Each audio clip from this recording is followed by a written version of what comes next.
begin by acknowledging the traditional custodians of the land on which we meet today and pay my respects to their elders past and present. I extend that respect to Aboriginal and Torres Strait Islander peoples here today. The Senate has referred to the committee the particulars of proposed expenditure for 2022-23 and related documents for the infrastructure, transport, regional development, communications and the arts portfolio, including communications and the arts. All questions on communications and the arts go to the department's appearance before the Environment and Communications Legislation Committee.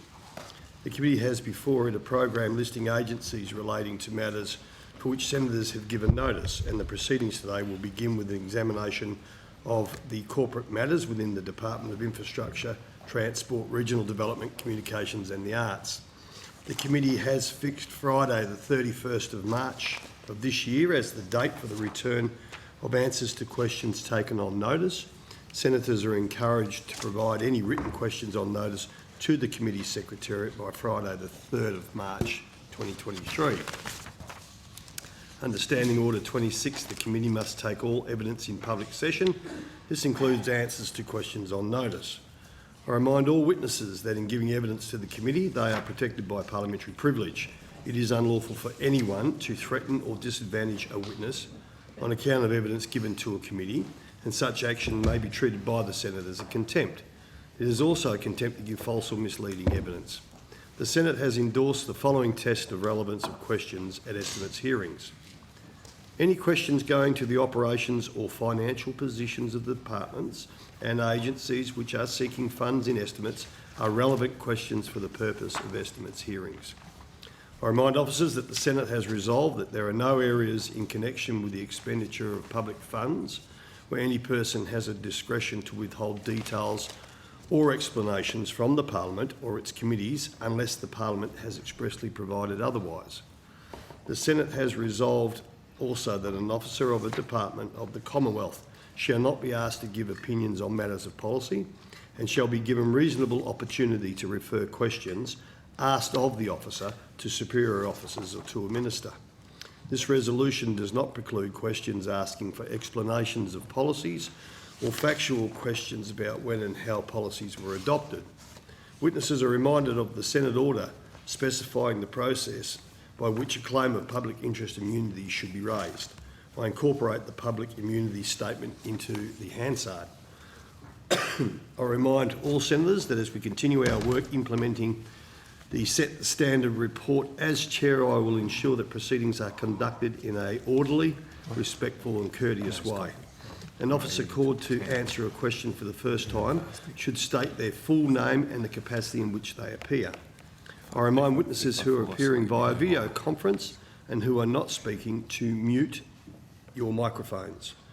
I now welcome Senator the Honourable Anthony Chisholm, Assistant Minister for Regional Development, Mr Jim Betts, Secretary of the Department of Infrastructure, Transport, Regional Development, Communications and the Arts, and all the officers of the department. Minister Chisholm, do you or Mr Betts wish to make an opening statement? No, thanks, Chair. Thanks, Mr. No, thanks, Mr Betts. I'll now call officers from the department in relation to corporate matters and invite questions. We're now on outcome one of the department. Senator Canavan, as the lead senator, I'll give you the call and you direct me otherwise. Senator Mackenzie, did you want to start? Yeah, thank you so much. Good morning, Mr Betts. Minister. Looking forward to a productive day, and thank you so much to the department officials for getting all the quans in on time, which is, I know, quite an effort, and particularly over the summer break. So I appreciate that accountability measure. I just wanted to go to the letter to the chair of this committee from Lachlan Wood around changes, some structural changes and leadership changes within the department, to find out a few more details. Are you able to?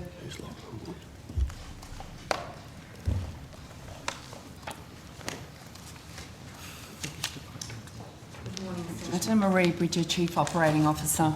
Good morning, Ms Bridger. Great to have you here. And I'm just going to run through them as they appear in the letter. So the Surface Transport Division has been renamed the Surface Transport and Emissions Division. Correct. So how has the... can you give me the next couple of line items under the name? I'm assuming if you've changed the name, you've also changed the function and some of the things that are done by that division. If you could outline what that division now does. Okay, so the division sits within our transport group and is responsible, as its name suggests, for road, for rail, and within that context, the decarbonisation of the transport sector is an important part of the government's agenda. So when we think about emerging technologies, we think about opportunities for decarbonisation. There is a huge body of work to be done within that group, and that's reflected in the name change. So I assume this is a whole of government approach, not just for the infrastructure and transport division. So is it part of an IDC? Are there people from this division that sit on a government IDC? There will be people from that division who sit on whole of government committees, no doubt. I don't have the details in front of me about the various committees that they sit on, but yes, there are. So on notice, Ms Bridger, can I get a list of which IDCs people from this division sit on? Sure. And who is the lead department on that? If it's all out of PM&C, or maybe Mr Betts, you could answer that, particularly around the decarbonisation. Because is it Minister Bowen, is it Minister King, who's sort of in charge of particularly the transport policy area with respect to decarbonisation? Decarbonisation is a huge cross-cutting agenda for the government, and you'd expect all government departments to be looking at their various functions and ensuring that they're contributing to the various targets that the government signed up to, including the net zero target by 2050. So when we think about things like the National Electric Vehicle Strategy, which was published for consultation last year, that was principally led out of the Department of Climate Change, Energy, Environment and Water, but it was a key role for our department and for the Infrastructure Minister as well. But there is So just on that, Mr Betts, is that a joint responsibility, or they're the lead and have policy authority, or because it is, the expertise is in this department in terms of transport infrastructure? I would say policy? it's a joint responsibility is my understanding. That's the correct way of characterising it, but there are streams of work within which are comprehended by that consultation document, including prospectively fuel efficiency standards, where the Infrastructure and Transport Minister would be the lead. Okay, thank you. Thank you. Sorry, I've asked Marisa Purvis-Smith to join us as the Deputy Secretary for Transport. Yes, now she's a regular appearer, thinks she can forget the name tag. No. My apologies. Household name. Marisa Purvis-Smith, Deputy Secretary, Transport Group. I think, as the Secretary has outlined, transport does sit in, obviously, our portfolio. However, parts of the decarbonisation agenda are led by different portfolio agencies and different ministers. So transport has an input into quite a lot, although we might not be leading on every item. So in some items, Minister Bowen will be leading and will be playing a large part to assist, and in other parts, Minister King will be leading, and other parts of the public service and ministers will be assisting. So it really depends on which aspect on of item that. by item, that's right. But when it comes to road, rail, shipping, air, it's this department's lead. In the majority of cases, yes, absolutely. Right. I was just checking because in the decarbonisation world, for example, and in the National Electric Vehicle Strategy, there are some things that Minister Bowen will be leading that we will be playing a large part in because it looks at transport, but we might not necessarily be taking the lead. We'll be assisting. Gotcha, because you're where the expertise is. Right. No reflection on Minister Bowen yet. In terms of regional development, local government and regional recovery division, it's been renamed. Is there a reason for that rename, Secretary? Are you getting American Deputy Secretaries to the table? Morning, Senator. David McKay, Deputy Secretary. Senator, the reference to regional recovery in the name of that division referred to a previous program, the Regional Recovery Partnerships, and as that program is no longer open to new partnerships being added, we took the opportunity to simplify the name of the division. And that's the only change of function That's within the division? Still contains regional development, local government, program delivery. Okay, it's only to getting rid of the partnerships. Is the And to be clear, not getting rid of the program. Just because it's Right. not, because it's There's not no a current program new on foot, partnership. we just took the opportunity to simplify the name of the division. Thank you. Has the government, and these partnership arrangements have had various iterations since city deals, regional deals, partnerships, etc. Are they because it's sound policy, right? 3 levels of government agreeing to do something. It's quite miraculous and actually helps people. Is the current federal government looking at a similar style of program? Yes, Senator. We'll have the officials this afternoon under Outcome 3 who can take you through this in more detail. Yeah. But I think the clearest example is the Regional Precincts and Partnerships program, which was announced in the October budget, which is designed to do exactly what you've just said, bring multiple levels of government together. And that won't be in this particular division? No, that was actually in the Partnerships and Projects division. That's right. Yep. Okay, which sits under the Cities division now. That's what the Cities division was called. We thought that it was called Cities in Northern Australia, and it actually does more than just those 2 things. And so, again, we took the opportunity to change the name of the division, not to remove any of the functions that it previously had. Certainly all of the city deals and regional deals that are on foot sit within that team, but to recognise that it's not just about cities.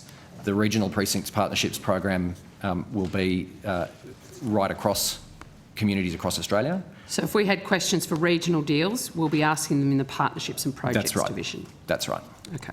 And that division also retains the Office of Northern Australia, as well as a new branch particularly focused on Northern Australia investment and projects. Great. Thank you. Appointment. Net Zero, Ian Porter, First Assistant Secretary. Is that a cross-departmental unit, or is this the unit within the department? It's a unit that sits within the Office of the Secretary and is responsible for the coordination of activities in terms of decarbonisation within the department, but also liaison on those various interdepartmental committees that you described. Right. So if you like, it's a one-stop shop. One-stop shop policy for and for- decarbonisation, led Yep. by you, Mr Porter. Yep. Mr Porter, how is this operating across government? Thank you, Senator. Ian Porter, Strategic Advisor, Net Zero. So the role, as the Secretary has indicated, of the Net Zero unit is to act as a one-stop shop within the department. We don't necessarily replace the relationships that other parts of the department have across government. So, for example, the question earlier around the IDCs on which members of the Transport Group sit.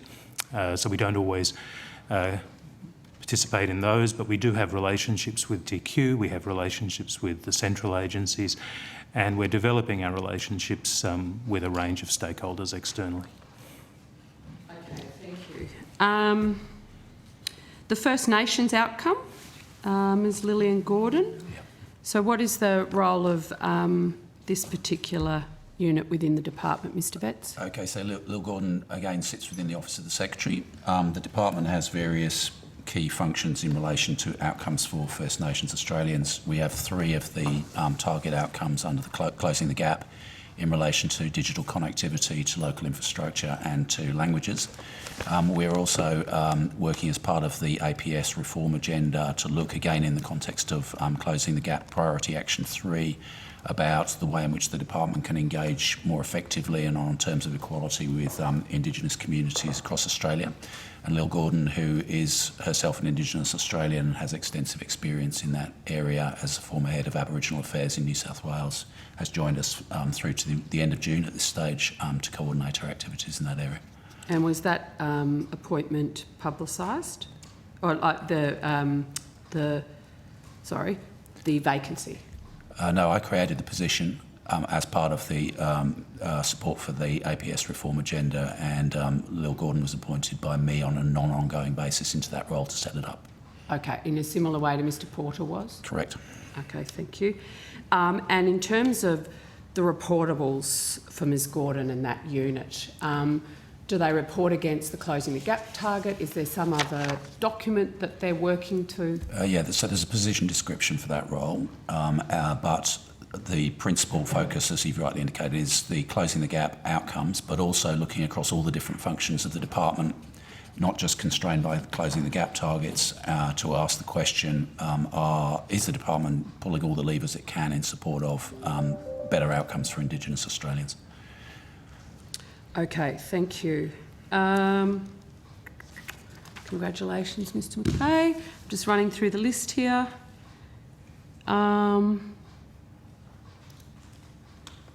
Okay, I think that's all my questions for the changes announced. Just in the future, we might put in a standing call for chairs of agencies that we've called to actually attend Senate estimates in the future. So for the department. But Matt, did you have a couple of questions? Yes, I thought the net zero person was still at the desk or table, but I just had some follow-ups there, if that's okay. Yeah. Senator McKenzie. So, sorry, sir, get you back. So just wanted to ask a couple of follow-ups on that. You might be aware that under the government's proposed safeguards mechanism, Virgin and Qantas are two of the 215 businesses that have to reduce their carbon emissions. Has your group done any work on how much that will cost them? We haven't yet, Senator, and as you know, the safeguard mechanism is currently still under review, so it's not clear yet where either the legislative or other provisions of that mechanism will go. We will do work in that space. That's probably, I wouldn't classify it so much as under review. The government has announced a detailed proposal and related legislation as well. So you haven't, and I would have thought the time to do that assessment is now before it's finalised. It's a bit late after we've shot the bullets. So on the government's proposed impost on Qantas and Virgin, which is a roughly 4.9% reduction in emissions each year till 2030, you haven't done any assessment at this stage on how much that will cost Qantas and Virgin? Not as yet, no. But can I just clarify, you are planning to do that, are you? So once we know where the policy goes for the government, we will do that work. Just seems about the wrong way. Yeah. Wouldn't the government want to know how much your policy will cost Qantas and Virgin before you implement it, rather than after? Obviously, we've announced the policy. It is open for submissions now in terms of taking on board feedback. That, my understanding or recollection, is that isn't due to be complete until the 24th of February. So that's the process that the government is working through. And Mr Porter, I suppose, given your answers so far, this will be a cost to Qantas and Virgin, this policy, in reducing their emissions by 4.9% a year, is that correct? One would assume it will be a cost, but they have made submissions into the safeguard mechanism review. We have no idea how much that cost will be at this stage then, do we? I'm happy to take that question on notice. Take it on notice. Because it won't actually change behaviour if it doesn't cost anything, will it, Mr Porter? Not necessarily, Senator. I think some of the changes that can be made are technology changes. Some of the changes are, some will be a cost, some will not. And I think that's part of the work that we'll be doing in the Net Zero unit and with our colleagues across the department over the months to come. Recognising that Qantas itself is committed to the achievement of net zero by 2050. Yes, I know corporates and governments say lots of things. They don't necessarily do it. Obviously, once they're in law, they have to do it. So those costs are very important to assess. What was I going to say? Have you looked at how much emissions that Qantas and Virgin have to reduce under the target? That presumably based on the 4.9%, that's pretty easy to work out. Have you even done that calculation at this stage? So undoubtedly DQ will have done that work, and we have some assessment. Who's DQ? Sorry, the Department of Climate Change. Who are leading the safeguard review. Energy, the Environment and Water, who are leading that work. I will also take that question on notice, if I may. Okay, Those numbers. okay. Just there you go. on the a similar vein, around the modelling, you said earlier that the department would be in charge of, air, rail, transport, shipping policy leads with respect to the decarbonisation agenda. What modelling have you done around our car fleet, the light truck, the heavy vehicle and bus fleets with respect to net zero and the safeguard mechanism implementation?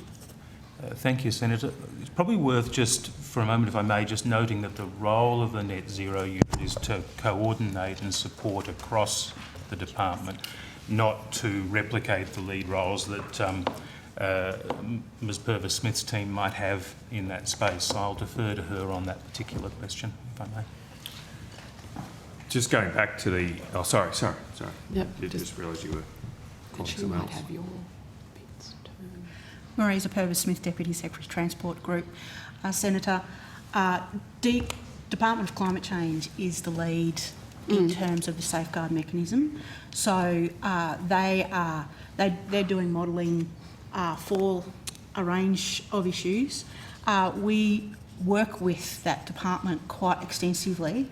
The modelling I would have to take on notice, and as to what type of issues and modelling they have done in that space, because they are the lead in that area. We work with them, but the safeguard mechanism isn't just about transport, it's about all large companies. So it is the Department of Climate Change that will be the relevant agency to ask.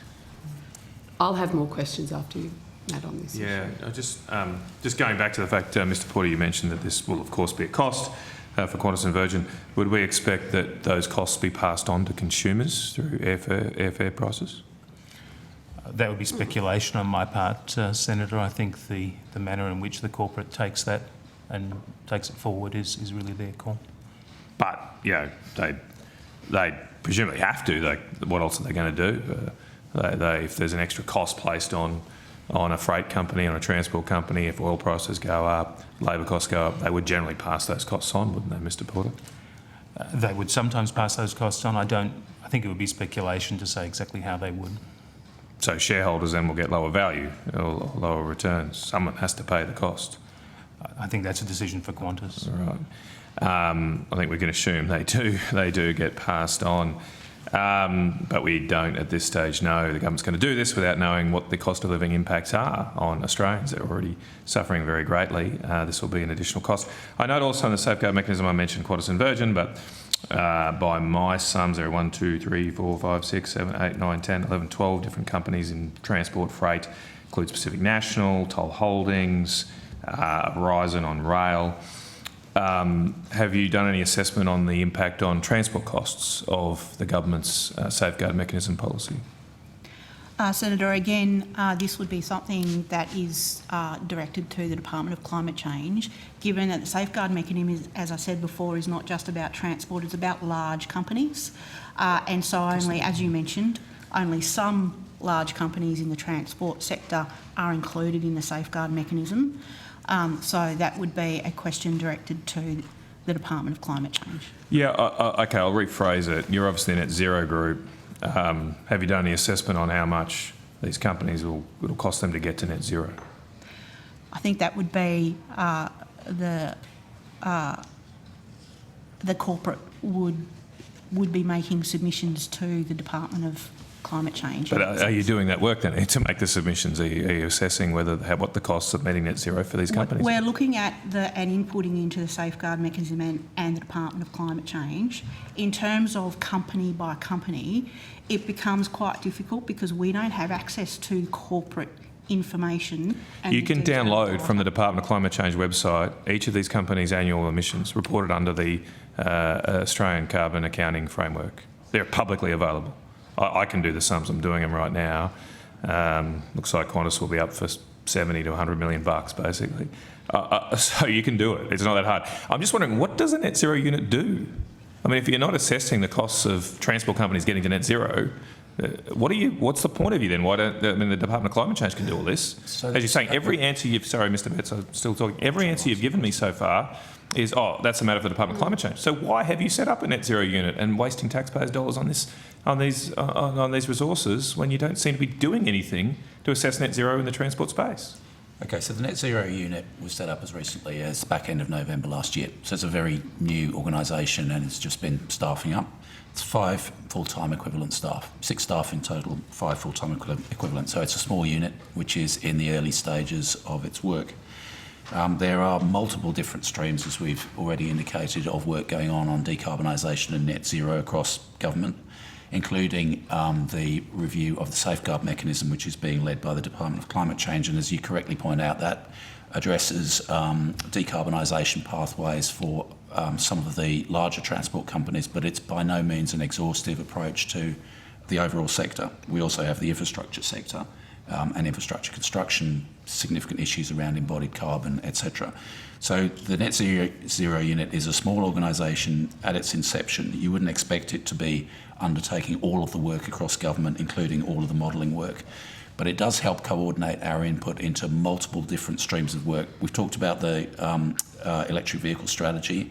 There's other things around driving the nation, fuel efficiency standards we've talked on, the Net Zero Economy Task Force, rewiring the nation, powering Australia, Australian-made battery plan, National Reconstruction Fund. The list goes on, and it's important that our department has a coordinated input to those things. It doesn't mean the Net Zero unit is doing absolutely everything.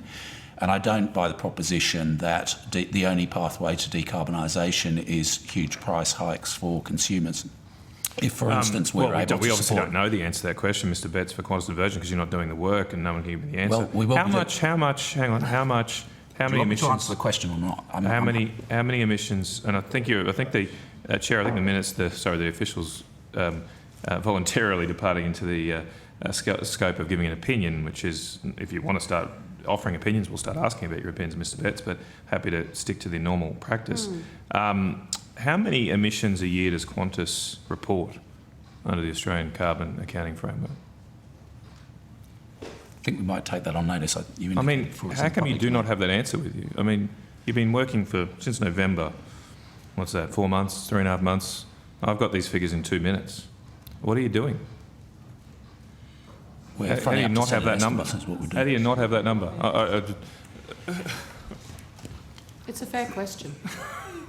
Anyway, I'll hand back. I've got more questions on this, but maybe we'll move on. Well, I was just, we heard earlier in evidence that, Mr. Porter, your unit is coordinating and that your department, Mr. Betts, is actually the experts around transport policy, etc. You have the connections into lead stakeholders. You've been consulting and dealing with them for years. To somehow now suggest that you've kicked that all over to Department of Climate Change when you are the experts, I just find incredible. Is that what you've just basically handballed the transport sector's impacts under this legislation to the Department of Climate Change to go do their work? No, I'm not saying that. Okay. The Department of Climate Change, as its name suggests, is responsible for coordinating whole of government efforts around decarbonisation. Yes. Every department in the Australian Public Service and in the Australian Government has a role to play in supporting net zero, including the APS itself. But there are some activities, including the review of the safeguard mechanism, which are coordinated on a whole of government basis with input from individual departments. As I've indicated, the review of the safeguard mechanism is not the comprehensive approach to achieve net zero across the whole of the transport sector. It focuses on a small number of large companies. We have a lot of work to do. Not a whole lot of focus was brought to this issue until last year, and so we are playing significant level of catch-up in terms of the modelling work and the other policy generation that needs to be undertaken. That's exactly what the questions are about, Mr. Betts. There is a lot of modelling going on. I would suggest that a lot of it is occurring within your department, and that you, as the Department of Climate Change is the lead agency, you would do the work and then give it to them as the lead agency. And I'm very interested, as the coordinator of this work within the department, Mr Porter, are you working with the Transport Division and other areas within the department more broadly to assist with the modelling, with the understanding of the impact of the safeguard legislation on the transport sector in Australia? Thank you, Senator. As Mr Betts has indicated, modelling work is being undertaken by the Department of Climate Change, Energy, the Environment and Water. Are they using consultants or are they using internal expertise? That's something I think would have to be asked of that department. But surely you sit on the IDC, you hear, as one of the joint holders of, a focus across government on these changes, you know whether they're getting consultants or whether the modelling is being done within the Department of Climate Change. So I wonder whether some of these questions might better be discussed under the transport item. Well, they're being asked now, Mr Porter, of Thank you, Senator. and I have a very good understanding of the level of expertise of everyone at the table and everyone behind the table. Thank you, Senator. I'll take that question on notice in regard to how that modelling is being undertaken. So you're saying that hasn't been discussed at the IDC? Because otherwise you'd know about it. So, Senator, I haven't yet been a member of an IDC on the safeguard mechanism. Who in the department sits on that one? Senator, there have been some of my staff on that IDC over a period of time. So I'm not aware of whether the Department of Climate Change uses consultants or does in-house. So I would have to take that on notice and ask the department itself. Right. Department of Despite Climate all the Change. expertise in the transport sector in government sitting within this department. So as I said, we have worked with the Department of Climate Change and do so quite closely on the safeguard mechanism, given that it is not just looking at transport, it is looking at large emitters and companies who are the largest emitters. It looks at it from a different perspective. So the Department of Climate Change has the lead, working with us on a range of matters, but they have the lead in terms of the safeguard mechanism. No, I understand they have the lead. I would have assumed that they would go to where the expertise is in particular policy areas. And we have been on the IDC. So they would go in to the relation- Department of Industry around the heavy emitters, and they would go to you guys around the heavy transport emitters. And we have been part of the IDC for the safeguard mechanism. I just want to go to the use of consultancies within the department. Mr Betts, when the government came to power, they made quite a lot about the use of consultancies and the need to rely on the expertise of the public service. Could you give us an update of how much money your department has been spending on consultants? Sure. So the figure that I've got is to the end of December, so the first half of the financial year, which is a figure of 10.5 million. That compares to expenditure on consultants in 21-22 of 38.4 million. So pro rata, you can see that there's quite a significant reduction. Yeah, in the well, use of given the consultants. fact that it's been a bit of a go-slow in the first 6 months of this government, and all they've been doing is cutting and delaying things in the October budget in this department and its program works, that doesn't surprise me. That doesn't surprise me. Have you identified savings you'll make across your department to actually assist with their election promise of cutting spending to $3.6 billion across agencies on consultants and contractors? Yes, so we were provided with efficiency savings that we were required to make as part of the setting of our budget for the current financial year. Those are wired into our budget and we're managing our expenditure. So how much is that? How much is what the overall? Your efficiency that you're being required by the Treasurer to make. We were asked to deliver a saving across the whole of the department and its portfolio agencies from memory related to consultants and travel expenses of a little over $15 million in the current financial year. In 21-22 financial 22-23. 22-23, sorry. A good break over summer. When you finish this topic, I'm going to go across to the other colleagues. So as soon as you do it, just let me know so I can. Yep, thank I'll you. go So with you. 15 million, 22, 23. What about over the forwards? We were given a savings target for the current year, and that what happens over the forwards will be a matter for the forthcoming budget. Okay, thank you. External labour hire?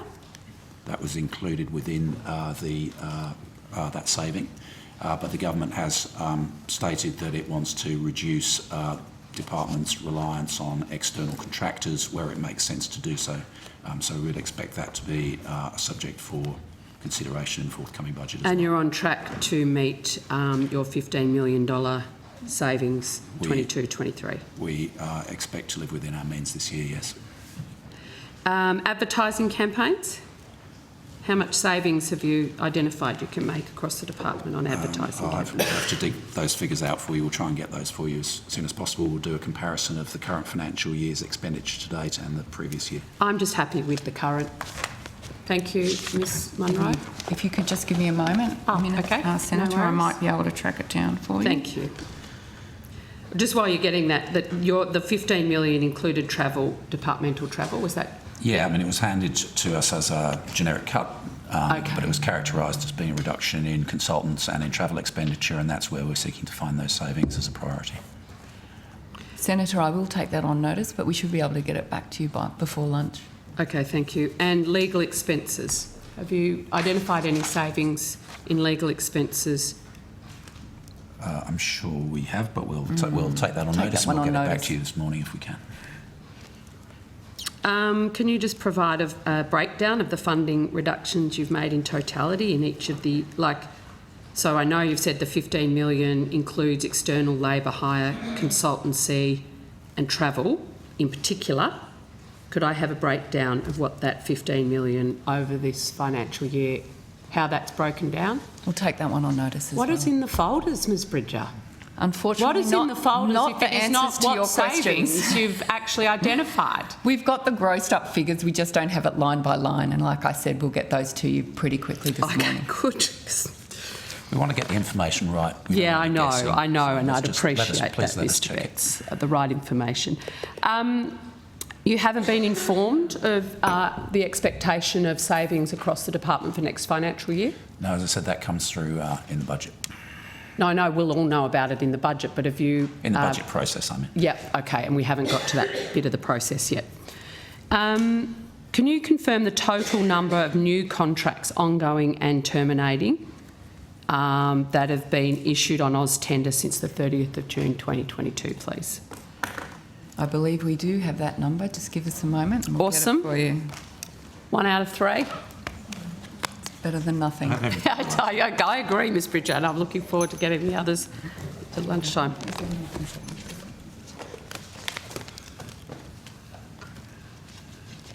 Okay, so with regards to, was it consultancies, or could you just repeat the question? I just want to make sure I give you the... Yeah, well, I've got 5 areas that I'd like the AusTender cost and number of contracts Yeah. ongoing and terminating. So I can we start with consultants. So we've got here the number of non-consultancies awarded for July 31 to December 22. Open tender 251, limited tender 198. Okay, and the costs, the total cost of those contracts, not, Yep, sure. not the individuals. For the 251, Yep. it is 86 million, and for the limited tender, 19. Okay. External labour, please, ongoing and terminating. Okay. Number of new contracts.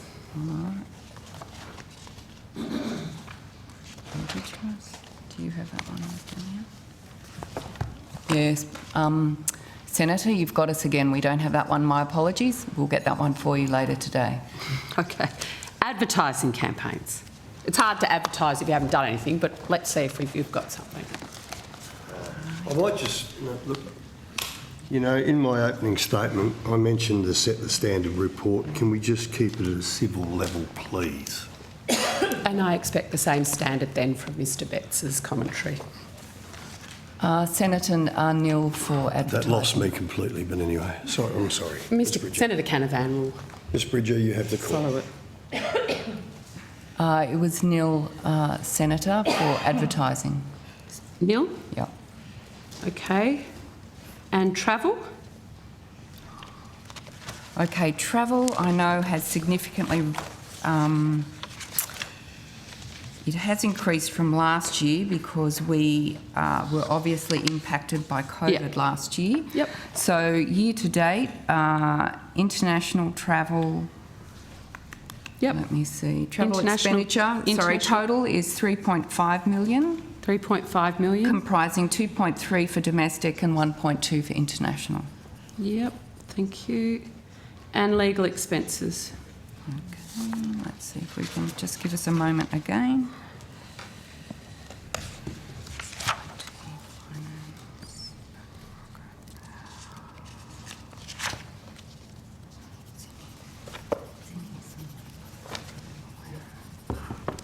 I've only got 3 more questions in this area. And that's Okay, what legal management- expenses? No, this section of it. For this financial year, total of 8.6 million. It comprises 3.9 internal and 4.8 external. Thank you, thank you. I just wanted to turn to one in particular, a $600,000 contract which was with Rothschild & Co Australia Limited. Could you, for management advisory services between the 29th of July and the 30th of September 22? Right. I must admit I don't know necessarily who's won the contract for work done across the organisation. I think there's some very good So, assistance being provided by officials. Okay, so it was... So $600,000 for 3 months' work. I'm just wondering, Mr Betts, what was Rothschild & Co Australia Limited hired to do? They were helping us out with our corporate plan. The development. $600,000. Yep. Now that was the open tender amount. Whether we actually expended all of that money, I'm not sure, and I'll have to come back to you on that. I'd appreciate that. Yep, sure. I'd appreciate that. So you're on track to meet your savings target. Have you sought an exemption or an alteration at all for that target for any matters? No. From the Treasurer? Thank you. Over to you, Chair. I've got more questions for corporate. Now, before I go to Senator Alton, Senator Roberts just has a clarification question. Thank you, Chair. I have some questions on Iron Boomerang, which I know are not in this segment. But are they in outcome 1 or outcome 3? This is the inquiry that we're doing. I take It's about the project itself and the department's involvement, not just the inquiry. My apologies, Senator. I just missed some of that question. Would you mind repeating it? Could you tell me, please, which session I should ask questions about Iron Boomerang, whether it's in outcome 1 or in outcome 3? Iron Boomerang, the massive rail project, will be Australia's largest regional investment infrastructure. It's a proposal by independent proponents, I should say. The Senate committee is doing, under Senator Canavan, is doing an inquiry into it. Submissions are open now, if that helps. So I wasn't the only one who hadn't heard about it. Senator, from what I understand, we're not involved with the consideration of that at this point. I would like to ask you some questions about it, though. So outcome 1 or outcome 3? It's a proposed infrastructure project, so... Not from the government. Yeah. Just so that, I honestly believe the officers have got no idea what we're talking about. I think it would be under regional development. We'll have a crack. So that's at outcome 3? I think so. That's what I would have guessed. Yes. Yeah. And Minister's saying the same? I think they're happy to take it in outcome 3. Yeah, we'll. Outcome 3. Thank you very much. Thank you, Chair. Thanks, Senator Roberts. Senator Alderman Payne. I've just got a few questions around Middle Arm. A document on the FOI disclosure log shows that Minister for Infrastructure Catherine King or her staff had a meeting arranged with the NT Gas Task Force and lobbying firm Dragoman on the 14th of July 2022 in relation to Middle Arm. Can you clarify whether that meeting went ahead? Can I say first of all that this is something which is not part of the corporate part of the department. It's something where it's taken under our regional cities and territories group, and the relevant personnel will be here this afternoon as scheduled. Okay. So it might be a more productive discussion this afternoon. Yes, so which section number? So that'll be outcome 3, which on the schedule is at 3 p.m. this afternoon, Senator. That's fine. I'm happy to defer to then, Chair. Appreciate that. You finished, Senator Almond there? Yeah, my next lot is for the next. Okay, sure. Senator Rannick, you had a question in this area? Yeah, I wanted to come back to the Climate Change Authority or the climate change issue in regards to transport.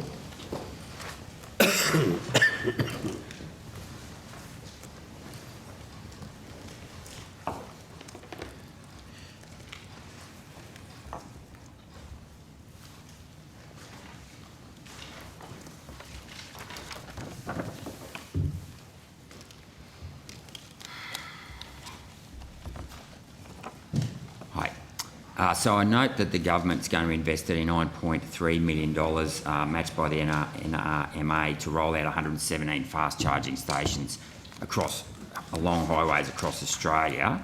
Who is going to be responsible for building enough recharging stations across the roads of Australia, the federal highways? Is it going to be the private sector or the government sector?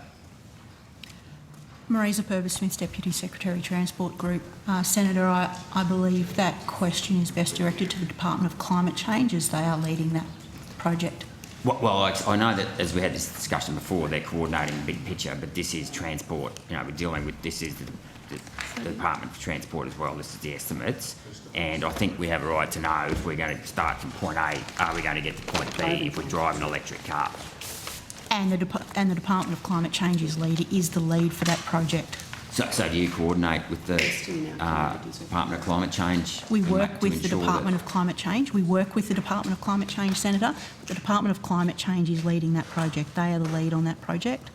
Okay, so who's ultimately going to be responsible if I start my electric car, you know, in Longreach and I want to get back to Emerald, right? So who's going to be responsible for making sure there's enough charging stations to make sure that people don't break down in the middle of nowhere? And that question is best directed to the Department of Climate Change, who will be able to answer it. So have you given them any feedback as to what the needs are for regional Australia in terms of charging stations? So in terms of regional Australia, in terms of transport, it covers the department as a whole, and so our regional Australia colleagues, who will be on later in the afternoon, will be talking to the Department of Climate Change, as will we, but it is the Department of Climate Change who is the lead and the decision maker on that project. Okay, so let's put it another way. Has the Department of Climate Change come to you and asked, you know, the stakeholders out in regional Australia, how many charging stations are going to be required to make sure that electric cars can be used in regional Australia? I would have to take that on notice. If they've asked my regional Australia colleagues, they will be on in outcome 3 this afternoon. Okay, thank you. Thank you. Senator McKenzie? Yep, thank you. I just wanted to ask around the merit reviews for ALP infrastructure election promises. Yep, again, this is a regional matter. I'm going to ask Mr McKay to come to the table. We may be able to... So it's only the regional programs that are subject to merit reviews, the election it's not, promises? But the grants programs are being run from Mr McKay's part of the department on the whole. That's right. So, Senator, merits reviews of the election commitments that fall within the regional grants program were done by my team. So we'd be happy to discuss those. My understanding it was for all. I'm referring to an article in The Guardian around Catherine King, you know, everything from, a whole range of infrastructure projects that the ALP infrastructure election promises would be subject to merit reviews. I didn't know it was only the regional aspects of those election promises. No, it's the Priority Community Infrastructure Program and the Investing in Our Communities program. They are not regional specific. Those commitments cover both cities and regions. But the work sits within my group. work sits within your department. So we'll have the right people here this afternoon. Okay, so if I wanted to go to the process, Very happy to etc., cover that this afternoon. that's this afternoon. Fantastic. I just wanted to go to ask if the department had any consultancy contracts with the activist group Climate Works Centre.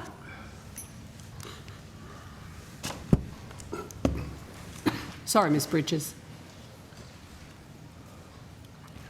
Thanks, Stephanie.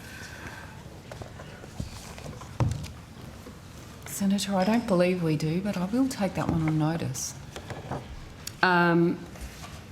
Could you get back to me at the same time?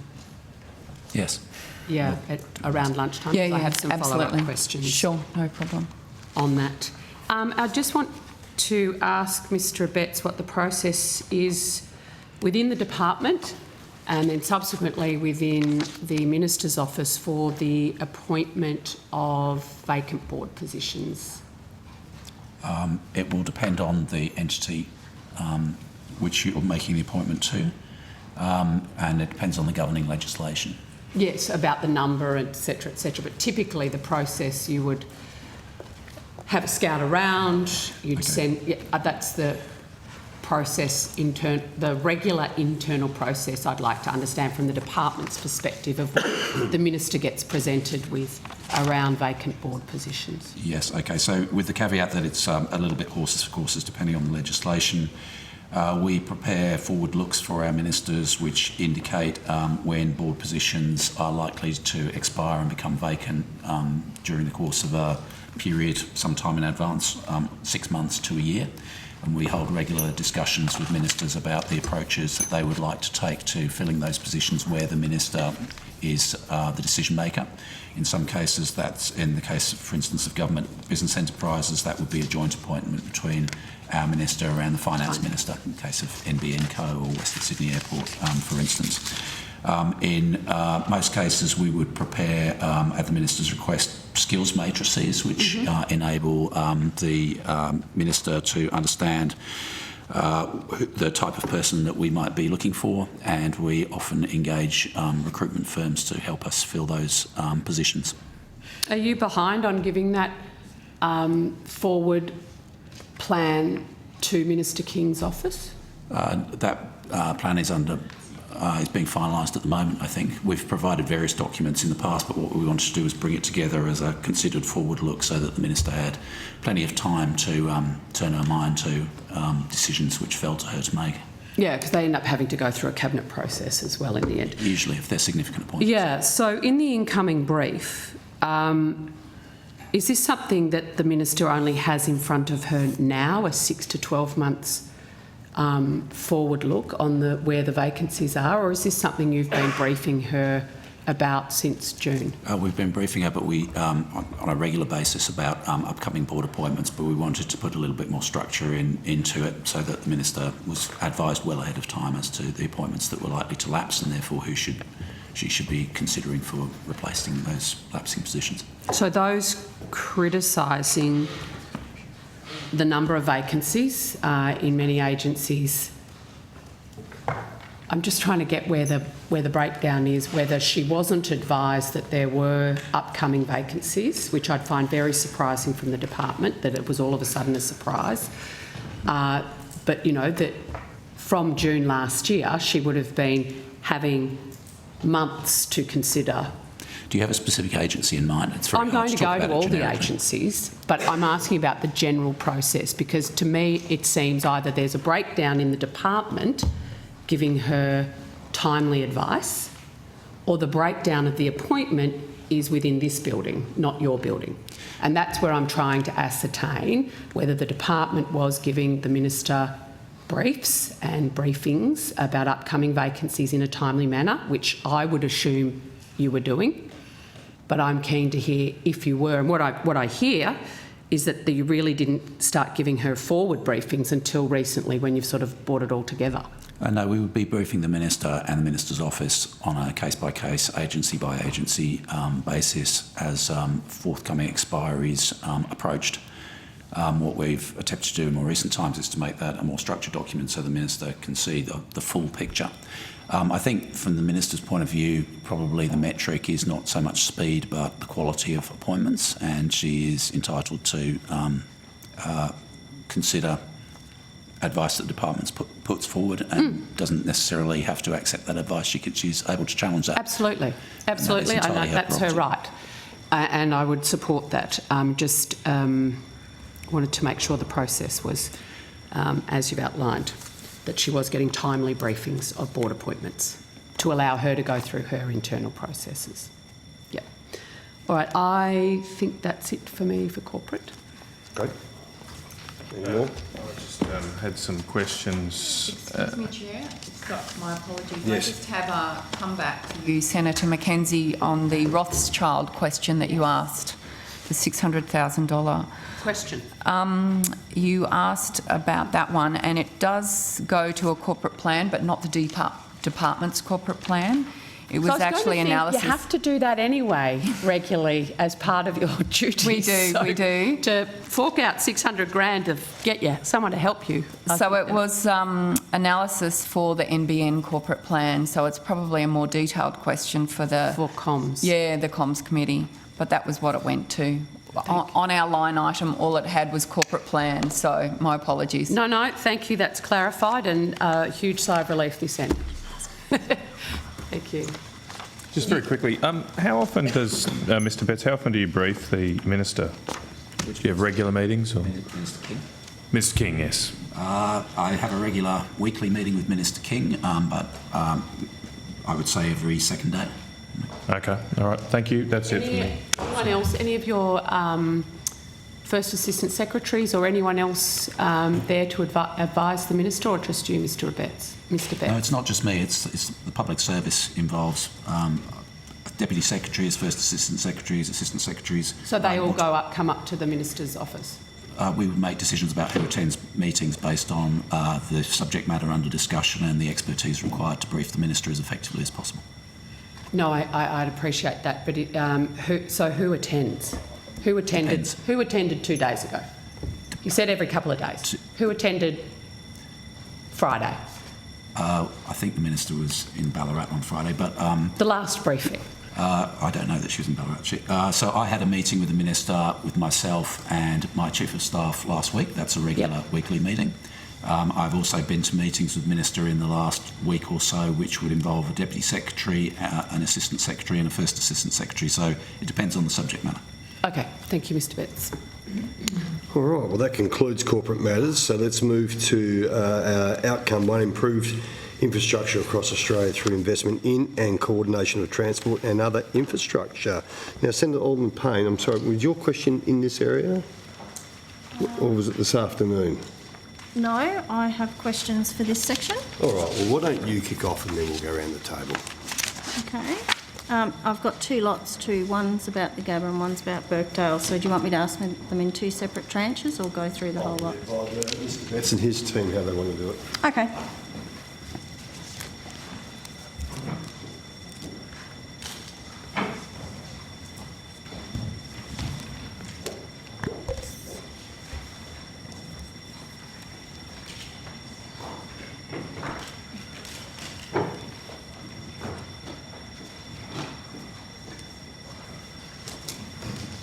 Okay, so I've got two sections of questions. Both relate to the 2032 Olympics, and one set of questions is around the Gabba, potential Gabba redevelopment. The second lot's around the whitewater facility at Birkdale at Redlands. So my first question is, what is the status of negotiations with the Queensland Government on the Olympics funding and the Gabba Stadium project? So we're in the midst of negotiations with the Queensland Government at the moment around the overall funding package associated with the Olympics. Those discussions are constructive and cordial, and at the end of those negotiations each jurisdiction will need to go back to their Cabinet and seek approval before a funding agreement, partnership agreement is executed. So we're in the midst of those discussions at the moment. Obviously, they go to questions of state-Commonwealth relations and are subject to Cabinet consideration in due course. Okay. In early November, we were told that there would be a decision in the next few weeks or so This is in relation to the Gabba. It's now been more than 3 months since then. What's the reason for the delay here from the Commonwealth's perspective, noting that it was Premier Palaszczuk who gave that timeline? There is no delay from the Commonwealth's point of view. We've been engaged constructively with the Queensland Government since late last year, and those discussions are going well. Has the Minister or the Department raised any concerns with Queensland over the Gabba Stadium project? Our focus at the moment is around the overall funding package for the Olympics as a whole, with a particular focus on venues. Okay, so has the state government then provided the Commonwealth any update on the costings for the Gabba Stadium project? We have been provided with information about the costings for the Gabba as part of the overall information package which the Queenslanders have given us as a basis for those confidential negotiations, yeah. Okay. Does the department accept that the Gabba Stadium project will mean the closure of East Brisbane State School? I think that's a matter best directed to the Queensland Government. We are focused at the moment on the overall funding package for the for venues as a whole across the board, rather than the detail of that particular project. Right. Will the installation of athletics warm-up track at Raymond Park in Kangaroo Point result in the resumption of residents' houses? Again, question for the Queensland Government. Well, I guess I want to put on the record that Queensland have said they're planning an 8-lane, 400-metre track, and the Raymond Park Community Group have mapped this against the park and are concerned that it doesn't fit even if the fence line runs right up to the track. And so the government would have to resume houses bordering the park. So has the department sought any assurances in relation to this? No, so the obligations around the provision of venues infrastructure lie with the Queensland Government in terms of commitments that it's made to the IOC, and the Commonwealth's main locus at the moment is to agree how with the Queensland Government around how it can most appropriately share in the funding of those investments, rather than the detail around the procurement or the design. Okay. I want to quote for you the Prime Minister on ABC Queensland Drive on the 11th of January with Sarah Howes in a discussion about Olympics negotiations. The Prime Minister said, one of the positives that's being worked through as well is how do you make sure that every dollar that's invested has lasting benefit for the people? So what are the lasting benefits of the Gabba project to the people of East Brisbane? So the work that has been undertaken on the Gabba is work that's been undertaken by the Queensland Government. As I said, we're at an early stage in terms of our involvement, because we have yet to execute a funding deal with the Queensland Government, and the governance mechanisms which surround those various projects kick in at the point where a deal has been done and been approved by our respective cabinets. We're not there yet, and therefore those governance structures not having been activated, we look to the Queensland Government to answer questions of detail about the development work that they've done to date. Right, so maybe this is a question better put to the Minister. Does the government think that losing the local public primary school, losing a parkland full of community facilities, having local homes resumes, provides a lasting benefit to the people of East Brisbane? I think I think the Secretary has given a good response as to where negotiations are at with the state government and who's responsible for what. With respect, I'm not asking about negotiations. Obviously, we're focused on delivering the Olympics, because we think it will be of great benefit to the people of Brisbane, the people of Queensland and the people of Australia. And we're excited about that. I think the Prime Minister and his comment, I haven't seen it, but I think that is reflective of the view of the majority of people that I talk to who are excited about the Olympics and what it will mean for the city that I call home. With respect, Minister, my question wasn't about whether the government is excited about the Olympics. My question was directly related to the people of East Brisbane and whether the government has a view that resuming a school, resuming homes, removing a parkland is going to be of benefit to that particular community. I think they are seeking some comfort in wanting to know what is the government's position on this. Well, I think the Secretary has given an explanation of where the negotiations are at. Obviously, they haven't been finalised, so it would be speculation to be talking about potential impacts. Well, can I put this question to you then? When estimates last sat, we heard that the government would expect to have a say on infrastructure projects commensurate with the level of funding it will be provided. Will the government be insisting on the protection of the school and the park? That's a fairly yes-no question. Well, given that the funding hasn't been agreed at this stage, then that statement holds, as in, until such time as the funding is agreed, the governance mechanisms don't kick in, and therefore the Commonwealth Government doesn't have a seat at the table. I'm not asking about what will happen in the future. I'm asking what is the government's position now? Is the government's position that in order to reach agreement on funding, there must be protection of the school and the park? Because what I'm hearing right now is that the government is not prepared to state that it is willing to protect the school and the park.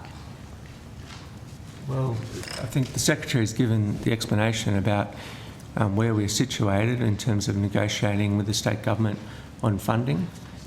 He's given an update compared to where we're at when we last had estimates, and that is the position of the federal government. Somehow I don't think the people of East Brisbane are going to be comforted by these responses.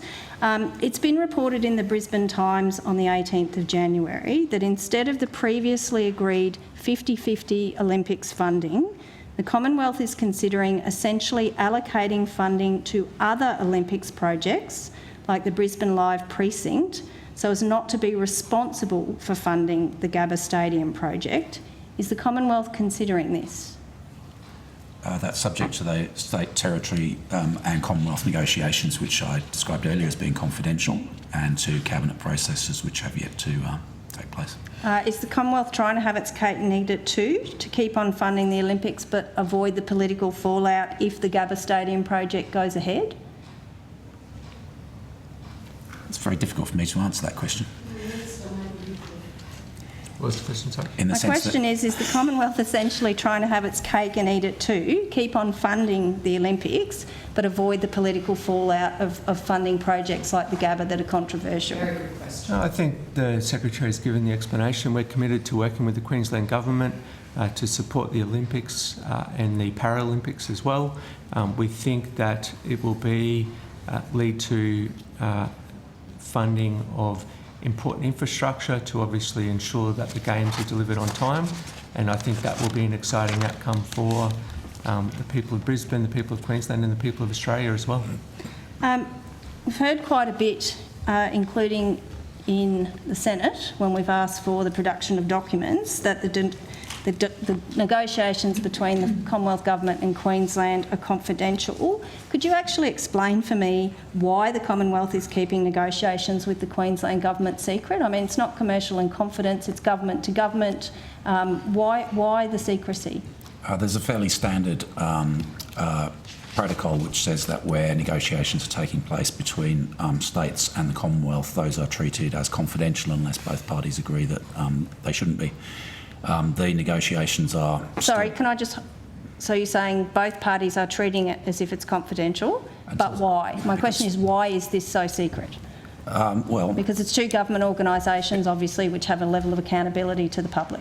Correct, and at the point where cabinets have taken decisions on the funding agreement that we reached, announcements will be made and details will be provided to the community, but those negotiations are still ongoing and those cabinet decisions have yet to be taken. Okay. I suspect I know the answer already, but I'm going to ask this question. What is the status of negotiations with the Queensland Government in relation to the proposed Redlands Whitewater Stadium in Birkdale? We're negotiating with the Queensland as a package around the various venues, but Mr Brummett is in those negotiations. Is there anything you feel able to add to what I've just said? No, as you said, our negotiations are focused at the moment on the high-level funding agreement. We're not at the level of looking at individual projects like that. Okay. Is the Minister and the Department aware that Redlands City Council is now publicly divided over the proposed Redlands Whitewater Centre, with 5 councillors expressing grave concerns about both the process and the financial viability of that proposed venue? So we're not going into that level of detail at this stage. Sorry, that's not my question. My question is the Minister and the Department aware that Redlands City Council is now divided about this project? I'm not specifically aware of that division, no. Because I have a letter a copy of an email that was sent to the Minister from a local Redlands community group expressing that very information. So that letter hasn't found its way to the department and the Minister? Without in any way wanting to downplay those local anxieties, that hasn't been our focus. Our focus, as we've indicated, is high-level agreement of funding terms across the whole package of venues infrastructure. Okay. Is the Minister and the department aware that of the 6 Olympic whitewater centres that were built between 2000 and 2020, 3 have been abandoned, and that the 3 that are still operating, one of which includes the facility at Penrith for the Sydney 2000 Games, are heavily subsidised and operating at a loss? I think I've just provided the contextual answer. No, my question is a really straight yes or no. Is the Minister and the department aware that that is the case? That's not something the department is looking at this stage. It's too Well, I early. would suggest that the department probably should, if they're making decisions about venues, and we've got some very clear information here about what happens to those venues after the fact. So just to be clear, the decisions that the department is in the process of bringing to Cabinet in due course and is discussing with the Queenslanders at the moment is around an overall funding package. At the point where the 2 cabinets have approved that funding package and an intergovernmental agreement has been executed, that is when agreed governance structures kick in, and that's the point at which the Commonwealth may become involved, more closely involved in matters of the kind you're describing. But we're not there yet. I'm going to continue nevertheless. Is the Minister and the department aware that the Los Angeles 2028 Organising Committee is considering moving the 2028 Games canoe slalom venue 1,300 miles away from California to the pre-existing Riversport Rapids Whitewater Centre in Oklahoma City? I was not aware of that. Okay, I believe that's also in the information that has been sent to the Minister. I suggest you get across it. Last question. Has the Queensland or federal government then explored the option of hosting the 2032 Olympic Games canoe slalom event at the already existing facility at Penrith rather than having to build a new facility at Birkdale? You know the answer I'm going to give. It's the answer I gave a few moments ago. Okay, thank you. Okay, on the same topics. No? Absolutely, and I commend Senator Allman-Payne for advocacy in this area. Break at 10. Queensland Government's announced via its Olympic Games master plan that it intends to make substantial upgrades to 8 existing, and my questions are to you, Mr Brummett, because you're the one that's tasked in this department to actually oversee the government's negotiations. 8 existing venues and building 6 new ones. What is your role in negotiating with the Queensland Government on the proposed venue projects for the Brisbane Olympic Games? My role at the moment is primarily focused on supporting the Secretary in negotiating the overarching funding arrangements with So the funding envelope, not what it is actually going to entail? Well, the overarching funding agreement and the projects and what that means, because I would be underneath it. I was very concerned in those earlier answers that you gave the effect that we're just talking about the sum and the split, rather than, because you can't really have the sum and the split conversation unless you know what you're paying for on behalf of Commonwealth taxpayers. Is that not the case? Yes. So it's the sum, it's the split, and it's the very high-level scope. Yes. Which projects are going to be either the 8 existing venues and the 6 new venues? That's my understanding. That's according to the Queensland Government's Olympic Games master plan that they've released. Yeah, that's about the level of scope, yeah. So can I just confirm that you are talking about the split, the sum, 8 existing venues and 6 new venues? You've got a whole folder there, Mr Brummett. It's not a bad look if you give it a flick.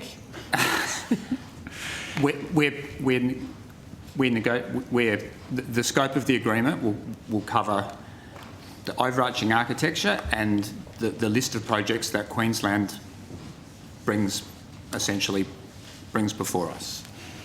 Are you...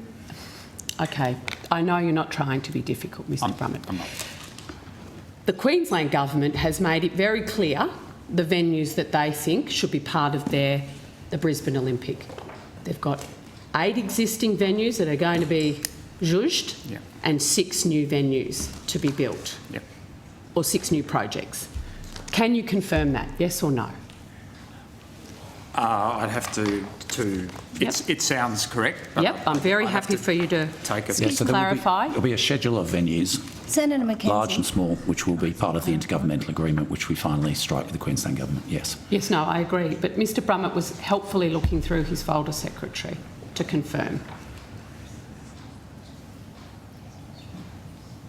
So I think he's saying, yes, that sounds about right. Excuse me, Senator Mackenzie, can I ask a clarifying question? Could you explain to us how you make a decision on how much money you should give if you haven't made decisions about what you're actually giving the money for? Because what we're hearing is it's this top-line nebulous thing, and I would think that the average person would be quite, because I'm certainly not following, how do you make a decision about how much money to give the Queensland Government if you haven't all agreed what you're actually giving the money for? Okay, so perhaps we should explain the way in which these agreements, generally speaking, operate, given that 9 years are yet to elapse before the Olympics actually occurred, but also acknowledging that there are decisions which get taken along the way. Generally speaking, projects are not in a perfectly defined state at the point at which funding agreements are entered into. The Commonwealth routinely enters into agreement with states and territories where there is more work, more business case development to be done, and the governance structures which are established through the intergovernmental agreement are there to ensure that we have appropriate oversight as the different venues which have been described are taken from concept stage through into more detailed design, as procurement methodologies, as approaches through the planning system are defined. It's a process which is iterative over time. We're at the inception of that process at the moment, where we're broadly agreeing the level of the Commonwealth's contribution tied to the headline scope in terms of the venues which are under consideration and will be the subject of development work. The detailed issues which you're asking us questions about, which are perfectly legitimate questions, are things that we will need to come to once that initial stage has been executed. Yes, I get that, Senator Betts. Can I just ask a follow-up too on this? On the same topic. On the same topic. Can I just clarify? So the split that was made, well, the Olympics were, as I understand it, were announced under the previous government, so that they were in government at the time. Is that correct about that? Yeah. It was a Queensland government bid. So it was, but didn't the previous government offer up the split? The federal government, previous federal government, offer up the split of 50-50 before knowing any of the numbers?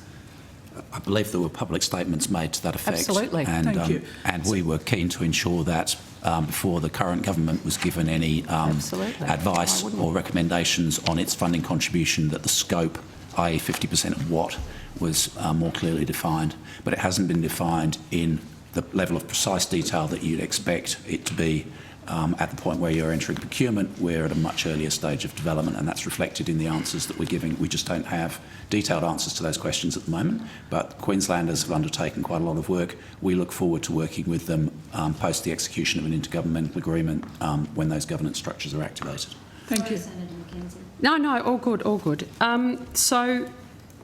And thank you so much, Senator White, because the previous government did absolutely commit 50-50 funding envelope.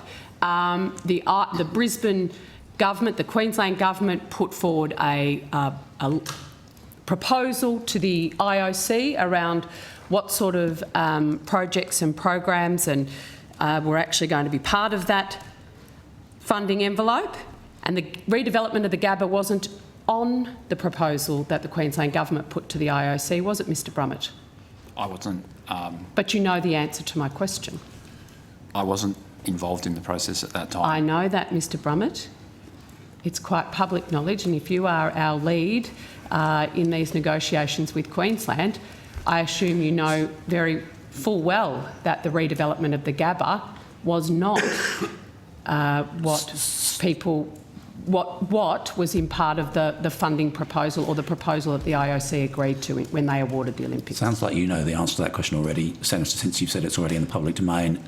It would be a matter for the Queensland Government to decide how it goes about honouring the commitments that it made to the IOC. I'm just trying to help you in the negotiations. Commitments given by the Australian Government were much more defined at that stage around things like border control and so on. Yes. We're now coming on to a discussion around Projects, venues, Yes. projects specifically.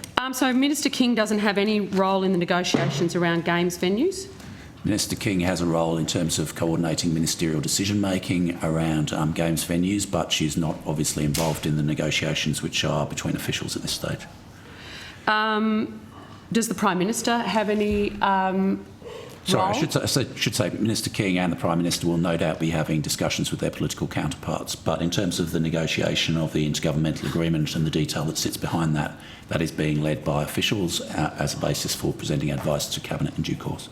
So once the agreement is struck, what is going to be the oversight and governance mechanism to ensure Commonwealth taxpayer money is being spent appropriately? That is a very fair question, and the answer to that will be embedded in the intergovernmental agreement, which will set out all the governance structures and the Commonwealth Government's representation on those at different tiers, different levels.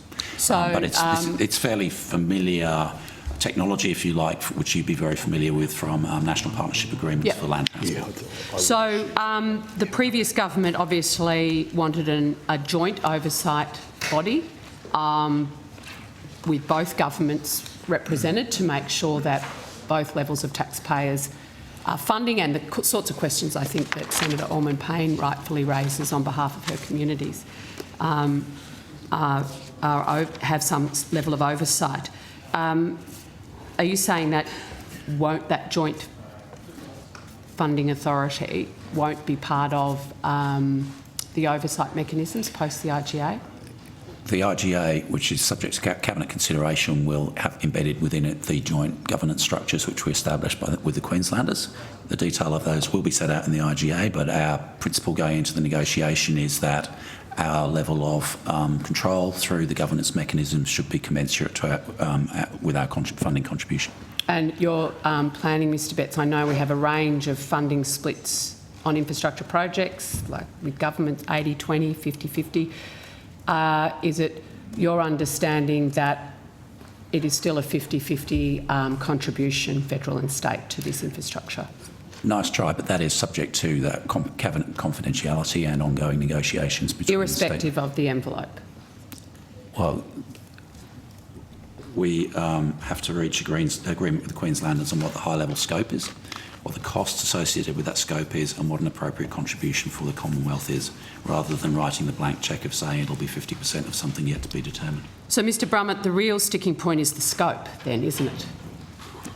I wouldn't characterise any sticking point. The negotiations are ongoing. Well, they're delayed. If you talk to the Queensland Government, they are rip-roaring ready to go, and the delay is absolutely at the federal government. So we do talk to the Queensland Government. We're in negotiation with the Queensland Government, and they're very constructive, cordial negotiations which are progressing very well. Minister, your home state, you're looking forward to a Games. We all want this to be a great, successful Games. Why is the Queensland Government putting forward the redevelopment of the Gabba, which wasn't part of the original IOC proposal? And do you support the Palaszczuk Government's attempt to insert this into these negotiations at the 11th hour? Sounds like a question for the Queensland Government, Senator Mackenzie, but I certainly I'm asking what your the thoughts are. I know where the Queensland Government stand on this. They want the redevelopment of the Gabba. I'm asking you what you think is an appropriate venue, whether that's an appropriate thing to be done in the preparation for the Brisbane Olympics. Yes or no? Thanks, Senator Mackenzie, and I am very excited about the Olympics, but I'm also someone who's very responsible with taxpayer dollars, and I want to ensure that the taxpayer dollars of the Commonwealth are spent appropriately. I think that the Secretary Betts has talked through the process that we're following.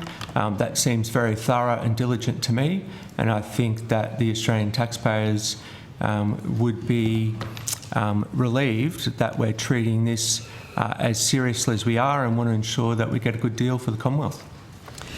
Will the proposed Games venues undergo Infrastructure Australia assessment prior to the Commonwealth committing funding in accordance with the protocols for infrastructure projects outlined by the PM before the 2022 election?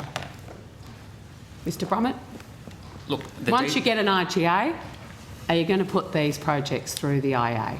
the detail of all of that is included in the negotiations that we're having with Queensland at the moment. There will certainly be, there'll certainly be provision for us to make at the project level to make sure we're satisfied with the quality of analysis that's being undertaken by Queensland in that project preparation phase. So the federal government department will, whatever is put forward by the Queenslanders in terms of these projects, will run the ruler over it.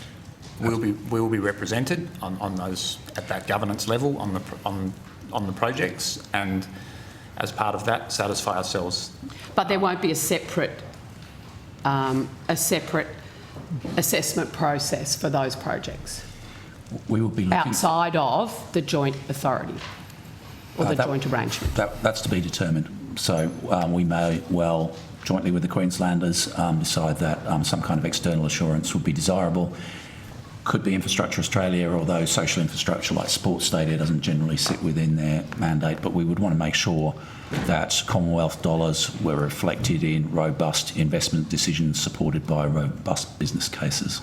As part of your robust and protracted negotiations with the Queensland Government on this area on behalf of Commonwealth taxpayers, what is the department's assessment of the redevelopment of the Gabba in terms of cost? Because there's been a lot of numbers thrown around. Do we have a separate view a different view from the Queenslanders on the cost of the redevelopment of the Gabba? Is that your question? Yeah. No, we don't at this stage, because we're still negotiating an intergovernmental agreement which will activate the governance structures which will enable us to ask those questions about the package as a whole. So the overall envelope, you won't, the veracity of that number will need to be confirmed once proper assessments are done. So there is a lot more work to be done generally around the development of detailed design, for instance, for those venues. That work has not been completed at this stage. So that's joint work which will be undertaken between ourselves and the Queenslanders and subject to the terms of the intergovernmental agreement. What's the cost benefit and what cost benefit analysis has the Commonwealth undertaken or jointly with the Queensland Government into the proposed Brisbane Arena project near the Roma Street Parklands? That project is still at a very early stage of development, so a key milestone is the development of a business case to support that project. And so there's no business case? The business case is in its early stages of development at this stage. Yeah. When will that be completed? That will be subject to milestones which may be set out in the intergovernmental agreement. So until we get the intergovernmental agreement, we don't have that? The intergovernmental agreement sets up a process which will enable us to take decisions incrementally. Are we doing the cost-benefit analysis while that process is being set up, or it doesn't even start until the IGA is done? There is work going on for us to understand some of the complexities of that project, but it's fair to say that the work in earnest will begin on the business case from the Commonwealth's point of view at the point where the IGA is executed. It is understood this is actually intended to be a Brisbane live entertainment arena complex, but is being shoehorned into the Olympics purportedly as a temporary swimming event centre with a drop-in and lift-out temporary pool.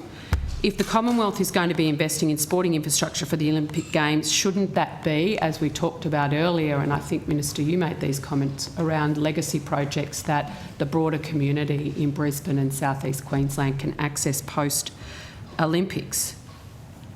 Is that the case? Drop-in pool. Mr Brummett? Is part of this project actually about a drop-in and out pool because it's going to be turned into a live entertainment venue post-Olympics? Well, that's a matter of public record. Yeah. So what's the question? So my question was, I understood that this was about legacy projects, and there are questions in the broader community about having, if it's going to be the Olympic swimming venue, that it should actually remain the a swimming venue. My understanding is, in its legacy state, it will be a multi-purpose venue. Will you be able to swim at the venue? You can play. My understanding is you'll be able to play, for example, basketball, netball, major indoor sports.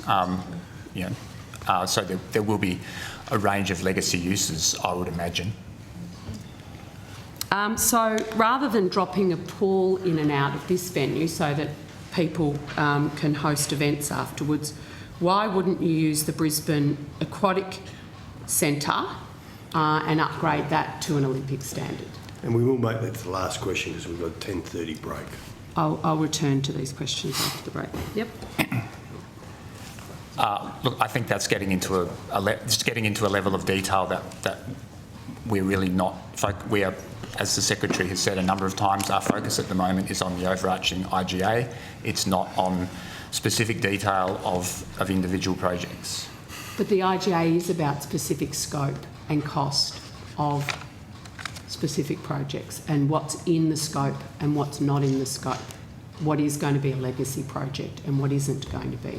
Which public schools are going to have to be closed. No, that's not what they are actually. The scope does include that, Mr. Betts. That's not what the scope as defined in the intergovernmental agreement is about. It's a much higher level than that. The issues that you're raising. Redevelopments and 6 new.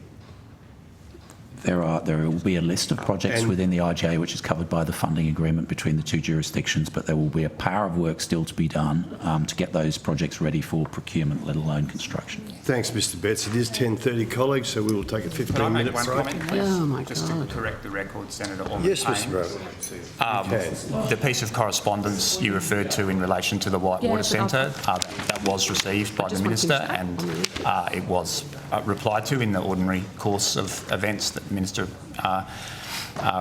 undertakes. Apologies for misleading you. I momentarily thought you were referring to a different venue. Thanks, Mr. Brown. And we will reconvene at 10:45.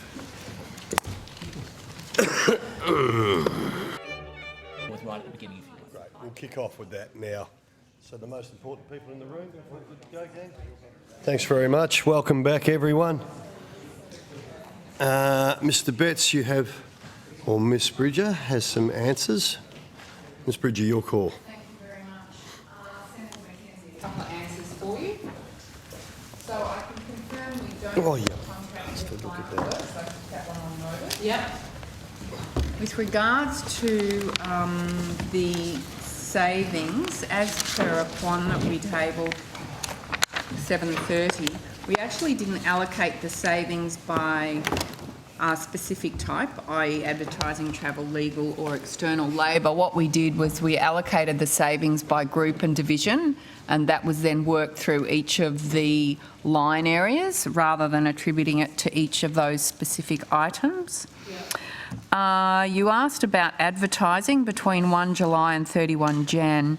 In actual fact, we did have some minor spend for personal recruitment, so that was like advertising for vacancies, that was 78,000, and for non-recruitment items, that's 60,000. I don't specifically know what that is. I've asked the team to go back to have a look at the line items for that.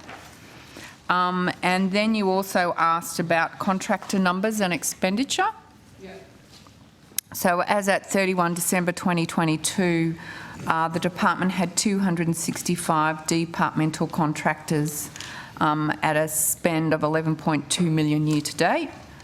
And actually... Year to date isn't the first 6 months, it's to date, like end of January. Actually, that's as at 31 December. Yeah.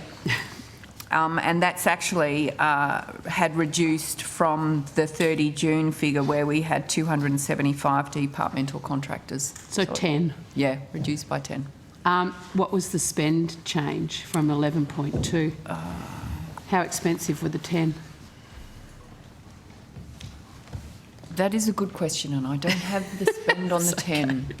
All right, My another apologies. one to follow up on. Thank Yep, you. no problem. Appreciate the timely I think response. that's pretty much everything I had for you, except for the 10 now. That's a follow-up. Yeah, Cool. of the follow-up. Thank you. No problem. Just to be continuing on with the Olympic Games, fantastic. So in respect of the arena, the Queensland Government refers to precedent of a temporary pool sited at Rod Laver for the 2007 World Championships as sort of the example of this drop-in, drop-out arrangement. Has the department undertaken an assessment of the costs of that historical event compared to investing similar funds into a permanent swimming infrastructure? Mr Brummett? So the answer is no. No. And it probably follows on from Senator Allmans-Payne's questions about the Whitewater rafting venue, where part of the responsibility of governments when they are applying to the IOC to host is really around legacy projects for community, making money, not losing money. Like there's a whole suite of kind of benchmarks before you can actually agree on projects. Do you have confidence that the Queensland Government, in what they're putting forward to you in the mix for the IGA, will meet those standards set by the IOC and requirements? We have no reason to believe that they won't, but those are commitments given by the Queensland Government, separate from the Australian Government's commitments, which we've talked about as being quite separate from that. I'd say that we're talking here about venues infrastructure. There will be other components, other investments required to support the Olympics, proposals coming forward around legacy later on in the year. Obviously, there may be some investment around transport, which will have a legacy impact. But when I look at somewhere like Sydney Olympic Park, often venues and facilities are used for a particular purpose during the period of the Olympics and Paralympics, and then maybe used for a different but very beneficial purpose thereafter. Assistant Minister, last, and thank you, perfect segue, Secretary. You said if something needs to be built or rebuilt, there's obviously a clock ticking for 2032. 8 years away. The timeline for these projects is significant. It sounds like the cost-benefit analysis aren't really starting until the IGA signed off. When you look at planning, the significant planning the Secretary's outlined, the tendering and then the construction of these projects, Assistant Minister, are you confident that the clock is ticking and that this is actually going to happen in a way that the Queensland Government envisaged when they actually put forward this proposal? I think the Secretary's given a very thorough... Seems to be your answer every time you give an answer. I on- think the Secretary's answered for me. Do you want me to answer or not? I think the Secretary's given a very thorough assessment of our negotiations with the state government. I would absolutely be supportive of that being very diligent because we are potentially talking about significant money. We want to ensure that's spent appropriately. So that is the process that we're going through. And I think that is entirely appropriate when it comes to the use of Commonwealth taxpayers' money. So the road and rail projects, when you talk to international stakeholders, they are increasingly concerned, given the timelines, and we've spoken in this committee previously about construction and infrastructure projects having to be delayed because of skilled workforce, etc. What are the road and rail projects? The connectivity piece between spectator and venue is more of concern to international stakeholders, given the timelines, than the actual stadia construction. Is that something you can confirm is a concern, Mr Brummett? The road projects for the Games are handled through the Infrastructure Investment Division. My team looks after the venues infrastructure. But is that something you've heard of in your negotiations, that the road and the rail connectivity pieces are more of a priority for some, you know, than the actual, like, what becomes the swimming pool or what becomes the basketball court? I think you're really just asking me for an... That's really So I need to ask which division? Infrastructure Investment. So Infrastructure Investment Decision. And are they here? Yes, they are. And Great. and it's their item. So If Mr Bourne, are you the Infrastructure Investment Division? Okay, can you give me a timeline that you know, around particularly the road and rail pieces around the Olympic Games? So, Senator, at this stage, we are waiting for the updated list of transport priorities from the Queensland Government. But notwithstanding that, there are a number of other investments that are currently underway that will help support the Games. I can run through those if that would be helpful. That'd be great. So there is the M1 Pacific Motorway Upgrade Program, where the Australian Government's contributing $2.1 billion, and this is including the 8-mile Plains to Daisy Hill and Varsity Lakes to Tugun sections currently under construction. The Coomera Connector Stage 1, Australian Government commitment of $1.06 billion. The Brisbane Metro, Australian Government commitment of $300 million. What's that at? What stage is that at? The Brisbane Metro. I don't have that detail here, but I can get that for you. Yeah, I'd like to know if they're planning, scoping, tendering, you know, cutting the ribbon next week. Yep, I'll get that for you. I don't want Rio. I'm not sure it's... Yeah, OK. OK. Gold Coast Light Rail Stage 3, Australian Government commitment of $395.6 million. Gateway Motorway, Bracken Ridge to Pine River, Australian Government commitment of $800 million. And there's obviously a number of Bruce Highway projects between Brisbane and the Sunshine Coast. Okay, which are all will support the Games. That's right, that's my understanding. What are the projects being talked about that aren't on that list yet, the others to support? Well, they're not on that list because they haven't been nominated to us by the Queensland Government. No, I know they're not on that list so the because Queensland they're Government not. said, but there are a range, Mr Betts, there are a range of transport projects to support a successful Games that are in the mix being talked about, and I asked Mr Bourne, because he knows the answer to this, what they are. OK, so what's not on your list? I think at this point they're still working through their priority very well list. handed, Mr Betts. Well, it's true. So the Queensland Government have said to us that they want to have a discussion about venues. They want, which is well underway, and we've rehearsed that quite extensively. We will have a discussion around legacy in due course, but they have asked us to treat their any transport investments they require to support the Olympics as part of the normal annual process that we go through for the recalibration of the infrastructure investment pipeline, and we're very happy to do that. So it's standard surface transport stuff. Mr Bourne has gone through a long list of mega projects which are designed to support transport connectivity in and around South East Queensland, and South East Queensland has been the beneficiary of very significant investment, including from successive Commonwealth governments. So it's not that the transport needs of the Olympics are being unattended to. We will come to them in due course.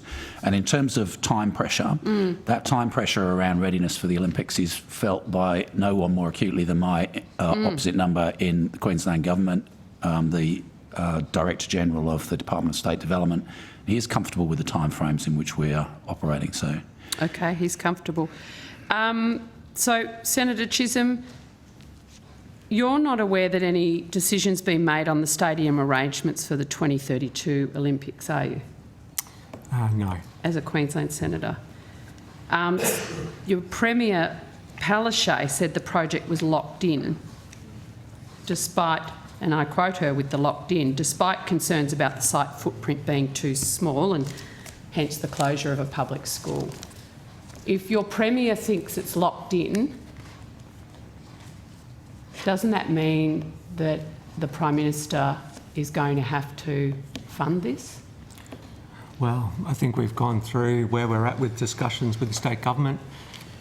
That's subject to negotiations between the Secretary and the Queensland Government, and there's cabinet consideration as well. So it's not locked in, I don't really have anything to add to it. Senator, it's not locked in. Well, I'm not answering for the Queensland Government, Senator Mackenzie. No, I know you're not. You're answering for your government. Is it locked in, like the Premier of Queensland said, or not? Doesn't sound like it from your answer. Well, from the federal government point of view, nothing has been locked in because we're going through discussions about where we spend federal government money. Okay. That's the process that we're going through. We're being thorough, we're being diligent, as taxpayers would expect. We're certainly not going to send off a letter signing up for 50-50 like our predecessors did. Well, it seems that your own Premier is at odds with you, Minister. I just want to go quickly to the Com Games in 2026. Can you provide advice as to potential costs of the Commonwealth Games, investments to support the delivery of that with the Andrews government? Okay, the discussions around the Commonwealth Games are at a much earlier stage, and the investments are likely to be less significant, obviously, than those for the Olympics. But I'm happy for Dave Hallen and all the team to give you a bit of an update on any discussions that have taken place with the Victorians. Yeah, just reconfirming, as the Secretary's advised, the conversations with Victoria are at a very early stage, and they're at a very early stage, and we would anticipate a somewhat smaller agreement to be in place with Victoria for the Com Games than we're negotiating with Queensland for the Olympics. Is there any change in the process? You don't do separate cost-benefit analyses or anything like that? Similar process, you won't go through the projects until the funding envelope and scope is decided on? We haven't been given a list of projects yet by the Victorian Government. That would be a starting point, and then we can begin discussions with them around Fair call. What, if any, contribution the Commonwealth might make. Fair call. What about the treatment of transportation projects? Are they asking for a similar arrangement that the Queensland Government is? We haven't discussed with the Victorians how they want to go about that, but it wouldn't surprise me if it was a similar type of arrangement, yeah.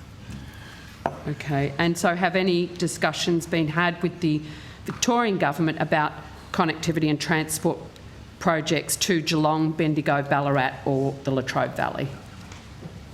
I haven't had discussions at Secretary level. I'm not sure whether other discussions have taken place. Nothing was raised with me, and the discussions were very early stage and focused just purely on trying to understand the approach in relation to venues. So it's to venues only, not the connectivity? My discussions, yes. Yeah, at this preliminary stage. So it's early exploratory discussion. Obviously, Victoria had an election back at the end of November, so there's been a bit of a hiatus period for them as they regroup after that. So we expect to begin those discussions. A lot shorter time frame. When do you think you will be able to advise us of the costs that to the Commonwealth taxpayer of that of the Commonwealth Games? After Victoria has given us a proposal and after we've had a chance to consider it, we're really in the hands of the Victorians. No, I appreciate that. And is there sort of a plan for when those sort of things, like in 6 months we'll have this and then No, we would like the Victorians who are delivering the Commonwealth Games to tell us the timeframes in which they will expect to operate, and then we will respond to those. And they haven't had those conversations as of yet? Not with us, they haven't, no. Okay, well, if they're not having it with you, they won't be. There's nowhere else to go in the Commonwealth. It's worth saying that the Commonwealth Games will have a regional focus. Yes. Their significant upgrades have gone into those regional rail lines over the last 15 or so years. So a key challenge we expect will be to ensure that, not least with the sort of Paralympic equivalent of the Commonwealth Games, I'm struggling for the terminology, that the transport infrastructure is appropriately accessible for the people who will be attending those events.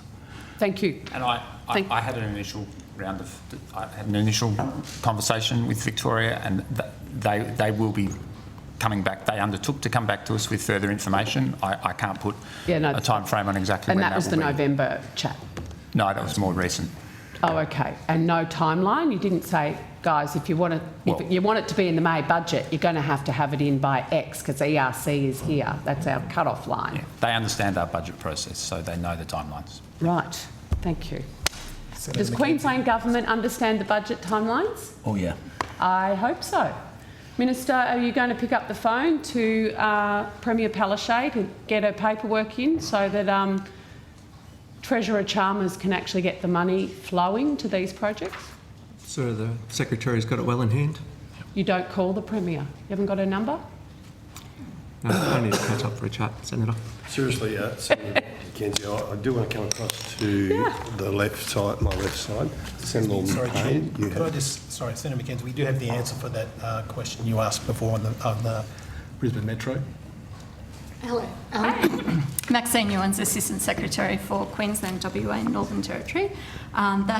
Brisbane Metro is under construction. I can give you a little bit more information if you It's want. okay in the interest of time, but Okay. on notice, for those projects, the transport, Olympic Associated transport ones. projects, Yep. I'd like where they are in the cycle. Sure. Are they under construction? Are they 6 months away from completion? 8 years? 10 years? Understood. That'd be great. We will. Okay, Senator Ormond-Payne. Yeah, I just have one last question in relation to the funding and the Olympics. Notwithstanding the Queensland Government's assurances, which you've spoken about earlier, in deciding the Commonwealth contribution to the overall Olympics funding envelope, what steps is the Commonwealth taking to satisfy itself that any new proposed facility meets the International Olympic Committee's requirements for the building of a new Olympic facility in lieu of using existing facilities? That is, that the new facility is much needed, long planned, and going to be built anyway, and is supported by a detailed business plan that demonstrates its long-term financial viability. So what you've just described are the obligations on the Queensland Government as per the commitments it's given to the IOC. So in the first instance, we would rely on the Queenslanders to ensure that those obligations are fulfilled. So the government's not taking any steps at all to assure itself, before it gives the Queensland Government that funding, that those obligations are being met. Those commitments are commitments of the Queensland Government. They are not risks that the Commonwealth should be bearing. So the Commonwealth is quite happy to hand over funding based on the assurance of the government without checking itself that those requirements have been met. The terms on which the Commonwealth hands over money, as you've described it, will be described in detail in the intergovernmental agreement, which will include the governance structures and the checks and balances to ensure that all risks are appropriately managed from our point of view. Thank you. Now, Senator Whish-Wilson, you have some questions here? I think, yeah, I just might give some questions to begin with. I've got some questions around, following up on questions I asked at last estimates around the use of recycled products in road infrastructure projects. And I actually put some questions on notice to the Environment Protection Division, but they work with the Department for Land, Transport, Infrastructure Investment to provide some responses. In the response to my first question, as in what leadership or policy development or actions being taken by the federal government to mandate or direct or incentivise the use of recycled products, the government said it was partnering with the Infrastructure Sustainability Council to increase the use of recycled content and was seeking an infrastructure sustainability rating. Can you comment on that? Yeah, sure. So just to set the general context, if I may, a priority for the infrastructure and transport ministers who meet on a regular basis across the nation, meeting chaired by Catherine King, is to, we've talked a bit about decarbonisation of the transport sector, which is a major focus at the moment, but also finding ways of decarbonising infrastructure construction where possible, including greater use of recycled materials. There is a lot of good practice going on in various jurisdictions, but between now and 2024, when our standard national partnership agreement is up for renewal and renegotiation with the states and territories, we're looking to ensure that good practice in terms of the use of recycled materials and other sort of standards which people like the Infrastructure Sustainability Council have been pushing for some time are appropriately embedded in those relationships, recognising the Commonwealth, outside of a few projects like Inland Rail and Western Sydney Airport, doesn't actually procure and deliver the great majority of infrastructure projects. That's done through the states and territories, so we partner with them to ensure that best practice is adopted. I might hand over to my infrastructure colleagues to take you through more detail. Thank you. Yeah, so under that Infrastructure Transport Ministers Meeting Forum, we've established a jurisdictional working group chaired by the Commonwealth to look at this matter and a range of other matters as well. But the use of recycled materials is a piece of work that we've asked, and Victoria has kindly agreed to take the lead on, to identify good practice models, better practice models, and share that information across all jurisdictions. And as part of that work, then we'd consider exactly how that could be taken into potentially the next national partnership agreements, depending on the scope of the partnership agreements as they land. We do have a list of projects, if you'd like us to run you through them, just examples of where they've got. I do have some questions about those specific projects. It depends how much time the chair gives me, but I'll just go to Victoria just quickly. I've looked on Sustainability Victoria's website, and they talk about one particular project there. It was a launch of down a soft plastic asphalt road in Craigburn in Melbourne's north. And they, just as a metric, they talk about recycled content breakdown. For every 1 kilometre of road, which is 2 lanes, paved with plastic and glass modified asphalt, we'll use approximately 530,000 recycled plastic bags and plastic packaging, so 170,000 recycled glass bottles, 12,500 used printer cartridges, and 130 tonnes of reclaimed asphalt. Have you got any comments about whether that's a realistic assessment on how much recycled product could be used in 1 kilometre of road? It's not something that we've done any detailed engineering assessments on, Senator, so I would just have to Who would do an assessment like that? In terms of engineering standards for our road construction, that's done by a group called Austroads, I think, which is a company established by Commonwealth states and territories, specifically with the role of identifying good road building standards, which are distributed across the states and territories. So could you spell that for me? Sorry, Austroads, AUSTROADS. Austroads. Okay, and for them to look at a specific assessment of how much recycled soft plastic could be used. You probably know it's very topical at the moment with the collapse of REDcycle recently, where hundreds of millions of plastic bags are having to go to landfill because no one's buying them to use them in any projects.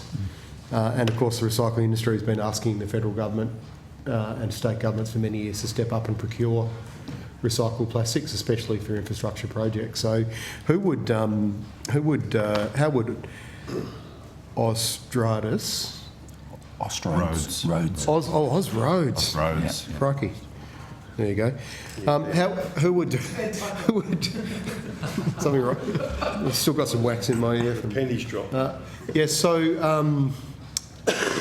how would someone be able to direct them to look at the specifics of the use of soft plastics and to actually prepare a report on this? I think the Austroads may already have work underway on this, and it's a organisation which represents the various road managers, road authorities from different states and territories across the nation. So they'll already be pretty plugged into the kind of project that you're talking about there in Craigieburn, and keen to look at examples of best practice, as are we. So where projects like that are undertaken, where they're trying something a bit innovative, we're keen to draw on the lessons from that so that we can have conversations with the states and territories about what good practice looks like and how we can promote that through the investments that we undertake. So could you just perhaps give me some advice on who I would direct questions to then to make sure that they were doing that? You said you thought they might be. Yeah. So if I may, Senator, so there was $2.89 million committed in the 2021 budget in relation to Austroads looking at this very issue to develop guidelines and model specifications on the use of recycled glass, tyres and plastic in the construction of roads. Yeah. So this is something that's happening over 2 years. Over 2 years, yeah. Yes, Senator. So if you'd like us to facilitate a briefing for you with Austroads. Yes, so actually that'd be fantastic if you could. And I don't know whether I should ask this directly of Infrastructure Australia, but one of the responses your department gave me, Mr. Betts, was the government's partnering with Infrastructure Australia to expand the market capacity program, which forecasts the demand for materials in Australia's major infrastructure pipeline to model the potential to use replacement, as in recycled plastics, for example, and other materials in major road infrastructure pipeline. You said this work is expected to be released by the end of 2022. Can you give us any updates on the release of that work? I think a supplementary stage of the work that IA have been doing for some time around industry capability was released at the back end of last year. But yeah, we couldn't find it on the. Okay, we'd have to follow that up for you, Senator. We'll take that on. Yeah, if you could, just said the work's expected to be released by the end of 2022. Yeah. Perhaps I think this was the report you're referring to, funding a report by the Australian Roads Research Board on best practice advice for the use of 10 different recycled materials in road and infrastructure. Any idea on the timing of when that report? You said it was 2 years? They're not a government agency. We'll take that on notice if we may. Yeah, look, if you could, just in terms of when that report's going to be released. Sure. That's fine. And then funding Ausroads, which we've talked about, to develop guidelines and specifications. It mentions 4 reports have been delivered on the use of recycled plastics in road construction through Ausroads.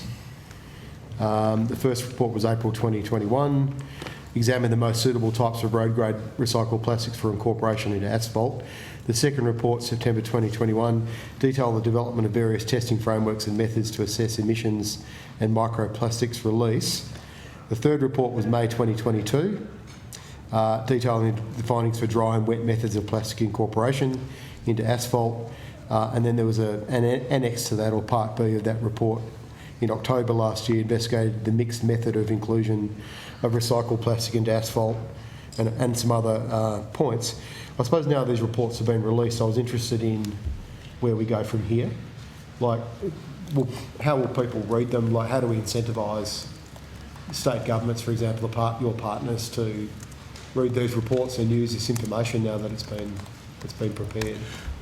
So the state governments actually constitute the boards of those 2 companies we've been talking about, the Road Research Board and Austroads. Yeah. So that information is freely available to them as I know constituent it's available, members. but how do we actually get? So that's how do we move to the next step to actually get this stuff in road base? Well, that's where the national partnership agreements come in. So for the forward investment pipeline, in aggregate, $120 billion over a 10-year period. That's the Commonwealth's investment in various projects, and where we're investing in road or rail or other forms of linear infrastructure. Yep. It's open to us to put some conditionality around that about what we'd like to see in terms of best practice in sustainable construction. Most of the running on this is being undertaken by the states and territories, so it's not something is going to be imposing a whole bunch of overheads on them. This is good stuff that they are being innovative about, so it's more of a joint approach to make sure that we crystallise on best practice. Yeah, I mean, in terms of you co-funded your agreements, does the Commonwealth have to put simply, do you have the ability to direct state governments who we're giving Commonwealth funding to? Well, for instance, in an area that you'd care a lot about, Indigenous employment, for instance, absolutely we do. We require certain outcomes be met on the back of Commonwealth investment dollars, and if that can be done for Indigenous employment, it can absolutely be done for environmental sustainability as well. Okay. And in our view, it should be. In your view, it should be. It should be. Okay. Yeah. So, and what would what would a process look like there, Mr. Betts? Would it be that all future federal funding for black spot programs or whatever would mandate, for example, like the use of, once these reports have provided the technical and engineering information, they would mandate state governments procure this locally? I don't want to get too far ahead of ourselves because we've got some discussions to go with states and territories, and as I said, we want to do it on a basis of consensus, but absolutely that is the kind of thing we will be contemplating. Okay. Senator Chisholm, I should say Minister, obviously given the red cycle collapse and the fact this has been a matter of national significance and public interest, is that something your government would consider working with the departments for federal government to play a bigger role in buying recycled material for our major projects around the country to provide that market and that demand to underpin the investment in infrastructure recycling?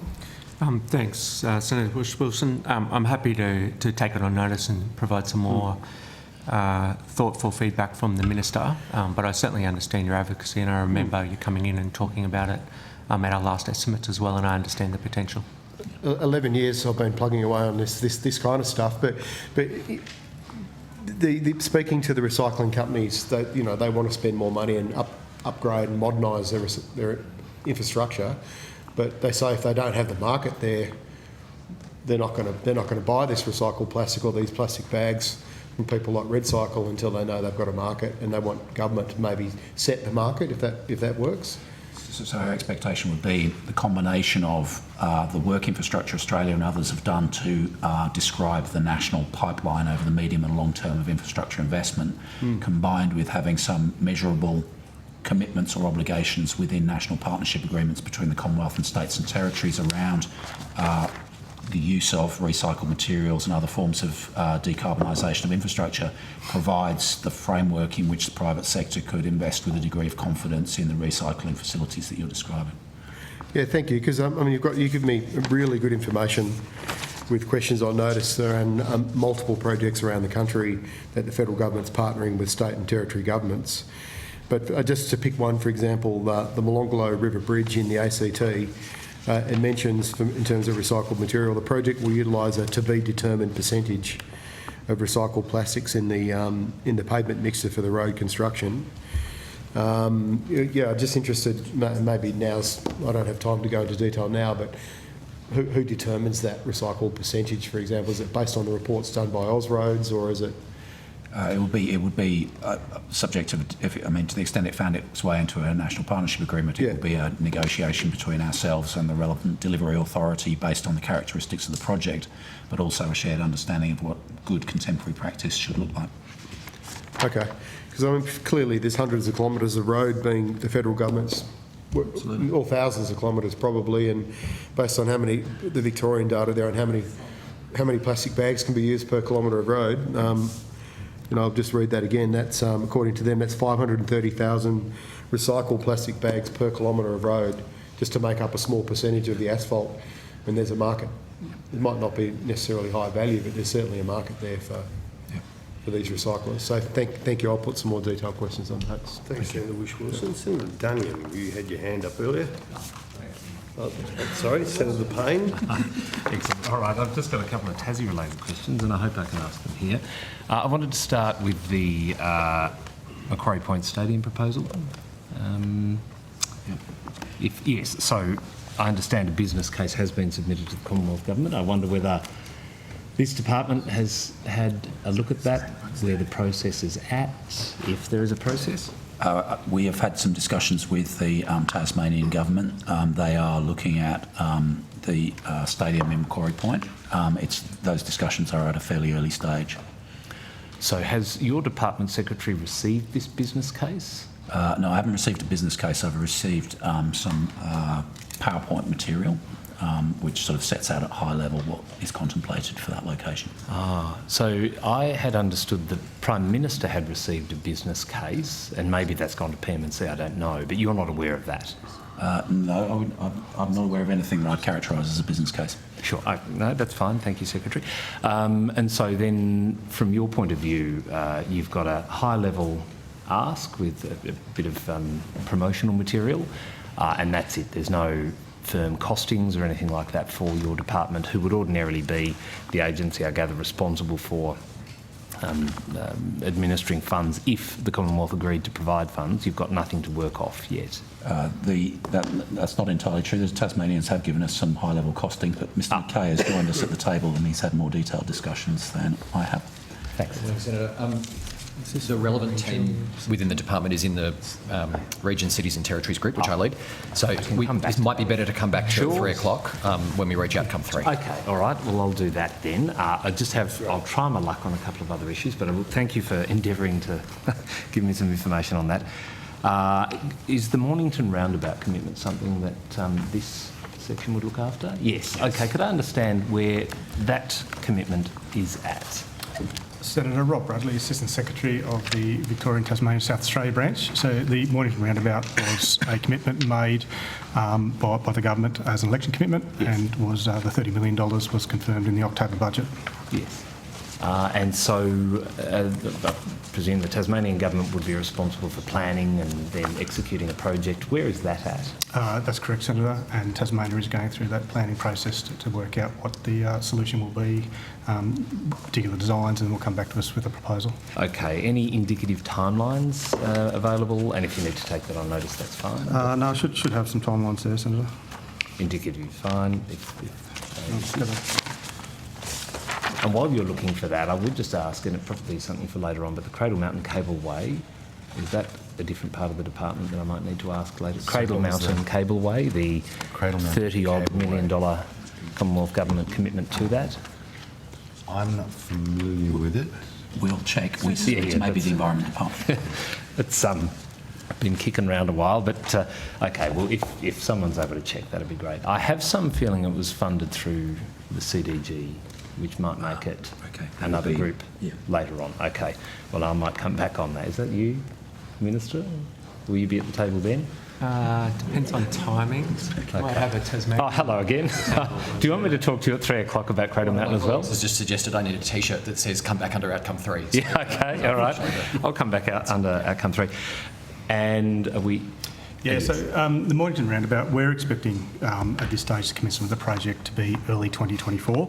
So we know that there's been some community consultation that took place in late 2021, looking at a sort of a start date. Look, I don't have a specific time for when we expect the PPR, the project proposal report for that one, but just looking at that sort of time of an early 2024 start, I think we'd anticipate to see something from Tasmania toward the end of this year. Okay, all right, that's great. Thank you very much. I'll keep a very close eye on that one. I just have one more general question around infrastructure project delivery. I understand within, and I will go to the Department of Finance and ask these questions, but there's some entity within the Department of Finance that looks after infrastructure delivery. Is that right? Do you have any interactions with an agency within the Department of Finance that manages, outside of your own agency, this sort of... Yeah, there's a group which was established under Prime Minister Turnbull, I think, to advise on options for financing of different infrastructure projects, and it's moved around between different entities, starting off in the Prime Minister's department, then moving to our department, Treasury. Yeah, I think it's in Treasury. In Treasury? Yeah.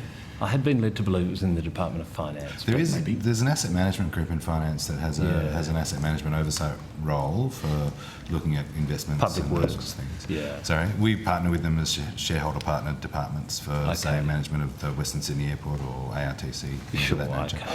But I think you're talking about a company, about a group called. Used to be called the Infrastructure Project Financing Authority, which was part of Treasury. Okay. We'll confirm that and maybe share that with you at 3 o'clock if we can get... Yeah, sure. Okay. Well, why don't I come back at 3 and we can catch up then. Thank you very much. Thanks, Senator Dane. Thank you. I'll come to you, Senator Payne. I'm keen, colleagues, that we do break at 12. And if we are finished, then we can go to outcome 2, but I'll be led by Senator Canavan when we come back from lunch. Still be on outcome 1? Okay.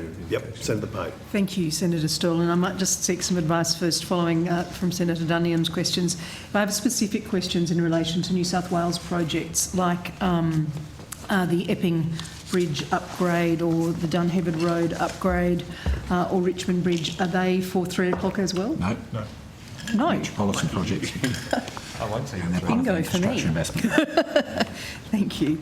Can I just start then on Epping Bridge and get some advice from the department, please? The announcement, I think, includes a $110 million contribution from the federal government.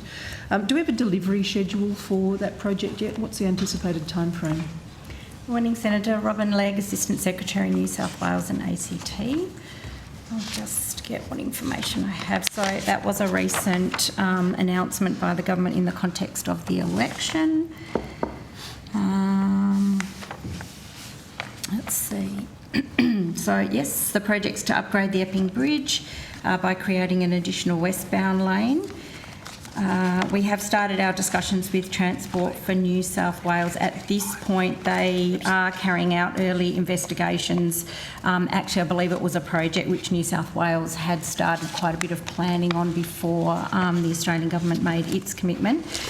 We're waiting on and they're preparing a review of environmental factors document.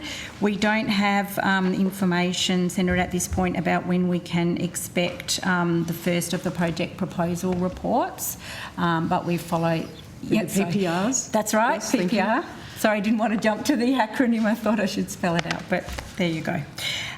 So we'll follow up with them, and we're also seeking advice from them about whether that will be a scoping PPR or whether they will be in a position to move directly to a development PPR.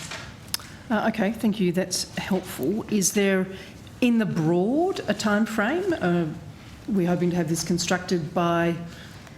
I'm happy to take on notice, Senator, if I can find out any more information from New South Wales based on the initial scoping they've done, whether they can give us any more information. I don't have anything with me. Okay, thank you very much. Dunheved Road goes through a number of local government areas, communities, but Warrington in particular. Where is that project up to? I think the local council, advised last year that works would commence early 2023, subject to the release of federal government funding. Is that still correct? So Dunheved Road, the Australian government commitment, that project is funded 100% by the Australian government, and the commitment's 127 million. The project is on track. We already have scoping and development PPRs in and approved, and 100% detailed design was completed in August 2022.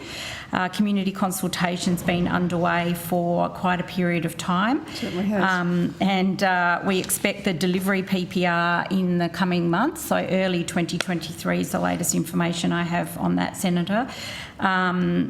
Construction's expected to start in late 2023 because they're just working through some of the final planning approval and environmental assessment processes, with end of construction at this stage scheduled for December 2024.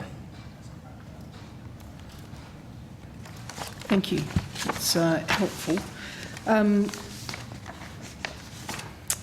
And I'll come back, if I have time, to Richmond Bridge. Is this also the area, Mr Betts, where I can ask questions about the expert panel for Western Sydney infrastructure planning? Yes? Yes. Thank you. Thanks, Ms Legg. Thank you. As I understand it, Mr Hallinan correcting you or me? I'll have a go at answering your question. If there's any detail I don't have, we'll take it up this afternoon. But okay. Although Mr Mackay, I think, is the federal representative, so maybe he could... Has he disappeared again? Okay. As I understand it, the panel was announced during the election campaign last year? Yes, it was. By the then opposition, so that's April, May. Yep. And the inaugural members of the panel were announced, I think, in the Bradfield oration. It's not clear to me whether it was actually by the Prime Minister, but on the 6th of December, is that correct? That sounds right, yes. Thank you. Was the department asked to provide advice to government about possible members of the panel? Yes, we provided advice to the government about the mandate of the panel, broad composition of the panel, some thoughts around membership of the panel, and around how we should engage with the New South Wales government so that they were able to have a strong and equal say in all of the above. Thank you. In terms of that advice, Mr Betts, can you tell the committee when you made your suggestions as to membership of the panel? I would have to take that on notice. I don't have the precise date in my head, but it was sometime ahead of the announcement that you've just described. Okay. And the panel, as it is and as it was announced, is that the final composition? Yes, it is. And the panel's met several times.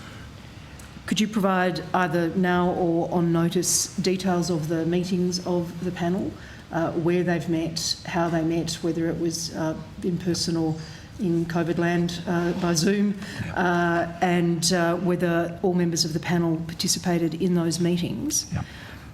Mr Betts, The panel has some eminent representatives of Western Sydney on it, and of course broader senior public servants such as Mr Mackay and Ms Fishburn, or Dr Fishburn.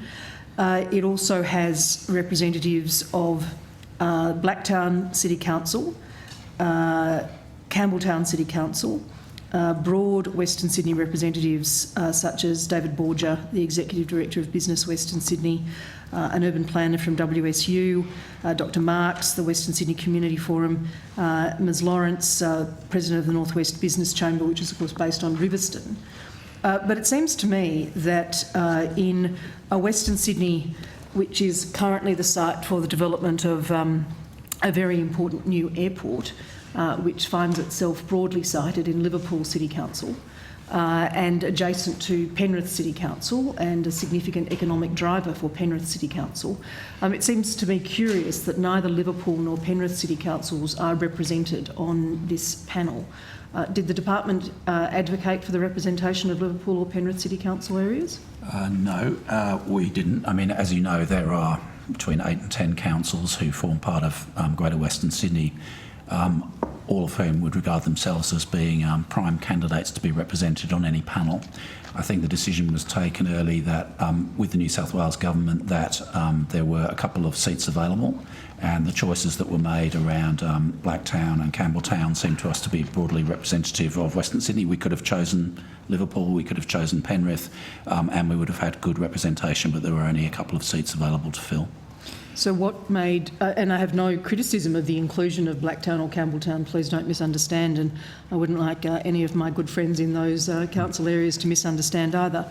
But what was your judgment that led to preference for Blacktown and Campbelltown over Liverpool and Penrith? And I would also say, frankly, given the experience of the impact on infrastructure from particularly flood events of recent times, Hawkesbury Council, what was the weight of merit, if you like, that made you go that way? I think we suggested there should be 2 representatives on there, and we suggested that Lindy Dietz, as the General Manager of Campbelltown, would be an appropriate and strong candidate to be on there, because at that time she still is chairing, I think they call themselves the Parks Group of General Managers and CEOs for Western Sydney, and that Blacktown, population 350,000, that had not been part of that Western Sydney planning partnership, would be a significant addition to it.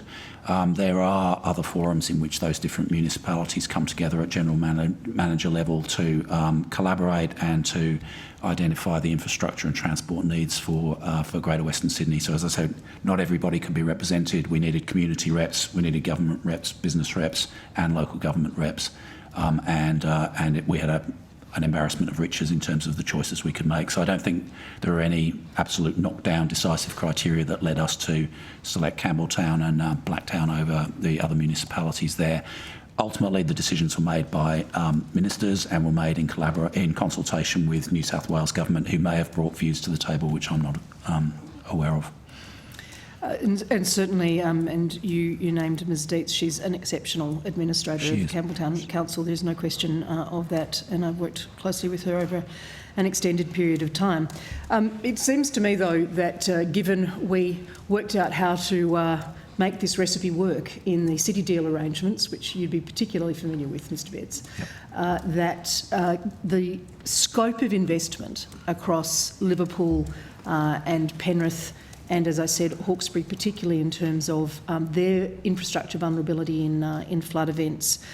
How do those councils and their residents, for that matter, how do they ensure that their views are adequately represented in the expert panel process? Yeah, so the expert panel process is chaired by Dr Sarah Hill, who, as you know, is a very highly regarded New South Wales public servant. No doubt the panel will be having their own discussions. I'm not a member of the panel, but maybe having their own discussions about how they engage more widely with stakeholders in the region. One of the things that was very clear in establishing the terms of reference was that when we were selecting representatives of local government, that the mandate of the panel was not merely to hear representations from the municipalities directly represented, but to look at the whole sub-region of Western Sydney. And you're right to say that Liverpool has been a huge focus of investment, Moorebank Intermodal Terminal, the airport, the enabling land transport to support the airport. So the mandate is broad. We had to pick 2 representatives. Those 2 representatives aren't merely there to represent Blacktown and Campbelltown, but rather to represent the whole region. The process by which they engage with their local government colleagues to get the holistic view will be something that the panel will need to decide, and I wouldn't want to direct them on that. Mr Betts, you mentioned the terms of reference. Can you please provide those to the committee? Sure. Are they available now, or would that have to be taken on notice? I imagine they'll be taken on notice, but if we can get them to you during the course of today, we absolutely will. Thank you very much. If I was to ask Liverpool Council, Penrith Council, Hawkesbury Council, whether they have been engaged by the panel itself thus far, do you have any awareness of what engagement the panel has had with those councils who are not represented? No, I don't, but it's a very legitimate question, and maybe we could return to that this afternoon. And David McKay will join us at that point, as will our representatives who look at Western Sydney issues, and they may be able to provide more detail than I can. So I do have a commitment this afternoon, which may preclude me being here the entire time. If Mr McKay is available and can respond to that question now, that would be helpful. Yep. If not, I'll ask one of my other colleagues to ask it again this afternoon. We'll give it our best crack. Worst case scenario, we'll take it on notice and we'll get it to you as soon as we can. Appreciate that. Morning, Senator. Morning. I think in terms of the discussions that have been had with those councils, it would be best to take on notice. As the Secretary said, Ms Dietz is there as a representative of the councils. I couldn't speak to discussions that she's had with her local government counterparts, but very happy to take it on notice. I'd also add that Kirsten Fishburn, as a state government representative, former CEO of City of Liverpool, an outstanding public servant. So I met her in the first place, actually. She's fantastic, and she would have a detailed working knowledge of issues confronting the City of Liverpool. All right, I would be very grateful for that information. Now, you confirmed, I think, that the commitment was made by the then opposition in, let's assume, April or May, because it was an election commitment, and that the appointments were announced in the Bradfield oration on the 6th of December. I think you said that, and I think that sounds right to me. I tried my best to ask for Dr Google's help to confirm that, and that was the case. That's around 7 months to appoint the Western Expert Panel for Western Sydney Infrastructure Planning. But as I understand it, they are required to provide advice, strategic needs assessment of transport infrastructure in Western Sydney, and provide those findings to government ahead of the 2023-24 budget. So appointed on the 6th of December or thereabouts. So far it's taken a longer time to appoint them than there is for them to advise on the budget. Being reasonably familiar with budget processes, it's the case that for a May budget, advice on something as significant as a strategic needs assessment of transport infrastructure in Western Sydney is not going to be provided at the last minute in May. So how is the panel supposed to do that work? Let's say they got a couple of weeks away in December before Christmas, but one hopes they were granted a Christmas break. And then they have, at best, half of January, February and March to do a very significant body of work. How are they supposed to do that in that period of time? Well, Mr McKay may be able to give you some insight into that as a member of the committee. I must say I've met on a number of times with on a number of occasions with Sarah Hill, who's chairing it. They're pretty happy with the work program that they've got and their capacity to land some worthwhile advice to government in that time frame. But The only thing I'd add, Senator, is we're very conscious of that time frame. The panel is meeting weekly to progress the work program. Is the work program something that can be made available to the committee? I would have to take that on notice, Senator. I'm not chairing the committee. And we would need to make sure that the New South Wales government was happy to share that, recognising they're about to go into caretaker period. Of course. On the 3rd of March or thereabouts, I think, so you've got a couple of days to ask them.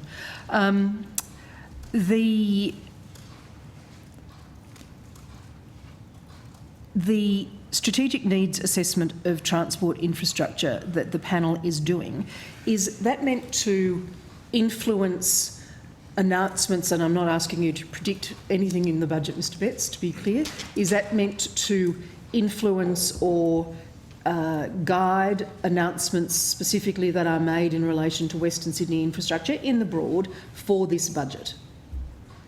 That is potentially where it may land.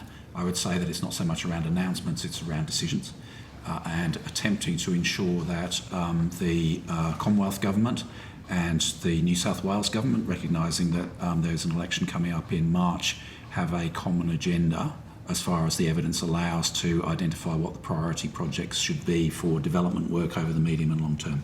In other words, an attempt to get us all on the same page about the sequencing of enabling arterial transport investment in Western Sydney. Is there any reason why and again it may be my inadequate searching, is there any reason why the names of the panel members are not even on the Infrastructure Department website? Not that I can think of, given I've named about half a dozen of them in the course of this session. And I've named the rest. That's There's no exactly secrecy right. about it. No, exactly. So it's actually quite hard to find. Is it? Okay, well, thank you for that feedback. And if I could, I think you indicated to me that you were able to take the terms of reference on notices, providing those to the committee, plus the work program. Is there any funding allocated to the operation of the panel, and if so, what is that funding? Senator, there's no separate funding. My team is providing the Secretariat services.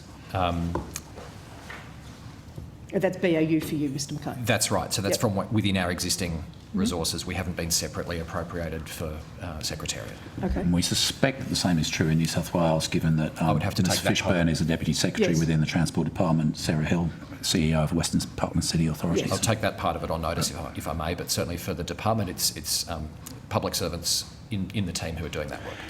Okay, and I've asked about consultation with those key local government areas that have very significant engagement on infrastructure questions in Western Sydney as well. What about further community consultation? What is the panel doing in terms of community consultation more broadly? Senator, we have discussed it, partly in the context of the question that you asked earlier about the timeframes within which the first report is to be done. As I said earlier, I don't want to speak on behalf of the chair, so perhaps if I can take that one on notice as well to consult with Dr Hill.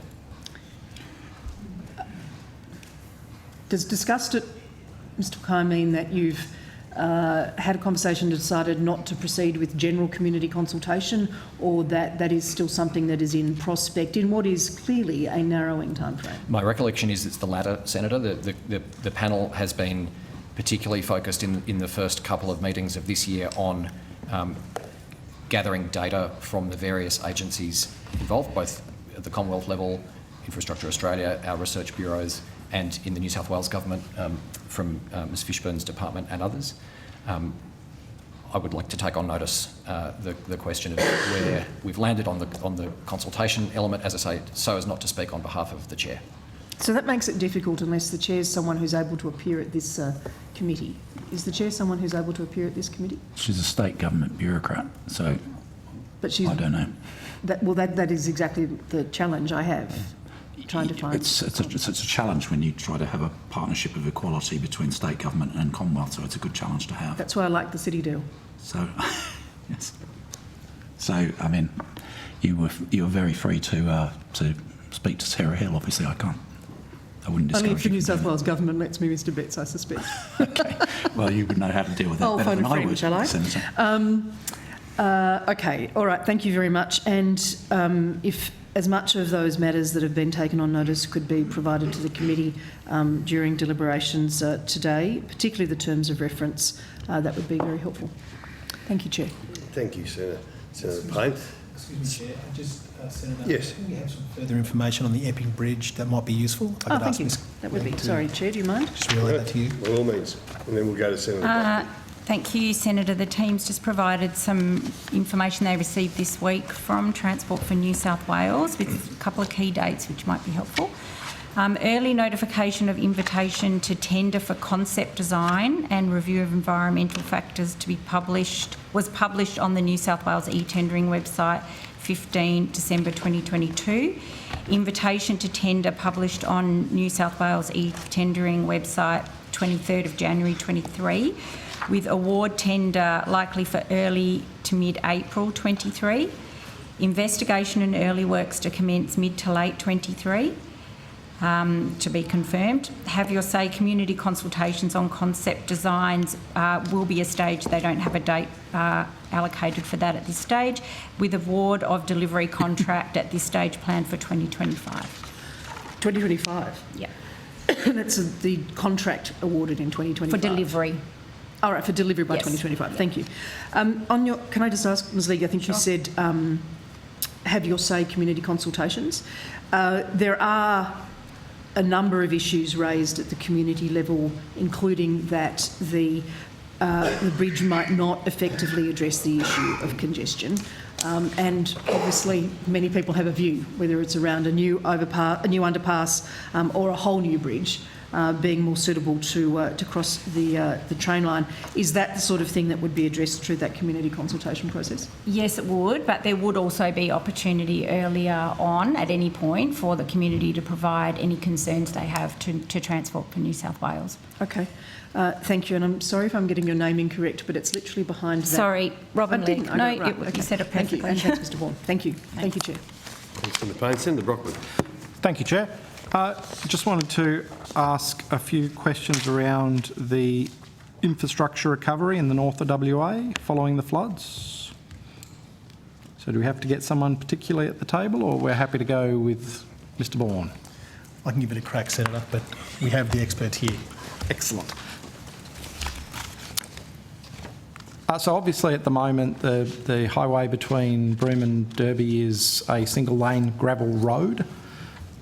What is your role, Miss Ewens? Miss Ewens. What is the Commonwealth's role in that project, and what kind of oversight are you giving to the recovery?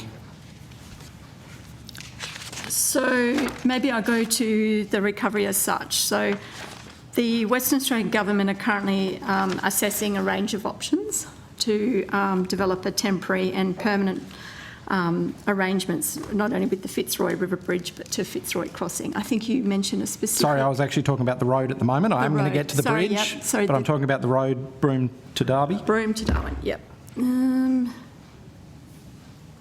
So at the moment it's a single lane gravel road. You've got to be escorted at various times during the day.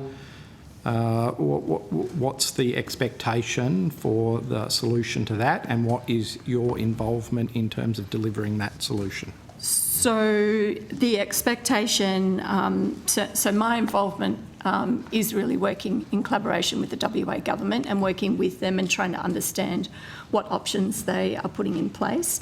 They haven't specifically identified all of the options, so they're working very quickly to make sure that they put sort of temporary construction or variations through. I would probably have to get probably more information and come back to you on that detail of that one. So it's not clear to the Commonwealth at the moment when that is going to be a all-day crossing, not crossing, an all-day bypass of the broken section, when we might see it resealed? No, it's not clear because of the rains. They're waiting for everything to subside and they're continuing to assess it, but it's certainly not.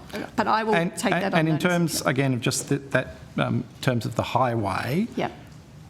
In an emergency recovery situation like this, what is the funding split? Is it 80-20 Commonwealth State, or does it revert to a different funding mechanism, or it's part of Highway 1, so... So for this, there are two usual forms of funding for a project of this nature. If there's been a natural disaster declared, then the Emergency Management Authority's disaster relief recovery arrangements kick in, and that's, I think, in the portfolio of Home Affairs. So there is an emergency response funding mechanism that happens. But that wouldn't be for rebuilding the road? For rebuilding the road, what we would do is await full detailed work from Western Australian road officials to do the engineering required to figure out exactly what the road rebuild would look like, and we'll work with them on that, and as that work occurs, it would be a consideration of government for that reconstruction process. And what would the funding commitment be there? Isn't it a set formula? Wouldn't it be under the 80-20 being Highway 1 or not? Look, plenty of things have been under 80-20. I think the National Highway Network doesn't actually provide a status of an 80-20 funding split. I think the National Highway Network, as gazetted, changes the nature of GST redistributions. Okay. It's a different mechanism that affects, which is more broadly in Commonwealth state financing model. So it means that less of the grant will be redistributed to other jurisdictions, but that's a matter for the Commonwealth Grants Commission. Okay.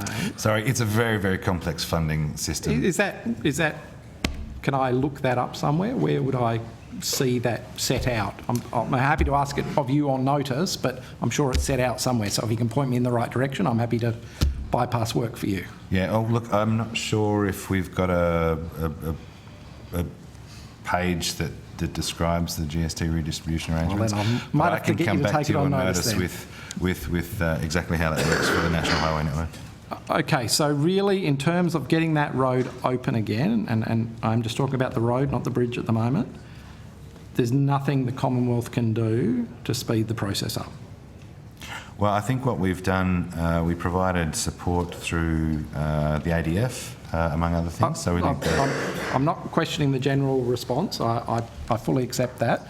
But in terms of getting that, I mean, we've got communities affected in terms of travel to the west. We've got communities affected in terms of travel to the east. I'm just looking at the levers you have to make sure that the Commonwealth is doing everything it possibly can to get that road open as quickly as possible. So we're working very openly with the Western Australian Government on what that could look like. I think the key piece here is it's actually a very high priority for the Western Australian Government, and I don't think there's much that I could do that would make that a higher priority for them than it already is. All right, then we'll jump to the bridge. Where are we at with the bridge? Sorry, Senator, if I may, please, Senator Brockman. I believe there was a question asked from one of your colleagues. Could we ask questions? Senator Smith had asked Jerry if we could ask some questions here, or if he could ask questions here about this on Friday, but he was redirected to emergency services. Jerry, was that what? But not. I'm asking you. No, I'm with you. I'm as keen as curtail my activities as you would understand, with the road being out too. But I just wanted to clarify. Should we be asking questions of emergency services as well, or is it this department that has the full spend once the West Australian Government says what they need? Well, I can talk through the split in responsibilities for an emergency response and recovery arrangement, and that's when there's a disaster declared, and I think there's a role by the National Emergency Management Authority, which is in Home Affairs. I can't answer for what they do, but I do know that they exist and they do have a function, particularly in emergency response. And then long-term ongoing planning and construction of roads and working with jurisdiction on what the key road priorities are for that jurisdiction going forward. That's certainly a matter for this portfolio. I'm really trying to stick to the infrastructure recovery. I'm not trying to get into the I'm with you. I have an response. interest too, Senator Brockman, absolutely, for the Kimberley. I fully accept that there's large parts of this that are handled elsewhere. Sorry, so the bridge, I mean, the basic problem is, as I'm sure you're very well aware, is that you have a dry crossing, but which can't be used. We're talking about barges, which is all well and good, but I hope it's a very short-term solution. I mean, how many wet seasons are we looking at without a bridge? Senator, I think that's difficult for us to answer at this point. But other than we are working with the West Australian Government to assist them as necessary. I mean, they are still coming to terms of what actually needs to be done there given the circumstances. But until we know those sorts of details, it's difficult to make a call at this point.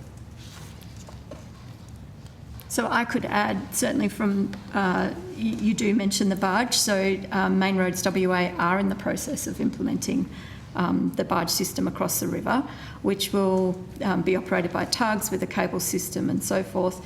The barge system can also be adapted when the river levels fall too low, using portable pontoons. Other options, so they're also in discussion with the Australian Defence Force in regards to constructing a Bailey Bridge, which is, I understand, a prefabricated structure to allow lighter vehicles to use the highway. And that structure is planning to be assembled very quickly, but I don't have So those dates. discussions happen between you and the Department of Defence, or No, the WA, WA government goes with- straight to the Department of Yeah. Defence? Yeah, so we will link the responsible authority, which in this case is the Western Australian Government, with those parts of the Commonwealth Government that can be of most assistance to them. And in this case, we think the ADF is very helpful in the context of considering, you know, Bailey Bridge construction or whatever it is that makes most sense for them in that circumstance. Okay, going back a few years now, I know bridge construction was in a different bucket, effectively, to road construction. So is there a different formula for allocating the construction costs of a new bridge? Presumably one will be built. What's the formula? Look, we look at it on a case-by-case basis with each project with a jurisdiction. So I think for this, we wouldn't see there being a substantial difference in our usual funding arrangements to a jurisdiction. It would be important to the jurisdiction as well as it is to the Commonwealth. And have those conversations started? Well, I think the conversation would start once we've got a good estimate of what the cost will be and what the replacement will be, and that requires the work in order to do the planning for the replacement road and bridge, Senator. I know the WA Main Roads has got a tender out at the moment. When would you expect the WA State Government to approach you with a number? Well, ultimately that's in their hands, but I think as soon as they've got a reasonable estimate that they're comfortable giving to us. The numbers that we've been given are very indicative. It could be in the order of $140 million thereabouts, but that's the sort of number that I would prefer not to put on the record, because I don't know what scope they've gone out to tender on. I don't know those sorts of things. They're very early and they're subject to change.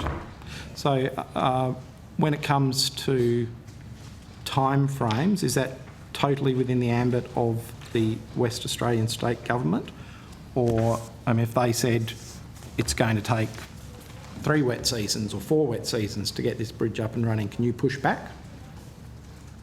Certainly it's a negotiation between both parties, Senator, but all the engagements we've had with Western Australia indicate they wish to get this road and bridge replaced as quickly as they can. So again, you have no indication on timeframes at this stage, though? I think once they've approached market and figured out exactly what can be done over what time frame, then we'll have an estimate, Senator. Would you expect to see something before the budget estimates round? It's plausible. Okay. I shall come back then. Thanks, Senator Brockman. Okay, well that brings us now to 12 o'clock, so we will break and come back at 1 p.m. Thank you. Okay, in continuance, Senator Canavan. Thank you very much, Chair. We're keen all morning to talk about the Rockhampton Ring Road, so let's go to that. We've got Mr Helen at the table. I first want to start off, since we last met, there's been some announcements about some work starting this year. Could we get a progress update on what is happening, where that's at? When will the works be starting? Sure. Sure. It's up to you. Okay, Yep. Maxine Ewens, Assistant Secretary. So at the moment, we, as you mentioned, they announced on the 13th of December, announced the commencement of a $280 million works package, with the Australian Government committing $80 million. That's early works package, including right now public utilities being moved and prepared, such as power poles being erected at Pink Lily, Boundary Road, McLaughlin Street, Monier Road overpass and embankment, Yeppoon Road intersection, Limestone Creek Bridge and embankment, Lion Creek Bridge approaches and associated roadworks and connections. So the early works underway are there. So early works commenced on the 7th of February, and Queensland Government are currently in negotiation with 2 contractors for delivery of the next section of works under two Stage 1 contracts. Still under Stage 1, those negotiations, are they? Yes. Still on that $280 million. So you said embankments, and are there actually roads being built as a part of this $280 million, or? At the moment, it's focusing on early works. I think in that... Just a lot of money. $280 million is, of the original budget's about a fifth. Having a look. That's a lot. So what? I'm just wondering.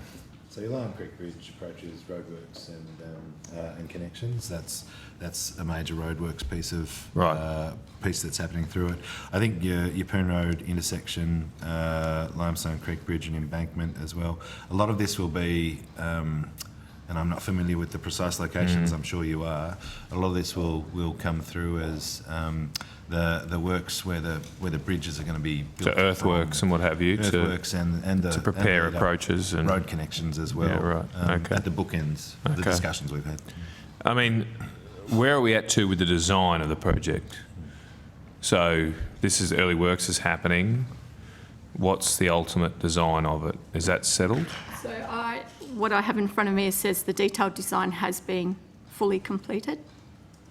And so is that going to be the same number of lanes as was before the budget decision last year? Yes, I believe so.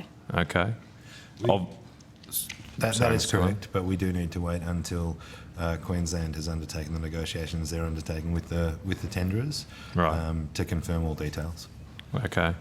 And so obviously at the moment that design, or at least the costings of that post the original tenders, were out by $600-700 million. Has there been any more funding allocated to deliver on that completed detailed design? No, there hasn't. That's exactly the same? It's exactly the same funding profile. So the $80 million that came from the federal government, that was pulled forward, was it, from? Yes, that's correct. Okay, so no additional money from the federal government. What about the state government? Have they put any additional money in, or is their 200 part of their? I believe their 200 was part of their commitment as well. Okay.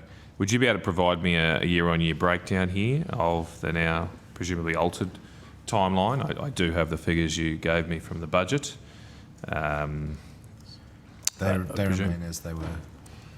Well, they mustn't, because noting the bring forward of the 80 million. Yeah, okay, well, that's what I'm after. I mean, I'll just, can you provide? So I've got, have you got the figures in front of you? I've got 22.7 in 21-22, so presumably that hasn't changed.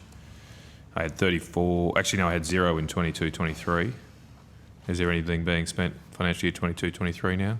So nothing has changed with the funding profile, and at the next budget cycle is where the adjustment is made to bring forward that just haven't gone through the formal process. That's the Australian government funding as well, so we haven't given you Queensland government funding. I get that, yeah, and I'm reading off that. Yeah. But your 80 million, you're expecting, so on the figures I have here from the last estimates effectively that you provided, there wasn't going to be another dollar spent from the Commonwealth Government until 25-26.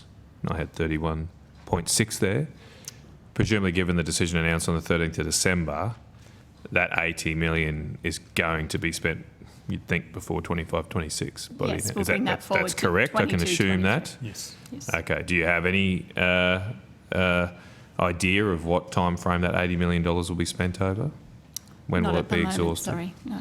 So you do have a time frame on the actual, putting aside the payment of the 80 million, do you have a time frame on how long stage one will take? The construction of those early works? Yeah, well, the 280 million, how long will it, I'm not that worried, as I say, about the exact transfer of money, but how long will that announced $280 million of works take to do? Look, I think we'll take that on notice, Senator, and once we've got the full detail from Queensland after they've negotiated with the tenderers for the early works, I think we can give you a full response. Just on this issue, a little bit broader, I'm going to an interview that, sorry, got the wrong one. Interview that the Minister did with the Boodles Breakfast Show in Rockhampton, and she was asked by the radio station, how long is this project projected to take? Like how long from go to woe? This is the overall project, and the Minister responded, yes, it's a long-term project, so it's now in our projects it is over almost $2 billion. It's one of the single largest projects in the state of Queensland, and certainly one of the biggest projects we're funding in partnership with the Queensland Government. And then the Minister says, is at this stage, I think projected, I think it is, I'm just looking at my notes here, I think 20? No, I don't want to say and muck you around with that, so it'll take a while to build. I mean, how long is this going to take to build? The Minister seems to have no idea. I think she almost suggested it was 20 years, but how long is this going to take to build? Look, it'll certainly be built over the period of the pipeline that we work with jurisdictions on. My anticipation it will be across the next 5 or 6 years. But we will have to wait until the negotiations are completed by Queensland and we finalise the agreements. All right, well, that's good to hear, 'cause it's earlier than 2030. Obviously, we do seemingly have a funding hole here.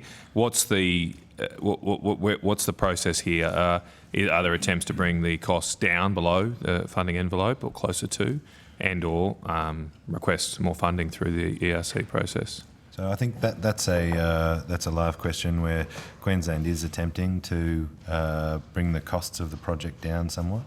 Consistent with the original design. That's still consistent with the detailed design as we've discussed. I think there might be some value engineering choices they could consider with tenderers. They might also be looking at things related to the intensity of the build period. So the sorts of discussions I've had with them are the amount of fly-in, fly-out workforce that would be required for the project. If there was a way to stretch it by a year or two, you might not need anywhere near as much of the temporary housing and accommodation costs that were built into the earlier tenders. They're going through that process now.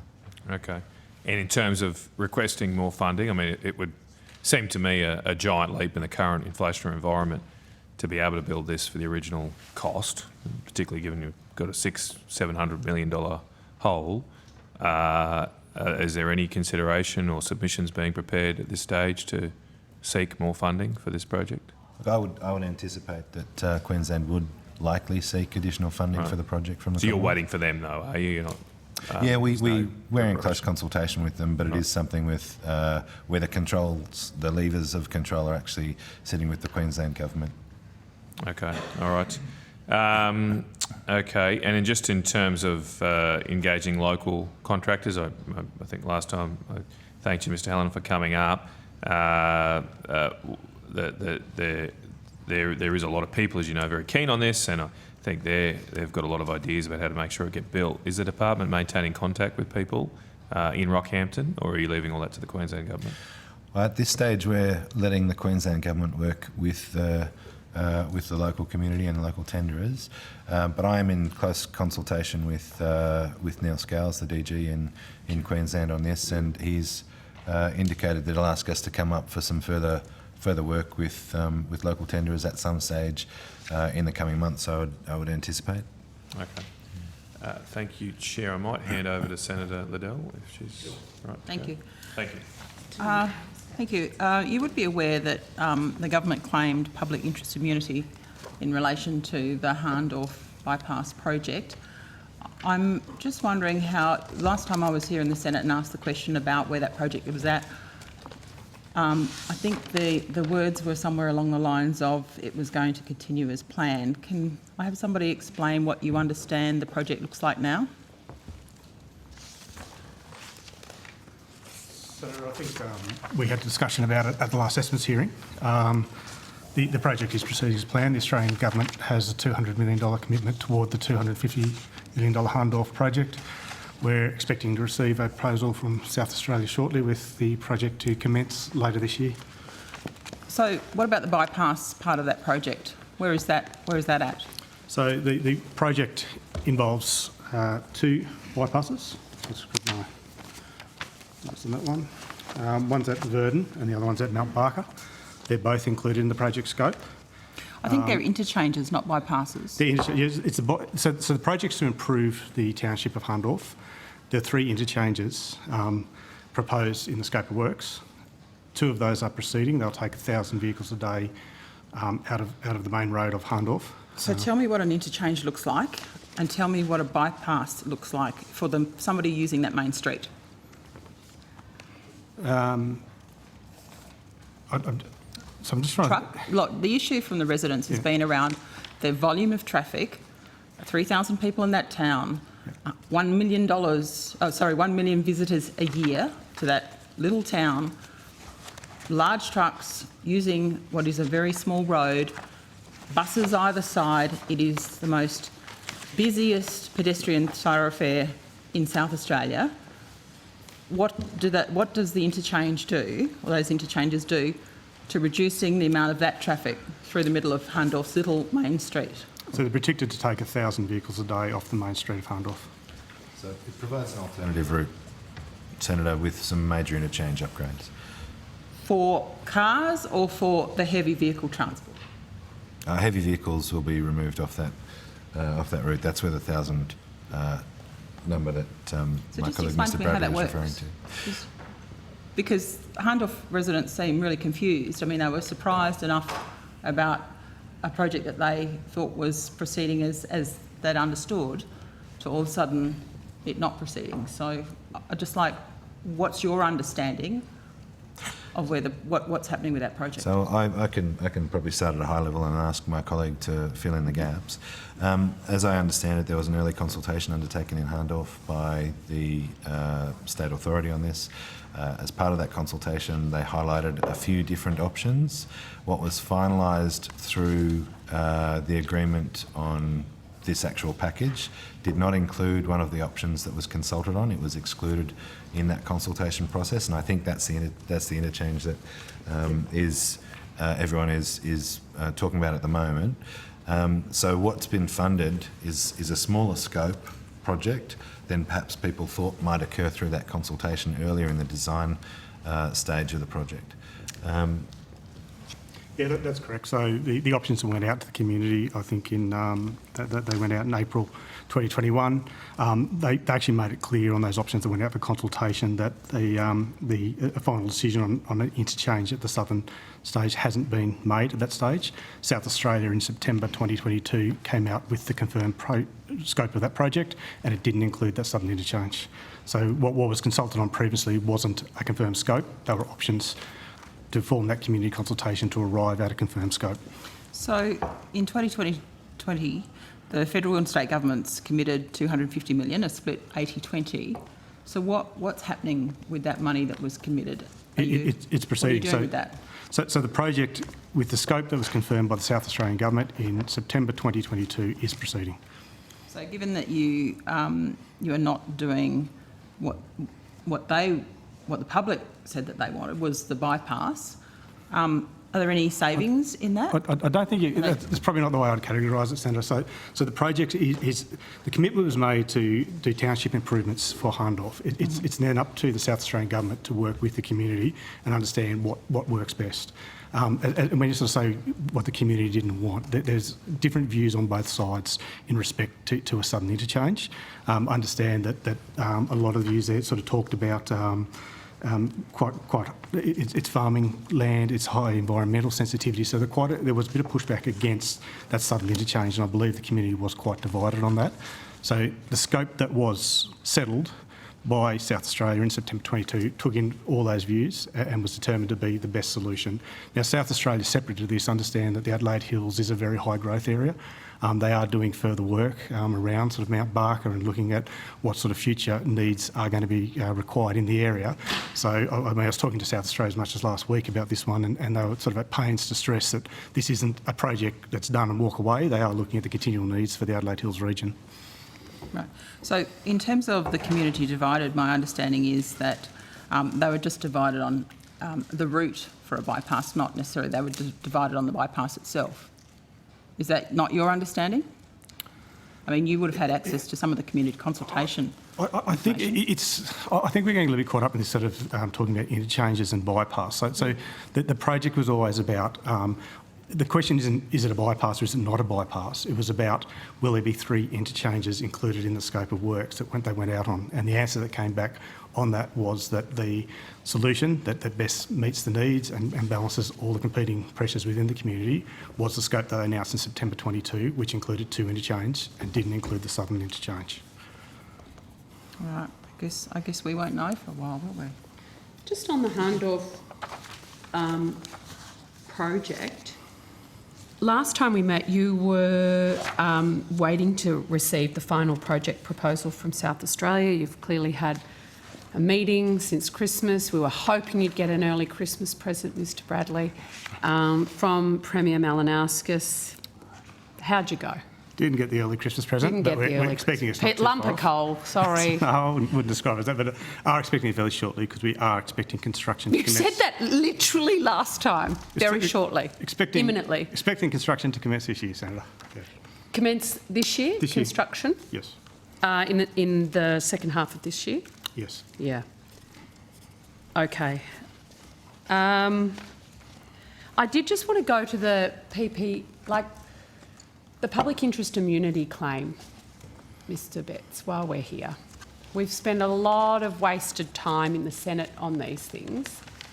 Has the department actually asked Premier Malinauskas or his minister, the South Australian government, if they mind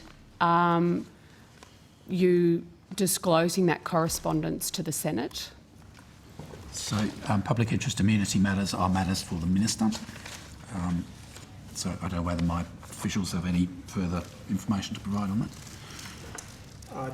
I think in line with what Mr. Betts said, it is a matter for the Minister. I think one of the things, though, that would add is that it's been a long-standing practice that we generally won't release details of the project proposals we're developing with states. We need to keep that sort of open lines of trust in the information that states and territories provide us. Yeah, no, I appreciate it's been claimed under prejudicing Commonwealth and state relations, but the next couple of sentences in the standing orders and the conduct of that interpretation is that the Commonwealth has to ask the state if they mind, and if they don't mind, well, that again is another decision point for the Minister. So my question is, and the Minister representing the Minister who's had to come and explain that to the Senate in recent times hasn't made it clear whether the Commonwealth has asked the state government whether they have an issue with the release of this information to the Senate.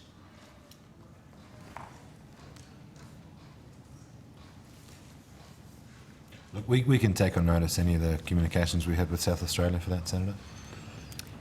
What correspondence has got? If you've asked and they've said no, well then your public interest immunity claim has validity. But as it stands now, you haven't actually fulfilled what the Senate requires in terms of accountability and transparency to claim a public interest immunity. Oh, well, the Minister hasn't. My apologies. You're right. It is a matter for the Minister. Assistant Minister, could you take on notice yourself to inquire of Minister King whether she has written to both, not just Premier Malinauskas, but indeed your own Premier in Queensland, because there was another public interest immunity on the same grounds around the Gabba redevelopment, and again another public interest immunity claim around prejudicing the relationships between federal and state governments, without actually answering the fundamental question, have you checked if they've got a problem with it, with the release of the information? Happy to take on notice, Senator Mackenzie. I do know that these issues were dealt with in the Senate last week as well, though. Yeah, and the whole Senate voted that the Minister should actually, that the public interest immunity claim was failed. Not the whole Senate. No, the Labor Party. The whole crossbench, the Greens and the opposition joined to hold the government accountable to their own standards and to their own claims they made prior to coming government. And it's past interesting that you have just disregarded that on coming to government within such a short time. The whole Senate, the majority of the Senate, including the crossbenchers. Do you know what's past interesting, Senator Mackenzie, is that we're still waiting for the colour-coded spreadsheet. I'm pretty sure Senate passed all documents. Order for production of documents on. The order of production of documents from the former government. By you, we actually voted on transparency and accountability. Order. Okay. Sorry, Minister, I'm just going to, before it just descends into chaos, could I just urge, if someone is talking, someone else have the decency to let the other person finish before you start jumping in over each other. Minister, and then you can have the call when the Minister's finished. Just reiterating that we're not going to be lectured to by Senator Mackenzie Point of order. on integrity and accountability. Point of order, sorry, Minister. Point of order, Senator Mackenzie. The Assistant Minister is reflecting on a senator in his commentary. There is no point of order. Minister, you have the call, Minister. Thanks, Chair. So, yes, we're not going to be lectured on integrity and accountability, particularly from someone who never provided the colour-coded Point of order. spreadsheet, despite Point multiple of order. Senate Sorry, requests Minister, to do so. your point of order, Senator McKenzie. The Assistant Minister is reflecting on a senator. As I said earlier on, there is no point of order, and I'm quite happy if any senators want to take it up with the clerk. Despite Minister? multiple orders to do so, Senator McKenzie.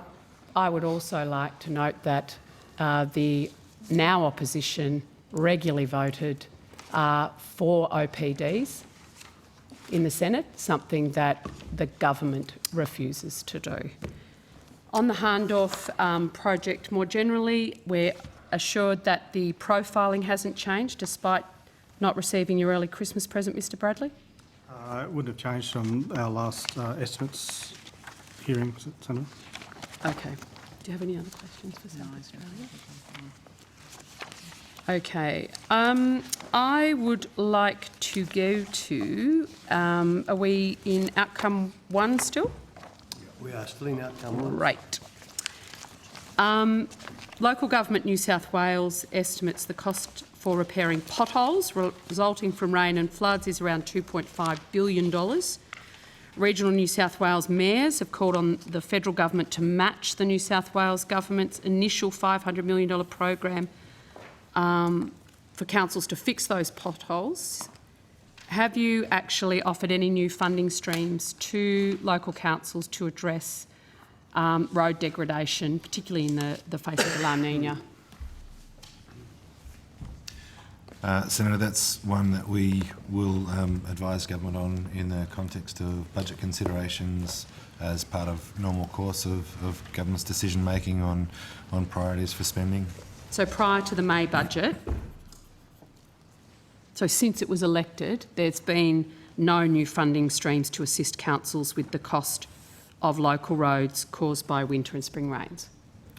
Well, I think you could point at the $250 million extra in the local roads and community infrastructure program. Saw that this morning. That can be very used timely for that purpose.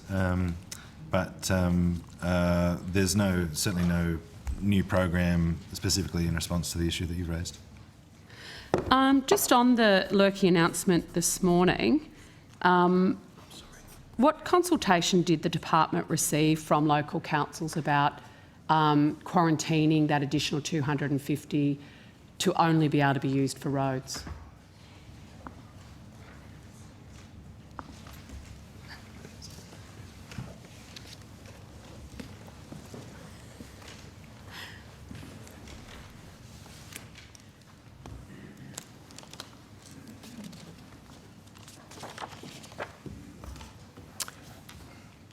Ben Maher, Assistant Secretary, Targeted Infrastructure Programs Branch. Senator, that was an election commitment as part of the government that funding be targeted towards But that it's only roads. quarterised towards roads. Maybe I misread the story this morning. I have some information in relation to prior media announcements, Senator, but there were announcements during the election that Yes. funding, the government's Would be 250 additional commitment 250, would yes. be targeted towards, to use general terms, non-urban Yes. councils and targeted at roads, local roads. Because I spent last week in Western Victoria meeting with a lot of regional councils who spoke very highly of the Lurkey program. They loved the autonomy they had to be able to spend it on local community projects, and you know we all get lobbied about what they should be. But I don't think they were aware that the additional money would be unable to be used for community infrastructure projects, that it's only for roads. Can you just confirm, Mr Maher, that that is the case? I'd refer to the wording in the Minister's media release today, Senator. I can quote that if that would be Please useful. quote it, that would be great. An additional $250 million funded in the October budget will be targeted to supporting road projects in rural, regional and outer urban areas. This delivers on an election commitment. Yes, so the targeted means, does that mean the whole $250 million will be available only for road projects in rural and regional communities? That's how I would interpret that sentence, Senator. Yes, well, hopefully you've developed the guidelines so you will know that that's actually what it's up to. So my understanding of the Local Roads and Community Infrastructure Program was that it also funded a raft of community infrastructure that local councils themselves put forward. Is that correct? Historically? Historically, in the 3 phases that have Yes. been funded prior to phase 4, that is correct. So my question remains then, what consultation was done with local councils to quarterise or quarantine the additional 250? No one's arguing that was the election commitment of the government, to only be able to be spent on roads. What consultation was had with local government? I'd need to take that on notice, Senator, noting it was an election commitment. No, the 250 was the election commitment. Yes. Quarantining it for roads rather than community infrastructure and roads, which was the previous program, I'm unaware that councils are aware that it's only going to be for roads. And I want to understand the consultation process you've undergone. You know what I'm saying, Mr Betts? Thank you so much. Yes, I do understand, Senator. No, it's all good. In respect of commentary for the scope of that commitment, on the 4th of May, there was a media statement by Jason Clare, Senator, that, to quote that, an Albanese Labor government will expand the program by another $250 million, supporting projects and upgrading roads in every part of Australia, particularly in outer urban and regional areas. There were statements in the regional ministerial budget statement in the October budget that similarly referred to... Mr Maher, I'm letting you know what I know from regional councils. They love the program, they're happy it's got more money, they just didn't know it was only going to be able to be spent on roads. And so I need to understand what conversations you've had. So if you could take that yes, Senator. On notice, that would be wonderful. Senator Canavan, do you have any questions that you want to... Yeah. Can I just get an indication, Senator Canavan, is there still a fair bit more to go in outcomes 1? Well, I haven't consulted with my colleagues, sorry, so Okay, because we might start putting our head around if we're going to keep dragging out who we're going to cull at off the end of the program. I'll let you come back to me with that. Break or something. Yeah, that sounds still, good. But okay. I just had some question on the Northern Australian Roads program. Someone is the right person.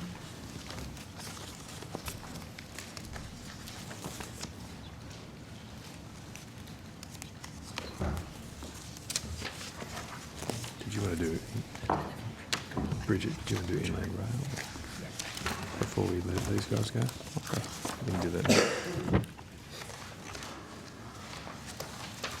that. Look, I just had some questions. How much of the Northern Roads program, I believe it's a $978 million program, how much of that is unallocated at the moment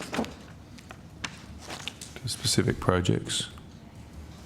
I actually don't have that in front of me. I'm going to have to take that on notice and get that back to you. Or my team Or will maybe we hopefully be could listening. go the other way. Yeah. I think there's, on your website at least, there's 20 committed projects. How much of funding for each of those 20 is there?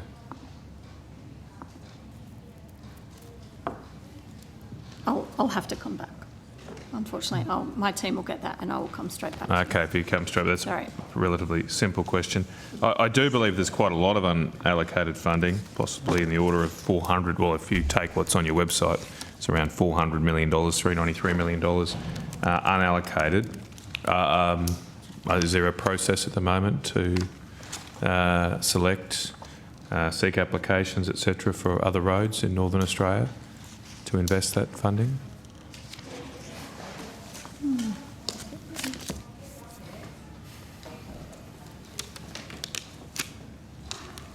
So, Senator, I think in terms of that sort of work, I think we're working with the Northern Territory Government on that sort of on that information to find out Yeah, I think the process is as part of the normal budget process and the process to come and bring projects forward as part of the budget process. But there's certainly nothing specific at the moment that I have at the forefront of my mind where they're coming forward. Well, I've got plenty of roads if you want to come see me. There's plenty of roads to upgrade in Northern Australia. I'm just wondering, it's $400 million. Is this being treated like a hollow log just to sit there and fund other projects? There's 392.5 million, I think, that remains unallocated. Okay, that's consistent with what my calculations were. Okay, that's a lot of money. It's a lot of money for Northern Australia. So, Minister, is there a plan here to try and invest in Northern Australia? Is the government doing anything to help people in Northern Australia travel around better with this funding available? I'm very committed to improving roads and infrastructure in Northern Australia. Senator Canavan, I think the department gave an answer about the process they're going through in the lead up to the budget.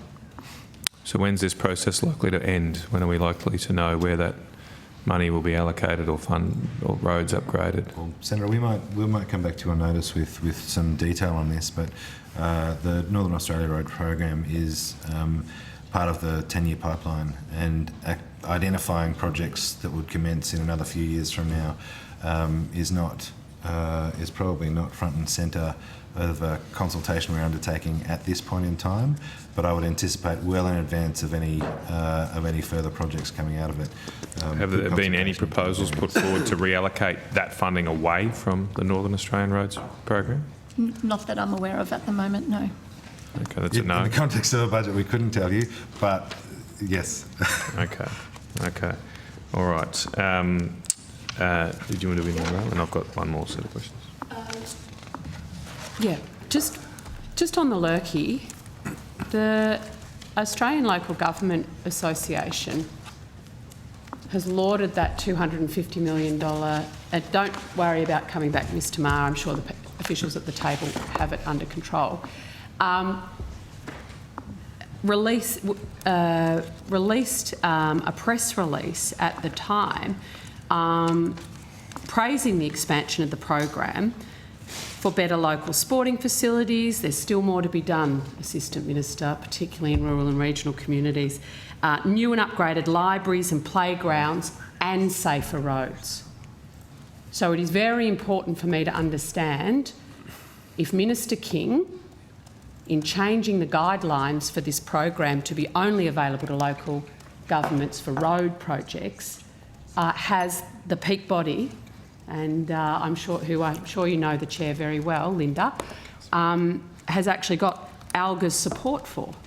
My recollection of the evidence that we heard earlier is that when then Shadow Minister Clare announced the additional $250 million, is that the detail around that press release said it was for local roads.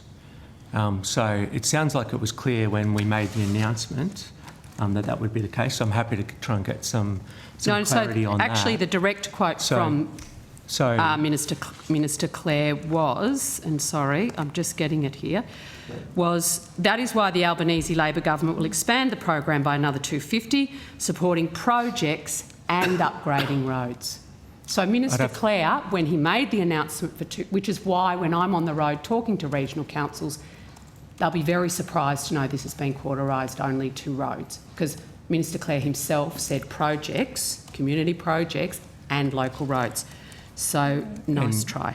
I want to go to Inland Rail now, please. And the original $500 million remains available for both roads and community infrastructure, which is important to note. And as you started with this line of questioning, Senator Mackenzie, you identified that there is a great need for improving local roads at the moment. So I'm sure councils right across the country will welcome an additional $250 million for local road projects. I'm looking forward to hearing what consultation the department had with local councils before they Minister made that decision.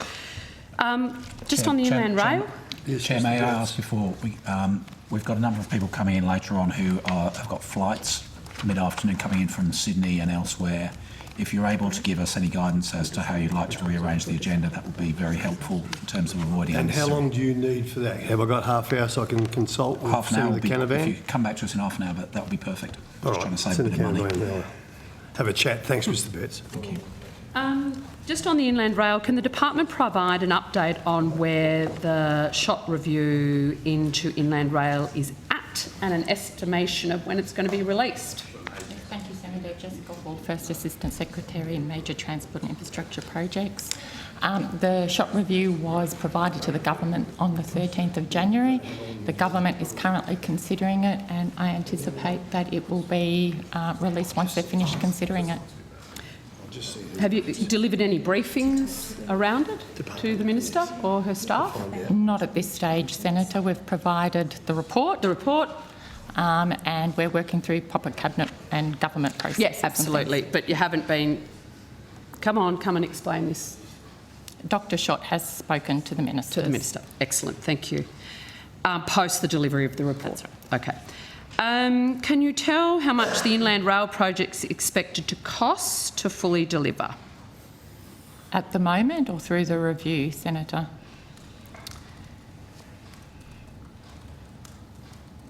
So we can tell you What do you mean? Well, the purpose of the review was to look at the costs and the schedule. So that is part of the review. Yes. And so... So you would have that information. So how much is it expected to cost to fully deliver? Well, the review is being part of cabinet considerations and things like that. At the moment, the current funding for the program is 14.5 billion. So is it still the department's view that the total cost of the Inland Rail won't be known until after all the design briefs of... That's exactly right, Senator. ...procurement and construction for all sections completed? That's exactly right, Senator. And your view hasn't changed with the findings of the SHOT review? I think still in regards to the review, Senator, the review will actually go through, I imagine, and consider where each of the stages is up to, and it will look at things like what's been happening in regards to market constraints and all of those sorts of things. But ultimately, you need to go out to the market for the market to tell you what it's prepared to pay.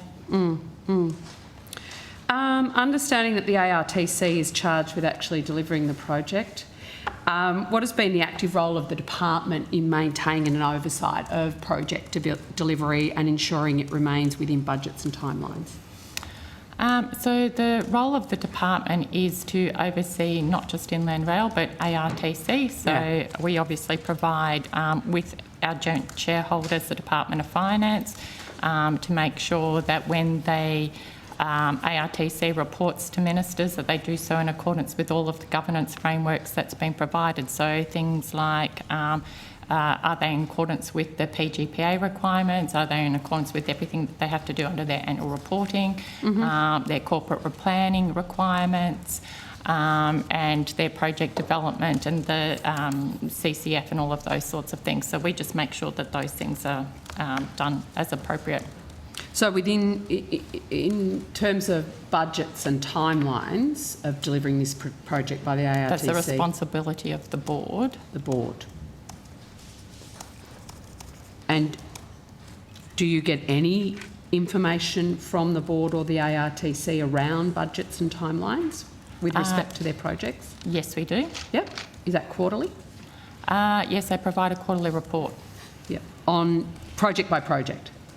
In regards to both Inland Rail and I think also in regards to the other projects that they're providing, we get regular updates as well, such as, Port Botany, etc. Oh, just on a personal note, North East Victoria line upgrade, please. What role and actions have you taken in supporting and facilitating negotiations with state governments, for instance, in Victoria and Queensland, when it comes to delivering the project? In regards to Inland Rail specifically? So in Victoria, ARTC has a regular meeting with the Victorian Government, which we sit on as observers. Okay. Do you ever get to speak, or are you kind of off to the side of the room? We're usually off to the side of the room. On occasions, if there is something that the Victorian Government needs to seek information from, I'll pipe in or something like that, but it's very rare. that I will say anything.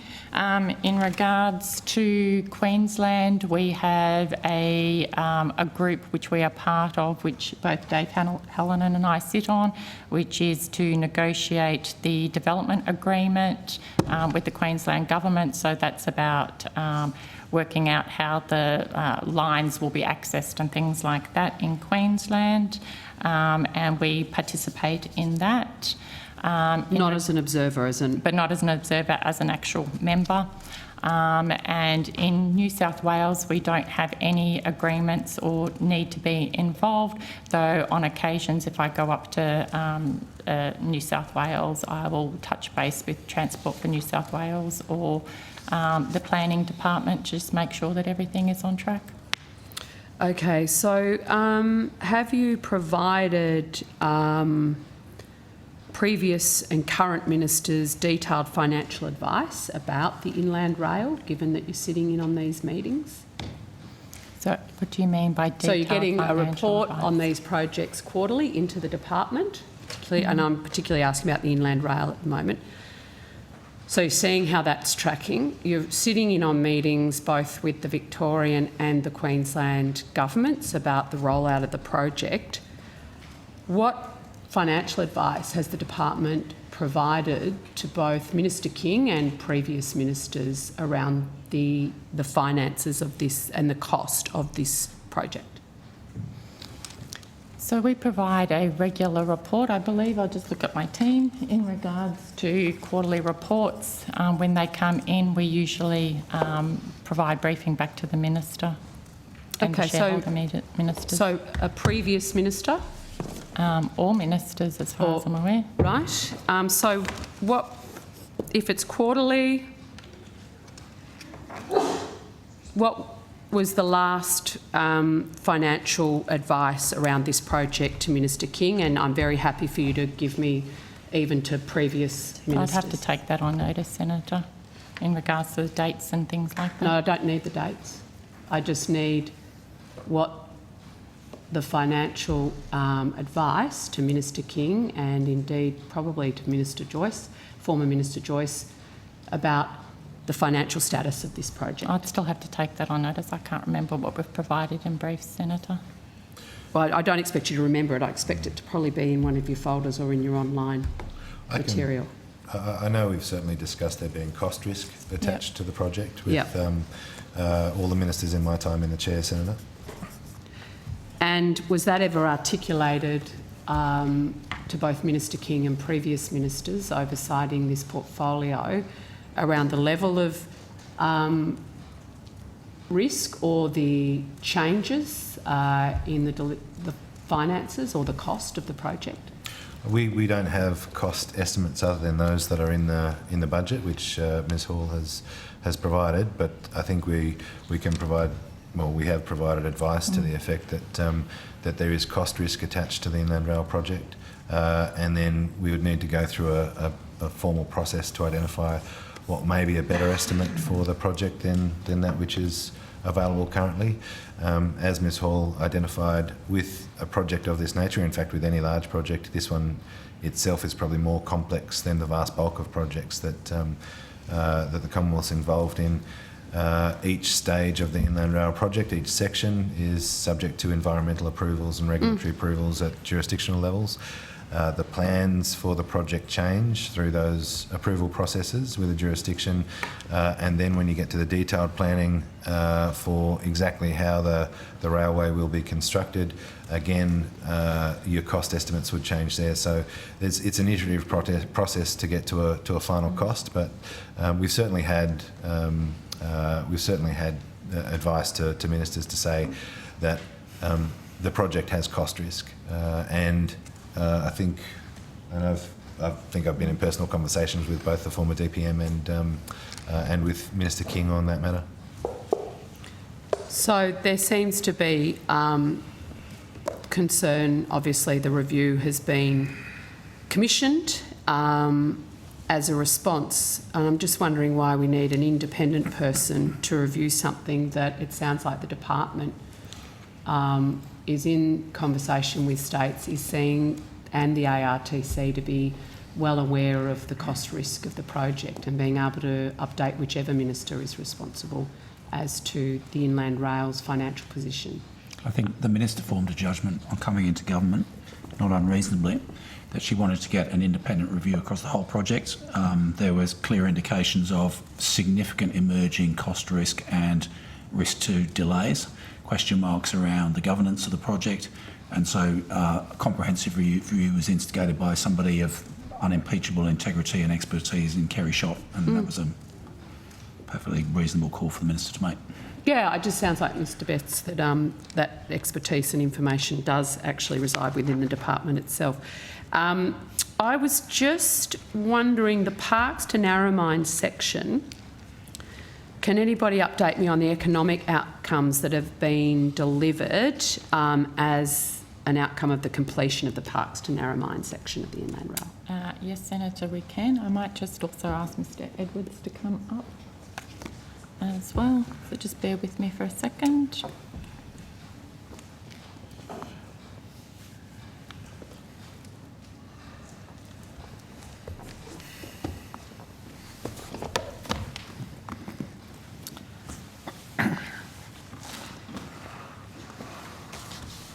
So I'll start off, and then Mr Edwards might want to actually add some more. So during the construction, the project contributed to the local economy and provided a significant number of local jobs.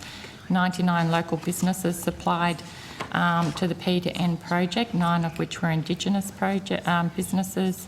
109.7 million was the total spend with local businesses, 14.1 million of which was also Indigenous businesses.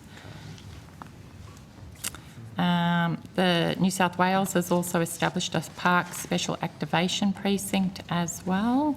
Early works, I believe, has started on that and is expected to be completed in the first half of 2023, with Fulton Hogan delivering that and expected to employ up to 125 workers.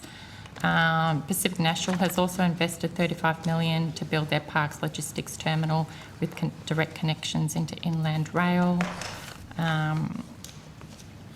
you want me to keep going, Senator? Yeah, I love hearing the good news about the Inland Rail construction.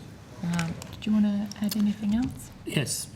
Drew Edwards, Assistant Secretary, Regional and Communications, Inland Rail. I can just take you through a few of the job numbers. So there was 1,862 people employed on the project. Of those, 762 were local residents. Oh, that's a great step. Of those, 302 were Indigenous, and local Indigenous were 197 of those people employed on the project. Fantastic. Can I just say, Mr Edwards, like the seat of Parks represented by the National Party's Mark Colton, 16% of that community is Aboriginal and Torres Strait Islander, so it's fantastic to see them, that cohort, enjoying the investment from Commonwealth Government into this project. Sorry, keep going. I can just touch on some of the materials that went into the site. There was $20 million worth of steel, 14,000 tonnes supplied by Liberty One Steel to the project. 25 million of ballast and capping was acquired locally from Parks-based companies. 20 million was awarded to Rockler at Mittagong, some way away, but those were for sleepers coming into the project for the rail. And they were the main contracts that were directly in the local area in the Shire. Thank you very, very much.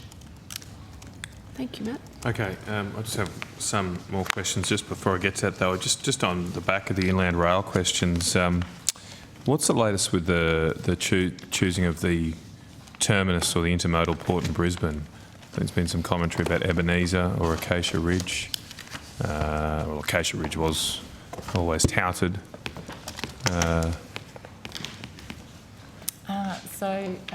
Senator, in regards to Ebenezer, there is still a business case happening with the Australian government. It was one of the things that Dr. Schott also looked at in regards to her terms of reference, but Mr. Priest may be able to answer some in greater detail.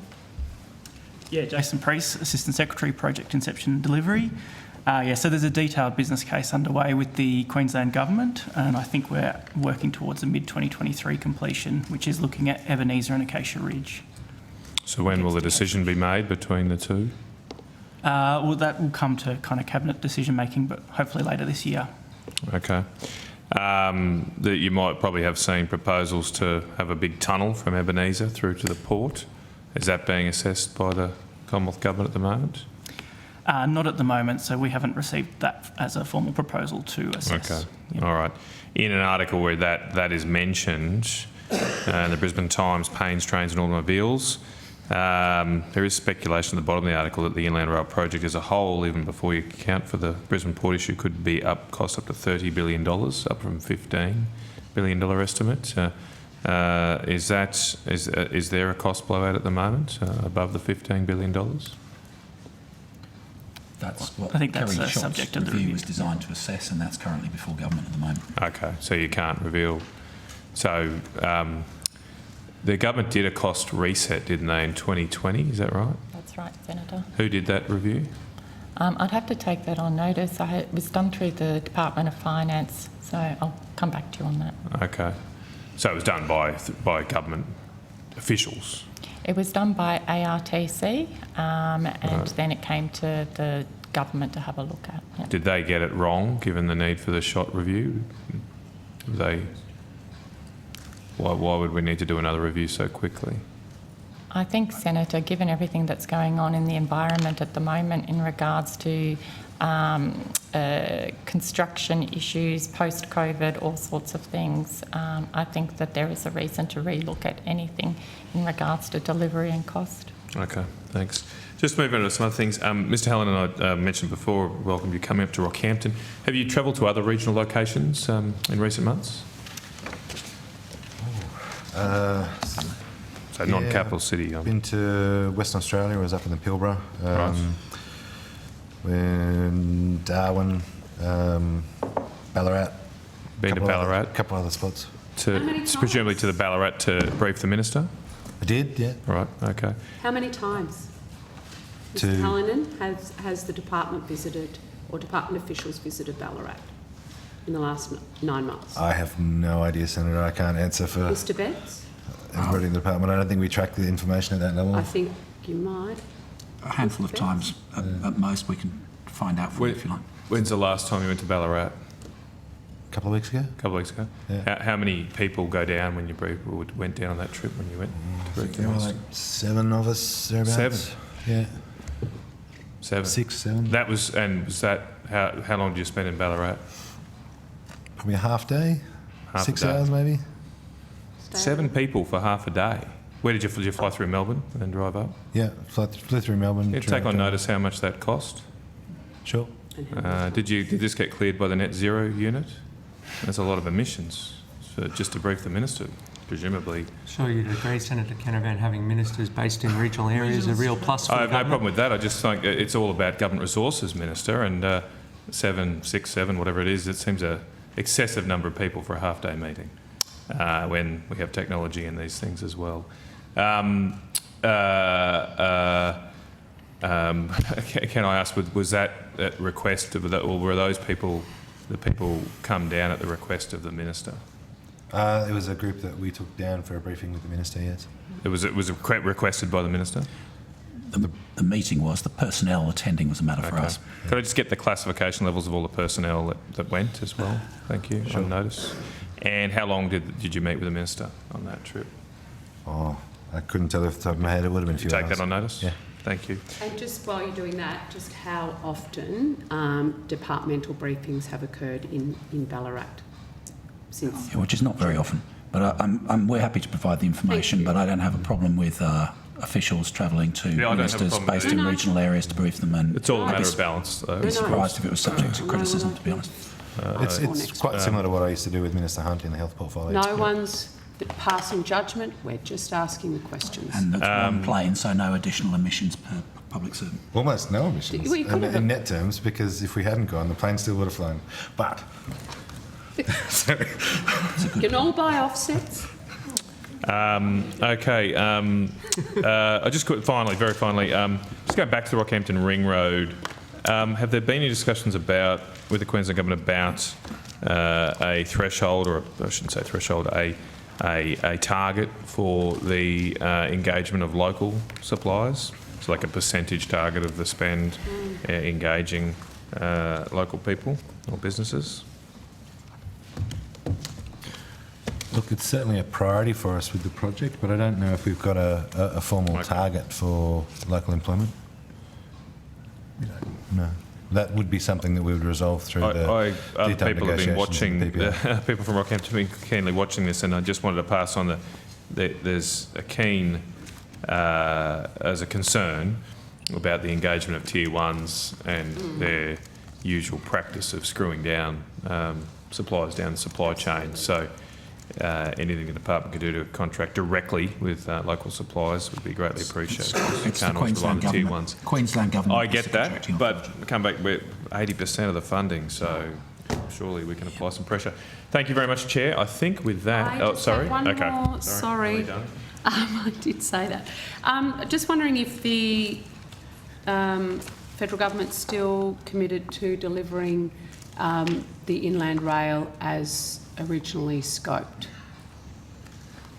All questions related to Inland Rail, cost, schedule, budget, scope will be considered by Cabinet in the light of Kerry Schott's review, and we can't preempt that.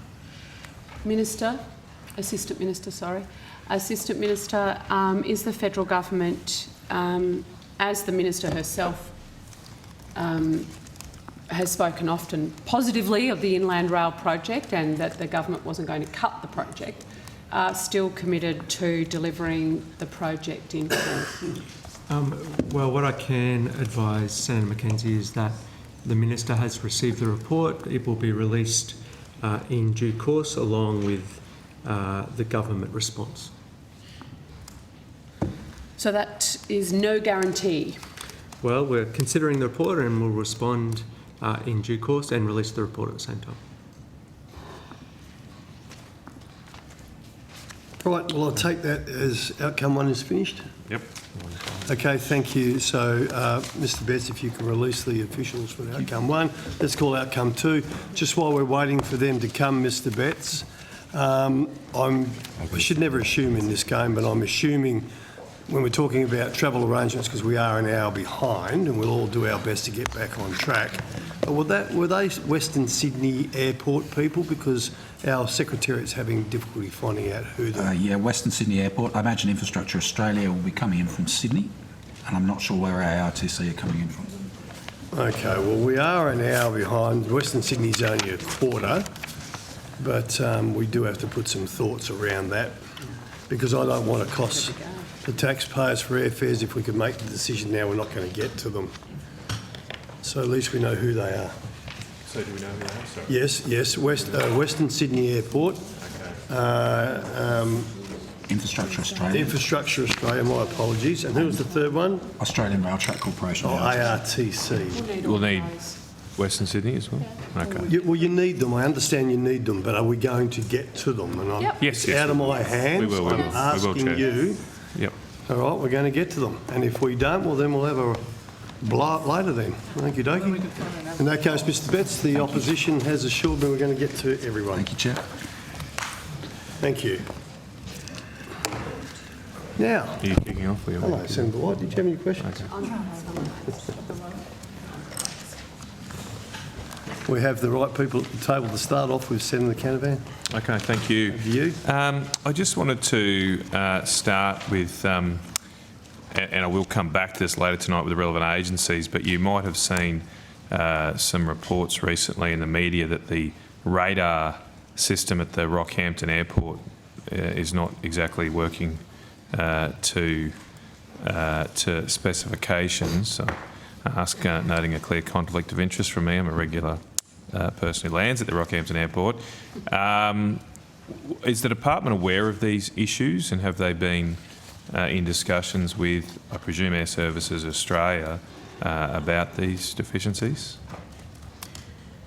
Senator Marisa Purvis-Smith, Deputy Secretary, Transport Group. I might ask any colleagues if we've been in direct discussions about that particular issue. We're in discussions with the ASA on a regular basis. It is a matter for the ASA, though, rather than the department. I get that, but this seems quite significant. Just to review, I just brought the article up. It's Rockhampton and Mackay airports. The Weekend Australian obtained detailed radar coverage logs. This was published on the 11th of February. Revealed 221 incidents of aircraft dropping off radars on approach to the two airports between July and January last year. July last year, obviously, in January this year. So are you aware of these reports, anyone in the department? I'm aware of some of the reports. I'm not sure if my colleague is, but I'm not aware that we've engaged directly on that with the ASA. That is definitely a matter for the ASA themselves. I get that, but this seems pretty concerning. So, Mr Wood, are you aware of the reports? Senator Richard Wood, First Assistant Secretary, International Aviation Technology and Services.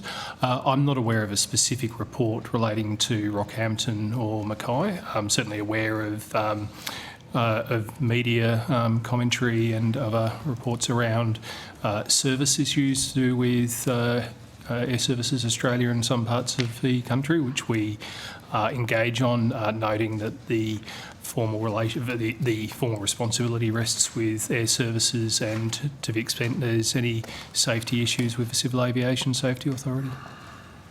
So, just to be clear, you're not even aware of the reports of this? Senator, I don't recall a specific report to do with Rockhampton. It was on page 5 of the Australian on Saturday. I presume you have a media monitoring service. Headline, aircraft vanishing from second-rate radar. I the didn't department's see. not even aware of this problem. So, Senator, I didn't see the Australian on the weekend, no. It may well be in our media clips, but I think... presumably... Excluded. You only get the Guardian? Do you presumably you would... your keyword searches would include Air Services Australia, radar, things like this. Wouldn't that article been flagged? Senator, I didn't read the newspaper clips on Saturday morning. I've been doing my Senate estimates preparation, so that's one of the things I no doubt would see when I'm back in the press. I am very shocked about this, to be honest. I mean, I'm not expecting you to trawl through the paper. How many people in your branch, Mr Wood? In the division, we've got approximately 80 staff. 80 staff. I would have thought something mustn't be working very well when an article appears in a newspaper saying second-rate radar, there's been 221 incidents of aircraft dropping off the radar, and no one of those 80 people thinks it's worth saying, hey, maybe the FAS needs to know that this is an issue. Here's an article. Well, do you think you need to go back and check your processes within the department? This seems a shocking lack of accountability. As we said earlier, this is a matter for Air Service Australia. I get that. But you are the department in charge of them. If there's a major issue popping up saying there's a safety concern, I would have thought you'd at least be alerted to it rather than relying on a senator who has 4 staff, not 80. Yes, of course, Senator, very few of these staff work directly on airspace-related issues. That said, we do look at the clips and we engage regularly with Air Services. These are sort of things that may come up in our general engagement with Air Services. Well, now that I've alerted you to it, I hope that someone does go back and try and get to the bottom of what the hell is going on. Can you tell me the difference, Mr Wood, between a terminal approach radar system and an ADS-B radar system? Senator, the detailed technicalities would probably be better discussed with Air Services, but ADS-B is essentially a system where aircraft have a transponder, I think is the terminology most people would be familiar with, which transmits the location of that aircraft out. There are different types of ADS-B, some that transmit both the location out but also can take information in. This also makes these aircraft more visible to radar systems. Terminal approach radar is it's a radar system about airspace in the terminal area. So visual, or presumably there is a radar, like so with a terminal approach radar system, is an actual radar Yeah, but the issue seems to be here, they drop off that at some points on dissent. Yeah, so as I say, I'm not familiar with the precise issue here, but essentially airspace is well, there's different categories of airspace, Right. but you'll have the immediate area around the terminal and those areas that are managed through the air traffic control system, and those areas of airspace that are managed from a centralised system elsewhere in the country. So are you aware of any plans or inquiries being done on the need to potentially upgrade to ADS-B at different airports around the country? Well, I think Senator and would probably need to more fully understand the details of the question, but ADS-B is something that's on the aircraft. The government has had a program in place, so it was announced prior to the previous federal election, but has been continued by the current government for a subsidy for a rebate, 50% rebate on aircraft that are installing ADS-B. It's long been mandatory for RPT aircraft, those carrying passengers, but it's now this rebate is supporting the expansion of ADS-B to smaller general aviation and sport aircraft that may not have chosen to have ADS-B on board previously. Hang on, I'm a bit confused now, because in this article, which I appreciate you haven't had a chance to read, but in this article, and maybe I should table this article, I'll get it sent to, I'll have to bring it up, sorry, I don't have it physically, but I'll get it sent to the committee. In this article, an Air Service Australia spokeswoman says that that ADS-B improvements are planned in the area, and she says, and I quote, an additional surveillance safety measure, ADS-B, will be implemented at both Rockhampton and Mackay in the first half of 2024, once the required safety assessments have been completed and approved. That seems to me very clearly that there is a need or planned need to upgrade infrastructure at the Rockhampton and Mackay airports, whereas what I thought you just said is that the only investments are required in the aircraft. Am I? Senator, I think some of these questions are of a technical nature, which should be directed to Air Services Australia. However, ADS-B, as I'm talking about, it is something that is on the aircraft. Radar systems may be differently able to take but up. You're the area responsible for this, aren't you? I mean, is there someone behind you? I mean, surely you're 80 people. You've got Air Services Australia who are responsible for this. No, I know. You've got them coming in at 9:30 tonight. I get why that. don't you ask them? I know the program, but this is we've got planes disappearing from radar, and no one in the department seems to understand what radar is, or can.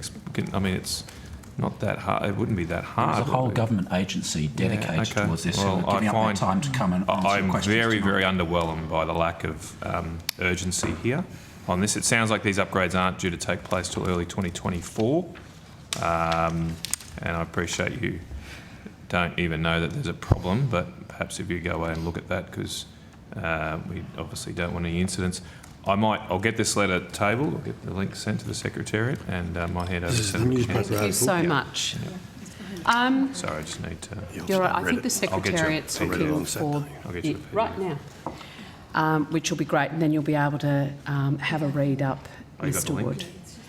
I just wanted to ask about the aviation white paper and to ask about the process. $7 million was budgeted to fund the delivery. Can you give us a breakdown of how that $7 million is being spent? Thanks, Ms Werner. In relation to the detailed breakdown, we can take that on notice. It is over 2 years because the white paper process will be a 12 to 18 month process. But we can give you the details of that on notice, Senator. It's taken 9 months. This was an election commitment. The terms of reference has taken 9 months. Is that usual for a white paper process? I'm not sure. I don't have the history of white paper processes, unfortunately. The government went through their processes and agreed to terms of reference and released it recently on the 7th of February, I believe. Who did they consult on the construction of the terms of reference?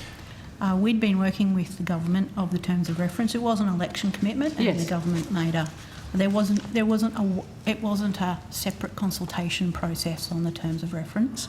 The government decided on the terms of reference to be able to release it as the basis for consultation. Okay, gotcha. And in terms of the time frame, the government decided that it wanted to release the white paper in mid-2024, and we worked back from there. So it's wrong to characterise it as 7 months of delay.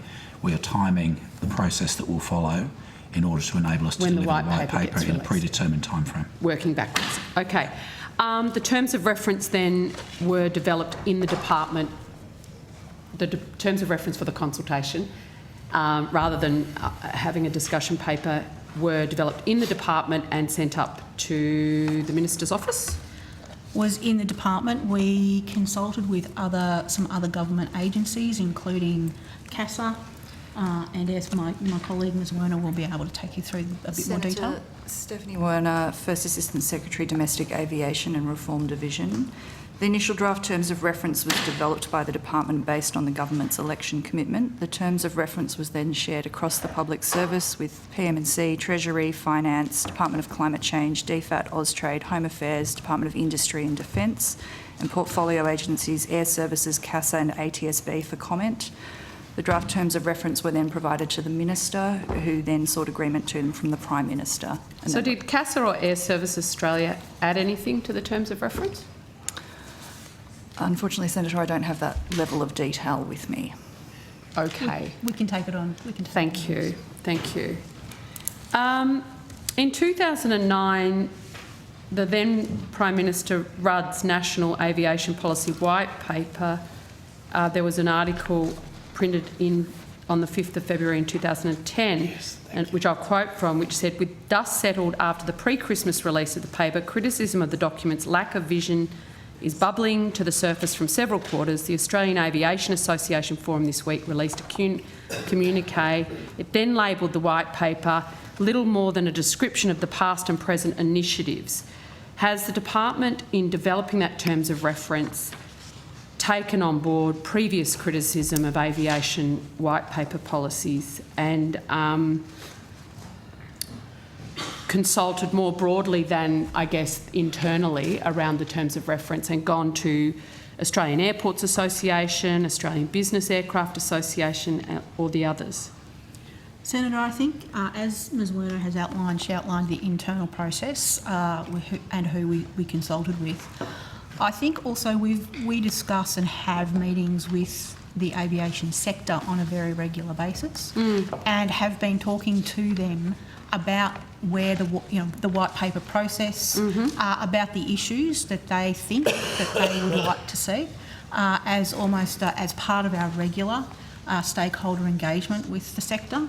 So that will have gone into the terms of reference that we drafted. However, also the terms of reference was very heavily specified based on the election commitment. Yeah, absolutely, as I can imagine it should be. There seems to be individuals and organisations can make submissions until the 10th of March. What was the basis for the decision of submissions to be only a 30-day period? Senator, the submissions themselves is a 30-day period, but the consultation process will be much longer than that. And we will have a full consultation plan that will be a series of meetings as well. There'll be a range of ways that industry and the sector can input into the white paper and the green paper before that. And actually Ms Werner might have some more detail about when our consultations will begin. Thank you. Thanks, Senator. So the timing around the submissions in response to the terms of reference is based on, as the Secretary mentioned, the need to work back from the Green Paper's release in the middle of the year. So there's 30 days for stakeholders to make submissions on the terms of reference or the issues raised in the terms of reference. From early March, we'll be holding a number of focus group meetings in capital cities around Australia, as well as virtually, in order to allow a wide range of participants to be involved. And then that consultation, as well as the submissions that we receive from stakeholders on the terms of reference issues, will feed into the Green Paper, which will then be released in the middle of the year. Following the release of the Green Paper, there will be another opportunity for submissions and consultations before we start to draft the White Paper. Right, gotcha. There's been some concern, I guess, around the terms of reference, that there's no reference to air freight, airports, airport regulations, reducing red tape, etc. Do I take it from the comments today that those issues are not precluded from being discussed within the White Paper? I think that's correct, Senator. We will go out to consult, and in particular in terms of the initial submissions against the terms of reference. If, for example, submissions are made on particular issues that are outside the terms of reference, we can look at that and see whether what process that can go into, and whether it may well go into the White Paper and the Green Paper process. So would you appreciate that airline profitability is critical to a sustainable air transport aviation industry, but it's not mentioned specifically in the terms of reference?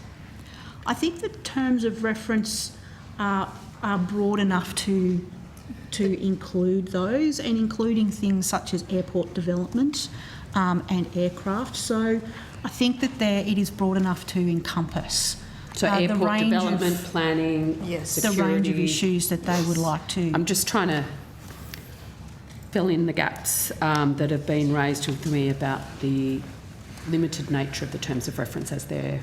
And I appreciate there's a longer, more iterative process to go through as we head towards a Green and White Paper, but I would hate people to think that they couldn't.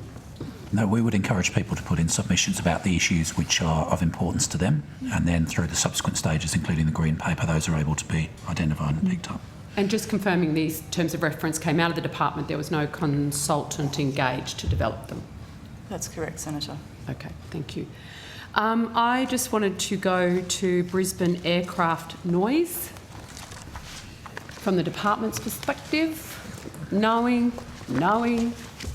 Airport Services Australia will be asking you. Mr McClure. Phil McClure.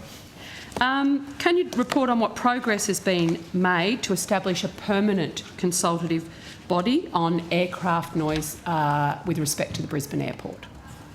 I might start off and then pass to my colleague. The department has been engaging with stakeholders, including the Brisbane Airport, around the various models of a permanent forum. We also wanted to make sure that the PIR process had gone through its process to see what recommendations had come out of that. We are in the process of considering and finalising the options that are available for a permanent forum, and Mr McClure might have some more detailed information. Thank you. Phil McClure, Assistant Secretary of the Airports Branch. So we had the previous forum running through parallel with the Air Services post-implementation review, which the final report came out towards the end of December. And the forum continued on through that process, and we've been working with inside government, with ourselves, Air Services and Brisbane Airport around the permanent forum. We've developed, what terms of reference might look like for agreement within government before that's settled, and some announcements around the methodology for determining who the community members might be. Okay, so you've been talking inside the department, you've been talking to the agency that the community feels is responsible for this, and the Brisbane Airport, which the community is also, I get the emails that Catherine King gets as the Shadow Minister. So very much a matter of community concern, but we still haven't moved any closer to a permanent consultative committee.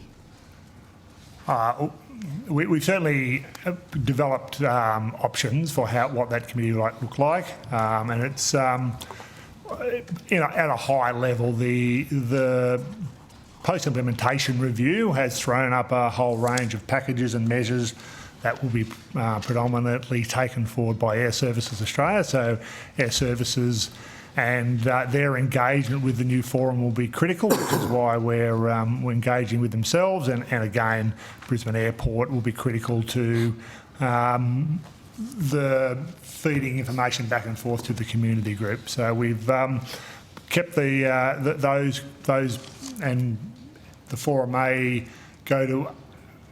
We need some industry support for the forum. We're getting somewhere, Mr McClure. So the options have been developed of what this might look like. I'm hearing the departments presented them to the Minister, Air Services Australia and Brisbane Airport and said, let's go. Where's the hold-up? This is just a permanent consultative committee that the community's been screaming for a long time. Where is the hold-up? Oh, not necessarily a hold-up. As I said, the previous forum was in place until the end of December, and it's been a bit of an iterative process going back and forth on what the new forum might look like, and it's designed to kick off at the same time that Air Services will be kicking off the sort of next phase of their work post-implementation.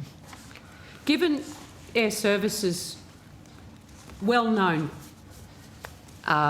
constraints, shall we say, why would you link your minister and this very important consultative committee to them delivering on something? Wouldn't you just get it done?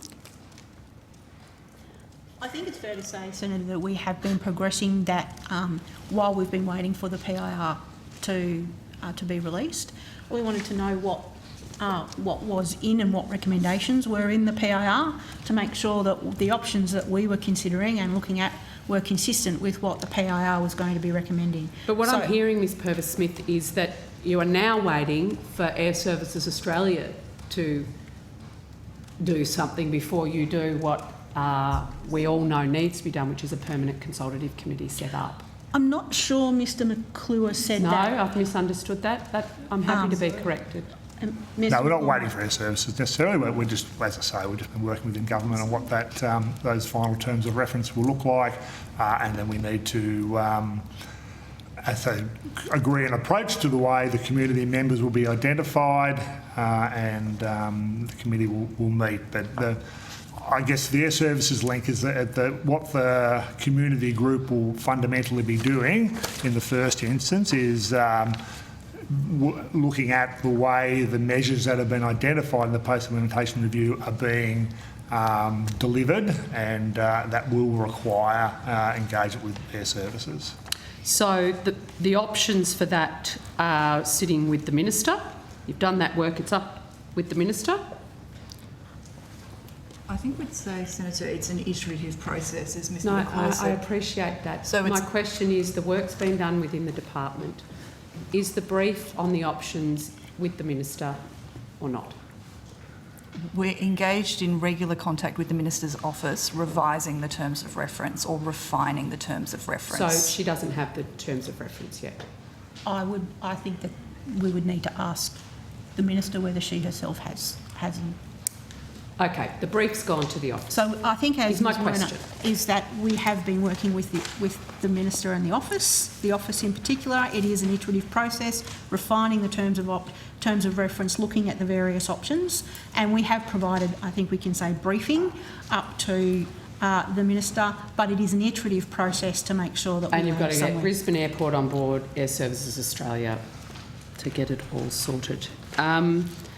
I just wanted to go to some of the concerns around the Brisbane Flight Path Community Alliance have raised.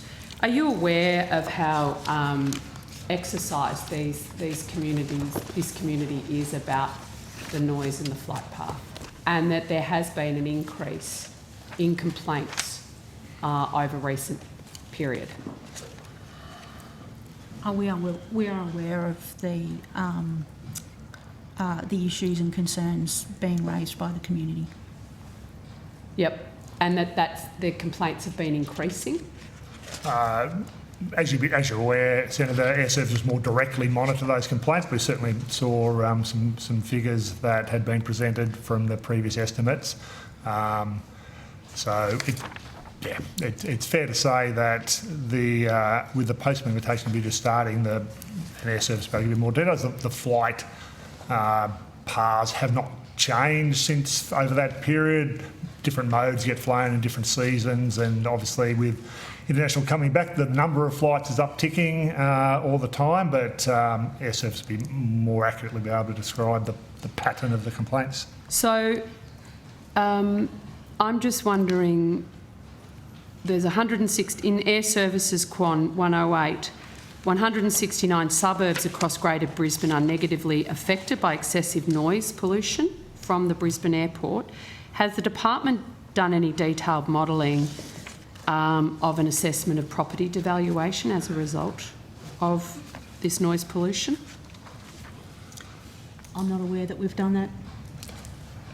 No, we haven't done any assessment of property values. Okay. Would you consider working with affected community members as part of that consultative group, even in its permanent or in its current form, to actually look at that work? This is a significant concern that's been raised with me. I think we'd take that on notice. I think it would depend on what the community forum will look like, what the terms of reference will be and what the options are going forward, but we will work within that governance arrangement going forward. So my understanding there is a forum running now.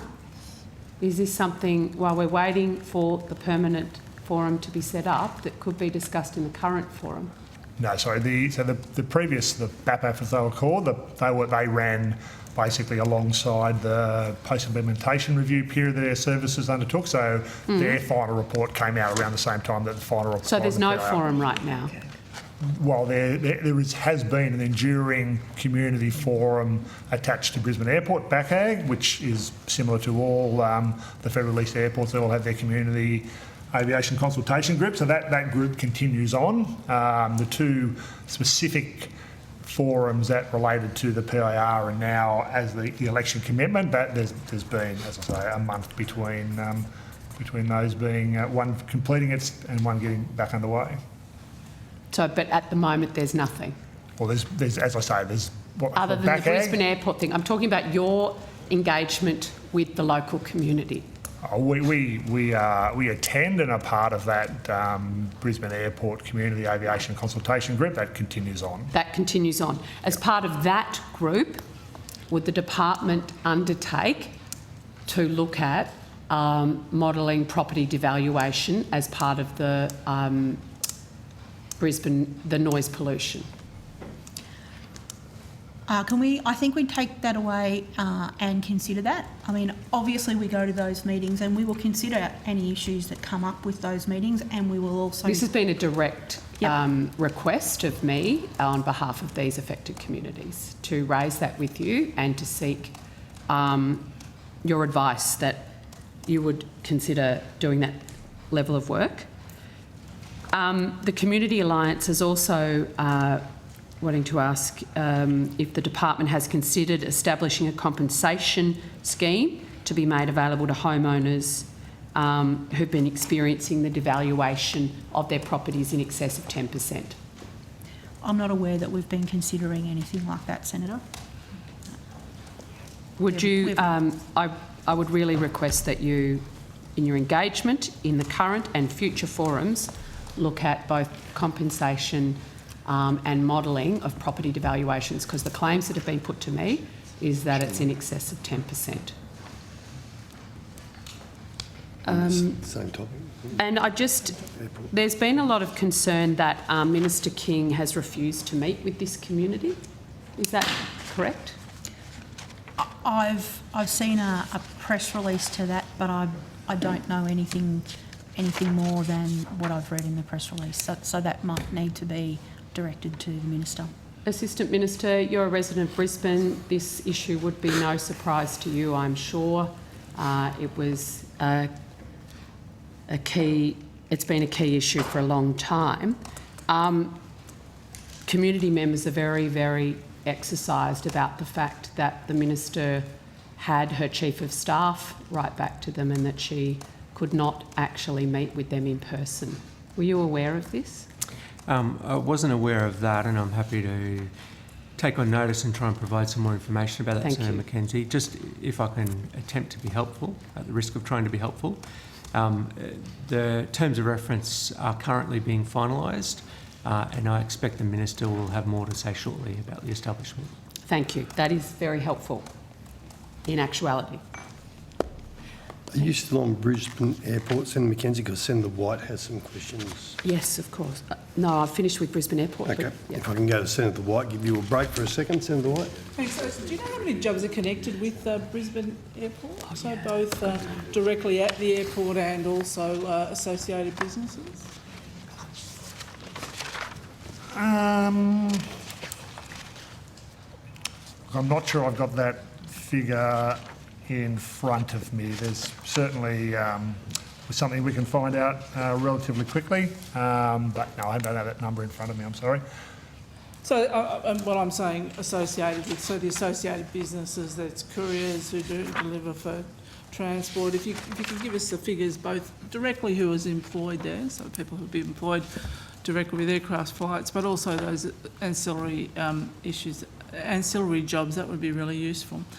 And, did I get correct that the noise complaints there has been, it's Air Services who can give us sort of directly information on sort of the timing of when the noise complaints are?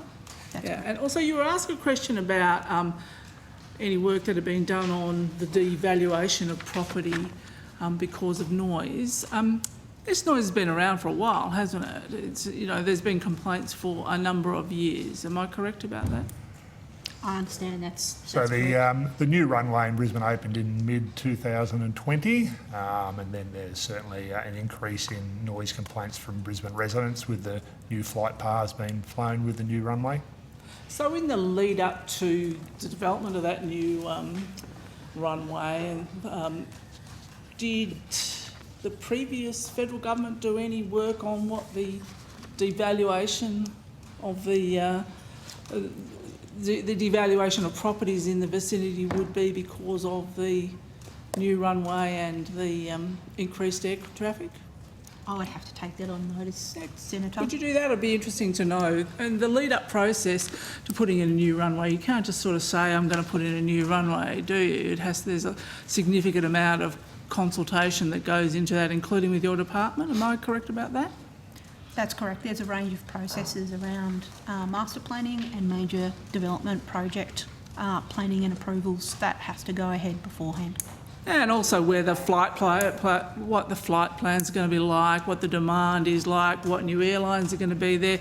All of that would have been taken into account because the existing infrastructure was not significant enough to take what the demand looks like. Am I correct about that? A range of issues, including those, will have been taken into account as to whether there was demand for a new runway, and a range of issues needed to be taken into account, including going through the EIS process. Thank you. Thank you. And I just also think quickly before I go back to Senator Mackenzie, and I'm looking forward to hearing from Air Services because they will have every single flight of every day of every minute. Yeah. They would have monitors in the ground. They would know exactly where those complaints are coming from, so we could thrash it out a little bit better there. Because this committee is not what's the word I'm looking for? We've done a couple of inquiries on this over the years in different states. So I'd be keen to hear from Air Services myself. Senator Mackenzie. Thank you so much, Chair. I next wanted to go to the establishment of the Australian Jet Zero Council.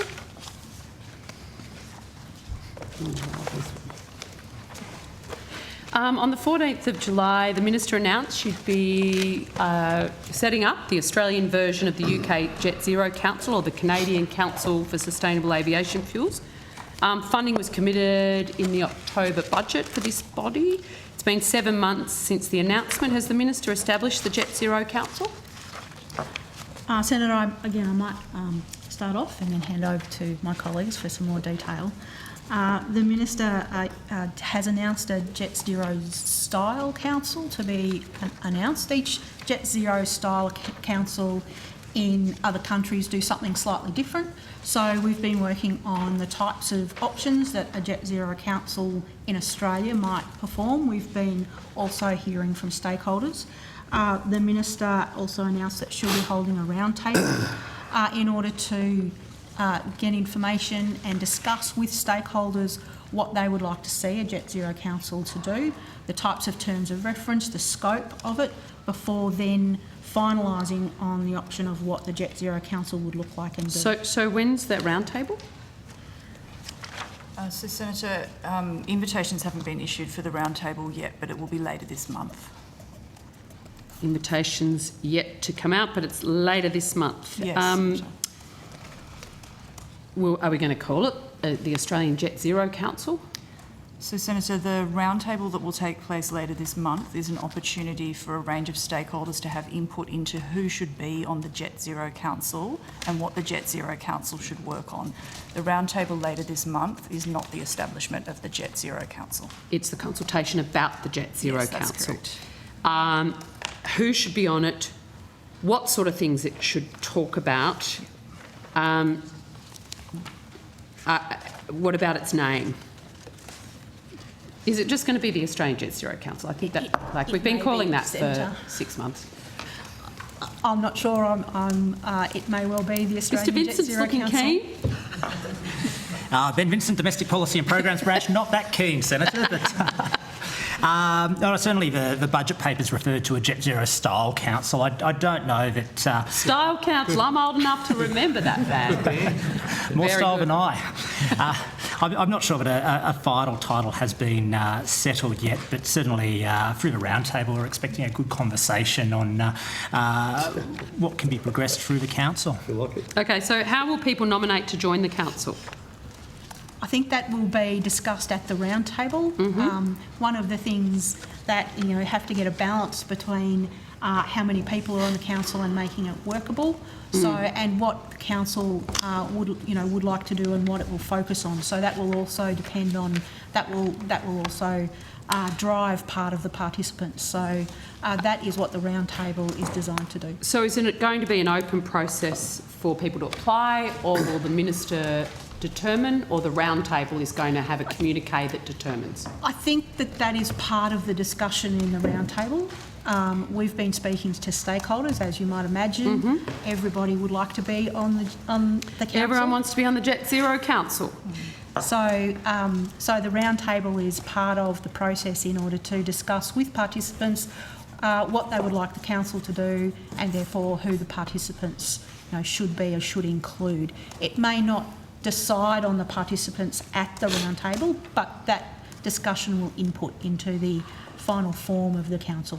So have we set a date for announcing or setting up the Jet Zero Council, and this is part of working backwards? I think I might ask my colleague. Do we? We'd hope to stand up the first meeting in this financial year, Senator. Yeah, great. Okay, so you need to get that done. Who's getting the invites then? They haven't been sent out, but I hope they've been designed. Invitations can be as simple as a letter, Senator. Yeah, okay. And so an email. if you're wanting to have it by the end of Feb, when are they going out? And I know how organised this department is, so I know you will have a date in the diary that these invitations have to be out by. Imminent is probably the word I'm looking for, Senator. Okay, then who's on the invite list? Am I invited? I don't have that detail on me. I could almost answer that myself, Mr. Vincent, but I would who's on the invite list? I don't have the details on me, but I find that incredible. In terms of the consultation on foot, we've had engagement from airlines, from players in the fuel space, from airports, from peaks. And also we've been discussing issues with, for example, the sustainable aviation fuel sector. So, a range of stakeholders who will have a direct interest.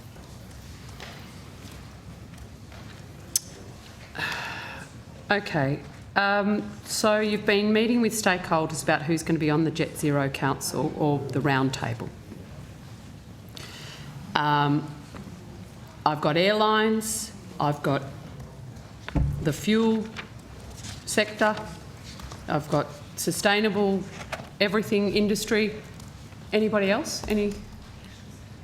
Peaks, I think. Peaks? We mentioned peak bodies. Research organisations. Research organisations. Sorry, say that again. Research organisations. Okay, research and the peak bodies. There was a really positive industry reaction to the idea of a Jet Zero Council, but every time there is, or the further the delay to actually getting it set up, that enthusiasm seems to be waning. So I hope those invitations, Mr Vincent, are imminent. I can safely These are say, important people. They might already have something in their diary. indeed, enthusiasm remains high. Enthusiasm remains high. Excellent, excellent. I look forward to my invitation in the spirit of bipartisanship. Oh, I am. The Jet Zero Council. It sounds fun. Astro Boy. I want a pack on my back. Oil fishing was all right, but not in this port. Forestry. I just also wanted to go to the Maritime Strategic Fleet Task Force report.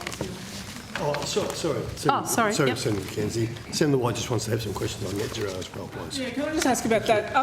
So this Net Zero Council or similar bodies, there are other bodies like this established in other countries, aren't there?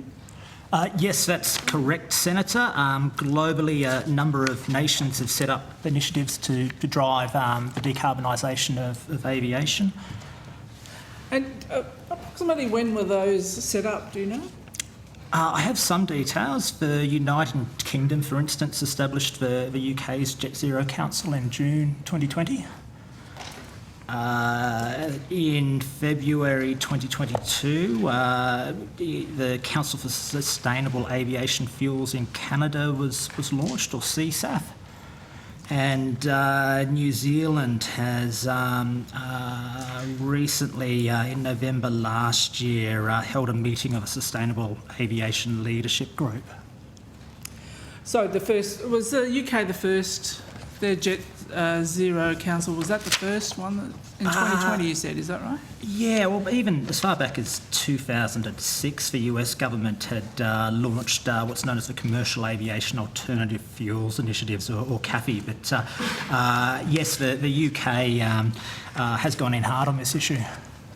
So, for instance, this might be a question for the Assistant Minister, the previous federal government could have set one up themselves, and Senator Mackenzie could have been front and centre as an invitee. Is that correct? Certainly another example of a missed opportunity, I think, Senator White. Thank you very much. Thank you, Senator White. Senator Mackenzie.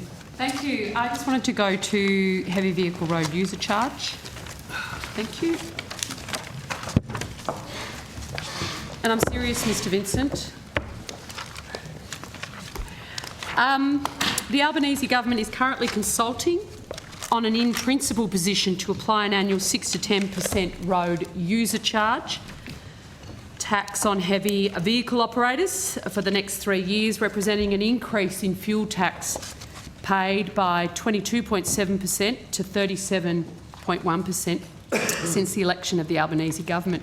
Heavy vehicle operators will also face a 6 or 10% annual increase in the road component of state registration charges. The proposal endorsed in principle at the MINCO on the 9th of December will see those increases from what actually happened at MINCO. So that's the background. But on the 13th of September, Catherine King announced the heavy vehicle road user charge would increase from 26.4% per litre to 27.2 cents per litre on the 29th, in agreement with the decision of State and Territory Ministers in April. Can you advise what increases to the heavy vehicle road user charge were signed off for public consultation by Minister King and her ministerial colleagues in December 22. Again, I might start, Senator. The Infrastructure and Transport Ministers meeting met, and the increasing the road user charges, heavy vehicle road user charges, was discussed. At that meeting, it was decided to consult on a 3-year increase, and also increases of 6% or 10%, and that's what's currently happening. The National Transport Commission is consulting on that as per the agreement at the Infrastructure and Transport Ministers meeting. Do you have anything else to add, Mr Madsen, about that? Andrew Madsen, Acting First Assistant Secretary, Surface Transport and Emissions Policy. Just to note that the consultations close on the 20th of February. 20th of February. So in the middle of a cost of living crisis in December, mortgages are going up, energy's going up for households. Transport Minister King gave support for increasing a tax on our truckies between 6 and 10%. To proceed to consultation, and that was a decision which was made by all of the ministers around that table, including New South Wales and Tasmania. So it was a collective decision by ministers to go to a further stage of consultation. And as always in these things, we're attempting to trade off the kinds of pressures that you've identified, Senator, against the need to have a sustainable funding base to address some of the shortfalls in terms of road condition across the country, which you've legitimately also pointed to earlier in the session. So is the department aware that the proposed annual increase of 6% a year for 3 years equals a 22.7% increase, or a truckie tax, if you like, since the election of the Albanese government? 27% over 3 years. Is that the department's analysis? The National Transport Commission has outlined the various impacts in the discussion paper that it's released, and the consultation process will attract comments back on the impact on industry, and that is what ministers will consider as they consider the responses to that consultation process. Well, is the 22.7 an accurate figure at this stage of the process, given you're out to consultation? I don't have that. I don't have a figure in my head, Senator. I don't keep that in my head, but I'm sure that we can. Mr Madsen, see if we can find it. You know the detail. Well, as Ms Purvis-Smith has indicated, there were two options that were consulted on, both over 3 years, and that was increases for 6% for each of those years, and the other end of the scale was the increases for 10% for each of those 3 years. And so what was the initial assessment of impact on the trucking industry, the heavy vehicle industry, as a result of those year-on-year increases?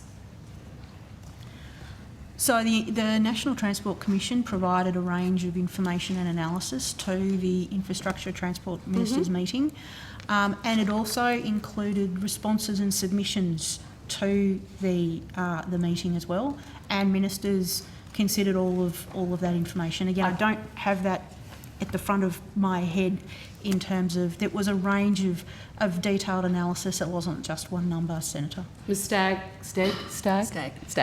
Is it in your folder? Paula Stagg, Assistant Secretary, Land Transport Policy Branch. No, sorry, Senator.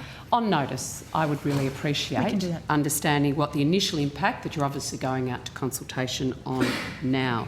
As you said, a 10% annual increase over the planned 3 years would be a 37.1 increase in truckie taxes since the election of your government.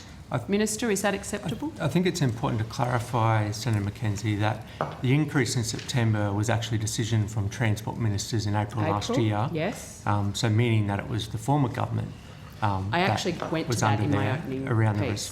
the increase. So I think that's important to note with the September increase. We're talking about the next 3 years, and I where understand even that, your Treasurer has made it very clear we're in for tough times. Do you think putting a 37.1% truckie tax on our trucking industry and supply chain increases, that would incur inflationary as well. Is the appropriate action for a government to take at these times? I don't think your sensationalist claims add to the discussion, Senator McKenzie. It's actually as I talked to the about the original Minco. decision that was made by Transport Ministers in April last year when you were still in government, there's long-standing agreement amongst all governments and industry that support the principle heavy vehicle operators should contribute towards the cost of the roads. This is just an ongoing part of that as you're aware, the Department have talked through the process that they go through. Don't you think that should change, Minister, though, as circumstances change for our nation? I'm sure that they take that into account, but I do know that this happened under the previous government and people were doing it as tough last year as well. I would suggest they're doing it tougher now, as your own Treasurer has attested. Senator McKenzie, can I just, because I just need to clarify this for my own self. I don't intend to have a Q&A between you and I. No. I was at the National Road Freighters Association annual conference on Saturday and Wagga had a ball of a day with the truckies. Can I just find out where we have a 37%? Did you say 37%? The 10% annual increase over the next 3 years cumulative is cumulative. So we're talking just over 0.5% of the litre each year. 37.1% is the assessment of what that would actually cost over 3 years. So my question to the department is: were these the figures that were presented to the Minco and the department's taking that? I'm sorry, Senator McKenzie. I'll have a conversation with you later, because if there was a 37% increase on, you're talking about the road user charge, I'm sure the actual transport industry would finally get its own act together and be running around this place non-stop. They so would. I am disputing. I can't see whether you get the 37% increase, because if anyone was going to find out, I'd be the first one to hear about it. That's what I'm So saying. the consultation would focus on, this is the communique from the Minco, on a range between 6 and 10% over the 3 years, and Sorry, over 6 and 10% of the 37 cents. over the 37.1%. My figures attest, and I'll get them double checked. Yeah, no, if you can, and please, I'll because get I think them the checked by the 37 transport industry. rather than percent, you're saying cents per litre on the road user charge. I'm saying 37.1% increase in the trucking tax. I'll be very An interested. increase on the tax that they are paying. Which in true dollars, is how much have you? No, I have So I'm not a minister I'm still anymore. tied up in the I'm not a transport minister industry. anymore, Chair. So if you have a question about the figures, you're the one that's come up ask with the the figures. department. Ask Ask the Senator, department. I'm just finding it very misleading, but I'll leave it at Ask that. the department. Because the truckies would have told me by now if that was the case. Sorry, Senator McKenzie, you have the call. Has the department or the National Transport Commission done any economic analysis as to what impact a 22 to 37% increase on these truckie taxes would have on the industry and on national inflation? Yes, and it's in the consultation documents that the NTC have released. Okay. Thank you. And to national inflation specifically?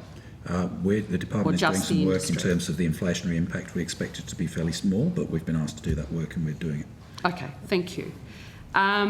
Will you also be doing analysis then, not on the, obviously, the national inflationary impact, but on the cost of goods and food, fuel, the transportation, the impact on the supply chain more generally? So all of these issues will be ventilated during the course of the consultation, which is currently underway. Thank you. Has the department done any economic modelling on the impact of these truckie taxes on the viability of small owner-operated truck drivers, small regional transport industry, as opposed to the big guys like Toll and Linfox? I think, as the Secretary said, the consultation process is where all of those issues will be going through, and industry will be able to provide that, and it's to the National Transport Commission. Okay. Just bearing in mind some of those smaller owner-operators won't have the staffing available to write in submissions in the way that some other organisations will, but they are still critical to our national trucking fleet. So it was released on the 21st of December, and we're expecting that consultation period to end end of February? Sorry, I missed 20th of February. 20th of February. And when's the next MINCO? The actual next meeting is, I think, in May or June, but there is capacity for ministers to take decisions out of session by vote. Or officials to deal with it offline? And not for officials to deal with it offline, Senator, for ministers to make out-of-session votes. There are two ways to make votes. Yep. In a face-to-face meeting or a virtual meeting or an out-of-session vote where the ministers still make the vote. Would you anticipate this being dealt with before June, one way or the other? I think we'll see what comes back with the consultation. On the consultation. We might have some more questions elsewhere on that. Just on road user charges more generally, I note the government has put in an intervention into a High Court decision that's being brought against the Victorian government around road user charges. I think the hearing's tomorrow. Was the department or the Transport Division or the department more generally asked for advice with that submission from AGD? I'm not aware. That would be a question to direct to AGD. They are running that. We would not like Well, to I know they'll be the comment one on a court putting it in. process. But I don't look, and hey, far be it from me, maybe the Attorney General's department's changed a lot, but that they'd have transport specialists in the department. Surely they would have to get their expertise around road user charges, whether we should have a national system or not, because the argument AGD on behalf of the government is making is that we should have a national system. Shouldn't be. So, Senator, I wouldn't like to comment on a court case and what AGD argument is I making. might table this submission. I think we can take that on notice for you if you would like. Has the department given any advice to the AGD about their High Court intervention on road user charges? Senator, my understanding is that the department has been consulted by the Attorney General's department. That is a relief. That is a relief. Good. Because at least they came to Minister King. They did not go to Minister Bowen to construct that. So given there are 4 jurisdictions who are pursuing their own road user charges as the fleet transitions to electric vehicles, and Victoria is one of those, what work has the department done around moving to a nationally consistent road user charges system? There is some long-term work going on. Road user charges, if we do move down to the electric vehicle route, is something that we need to consider and look at, and we are looking at that as a longer-term issue in what that means for road user charges, what that means for revenue, what that means for how to collect. I do want to, if I may, Senator, just draw the line between not commenting on the court case and not commenting on the AGD. I'm just glad that they came to you for advice. Yes, and we are doing work on a longer term basis of looking at what road user charges look like going forward in a longer term. But specifically in relation to heavy vehicles, yes, which is our primary area of interest, you may be aware there's a long-running reform around heavy vehicles aiming to improve efficiency and to look at options that provide an alternative means of measuring the effect that heavy vehicles have on the road network. So the department has some pilots underway to measure alternative ways of determining that impact on the road, looking at the mass of the vehicles and the distance travelled by those vehicles. We have completed a couple of small-scale pilots to assess the effect of telemetry devices to measure the movements of those vehicles, and we are gearing up to get underway with a third pilot shortly in the coming months. It's one of the things I hear about when I'm sure Senator Sterle hears this too, around the transition, particularly of our heavy vehicle fleet, is the state regulations around weights and widths. When you look at EV, trucks, like we won't be able to get them over, and it's the state regulators that seem to be the handbrake on getting the changes we need for those types of vehicles to be driven over the bridges we need to be them driven over, the roads we need them to go down. Is that correct? It's a combination of different participants that have some role in, I suppose, authorising heavy vehicle movements. So, for example, we are looking at that issue at the moment in the context of the government's decision to adopt the improved noxious emissions standard for heavy vehicles, which is commonly referred to as Euro 6.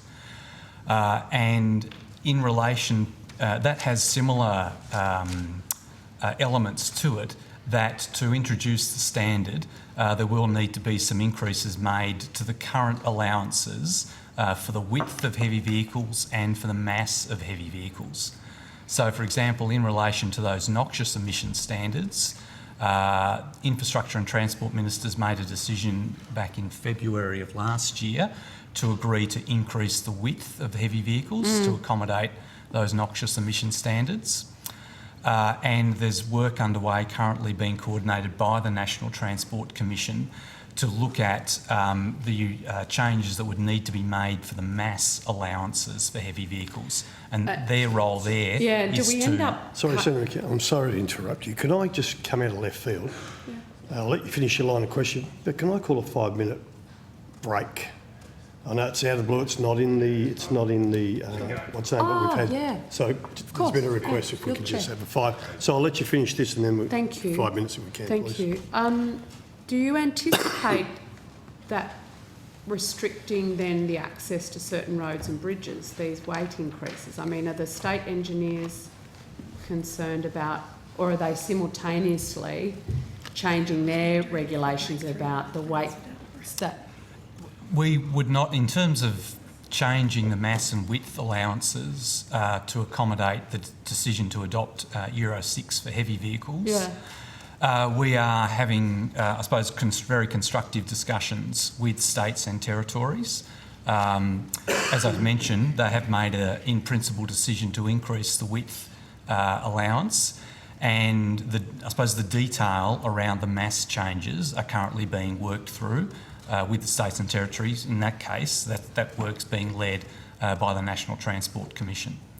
I'll ask them. And just, so I take it, and I'm not wanting you to comment on anything that's, the details of the government's decision to intervene in the High Court, but it would suggest that a decision has been made at government that a national approach would be better to road user charges. I suppose, as Ms Purvis-Smith has indicated, there's a distinction here between the policy around charging for vehicles in general, particularly light vehicles, which we wouldn't want to draw any conclusions on because of the consideration in front of the High Court. I suppose what we've otherwise been talking about are long-running reforms in relation to heavy vehicles to,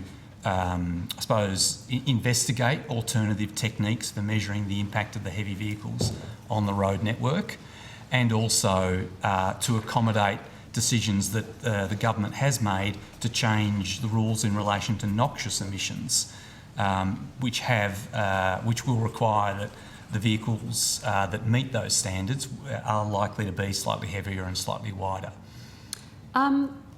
Assistant Minister, why did the government decide to intervene in the High Court case of applicants against the Victorian government when it comes to road user charges? I'd have to take it on notice, Senator McKenzie. Come back to you. Okay. Thank you. Thank you. So look, it's 3:05. Let's take a 5-minute break and come back at 10 past, please. Thank you.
Mackenzie.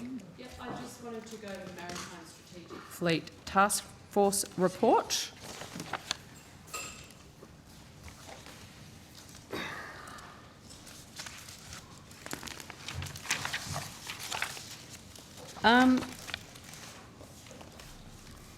Thank you. So we've got the Maritime Strategic Fleet Task Force set up.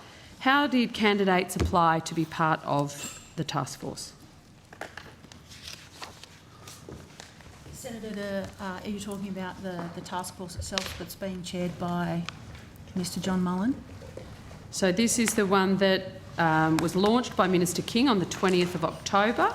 Election commitment interim report was set to be released December, but as I understand it, no report has been released. Is that correct? A report has not yet been released. A report has been provided to government.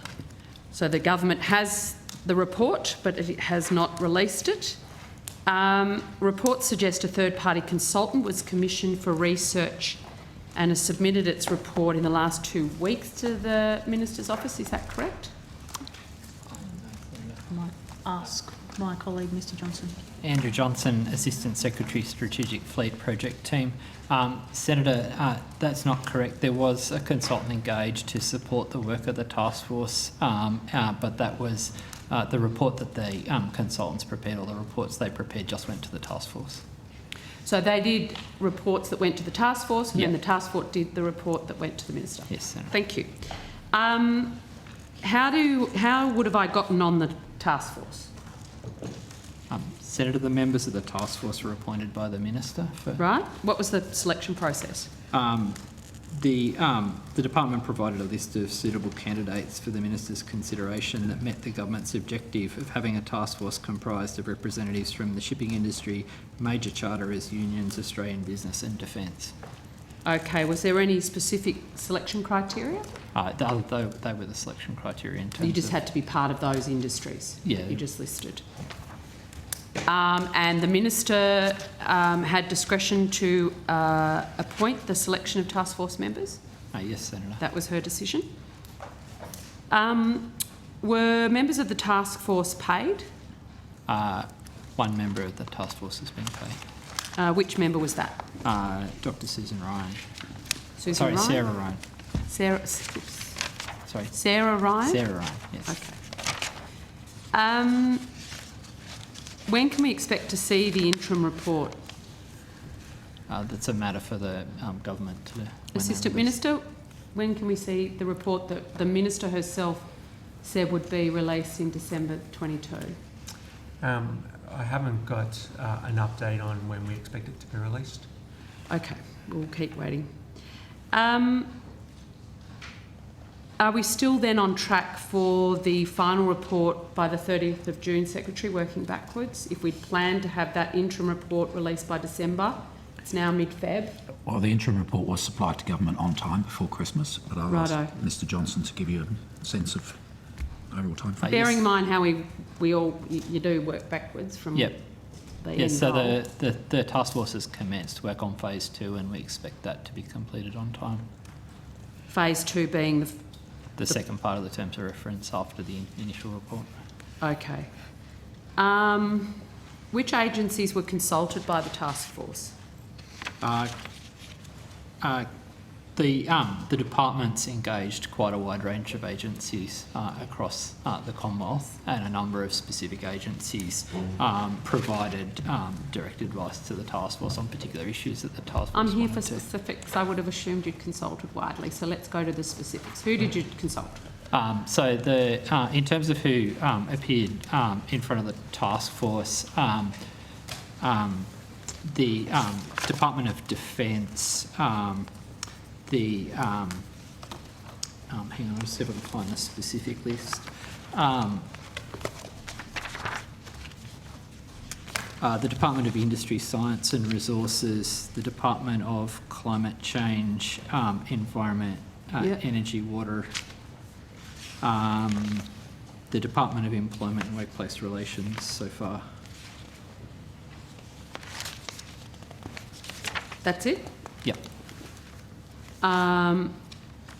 But But No. the department's had an interdepartmental committee that's had a much broader range of agencies where we've engaged in the process generally, but each agency hasn't met directly with the task force. Okay, I am interested in that broader list. Yep. You don't have that one on you? I don't have it on. I don't have a. I'll supply a complete list on notice. But, That'd be wonderful. But certainly involve the central agencies, Prime Minister and Cabinet, Finance, Treasury, Foreign Affairs and Trade, Defence, Home Affairs, Industry, Science and Resources, Climate Change, Employment, Workplace Relations, and the Education and I can't remember what else is in there title. On notice. Yep. You'll get that to me. So we were talking about a third party engaged to conduct research. Which third party was that? That was PricewaterhouseCoopers. PwC, and they've completed that because the report's done? Yes, Senator. Yep. When was that completed?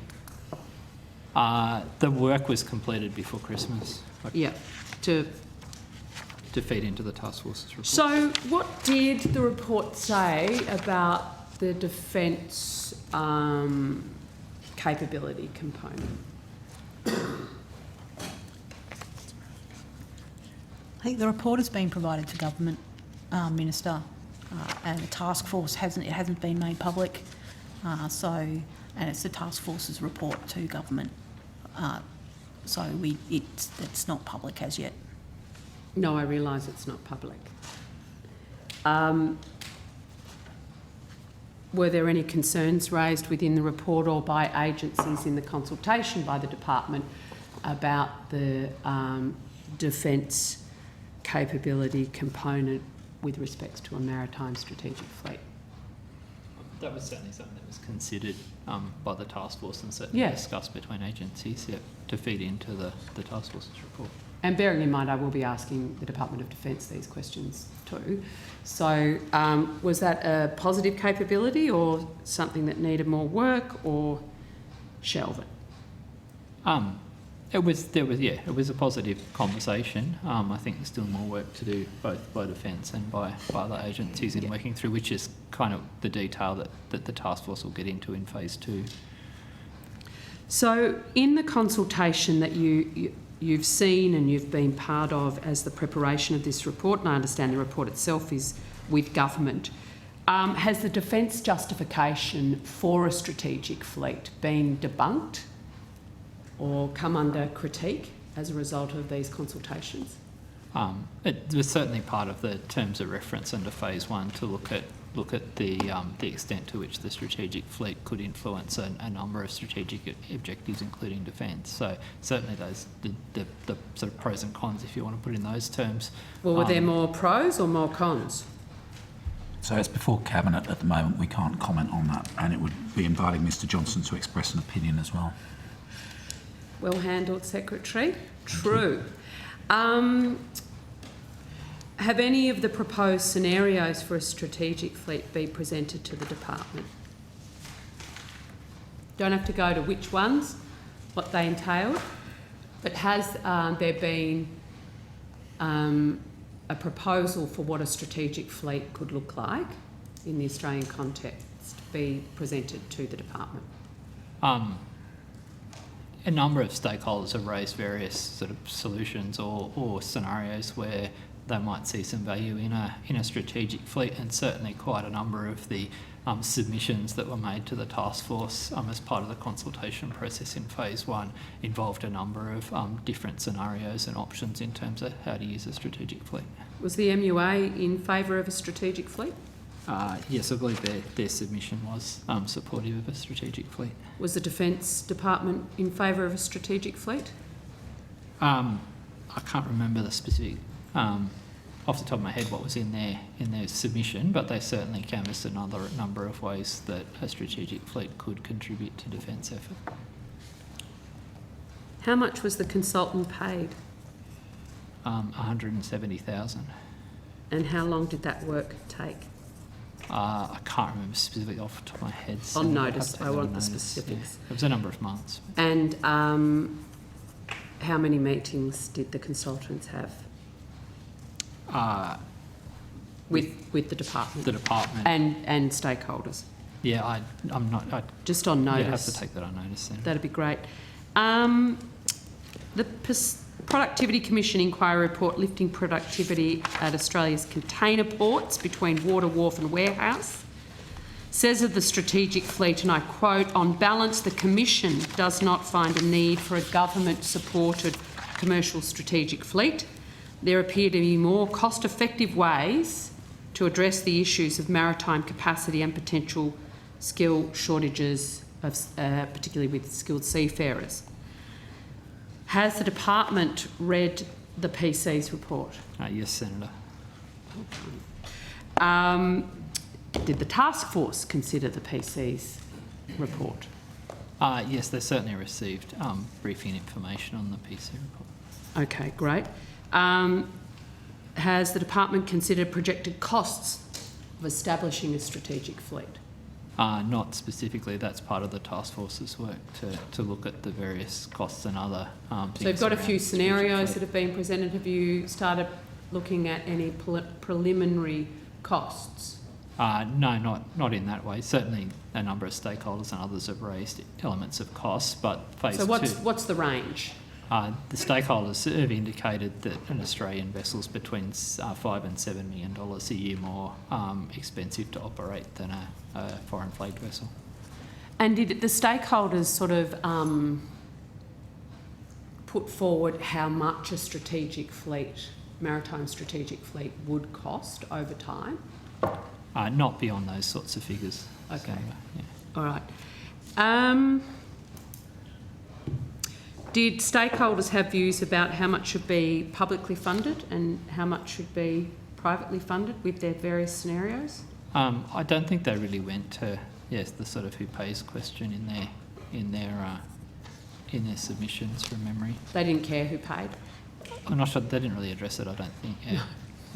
So phase one was about an assessment of strategic needs, so questions of detailed design, costs, etc. Is phase two? Phase two, yeah. Which we've just heard phase two is that work starting now.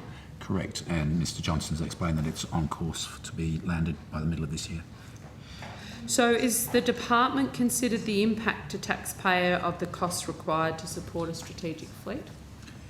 That's really that phase two work. It is that phase two work, and that data and those choices will be brought to government in due course.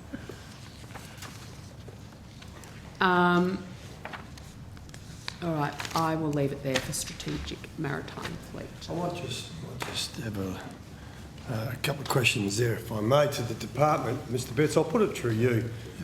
Did the department see an article by Shipping Australia attacking the road transport industry through a road transport journal about 2 months ago, accusing the road transport industry of being killers? Did you see that?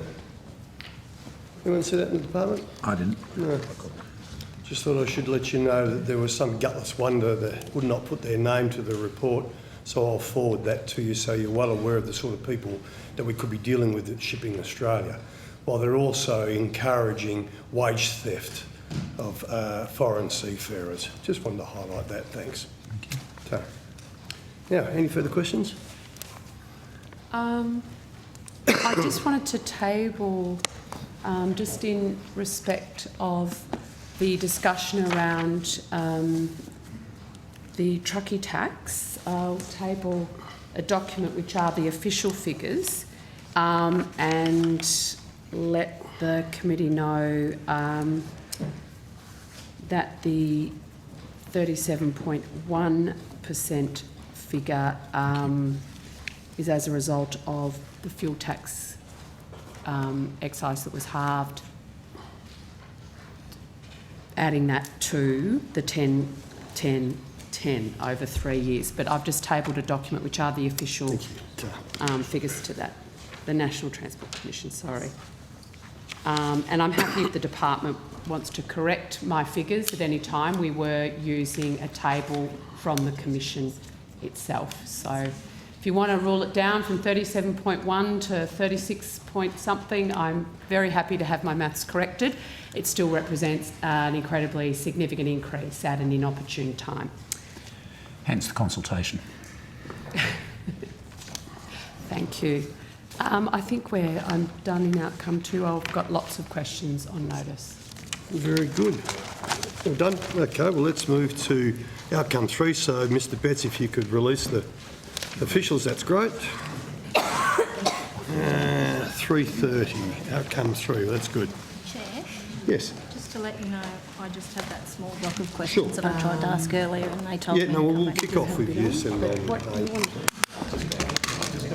I have one correction to some evidence I gave earlier, which Mr Dunham might be interested in, so I might come back to that one. Senator Dunham, don't go away, mate. Mr. Betts has some correction to an answer he gave earlier. You asked a question about the documentation that the department had received in relation to Macquarie Point, and we have received a strategic business case from the Tasmanian government. So my apologies, I wanted to correct that on the record. So, yes, it is. So we're at that point now. Thank you. Thanks, Mr. Betts. Okay, Tar. So, Senator Alden-Payne, you've only got a couple here, so... Yeah, 5. You'll kick off. Okay, the floor is yours. All right. Thanks, Chair. So I'm going to return to the series of questions I wanted to ask this morning around Middle Arm, and was suggested I come back to this block. So a document on the FOI disclosure log shows that Minister for Infrastructure Catherine King or her staff had a meeting arranged with the NT Gas Task Force and lobbying firm Dragoman on the 14th of July 2022 in relation to Middle Arm. Did this meeting go ahead? I don't know the answer to that question. I don't know whether any officials know the answer to that question. Yes, Senator, our understanding, having consulted on that question that you asked this morning, is that a meeting with Dragoman did not go ahead, but that the chair of the NT Gas Task Force did attend on that date. Okay, so have there been any other meetings held between the Minister or anyone from her department and the NT Gas Force and Dragoman regarding the Middle Arm Sustainable Development Precinct? There are several elements to that question, Senator.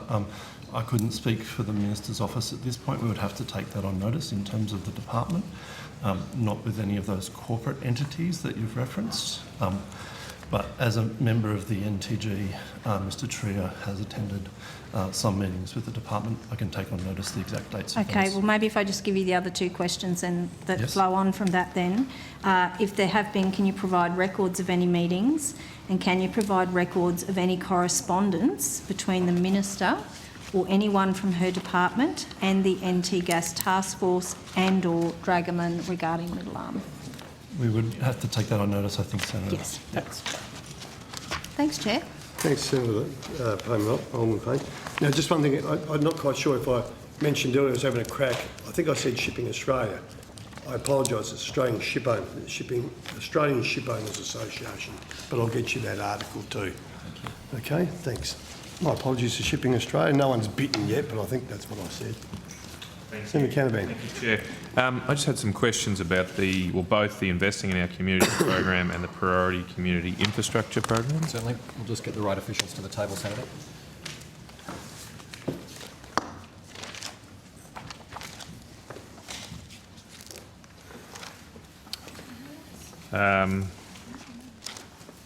I'm just referring back, I think at the last estimates it was revealed that there would be a application form for those recipients of these grants for these 2 programs on the 8th of February last week, I suppose.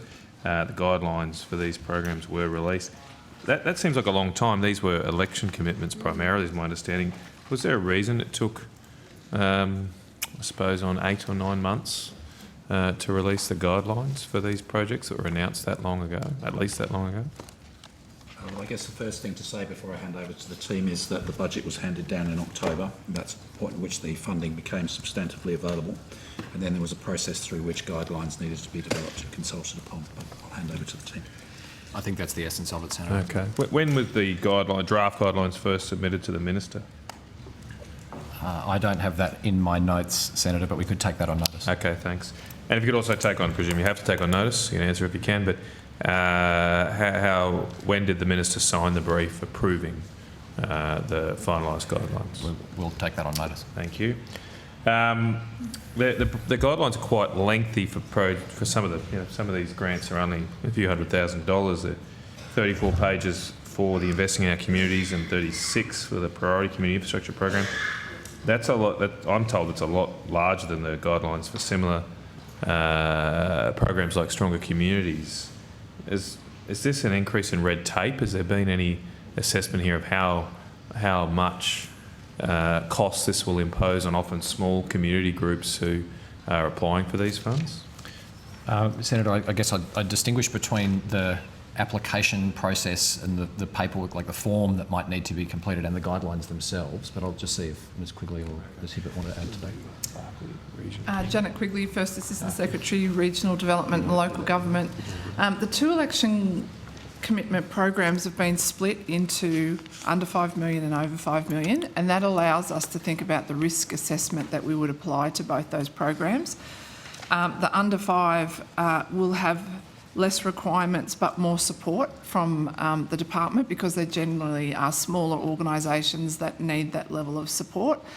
The over 5, which is the priority community infrastructure program, are our higher value, more complex programs, and they'll have those sort of higher level requirements put on them. So those two programs do intend to differentiate between the two approaches. Just going to I'll start with the under $5 million program. I'm looking at the guidelines here. Let me just pull back up the reference. It says that all the projects will be assessed for, I think, value with relevant money. Is that correct? That's right. What does relevant money mean? Megan Hibbert, Assistant Secretary, Regional Programs. It's the definition given by the PGPA Act. So I don't have that in front of me, but it is value against the money that's been spent, and there's a specific definition in the PGPA Act. Well, maybe you could take that on notice for me. Absolutely. Just was a little bit. What does relevant money mean? So projects have to show value with relevant money, do they? They do for all Commonwealth expenditure that is a grant for grant funding. We need to sign it off as value with relevant money, and it's the same standard that gets applied to all grants programs of that nature. So in the definition in the glossary to the guidelines, the definition you give for value with relevant money is a judgment based on the grant proposal representing an efficient, effective, economical and ethical use of public resources. That's correct? That's exactly out of the PGPA, yes. How do you define efficient in this regard? I think it would depend on the grant I was assessing. So if it was a $3,000 grant versus a $30 million grant, it would all be relative to what efficient means in that context. Yeah. Does it have to achieve a certain net benefit, or is there some analysis of the costs and benefits of the? Not necessarily. So for a commitment of a really small and not very complicated scope, a small value and not very complicated scope, you would look at what the money's being used for, that it matches the intent of the program and the intent for election commitments of the announcement, and that the money's being used wisely according to the definition of the PGPA Act. So that could be different depending on like a men's shed versus a shade sale or a hospital. Yeah. So are you expecting these grantees to, in their application, to demonstrate how it's value with relevant money? As part of us doing the assessment criteria, that helps us determine value with relevant money, and we look at what the money's been spent on and whether it's being used efficiently, ethically, and so on according to the definition. So it's quite hard to determine in a broad sense, Senator, sorry. So I'm just looking here, one of the programs, the Deloraine Junior Football Club, who's been promised by the Labor government $8,000. The Deloraine Junior Football Club's going to have to do a detailed submission here about how it's a value with relevant money. They'll need to, did you say $8,000, Senator? Yeah. So they'll need to fill in the application form, and they'll need to demonstrate what their project costs, what the design, like what it is they're building, what the design of it is, and then we will work with them for anything else they need to provide. So for a grant of $8,000, you might only need to provide what your design is, what your timeline and your scope is, but you do need to demonstrate that you can manage any cost overruns, and you do need to demonstrate if you have co-funding or anything to go with it, that you've got access to that, so that we don't put those small organisations at risk. You're not requiring them to spend more than $8,000 for an $8,000 grant? I mean, it's just...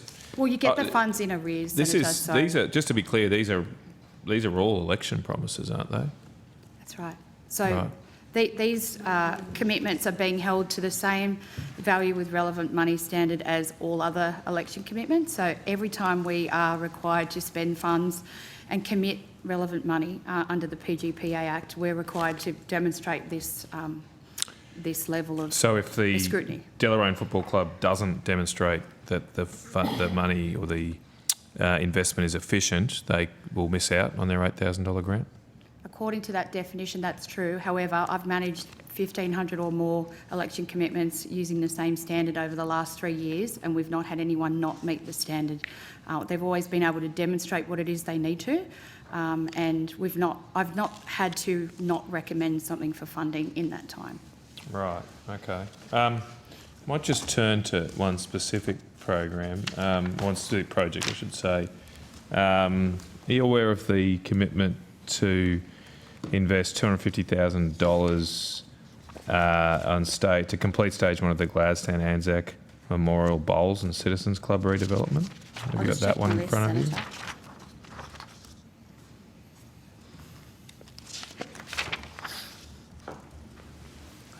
Yes, I am. My intel is that the local bowls club has been informed that that would not be proceeding. Are you aware of that? $250,000 for Gladstone Bowling Club renovations, is Yes. that the one? I'm not aware of that, no. Okay. Could you take on notice, maybe if you could ask anyone, because that's the information I've received, that they've been informed that would not be happening. Turning to the more than $5 million program, what do they have to meet more than the under $5 million program? In addition to the value with relevant money assessment, there's the particular requirements of that, the assessment criteria in that program. So I believe you've seen the guidelines, Senator, so the guidelines are a little bit more robust, I think, in terms of what we ask of people to demonstrate. For example, some of those projects are, well, they're all over $5 million, but some of them are quite complicated, and so we need to know what their design process is, whether they've had consultation, what the process is for working with co-funding, what approvals they need, those sorts of things. And I don't have the guidelines in front of me, but there are things that we're requiring them to demonstrate, which is in line with the program criteria, but also things like if you have a business case, to provide that to us so we can see what that's about, and any project risks, how will you manage those, and do you have support in place to manage those? Mostly because all of our grants under the ones that I manage, the payments are made in arrears, so you need to be able to manage the cash flow, and we work with people to manage those cash flows, but one of the risks is obviously cash flow, so we ask people to demonstrate financial viability and that sort of thing as well. So given the stricter guidelines, is there a greater potential here for these projects to miss out, so to speak, or not qualify because of these requirements? So we haven't completed, but we have 99% completed a desktop merit review of projects that were to be funded by the Priority Community Infrastructure Program, and that review has indicated that, well, I haven't had to recommend that any projects not be funded. So we've had an initial look at the type of project and the financial sustainability and viability of the organisations and those types of things. Just give me notes. Happy to talk more about that if you need to, but we've had an initial look at that, and so based on what we know already, I wouldn't speculate, but I would say that all the projects look like they could meet the criteria. Right, okay. I mean, what's the point then of doing these two separate processes if they're all going to qualify? Is this just red tape for the sake of it? I've not said that they'll all qualify. Right. They need to demonstrate that. Your version of red tape, Senator Canavan, would be our version of integrity and accountability. Sorry, I couldn't hear, Senator. No, this is just a veneer by the look of it, Minister. But anyway, we'll see if you don't fund any of them.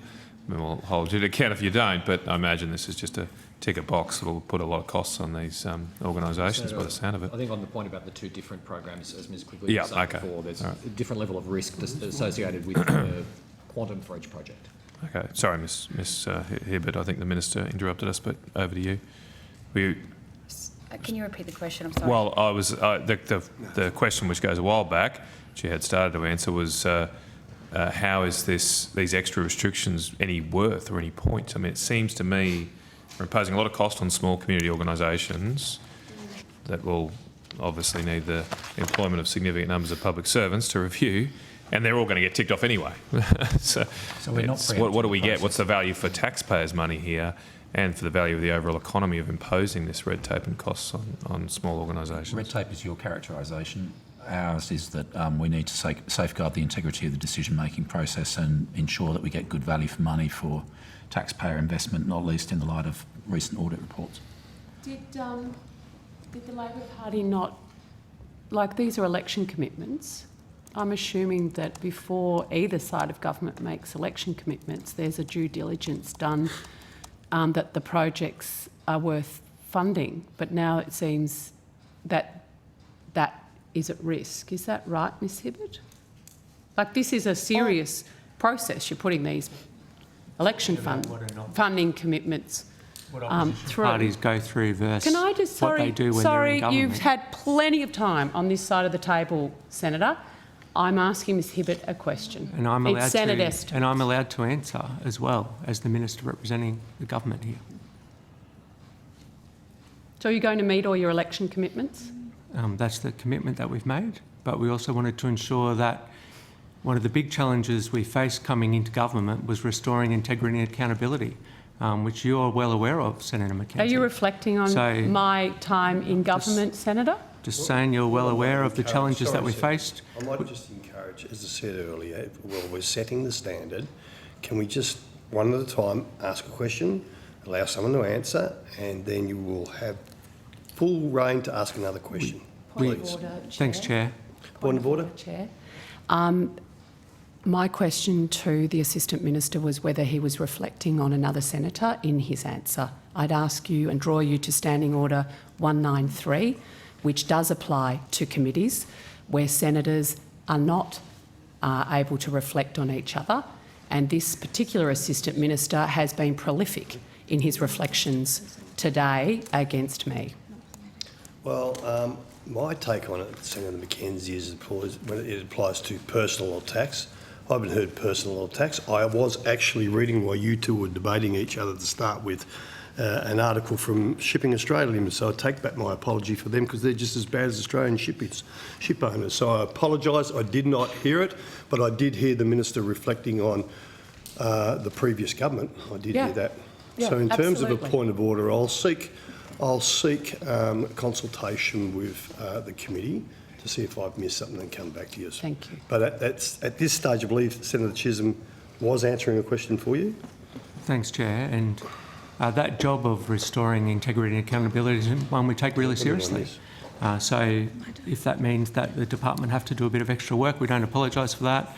I wouldn't concede it as red tape as Senator Canavan did, but I'm sure those community groups and organisations that are benefiting from this funding won't mind dotting a few I's and crossing a few extra T's if it means that the community can have confidence that these funds are being spent appropriately. So my actual question, Assistant Minister, which you haven't answered, is you can't simultaneously do both things. Make election commitments that you are going to deliver and then subject those same commitments to a process which will could end up with a yes or no answer, and then stand here today and say all your election commitments are going to be delivered, because the process you're running through them, as we've heard, is thorough, and that is your right to implement that process, but it simultaneously puts at risk the Labor Party's election commitments. Is that not the case? Well, we said we're committed to delivering on our election commitments, and the Minister was upfront saying that we would go through this review process. So it's only if they stack up? So that's indeed what we're It's doing. only if they stack up? Absolutely. So the election commitments we have in front of us as part of the Investing in Our Communities program, they aren't guaranteed to these communities. Well, we want to deliver them. We want to ensure, though, that there's integrity and accountability around that decision making. But they're not guaranteed, which is are what they, the process Minister? we're going through.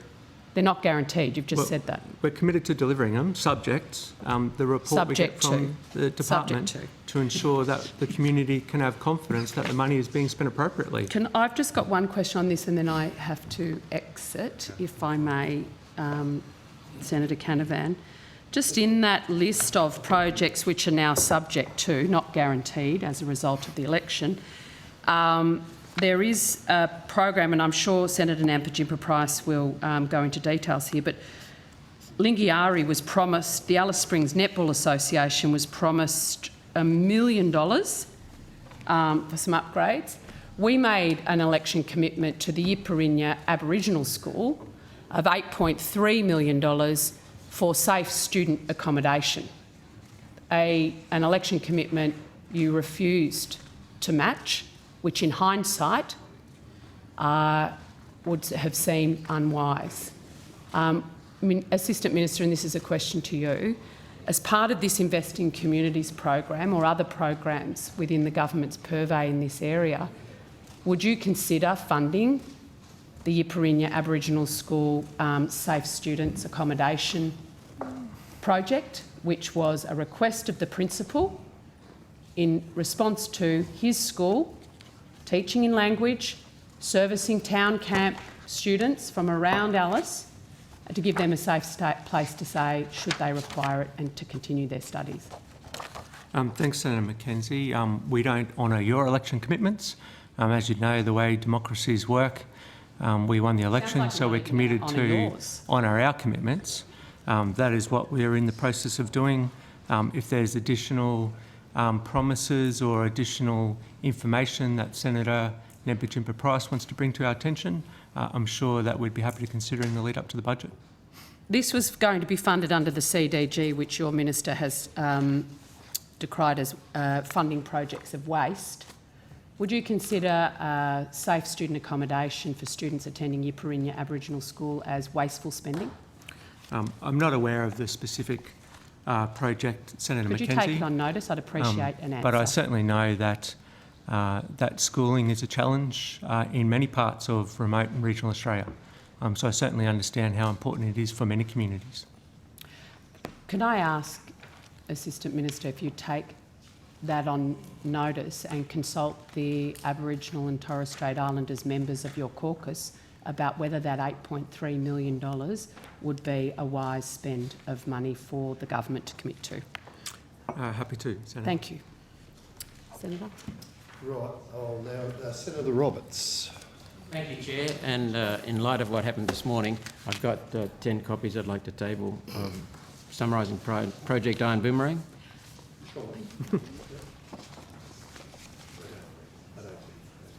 I'll get on with the questions in the meantime. Sorry, Senator Roberts, you keep going. Yeah. Okay. Keep going. Project Iron Boomerang will add more than $100 billion a year, which is another 5% on our, conservatively, on our $2,000 billion GDP. Reduce our environmental impact by moving transport from ship and truck to rail, generate employment, improve our security over critical industries, provide improved military responsiveness across our top end, and improve access to remote communities across the top end, allowing for the provision of town water, electricity and internet to remote communities, and improve our balance of payments. The railway line is already funded. All they need is approval. Minister, your department has not put in a submission to the Regional and Rural Affairs and Transport Committee inquiry into Iron Boomerang. Why is that? Because what part of free infrastructure does all these wonderful things don't interest the department? I'm happy to take on notice, Senator Roberts, if there was consideration given as the reasons why submission wasn't put in. I don't know if the department have anything in addition to that. Minister, I think Senator will take that question on notice. Thank you. The Iron Boomerang rail will run from Port Hedland in the west to Port of Gladstone in the east. Inland rail is now likely to go to the Port of Gladstone. This creates what is a national rail circuit from Port Hedland through Western Australia, Northern Territory, Queensland, New South Wales, Victoria, South Australia, and back to Western Australia to Perth, and then up to Geraldton. Isn't this the sort of infrastructure that Australia needs? Senator, I think that's asking me for an opinion.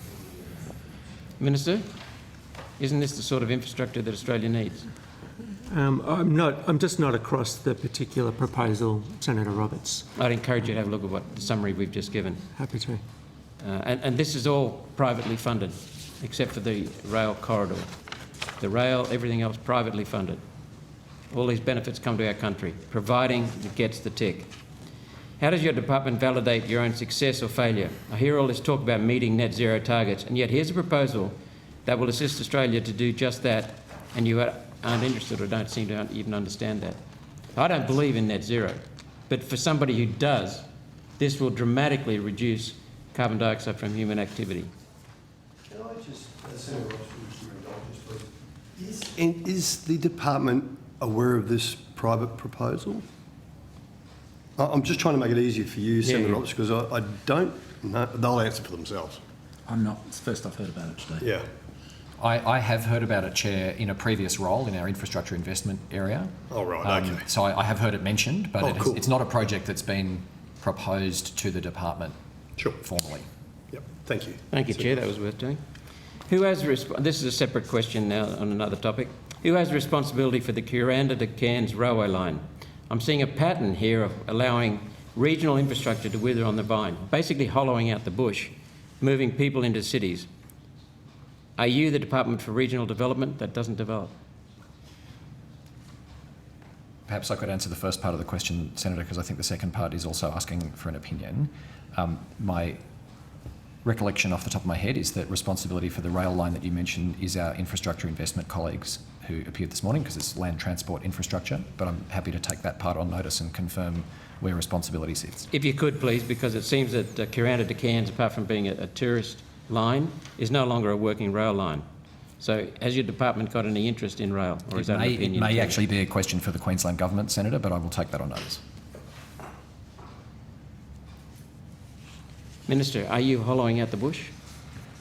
Absolutely not, Senator Roberts. I think we've got a really good agenda for regional Australia. I certainly know the Prime Minister is someone who even recognises that we didn't win a lot of seats in many rural parts of the country, but he wants to be a Prime Minister for the whole of the country. He's spent time in regional Western Australia. He's been through regional Queensland, he's been through regional Northern Territory, he's been through regional Tasmania already this year.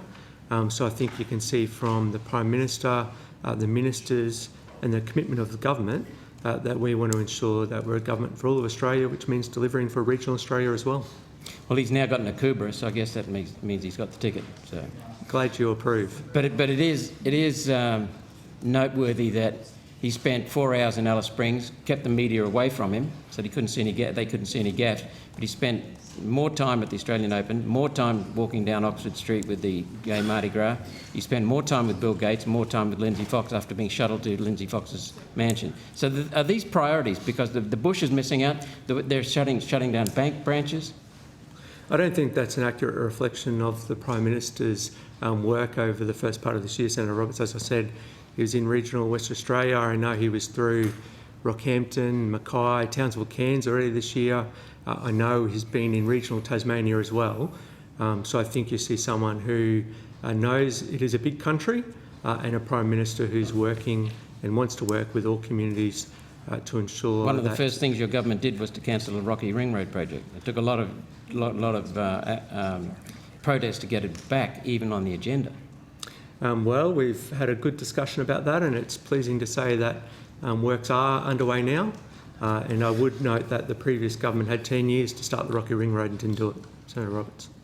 Yeah, but your government cancelled it without checking that some companies actually bought equipment, hired people, moved them into town, bought land, ready to go, and it was cancelled. It was subject to some discussion with the state government. It certainly wasn't cancelled. There was a discussion around timing, but the important thing is that the work is underway, money is being spent, and I'm sure, and I know the Mayor of Rockhampton is excited about that, and I'm sure the community are as well. Thank you, and thank you, Chair. Thanks, Senator Roberts. Now, Senator Duniam, sorry, Senator Canada, I think Senator Duniam's on the timetable. Take long at all. So just coming back, thanks, Mr. Betts. Before you mentioned a bit of a clarification around the Macquarie Point Stadium proposal, you said that the department was now in receipt of a strategic business case. Is that right? So does that give us capacity to understand any further whether there's a response being formulated? Is there some sort of process underway within the department, or is it elsewhere in government? Are you able to advise? Yes, so we are leading the Commonwealth Government's engagement with the Tasmanian Government. At this stage, we're in without prejudice discussions, if you like, to try and clarify what the intent is, understand the broader context in which any stadium would sit within Macquarie Point, including consonance with previous schemes like the Australian Science Park, which was contemplated in the Hobart City deal, the important working port, which is next door, and that work will feed through into consideration of that proposal in the context of the Commonwealth budget. Okay, all right. So am I to understand on the basis of the last part of what you said that a government response to that business case may be included in the budget? I think the Prime Minister has indicated that the Commonwealth's participation in that project or otherwise will be a matter to be determined in the budget, yep. Sure, okay, understood. All right, well, I'll put it in my diary and look for it then. Does the department have any involvement in, and we did canvass this a little bit, the Antarctic Science Precinct? Is that part of what it's mainly Department of Climate Change, Energy, etc. That's right. So it is a component of the Hobart City deal which to do the business case for the Antarctic Science Precinct. That was the commitment in the City deal, was to the business case. And City deals is you? That's right. Yes, okay. But the ongoing question, the business case is done. Yes. Delivered last year, possibly earlier, and responsibility for taking that forward sits with the Department of Climate Change, Energy, Environment and Water as the department that houses the Australian Antarctic Division. Yes, and I'll talk to them later tonight. But just in terms of the strategic business case you've received and how that may impact on what exists in the City deal and the business case that arose from it, is there a big change now required with the work that you've done, or is that now That's off to part of the DQ? discussion that we're having with our Tasmanian counterparts, is Okay. what would the interaction of these things be? And when would, obviously a decision around funding or otherwise is a matter for the budget process, but when will clarity around the interaction of those two things be something that those of us not part of the process be able to access? I think that would feed into the consideration of the government's response to the stadium proposal. Minister, do you think there'd be any way for interested parties, members of the public, to understand where the stadium proposal sits with regard to the ASP? I think it'd be fair to say, Senator Duniam, that the government's always interested in community feedback on important issues to the people of Tasmania. And to that end, will you commit to ensuring that as part of the process, prior to a decision being made, there would be clarity so that the people of Tasmania can understand how the two projects would interplay? I don't know if that's something that I can give a commitment on, Take it on Senator notice. Duniam, Yeah. but I'm happy to take it on notice and provide any clarification that we can. Okay, I very much appreciate your willingness to assist there. Just my final questions relate to the Cradle Mountain Cableway, which I flagged a little earlier on. different part of the group. Yes, Senators. sorry. Just, bear with And then us I'll one get moment. right out of your hair. Different part of the state too. A beautiful part of the state.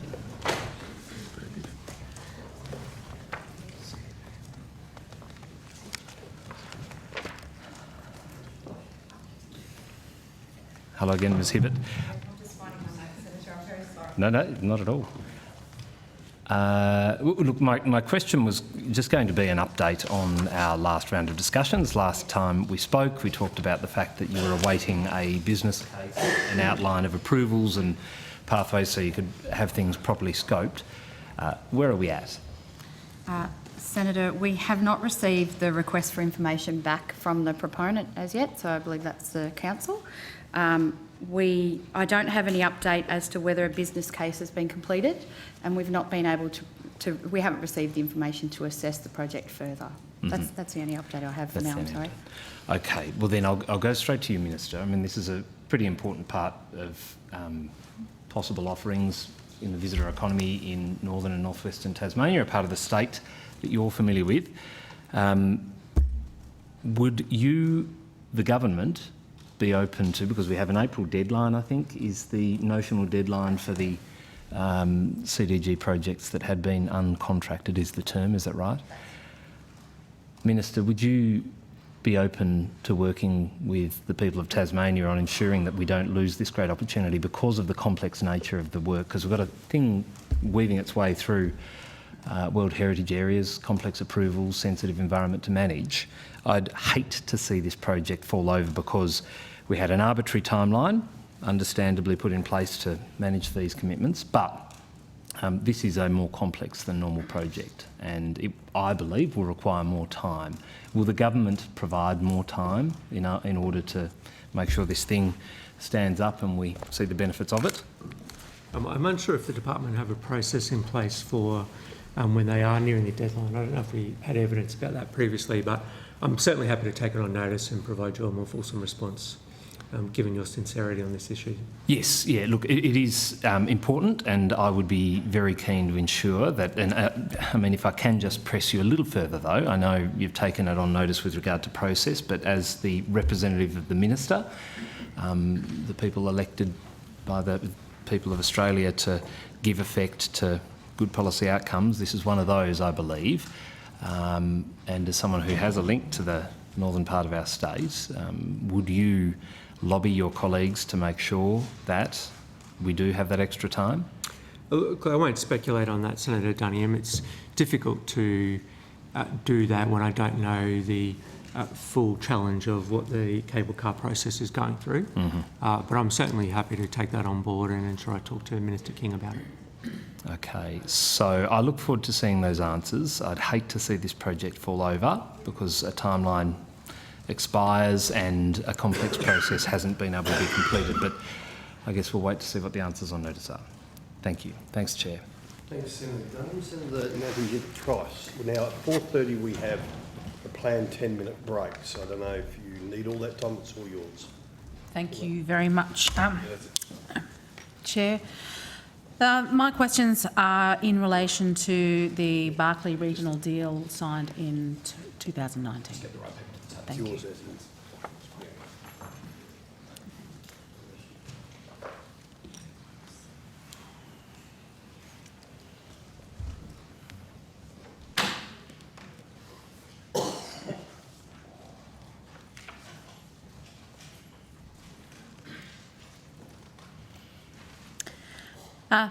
Thank you. I'm interested to know if I'm able to be provided with an update on the progress of the delivery by the Northern Territory Government of the $84.7 million Barkly regional deal, because reports from the ground suggest that the Territory Government is not delivering. Senator Matthew Roper, First Assistant Secretary, Partnerships and Projects Division. This deal sits within my division. So as you would know, the government has committed to honouring all the existing city and regional deals and their commitments until they're completed. There are a number of initiatives under the Barkly regional deal, and that arrangement is one that's a work that's done with 3 levels of government, the Barkly Regional Council and the NTG and ourselves. And on the governance table for that deal, we also have representatives from the National Indigenous Australians Agency. In terms of the commitments that you're referring to, 11 of those are Australian government funded and 4 of those have been completed. The remaining 24 initiatives under the deal are underway. In terms of the Northern Territory Government's work, I'm not sure we're well placed to provide you with detailed answers on their work, but I'm happy to see what we can do in particular commitments. Can you just highlight to me, provide for me the detail of which 4 commitments have been delivered? Yes, Senator. I'll just get that detail, as you all might have it.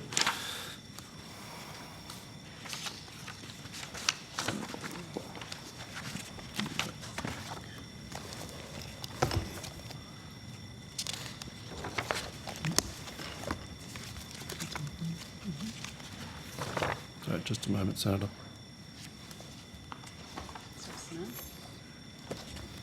Senator Fiona Ewell, Assistant Secretary for the City and Partnerships Branch. I can tell you that the 4 projects that have been completed are the upgrade to the Alpurulum airstrip, the multi-purpose accommodation facility trial, the Arts Centre in Elliott feasibility study, and the community sports program.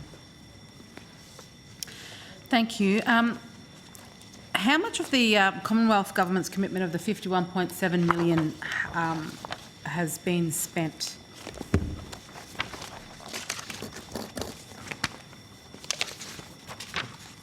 Sorry, Senator, there are a number of deals with over 170 commitments. We'll just get you that detail.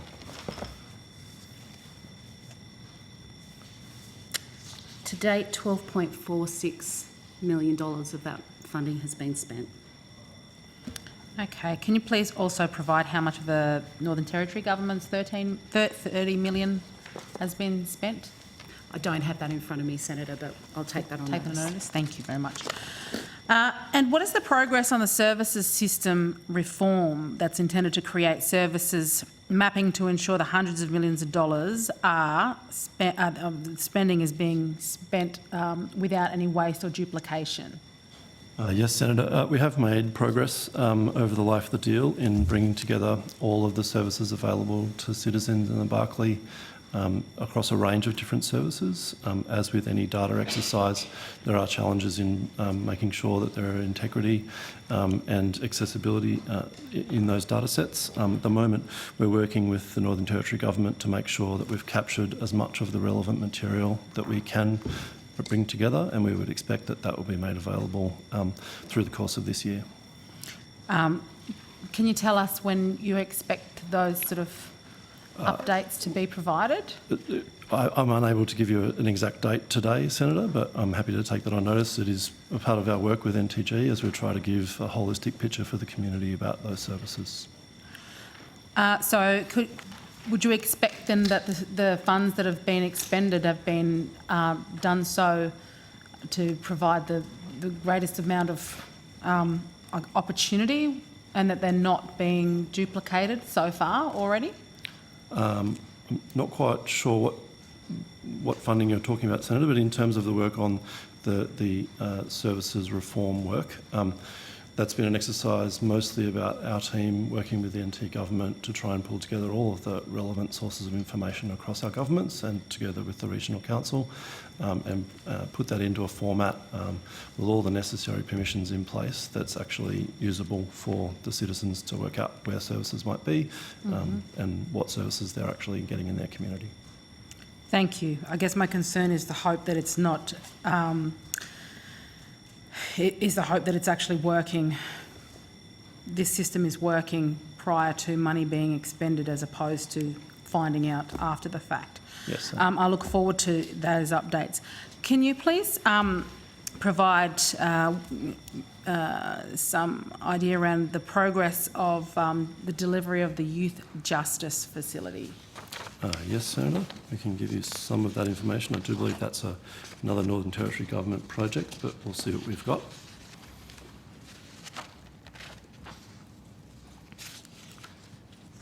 Yeah, Senator, the information I have in front of me just records that it is running slightly behind schedule. The construction date end is expected in Q3 2023 this year. But if you wanted additional detail, I'd need to take that on notice and check with the Northern Territory Government. Thank you. If you could provide some more detail on that update, that would be helpful. Can do. And what is the progress update on delivery of the trauma response program for children and young people?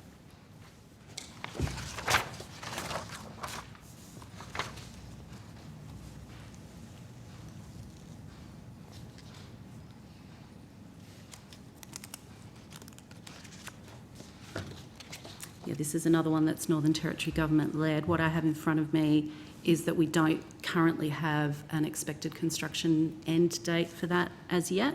So that's another one I'll need to take on notice for you. Could you tell us if it's begun, if anything has begun with it, or it's just sitting there? No, it says that it's underway, and it also says that the initiative is on track at this point. The working group has met recently. Okay, so I would appreciate some further detail on that to be taken on notice too. Thank you. Can do. So in the March 2022-23 budget, the Coalition funded an additional $6.3 million to support the construction of purpose-built boarding facility in Tennant Creek for secondary school children. What progress has been delivered on that really important project? So, Senator, as you may be aware, the reason for that funding being required is that there was an initial under-allocation or under-estimate of the funding that would be required back in 2019. So an updated project agreement to cover the total cost or total contribution of $15.9 million has been agreed between the government and the NTG, and the project is now expected to be completed in 2025. 2025 expected. Okay. What was the outcome of the affordability trial at Aboriginal Hostels Limited Tennant Creek facility? I guess which should have been completed by now.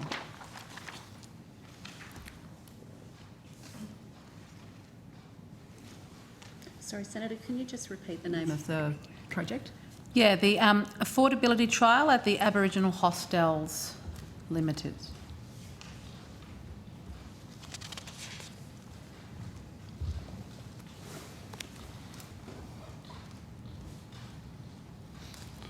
Sorry, Senator, we've just got them under different names, but Okay. my recollection, without checking, we'll take it on notice and check the detail, is that work has been completed, but we'll get you exact dates and details on that. Thank you. And what was the, has the upgrade of the Alparulam airstrip been completed? Yes, that's that correct, was, Senator. you mentioned that. That's one of the four. Didn't you? Yeah, that's right. And what is the progress of the student boarding? I think I've asked for further detail on that. The $16 million for the student boarding accommodation project. Yep. That's one we've taken on notice. That's one you've taken on notice. In terms of the youth infrastructure projects, you've also covered $7.6 million. That's correct. That's come to completion. Yes, Senator. The social and affordable housing private partnership, of which the Commonwealth committed almost $1 million. What's the progress on that?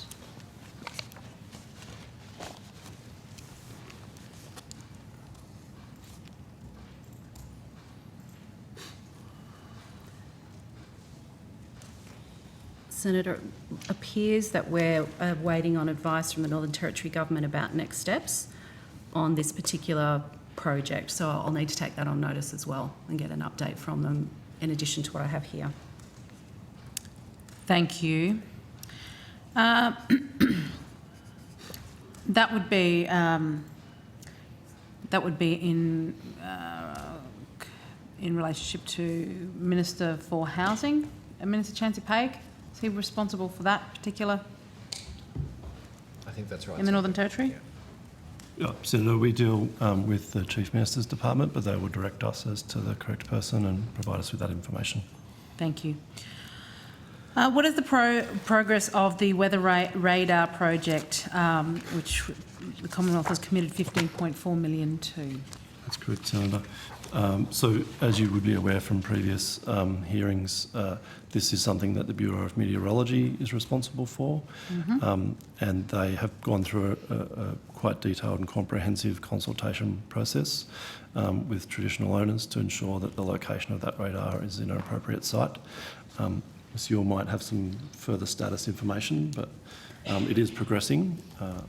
Yeah, it is indeed progressing. Mr Oak is quite right. I've got here that the expected construction end date is Q4 2023, but there has been some delays while negotiations around the site are ongoing. Okay, thank you. And can you tell me how many Indigenous people have obtained employment and training as a result of the construction projects under this deal? Sorry, I don't have that information at an aggregated level for you at this stage, and I'd need to check with the delivery partners, but I can take that on notice. Thank you. And Senator, just to clarify, because I couldn't quite hear the end of your question, your question was about all the projects in the deal? Yeah, the entire understood. deal. Yeah. Yes, thank you. Sorry. Thanks. And how many departmental officers are responsible for actually ensuring the agreed projects are completed and delivered? Senator, we have a small team that works on the Barclay deal. That is part of their role. I'd have to check with Ms Yule exactly how many folks are on that at the moment. But of course. In terms of the delivery of projects, because we are in an arrangement with 3 levels of government and with community, the accountability actually comes to the governance table for the deal. So we have an independent Indigenous chair for that governance table, as well as community representatives. And we are attendees at that governance table, and there is a regular kind of update on progress of projects at each of the governance table meetings. And in terms of the department's contribution to that exercise, there's, I think, probably 3 or 4 people at the moment in that team, but yeah. Okay. And how many members of the governance table are there? I'm not sure we'll have that level of detail with us. So we may need to take that on notice. Apologies. Okay, thanks. Can you provide for me the number of departmental officers that are stationed in the Barclay, within the area, Barclay Regional Council, ensuring that projects are delivered? So, Senator, as I mentioned earlier, we work closely with the National Indigenous Australians Agency, who have an office in Tennant Creek. We do not have an officer based there at the moment, but we do have 2 officers that are based in our Darwin offices that work on this deal and regularly come to Tennant Creek for consultations with community and meetings with NTG and the Barclay Regional Council. Is there any particular reason why there isn't anyone based locally? I guess in terms of a local presence, the other thing the department has done is to co-fund with NTG and DSS, the backbone team, that has around 3 to 4 staff funded, and they're our local presence for all of the deal partners. So that's how we've maintained our connection with the community. Okay. Can you tell me how many times since 2019 have senior departmental officers responsible for this program at the Band 1 and Band 2 level travelled to Tennant Creek to inspect progress? Sorry, Senator, if I could just check the date reference in that question, was it? Since 2019. Yeah, so for a significant period there, we were unable to travel to the Barclay, but I can take on notice the number of times that we were able to get there since that date. Thank you. If you can take on notice with dates and trips and who it was from Canberra and their positions that travel. Yes, sir. Thank you. That's all. Just on that, just while Senator Limpicott-Price, I am scheduled to travel to Tennant Creek the week beginning the 27th of February, and some of these items will be on my agenda for that trip. Thank you. Senator Canavan, do you have further questions in this area? I do. Thank you, Chair. I just wanted to, this will be a quick one, just referring to a community development grants investment into the Mossman Mill. It was a $20 million project, I think, announced, hang on, there's no date on this, it was some years ago, I remember. Oh, 2018, yep, this goes back to, but just wanted to get a status update on where that's up to. Senator, there's no funding under the Community Development Grants program for Mosman Mill. There is, I'm aware of a $20 million grant that the Department of Industry is managing. Right. That goes back to, sounds like that kind of time frame. Okay. Yeah, I've got a media release here from Mr. Wrench saying it was delivered through the Community Development Program, so maybe there was a shift of that move to industry, did it? I think that's right. All right, that's even quicker than I thought. Moving on, I've just got some questions on Northern Australia. Certainly. It's under this area.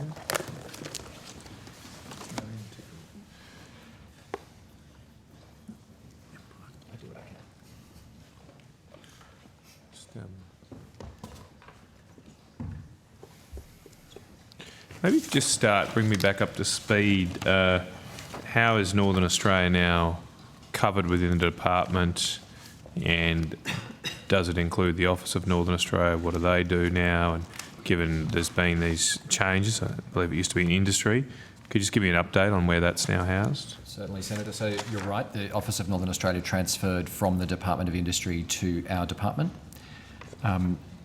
Its remit is largely unchanged since the move. It retains the whole of government responsibility and support for the Minister for Northern Australia. It's a branch within Mr Roper's division headed by Ms Lee. In addition to the Office of Northern Australia, we have formed a Northern Australia Investment and Projects branch, which has the governance oversight role for the Northern Australia Infrastructure Facility and responsibility for delivering a number of budget measures in the north. But that branch also sits within Mr Roper's division in this group. Right, okay. The Office of Northern Australia, are they here or are they? Yep, Ms Lee is oh, here. you're okay. She's you the head up of Office the Northern office. Australia, Yep. right? And where are your staff located, Ms Lee? How many staff have you have, and where are they located? Sure. Linda Lee, I'm the Assistant Secretary for the Office of Northern Australia. The office is currently running with a staffing level of 18 people, and they're located in Darwin, Townsville, Brisbane, Perth and Canberra. Could, on notice, and I'm going to go, could you give us a split on where those 18 are across those offices? We perhaps we'll just repeat we did an answer for Senator McDonald after the last estimates. We'll just use the same table and update those figures for you. Fine. Okay, all good. I just want to work out along the lines of these catching me up. Where's the white paper up to? I'm talking the white paper from 2015. Is that sort of still the blueprint for the future of Northern Australia? That's correct, Senator. So the white paper forms the 20-year strategic framework for the Northern Australia agenda. The Minister for Northern Australia has announced a refresh of the white paper, and in consultation with her colleagues that sit on the Northern Australia Ministerial Forum. Right, okay. So what's the status of that refresh at the moment? What's going to be the process now going forward? So we're scoping that at the moment and seeking advice from the Minister about how she would like to approach it, the depth and breadth of the refresh as she would like to see it. Okay, so no one's been appointed to do it yet or anything like that? That's correct. Is it going to be done in consultation with the states, or is it purely a federal government initiative? It will be done in consultation with the members of the Northern Australia Ministerial Forum and the Northern Australia Working Group, which is senior officials from the jurisdictions that support that forum. Okay. So will the states be consulted or get agreement about who actually does the work? Or will they just be consulted and ask for their opinions? It is slightly dependent on how the Minister would like to approach the refresh, and we're working through those details with the office now. Okay. I believe at last estimates, my colleague Senator McDonald asked about the master plans for the regions of growth areas. The reports by WSP complete, as I believe they were due late last year. They are approaching completion. Right. So we have drafts of most of the reports, and we're expecting them to be finalised shortly. Okay. So is there a new timeline or deadline, I should say, on when they'll be finished? We would expect them very shortly. We don't have an exact date.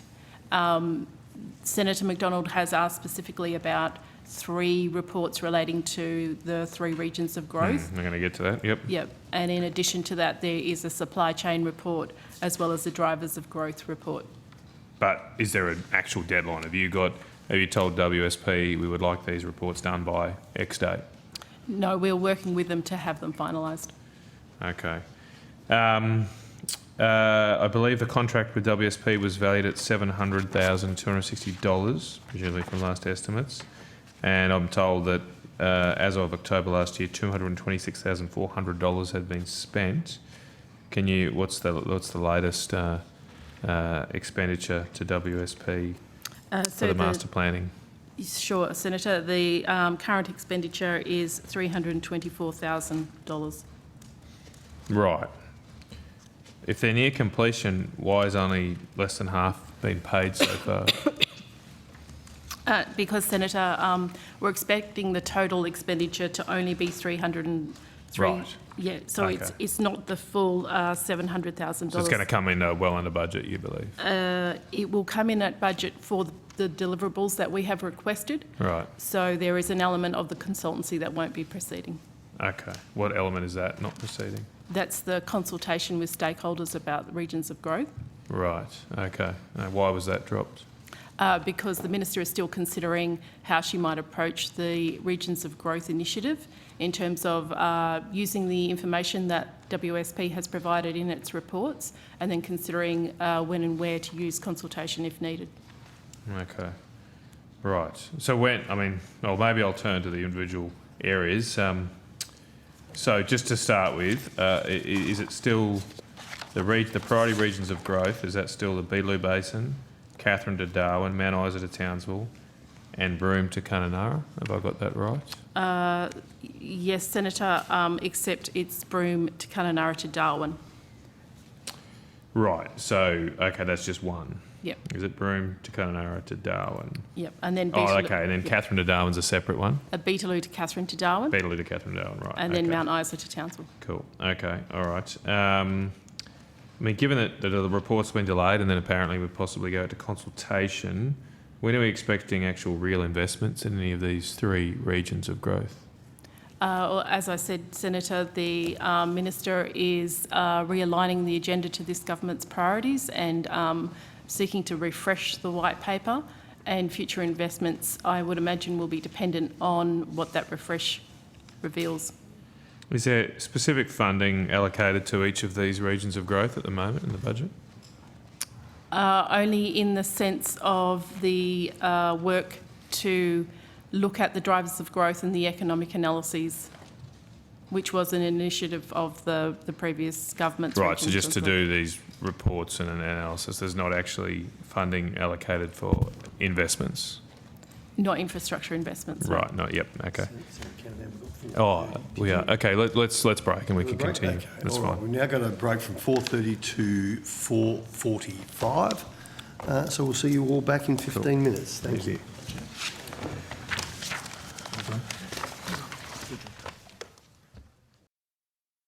Minister Carol Brown, good to have you at the table.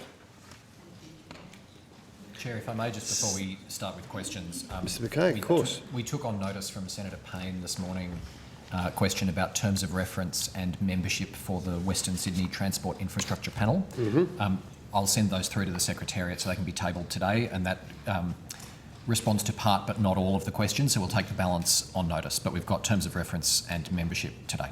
Great, thank you very much. Senator Canavan. Thank you, Chair. Look, so I think I was just going to start going into the regions individually. Where are we up to with the Beetaloo to Katherine to Darwin corridor of growth? So, Senator, as I mentioned, the original approach from the previous government was to undertake some background analysis, including supply chain and economic analyses for each of the regions of growth. Since that time, we have commenced that work, and as we've discussed, the reports are due to be finalised shortly. And the Minister is considering the regions of growth approach in its entirety, and particularly in the context of a refresh of the white paper. So I reckon maybe whilst I can shorthand this a bit, I presume that'll be the same answer for all the other regions for growth? That's right, Senator. The corridors? Yep. So is there any guarantee that these corridors of growth will continue? They might be scrapped completely. Is that under consideration? In terms of the approach that the previous government had to prioritising those as the catalyst for further development, that's possible, but it depends on how the Minister wishes to approach the future of the Northern Australia agenda. Okay. So are there progress reports being published on the master plans? So, Senator, the economic analysis was the precursor to the master planning, so the master planning hasn't commenced in earnest. Okay, so there won't be any progress reports? You'll only say anything after the reports are finalised, after the master plans are finalised?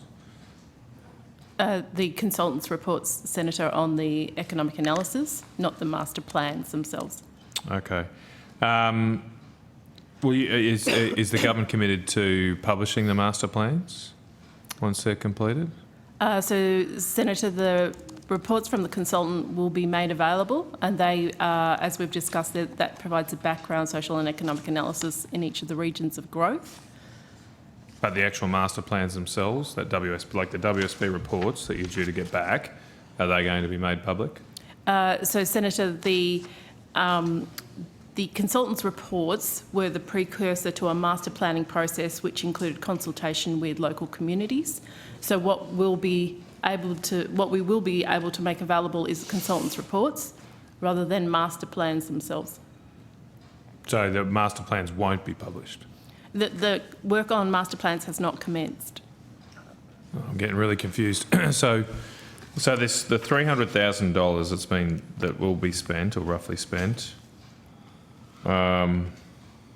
What's that for again? So now you're saying it's consultants' reports where they've consulted with people, but I thought you'd cut the consultation. That's why the budget had been reduced. That's correct, Senator. So, Right. and I'm sorry if I've made it unclear. All right. But the consultants' reports provide the background information. When we say, just to be clear, when we say consultants' reports, that's WSP, is it? That's correct, That's yes. not. Yeah, they're not actually consulting with people. It's just a report from them. That's right. Right. Yep. Okay. So they'll come to us with a package of reports which talk about supply chains, drivers of growth, and the social and economic conditions in each of the three regions of growth.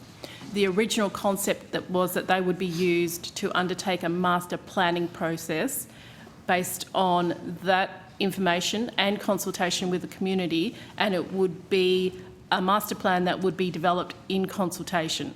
So what we have at the moment is the background information. We have a pause on the consultation with community while the Minister considers how she would like to include regions of growth in the future of the Northern Australia agenda. Okay, and we don't have a timeline on how long that consideration will take. That's right, Senator. Okay. All right, might move on from that. I just wanted to know, do you still collect statistics about Northern Australia? Do you have a team that looks at?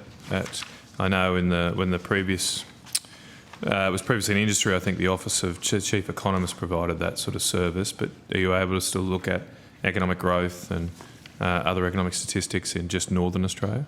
That's correct, Senator. So we still maintain a fact file, so to speak, which is information that's available on social and economic indicators for Northern Australia. So do you know what the latest GDP growth figures are for Northern, just if we're looking at just Northern Australia? Is that something you collect? Not off the top of my head, and I will take it on notice and come back to you. One of the issues we have with the data at the moment is waiting for census results to be processed and be made available, but obviously GDP is not part of that set of data. Okay, well, yeah, if you could take that on notice. Senator, if I may Yep. just add to that, the function that you're referring to in the former industry department, there's a similar but different function in terms of the Bureau of Communications and Regional I can't remember the other research. Sorry, who are the people in our department that do a similar role to those economic analysts. Right. Okay. Do we have, or do you have a number at the moment about how much so putting aside growth, but how much of Australia's GDP originates from Northern Australia? We can certainly take that on notice. It was always a good statistic for me to have in mind, so that would be good. Have an update. Should have probably increased lately with iron ore and coal, etc.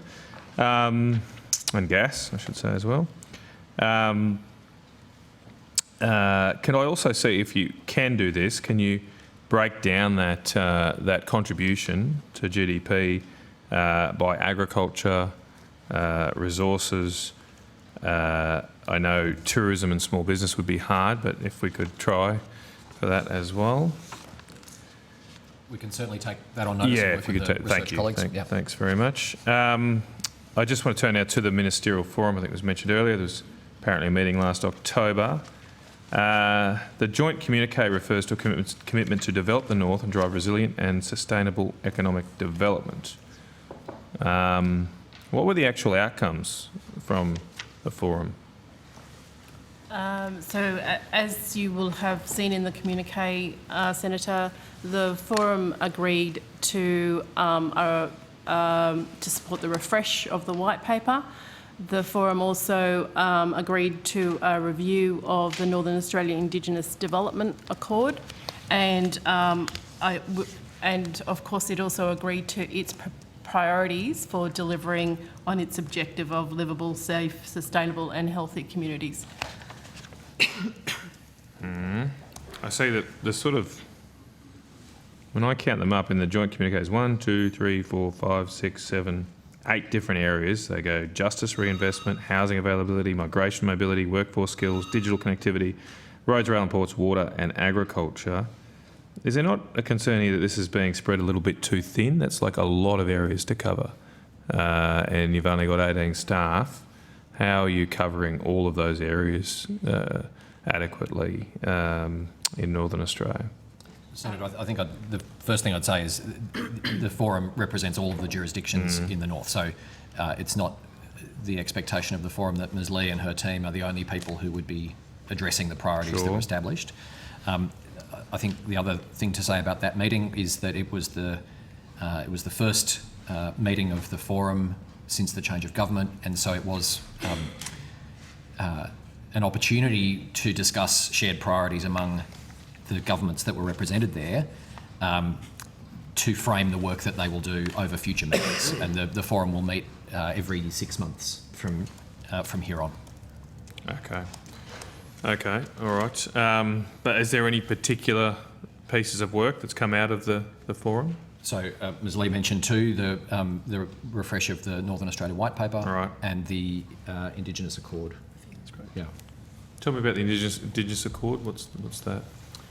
So the Northern Australia Indigenous Development Accord was agreed in 2019, and it basically set up the authorising framework for governments to work together on delivering on Indigenous outcomes. Built into the accord was a review every 3 years, and this represents the first of those reviews. Right, okay. Do you still have that? We had an Indigenous Advisory Panel, or is that still in existence? Indigenous Reference Group? Yes, that's it. Thank you. Would you like some detail? Yes, thank you. Yeah, Yes, so the Indigenous Reference Group was set up in 2017, and then in December 2021, the government refreshed the IRG, including terms of reference and membership.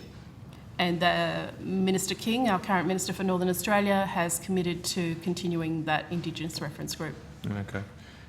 Were they at the Ministerial Forum? No, they weren't in attendance, Right. but the forum has requested updates from the Indigenous Reference Group. Okay, all right.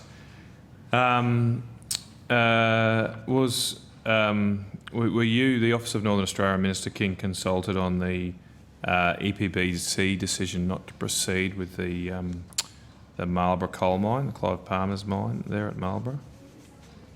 I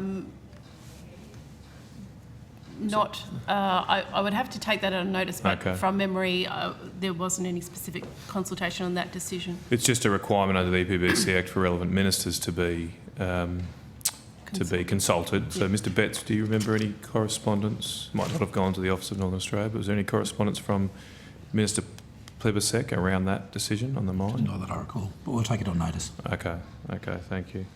I've got some specific questions on infrastructure in the north. I realise some of this might go in other outcomes, so let me know. But the Coranda Road range upgrade, is that something you're... That's outcome one for infrastructure investment. Right. And beef corridors? Same. Outback Way? Same. Be the same. All of these would be the same, I'd say. Although I did ask earlier about the Northern Australian Roads program, do you continue to provide advice on that or help? We heard earlier there was nearly $400 million of unallocated funds in that program. So is that something you're looking at, Ms Lee, about where that road funding could go? Only to the extent that we check progress in terms of implementation for reporting to stakeholders. The responsibility sits with the infrastructure investment program within the department. So, in effect, are we just waiting for the states to tell us what they want? Is that what we do with the Northern Australian Roads program? Or We're venturing into territory that is really the responsibility of colleagues in infrastructure investment. It's certainly true that the National Partnership Agreement on Land Transport Infrastructure requires states to propose projects to the Commonwealth. Okay. I've got some questions on the community developments grants in Northern Australia. I think that's still in this outcome. We can do that. That's right. We can do that here, Senator. But Absolutely. it may not involve the Northern Australian people. But all of these are in Northern Australia. We'll just get the relevant officials to the table. Yep. No worries.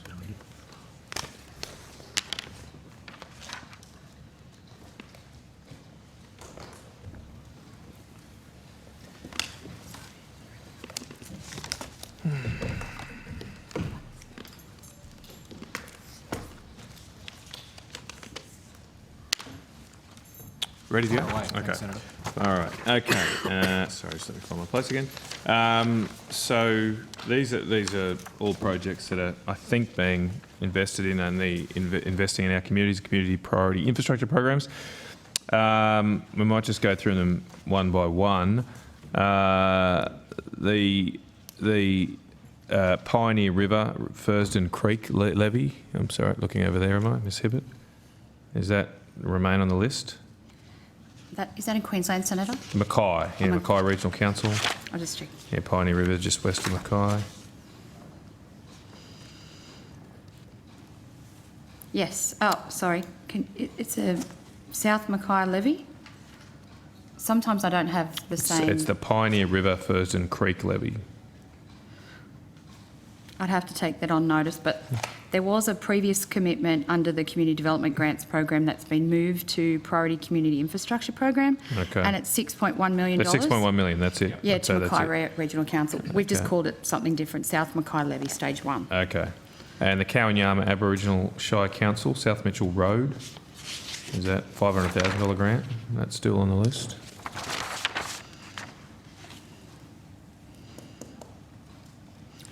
I don't have that one, but I can take it on notice to be sure. Oh, hang on, 500,000. Sorry, I just need to look at a different list. I'm very sorry. Okay.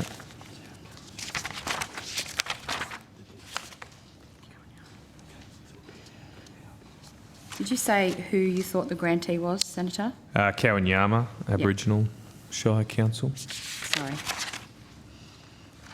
I don't have that, but I can check and come back Take to that on you. notice. Whitsunday Regional Council, $300,000 up River Road Causeway. Yes, I still have that. Still got that one.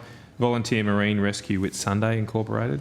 $700,000? Yes, $700,000. Yes, That's there. I have that Boyne one. Tannum Sharks Football Club. Yes, I still have that one. Cairns Cricket Club Association, $1.7 million. Yes, I have that one. The Mapoon Aboriginal Shire Council, the Cullen Point Barge Ramp Rock Wall, $600,000.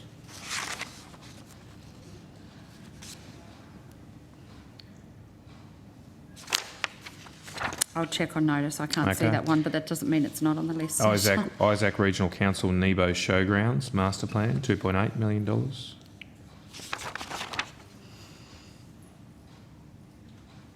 Yes, I have that one. Nearly finished. Australian Rafting Federation Tully Whitewater Rafting, $10,000. Yes, I have that one. Cook 250 in 1770, the festival in 2020, $1 million.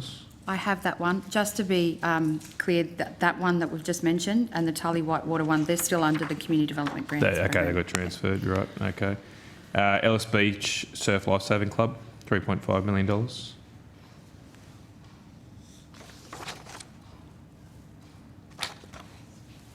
I have to check. Okay, taking on notice. The Yapoon Aquatic Centre for Livingston Shire Council, $13 million. I still have that one. The Queensland Country Women's Association Pioneer Division, the Collinsville rebuild, $100,000.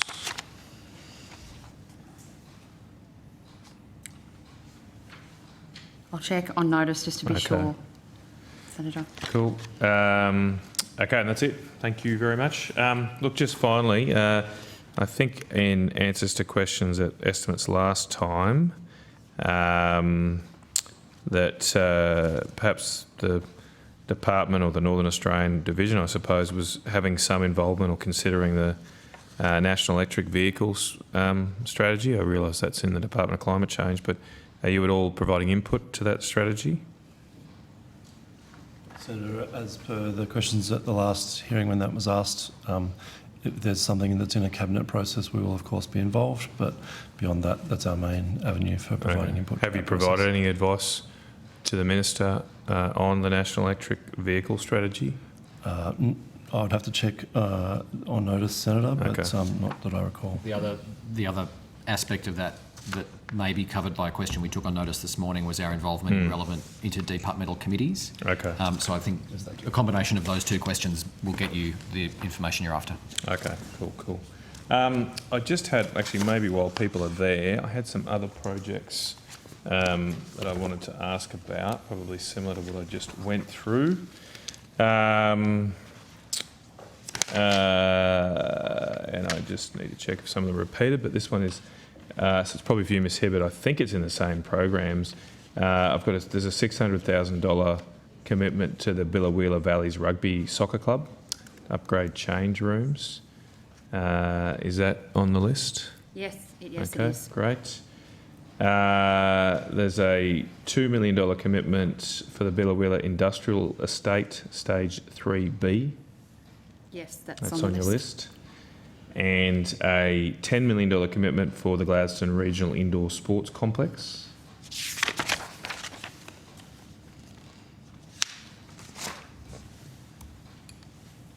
Oh, hang on, I just have to check the other list. That's done.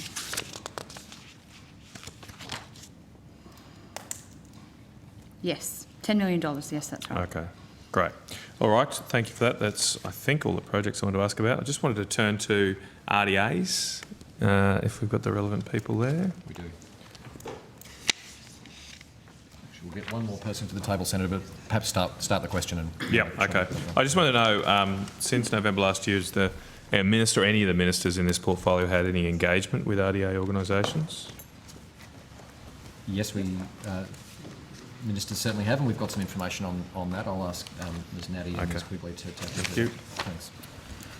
Janet Quigley. Yes, the Minister has met on various occasions with RDAs around Australia and held several forums. I can give you some specifics on that.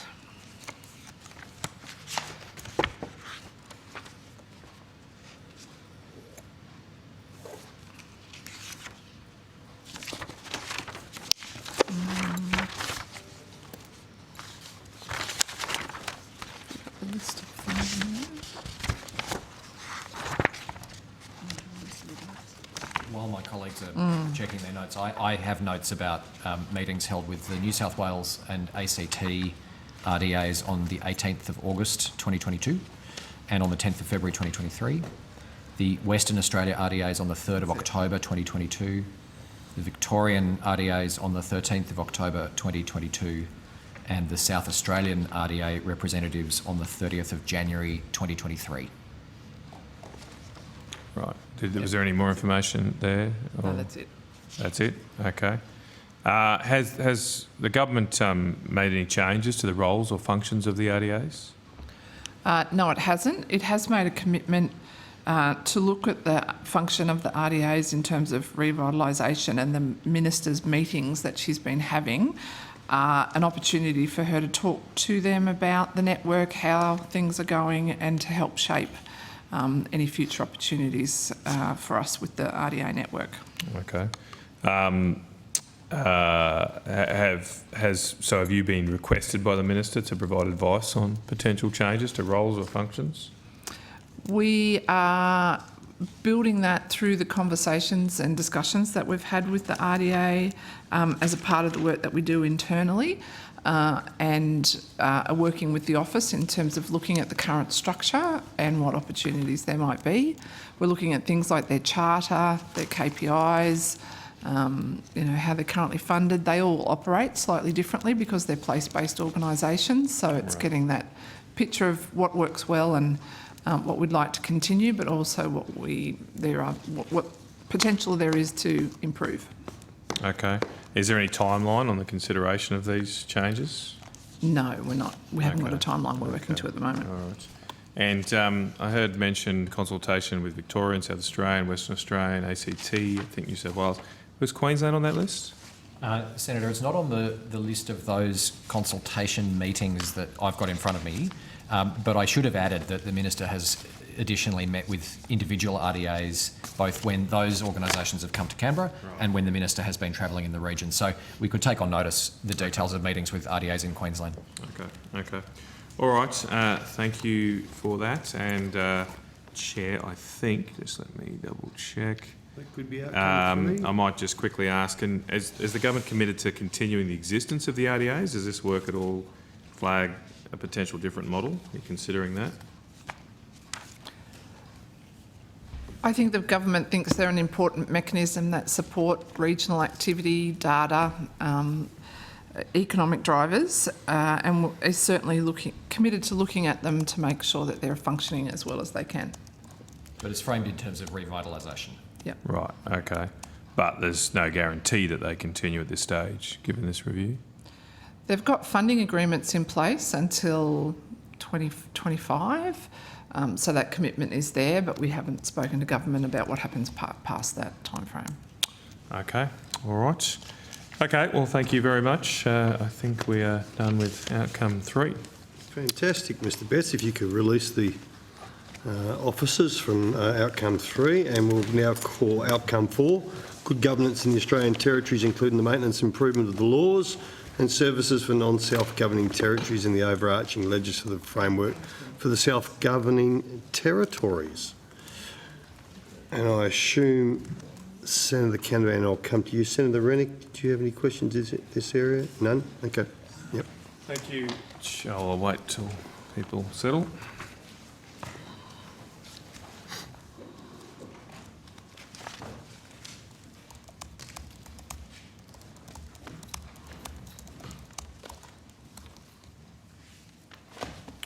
Ready to go? Okay, I just had some questions around the Cocos Islands airstrip upgrade. I believe it was reported in the media and on the ABC last month that the cost to upgrade the airport there at the Cocos Island will be triple the original allocation. Are those reports correct? Sarah Vandenbroek, First Assistant Secretary. Senator said that's a defence project. Right, okay, so you have no oversight of that at all? Or No, we don't. no insight? Okay. So do you have any contact with Defence in regards to the upgrade, or? We have had briefings from Defence about the upgrade, yes. Okay. Have you had any have any of those briefings gone to the potential for increased costs? They have mentioned increased costs. They haven't given us specific figures. Right. Okay. Have they committed that the airstrip upgrade will continue? That is the will plan be at this delivered? stage. Okay. I presume if the upgrade doesn't happen, there'll be a bit of an impact on the people of Cocos Island. Is there any consultation with them that you do through the department about the project at the moment? We have asked them. The Defence have their own consultation program. They've been over on the island recently meeting with community groups to talk about the upgrade and address their concerns. My colleague Ms Forbes and I were also over on the island before Christmas and spoke to people about their concerns about the project. Okay, all right. What's the impact on flights at the moment in regards to the upgrades occurring? Is that having any impact on people's access to and from the island? No, there's no impact on either the passenger or the freight flights. So they've all stayed the same? I believe, though, Virgin, who are apparently the only commercial operator to the island, they've indicated that if the upgrade doesn't happen, they will no longer offer flights. Have you at all spoken to Virgin about that commentary? No, I'm not aware of that. Okay, all right. I might see if we can get some of that tabled, if I can get the original document. I presume, what's the economy of the Cocos Islands? I'm not that familiar with it myself. I presume it's quite tourism reliant, is it? It's a very small economy. They have some tourism, but there's only 2 passenger flights a week, so it's limited, and then they have government services there. Right, okay. So if the airport upgrade didn't happen, there'd potentially be a big impact on the island, is that correct?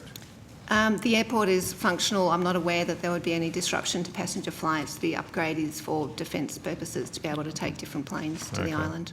All right, okay. All right, I've just got some questions about the proposed replacement of the wharf crane and mooring systems in the Indian Ocean territories. Is that something you're familiar with? Yes. Okay. Has that crane been replaced yet? Not as yet. We had an approach to market for the crane and moorings which failed. The prices were above the funding envelope, so we're now focusing on the moorings, which is the more critical part of the project, and rescoping to have the crane replaced. So it is in train to have the crane replaced, but it hasn't been done yet. Okay, so even though it came in over budget, you're confident that you'll be able to replace the crane through a different means that will be within budget, or? Yes, we have reallocated money from other areas to be able to do that. Oh, so it will be at a higher cost, will it? It will just be, have yes. to. You'll get the funding for it. And the moorings, are they as works underway or been contracted, or?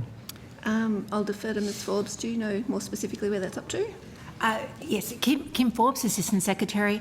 So there's a sort of detailed design work underway for the moorings, and at the moment, sort of the seabed analysis sort of is underway to inform that design. Right. Okay. So when do you expect now that project to be completed? I suppose separately, the moorings completed, and what about the crane?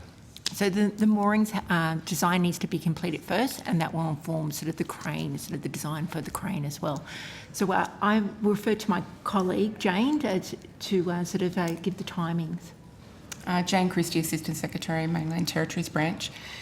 Because the two, as Ms Forbes has said, have to come together, at the moment we have an estimated time period for 2024.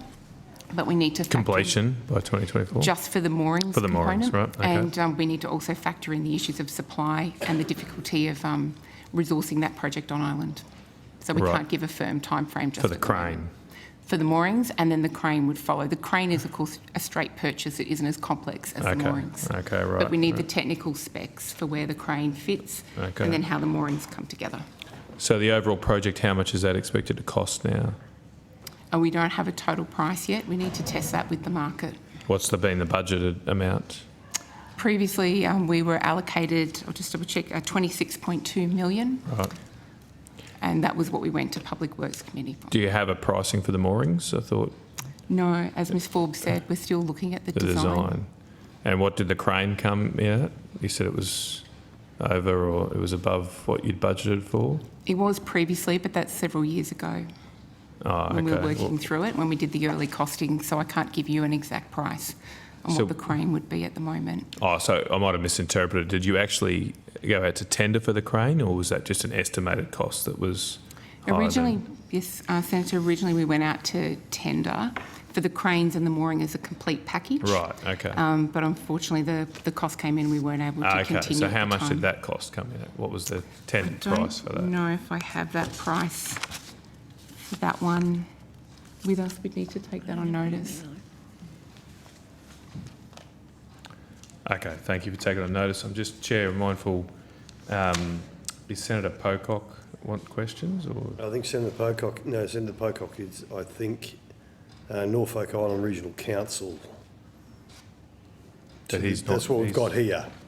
Okay, maybe, I don't think I've got a heap more. So we can go to National Capital Authority because it's your name against the... Yeah, I don't have a heap more questions. He's not interested in that coming forward. No. Okay. Well, as far as we see, he's not okay, all right. Okay. on the list here, but that could be... Maybe we might just check with his office if we could, please.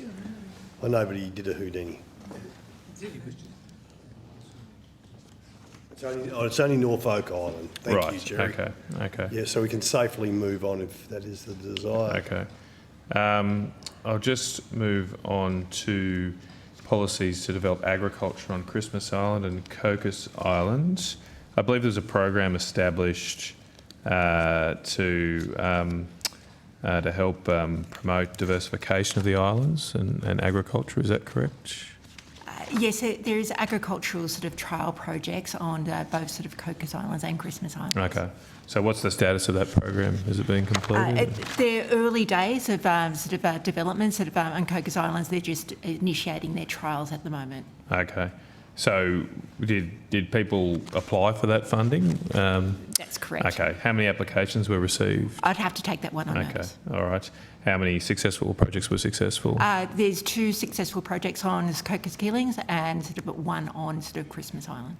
Okay. And they've been contracted now? Yeah, there's early works underway Yep. on all of them. Okay. Right. Okay. And are there any early results around what's the status of their outcome? Well, again, sort of early work, sort of they are pilots, so no, I haven't got any sort of more Okay. details from that at the moment. What are they actually doing? What's the particular? It's actually looking, they're all sort of different, but they're looking at food production. Right. Okay. Okay. All right. Might move on to council rates on Norfolk Island. Is that in this area too? Just referring to a media release from Minister McBain on the 5th of July, titled Listening to the Community on Council Rates and Charges. Did Norfolk Island request the Commonwealth assistance? I should say, did the council request did the council request Commonwealth assistance with their rates? There was an agreement reached between the government and the local council that to get to the more realistic rate base, there needs to be a staggered increase. So it was agreed that funding would be provided over a period of time so that the increase could be staggered. Okay. So how much was the subsidy from the Commonwealth Government? It was $1 million. $1 million? In the current financial year. Do you have a split of that subsidy between businesses and individuals? No, I don't, sorry. Could you take that on notice? Yes. Presumably the rates increases were impacting both businesses and individuals? Yeah, the impact was much more significant for businesses. So much more?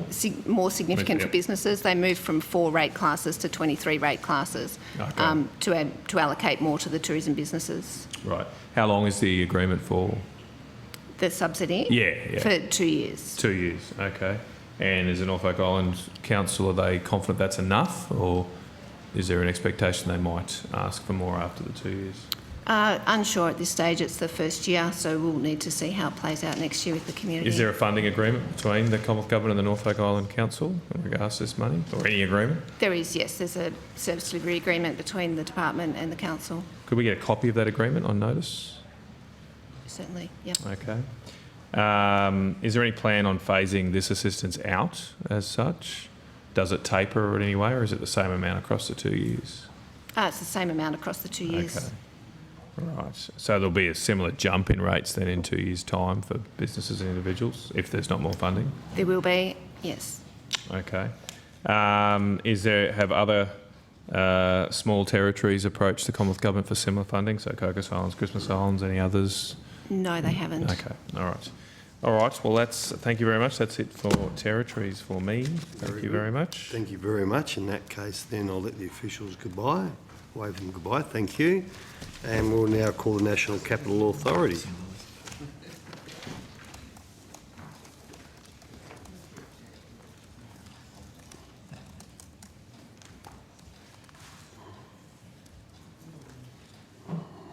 Chair, we don't have the Chief Executive of the NCA yet, I think probably because we're a little bit ahead of when they were called for. So we'll make a phone call now and just see how far away she is. Well, good. We're only 10 minutes ahead. Yeah. Yeah, because we don't have long with her. I understand. We'll find out and update you. All right. Did you want to? What about the administrator of the Norfolk Island Regional Council? The administrator is here. I've seen him next door. So, all right. Let me find out if we can. Did we find Senator Pocock? Huh. Oh no. I take back everything I just said, Chair. Ms Barnes is We'll here. take it back. She's here all the time. early. Well done. You have my... Yeah. Hey, shh, don't say that aloud. We haven't been early since about 2012. Well, in fact, you're nice and early. Yeah, that's right. No, we're nearly on time. We're ahead of time.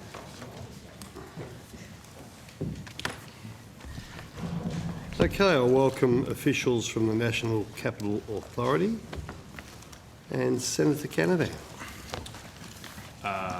Did you want to see if they had an opening statement? Not really. Did you have an opening statement? I wasn't going to ask. Okay. Because I thought you would have called me if you did. All right. Well, I might start. I understand the ACT. Sorry, you right? Are we right? Yep. Okay. I understand the ACT government is considering upgrades to their light rail network. Does any of that interface in with the National Capital Authority's area? Are you in discussions with them about that? Correct, Senator. ACT government has delivered stage 1 of light rail, which is from Gungahlin to Civic. They're now looking at light rail, what we call stage 2A, which is Civic through to Commonwealth Park.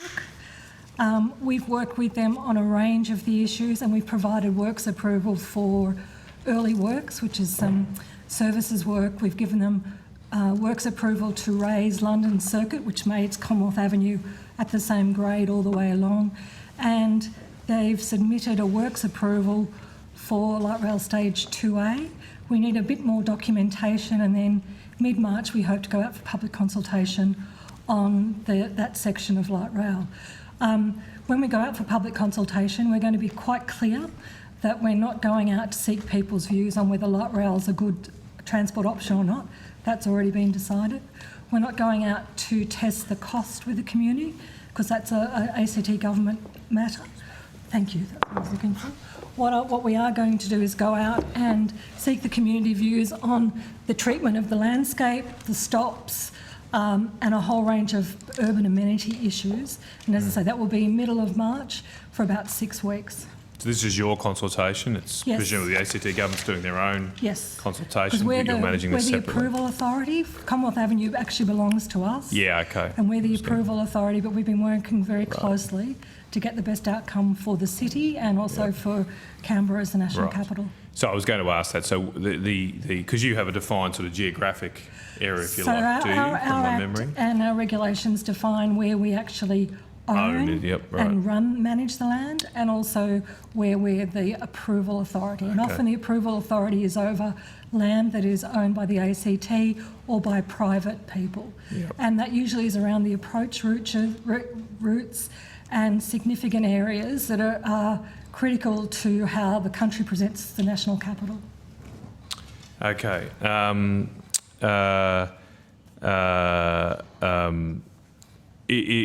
Which parts of your geographic ownership actually transverse or interface with the ACT government's light rail project? So all of light rail stage 2A will be, most of light rail stage 2A will be for us to approve. And as I said, we've already given 2 works approval, one for early works around services and one for the work to raise what we call London Circuit, which creates a better intersection for the tram to come down onto Commonwealth Avenue.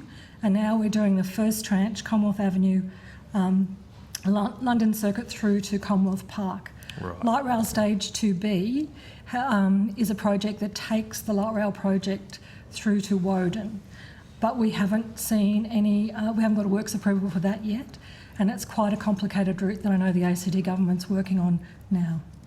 And that extension to Woden, you'd still be involved with the approval? We'd be the approval authority for quite a bit of that route, not all of that route. Yep, Once right. it heads further down into the suburbs, it's not as of interest to the national capital, but there are definitely areas of significance.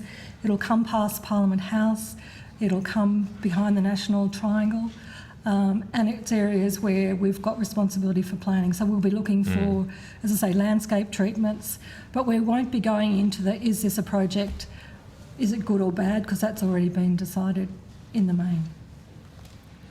How close to Parliament House does it come? Well, I haven't seen anything at the moment which Okay. finalises the route. But the idea is there'll be a stop here for people that would be able to, for people who work here or visiting Parliament House. I that would understand be, that's the ambition of the ACT government, yes. That obviously is that potentially has a big impact on the landscape around Capitol Hill then, obviously. Correct. And so before we progress that, we'd also be working with the moral rights holder for Australian Parliament House, and we'd be doing consultation here. And at the end of the day, a lot of that work will have to come to Parliament. Some of that work will have to come to Parliament for approval. It goes to the Joint Committee on Public Works? It can go to the Joint Standing Committee, but some of it may, depending on where it goes, may have to come through both Houses of Parliament and be agreed as an instrument. Okay. I'm mindful that the light rail there on Northbourne Avenue cut down a lot of trees that didn't really inspire me much. So is there how much native? Light rail stage because we're very 2A. lucky to have that bush around Parliament We are, House. and in fact, protecting the bush is very important. Protecting that natural setting is important.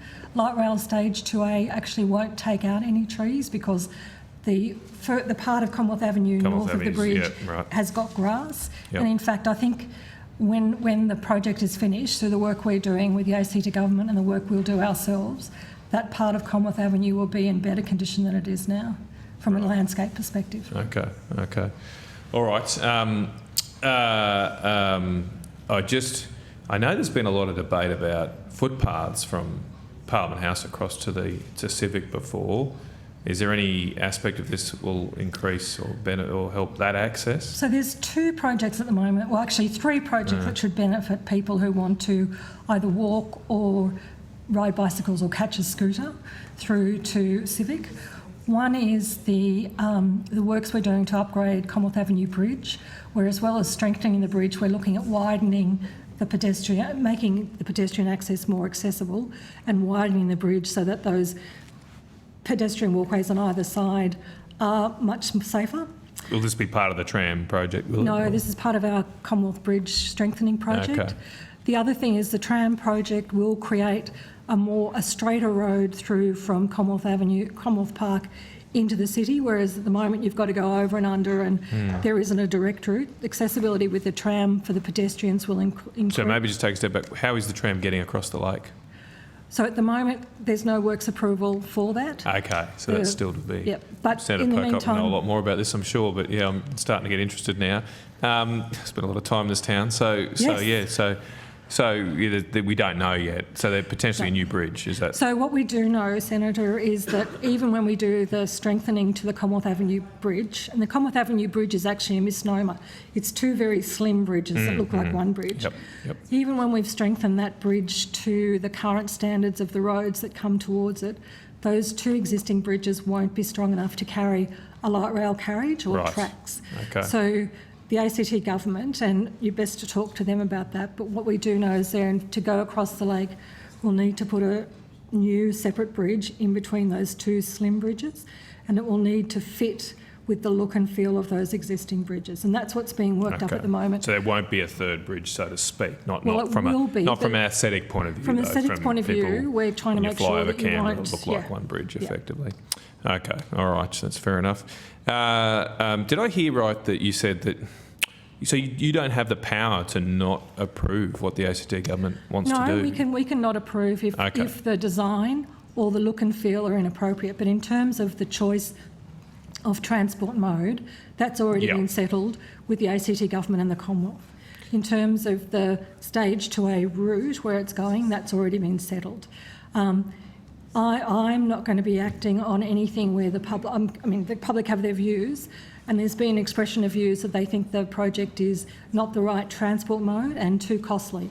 But that's not something for the NCA to comment on from a planning perspective.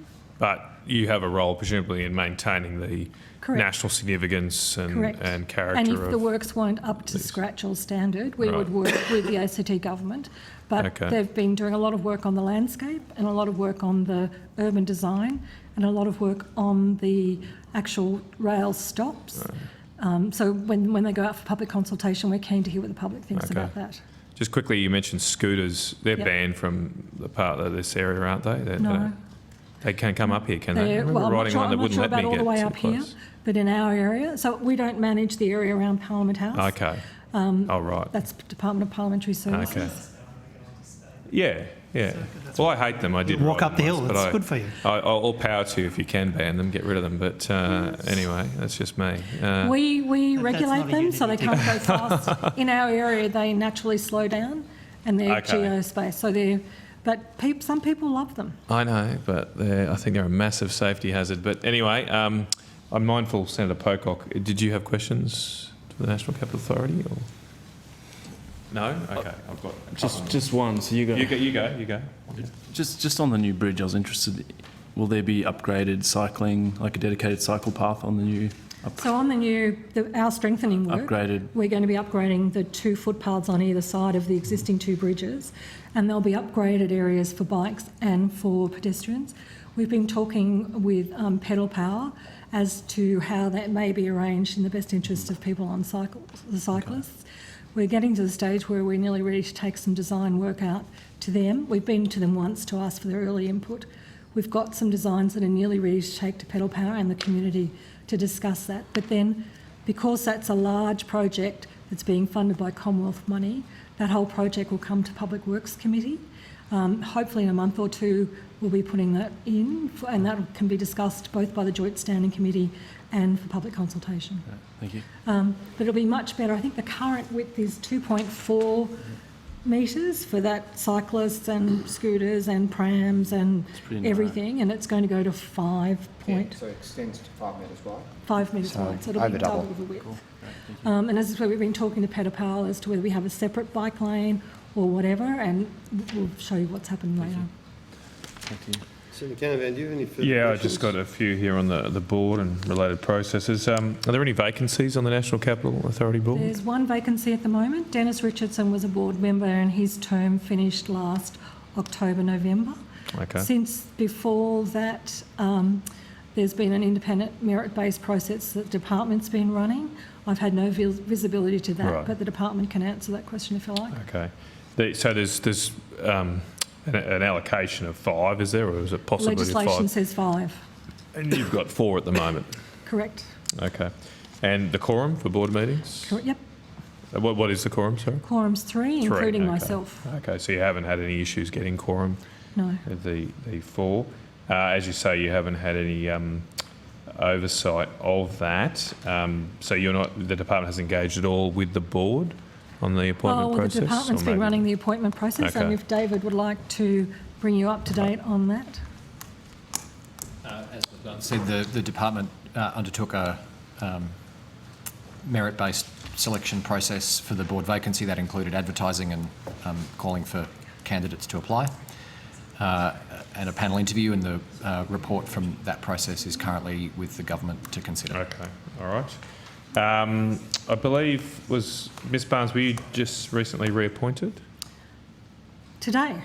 Today? Yes, today. My last You had to 5-year think contract. about that for a second, My Mr. 5-year Yes. contract ran out. Down. What is the date today? Yeah, I've got down, my notes say your contract expired on 11th of February, which would have been Friday, I presume. Friday. It expired last week, yes. Okay, and I have another one for 3 years. but you So I'm weren't quite waiting for legal. the phone call on Sunday night, presumably. You had the news before No, Friday? I heard last Friday. You heard Or on the last... Friday before. Oh, Yep. okay, a week before. Yep. That you were... Well, congratulations. Well, the Governor-General signed my appointment. It's a legal instrument, and I think he signed it on the Thursday. Anyway, I've seen the legal instrument, and I'm legal. So you are still for 3 official. years. That wasn't the delay in you arriving here. Okay. Well, congratulations. What was the... It's a great job, by the way. Yeah, it is. It's very important. What was the reappointment process? That might be one for you, Mr. That's a question Mackay. for the department, Senator. I will just ask my colleague, Ms Vandenbroek, to come to the table and we can assist on that.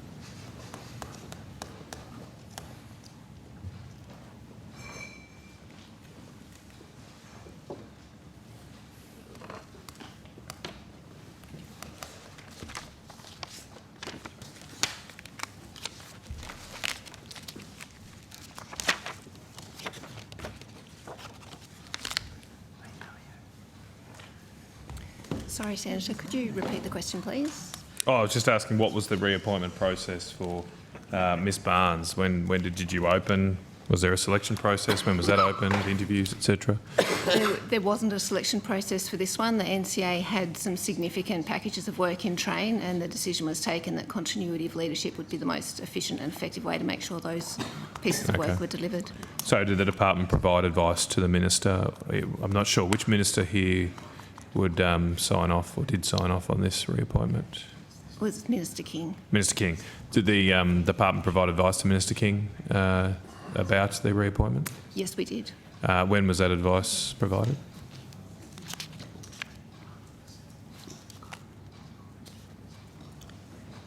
We'll have to take on notice the date the advice went to the Minister. Yeah. I think she might have it there. You don't have it, Ms Vandenbroek? Unless Ms Vandenbroek has it. I have that it was in October 2022 that advice was provided to Mr Right. King. And was that it was only one brief? There wasn't multiple pieces of advice? It was just that brief in October? It was just the one Okay. brief. When did the Minister sign off on the reappointment? I don't have that date. I'll have If you to could take that on notice. Senator, because of the nature of this appointment, it's not the Minister alone who signs off on the appointment. board as well? It's actually a cabinet process because it is ultimately an appointment by the Governor-General. Right, okay. Well, maybe if you could take on notice, when did Cabinet consider and agree to that as well? I will take that on notice. Yep. I think we could certainly do when the brief went up and when the instrument was signed, Okay. and I'll take on notice what we could give in terms of dates. Yeah, I'm not asking for the nature of the Understood. advice, or Understood. just the dates around the decisions. Senator, can I just correct what Yep. I said? It wasn't Minister King, it was Minister McBain. Oh, My okay. apologies. Thank you. And I'm just mindful. So just wanted to check, Ms Barnes. Your term ran out on the 11th, which actually was a Saturday, last Saturday, and you said you found out the Friday before, the 3rd. Is that when you found out you were being reappointed? That the process had been finalised, the Governor-General had signed the legal instrument to appoint me. Okay, but were you made aware before the 3rd of February that you would be reappointed? These things are never final till the Governor-General signs them, Okay, but was there any communication to you before the 3rd about the expiry of your term? but I was told that I could go on holidays and expect to come back to work. Okay, so there might not have even been a decision by then. Is there any reason for why this was left so late? Seem to be running it very close, probably for the department, not you, Ms Barnes, but... I think it's partly a function of, over the summer period, just the schedule of cabinet meetings and then executive council meetings to get the... The advice was provided in October, though, Mr McCarthy. As I say, we've taken on notice on Christmas Eve or anything. what the dates were on the process. All right. Well, thank you very much for that. Thank you, Ms Barnes. Congratulations again, and I hope you continue that good work and get rid of those scooters. Thank you very much, Chair. Right, okay, so if there's no further questions, I'll thank the NCA officials, and we now call the Administrator of the Norfolk Island Regional Council. Where I do know Senator Pocock has questions. No, I did too, Chair. Go.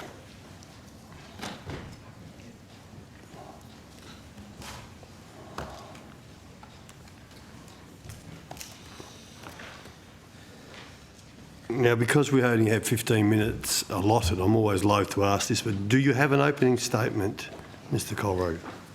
No, I don't have an opening statement. I haven't been informed. Great, it's cool. No dramas, you'll the get some subject questions. That's fine, thank you. I'm sorry, we're just trying to keep to time. So, Senator Pocock. Thanks, Chair. Mr Corby, thank you for making the trip, braving the cold for a couple of days.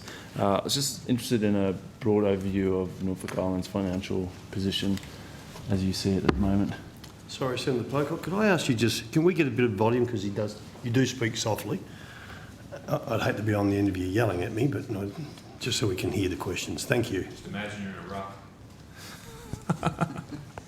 A broad overview of the financial position at the moment. The financial position is improving from the time at which the council was placed under administration in December 2021. It's been placed under administration for a period of 3 years. I had been the interim administrator for about 10 months prior to the council being dismissed. So I've been actually working on the financial position of the council for a number of months prior to council going into administration. At the time council went into administration, it was in a parlous financial state. It had run out of money, run out of cash, and it required a $3 million government bailout to be able to continue. At the time that I was asked to take on the role of interim administrator, I was informed that the council had enough cash to run for about one more week. So that was the position it was in just under 2 years ago. Where is it now? All of the focus under my administration has been on restoring council's financial position. We had virtually zero unrestricted cash, and we now have unrestricted cash reported to the December council meeting of $1.5 million plus the bailout funds, so $4.5 million. But those bailout funds we are needing to use to cover a new approach to freight to Ireland for council requirements. Those council requirements are around the liquor bond and around the purchase of materials and equipment for council projects. We estimate that by 30 June 2023, our unrestricted cash balance will be up to about $5 million. And there was a report commissioned for the council prior to the suspension of the councillors, which was prior again to the dismissal of the councillors. A report by a firm called Nexia, firm of accountants and financial analysts, and their advice was that council needed to have an unrestricted cash balance to be able to meet its operating commitments, its cash flow commitments of $8 million, and that's what I'm working towards. And I believe that by the end of the period of administration, we will have the unrestricted cash up around that $8 million, but that will include the $3 million bailout funds. Yeah. Thank you. And in terms of Commonwealth support to the council, what will you get this financial year, and what will that cover? Well, that runs to many millions of dollars.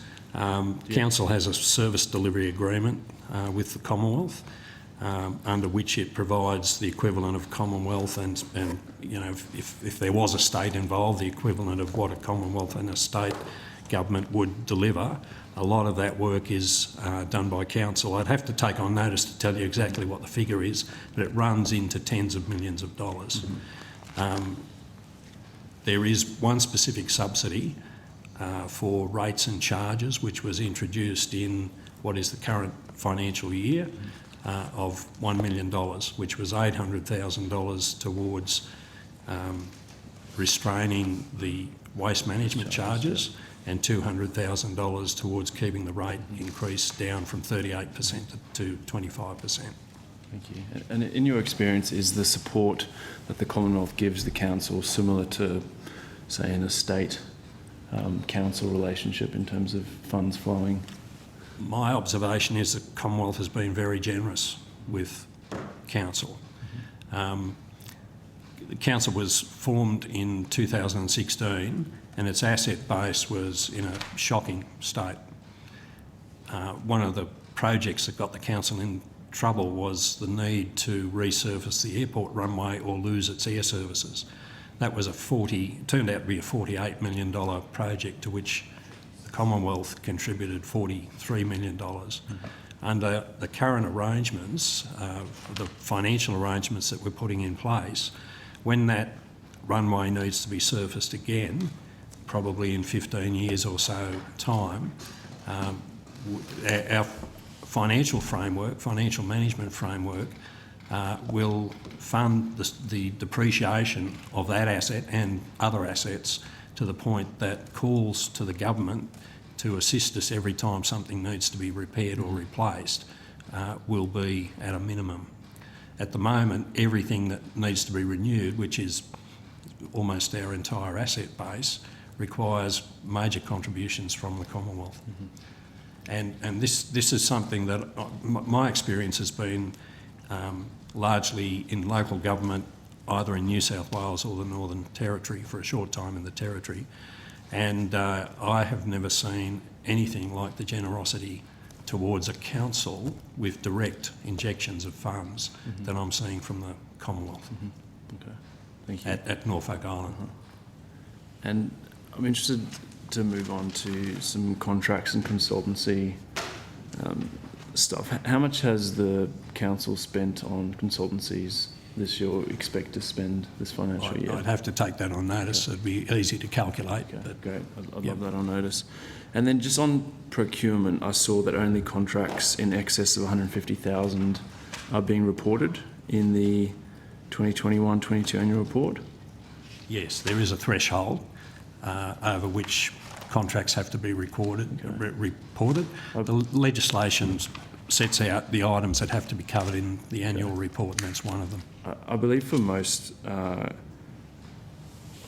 Commonwealth entities, all contracts over $10,000 have to be disclosed. I'd be really interested in those contracts over 10,000, if you could provide some details on notice of the nature of them, the amount and the tender process.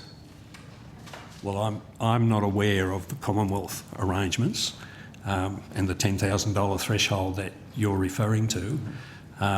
In local government, because Norfolk Island operates under an applied version of the New South Wales Local Government Act as applied to Norfolk Island. So it's by virtue of Commonwealth legislation, but the provisions are the New South Wales Local Government Act provisions, or mostly.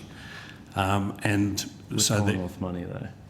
I think that's the, that's the difference. Yes, I'm just explaining from a jurisdictional perspective, the requirement to report on or to go to tender versus making decisions administratively about procurement is a threshold around $250,000. So I'm not aware of a $10,000 threshold. Okay. And then just in terms of staffing, thank you for your correspondence last year, detailing some of the staffing arrangements. I understand that engaging peak services has led to efficiencies in your operating budget. How much have these savings equated to? It would be in the order of probably $200,000. And that's by doing things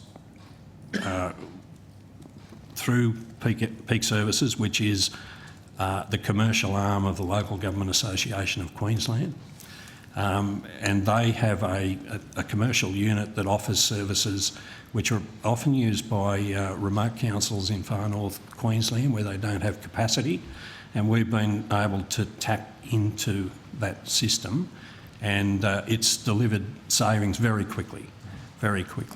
And in addition to having people specifically allocated to work for Norfolk Island, we also can tap into things like legal advice, procurement advice, which in itself is a big money saver. So peak services have brought additional people on to service Norfolk Island? Yes, they have. It seems to me there's a real concern I have is that in outsourcing that off-island, at some point the plan is for the island to run the island. Yes. What's being done in terms of capacity building?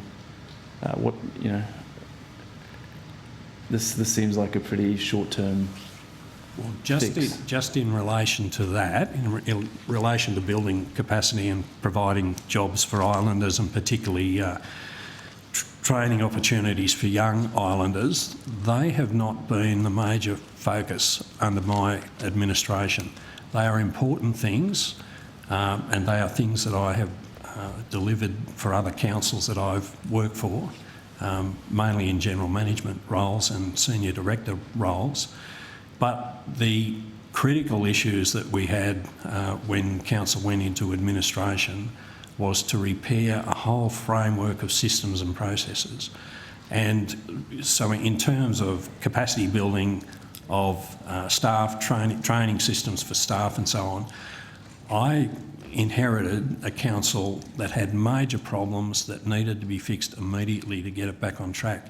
The period of administration was set at 3 years, so effectively I have 3 years to fix these things. So my focus and concentration has been on much more macro issues that council was facing.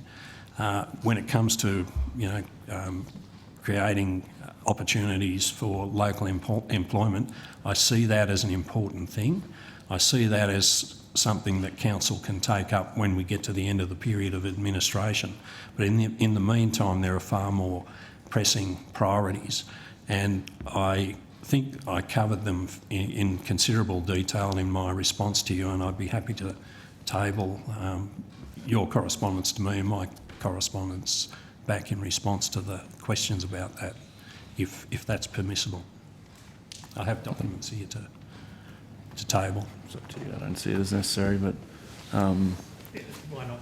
Yeah. And then thank you for that. I'm interested in how many staff over the last 2 years have been made redundant on the island. It's between 20 and 30. And they were necessary measures. Council run out of money, not able to continue on financially from the perspective that it was operating. There's been a two-pronged approach in terms of getting council back on track financially. One is to find savings and efficiencies, and there have been 2 rounds of redundancy programs. One occurred before I started and the other since I started.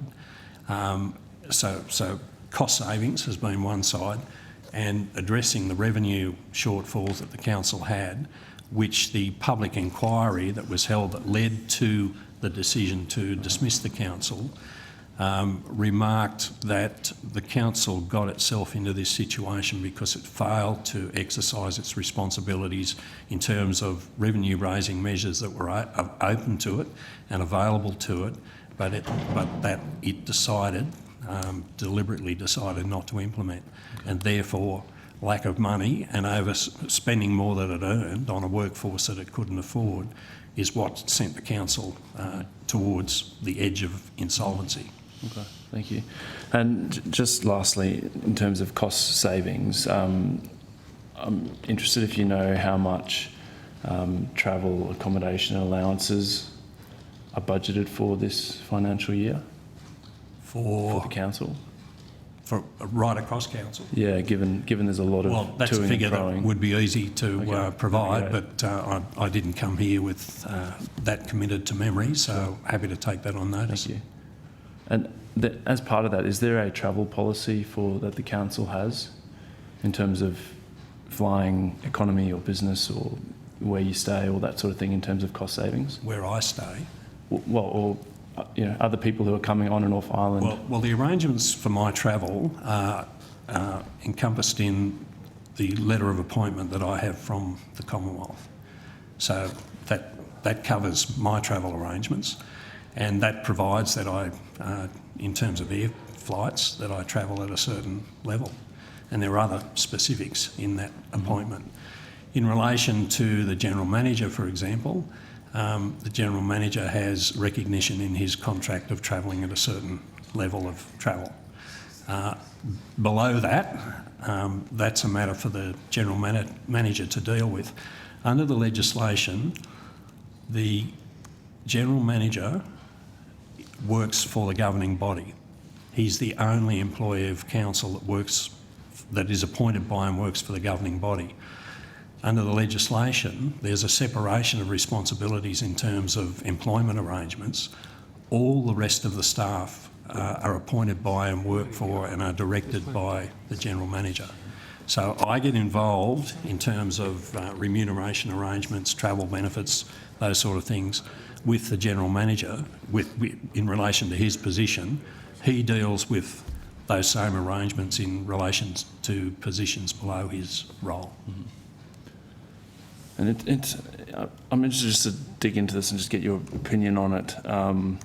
In terms of the perception, if you're a Norfolk Islander and you're seeing, jobs being lost, people in southeast Queensland being employed to run the council, and then you've got people running the council flying in and out on business class, do you accept that that's going to create a bit of angst amongst the community, given it's a 2-hour flight, and I know many public servants would fly economy around Australia?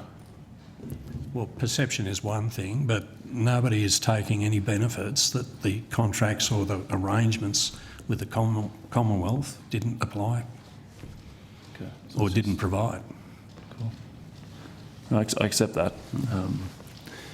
Thank you. Hand over to you. Senator Pocock. Senator Shoebridge. Thanks, Deputy Chair. Just carrying on from that line of questioning, I mean, I assume that all of those costs, your travel costs and your remuneration as administrator, have been met out of the council budget, or is it from a separate pool? My understanding, although I stand corrected, is that my own costs are covered by an arrangement with the Commonwealth. So is it... Costs that relate to staff arrangements would come out of council budgets. So is it money that was otherwise set aside for Norfolk that's been directed to covering your costs, or is it an entirely separate additional income? Well, my understanding, and perhaps... Yeah, it's a separate allocation in the department's budget. So Mr Corrievy is paid by the council, but we reimburse the council for the cost of his salary and his travel. All right. But that's otherwise money that would have been available for Norfolk Island, is that right? It is out of the Norfolk Island budget, yes. So it comes out of the Norfolk Island budget one way or another? Yes. Yep. So I suppose when the question has been asked about business flights, and you've been giving some evidence about the real financial straits that the council and Norfolk Island are in, that's the context of the question. If the plan is to get it back into the black as firmly as possible, are you looking at those kinds of expenses that are coming out of the Norfolk Island budget? Well, in total, those kinds of expenses are really not significant. The council has a $40 million budget. We may be talking $50,000, $60,000 a year. So a change to current practice is not going to make or break the organisation from a financial perspective. And forgive me if I haven't followed this in a previous announcement. What is your current salary as administrator? Or your salary, income, remuneration, however you wish to describe it? It's $123,000. It's not intended to cover a full-time role. And the time that I spend on the job is probably the equivalent of about half a full-time position. And that's because you have a separate appointment as an administrator for Balranald Council? Well, that's what I do with the remainder of the time. And is that also a part-time appointment? Yes, it is. Right.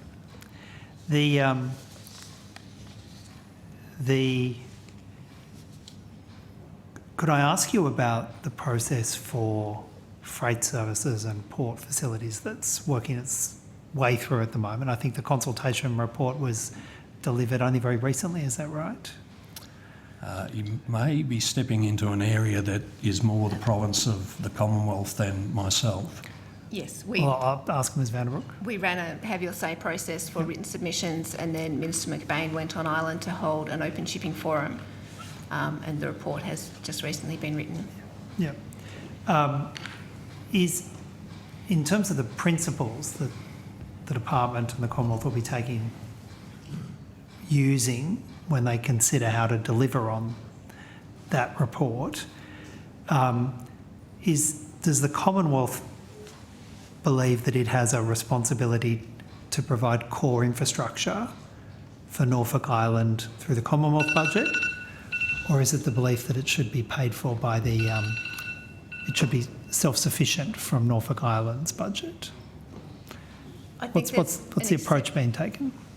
The approach is that port infrastructure is required to facilitate container transfer. At the moment, they do break bulk transfer of freight, which isn't done in very many places around the world, so it's very difficult to get ships that are prepared to do that for a whole range of reasons. So an upgrade to port infrastructure is required to allow freight and containers onto the island, and it is unlikely that the council would be able to fund that themselves, so there's an understanding that the Commonwealth will need to contribute in some way to that. Mr Corrievy, do you accept that the council's not in a position to fund container port facilities? Not without grants from the Commonwealth. Certainly not of its own accord. Or we're talking many millions of dollars to build container port facilities on Norfolk. Yes. Has there been any costings done, basic costings done about what the cost of that project would be? There is work being done at the moment on a roll-on, roll-off on the design for a roll-on, roll-off facility at Ball Bay. which the council has driven but is doing in conjunction with the Commonwealth, and which the Commonwealth, the council is funded by the Commonwealth to carry out that investigation work. Sorry, you said that that's been proposed, did you say Ball Bay? Ball Bay. It's happening in stages, and it's in the very early stages of design. So there is no commitment to going ahead with any particular version of the project. It's just in the early stage of design development. But the bulk of the submissions that were received by the Commonwealth, I thought, were supporting container facilities at Cascade Bay. And in fact, if I recall correctly, significant issues were raised about Ball Bay in terms of road access and the ability for that to handle, for the port to handle freight, particularly with exposure to easterly winds. There's very mixed views in what we've heard from the community. There's equal numbers of people seem to be for and against Ball Bay and Cascade. Neither location is perfect. They both have their challenges. So we are investigating options for both locations. Before you make a decision on this, given the need for road infrastructure and very substantial expenditure, are you going to be consulting with residents and allowing them to have an input at a further input about whether it's going to be Cascade Bay or Ball Bay? Well, community consultation, I think, is essential on a project like that. I can't see anything going ahead without proper community consultation. And I don't necessarily see the outcome as one or the other, Ball Bay or Cascade. The weather patterns are such, the ocean patterns are such that at times one side of the island is sheltered while the other side of the island is not sheltered, and that changes from time to time. So there are differing views, and I think the community needs to be consulted, but we need to have something to actually put to the community rather than just go out and ask them, do you want this place or that place? But if you're just going to put Ball Bay to them, that's going to be contrary to the feedback you've already got in your published consultation, which is, and I'll quote from it, there was most support for permanent facilities to be located at Cascade Bay. And now when I ask you about this, Mr Colvray, you say that public consultation is important, but despite the majority supporting Cascade Bay, you're going ahead with Ball Bay. That's what you're costing on. That's what you're doing the work on. No, we're not going ahead with the project. We are in a design phase. At Ball Bay, despite a majority of respondents to the Commonwealth's survey saying they want Cascade Bay, how does that work? That's where we are. Is this just... So, in terms of a... Sorry to interrupt you. We are back on track, and I'm keen to stay on track. And we were to finish at 6 o'clock, and we've given a commitment to the full-time members of the committee that we will get through everyone today. Do you have any more for Mr Colvray, or could you put some on notice for us, please? We're perfectly comfortable. So, I mean, given it's mainly for our time, Senator Shoebridge, there's no big deal over here. So you're okay. So but we will still get through. I'm sure. Have to rush out. As long as he hasn't got an hour of questions, another 5-10 minutes is fine. All right, we'll cut other people short. Okay, Senator Shoebridge, go for it. I'm in your hands, Chair. The majority of respondents say they want Cascade Bay. You say that public consultation is important. You take it on board. I know you're not elected, but surely you would take that on board, I would have thought, before you go on with your predetermined plan to develop the infrastructure plan for the facilities at Ball Bay. Surely you would step back now, having read this report, and say, actually, I'm going to talk to the residents. I'm not just going to burrow down on the Ball Bay plan. Ms Corey, or am I wrong in that? Well, we're not locked into either plan at this stage. We are, in relation to Ball Bay, we're trying to develop up something that can be costed and can be explained to the community to see whether it's supported or not. But a majority of the community said they don't want it. They want Cascade Bay. And you're just ignoring them. Is this the benefit of not being elected, that you can just ignore the residents, Mr Corey? Well, I don't think we are. I don't agree with your proposition that we are ignoring them. At the appropriate stage, you know, once we have something to show and discuss, that would be the time to consult. Is Ms Vanderbroek, do you know if the minister's going to go out and have a public forum on Norfolk Island to discuss probably what is the most critical infrastructure decision for Norfolk Island for the next few generations? Is the minister going to go and have some kind of public forum, town hall meeting? She has had a public forum. She did a town hall meeting to hear from the community. We are waiting to see what council will bring forward in terms of Ball Bay. We are also looking at options at Cascade Bay, and then the options will be able to be put back out to the community for further consideration. You only published the response to the consultation a couple of weeks ago, and you know that the council's already ignoring it. Does that not cause you any trouble? Council's work was already in process before we saw the results of the consultation. We were still looking at options at Cascade. We will, of course, take the community's views, but given that the proposal was reasonably well developed from council, we're still willing to see that and to put that back out for further. So you said you were looking at proposals for Cascade Bay. You used the past tense there. Has that ended? Oh no, I'm sorry, we are looking at proposals. We don't have anything that has come forward yet that looks particularly promising. The severe weather event over this weekend just gone threw some large boulders up onto the jetty and did damage to the jetty there. This time last year there was a severe weather event, and again there was damage and rocks all thrown up onto the jetty. So it does get particularly rough at Cascade, and we haven't seen a design concept yet that's short of hundreds of millions of dollars that is viable. And what about the road access to Ball Bay, which seems extremely difficult?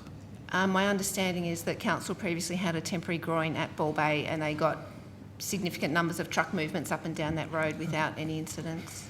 Could I ask then finally, in terms of, is there a time frame that we could expect a decision to be made and facilities to be put in place, given the extreme cost of living concerns that are on Norfolk Island now because of freight? So in the short term, we have subsidised barges. So there's 7 barges running, starting in November, there's one every month.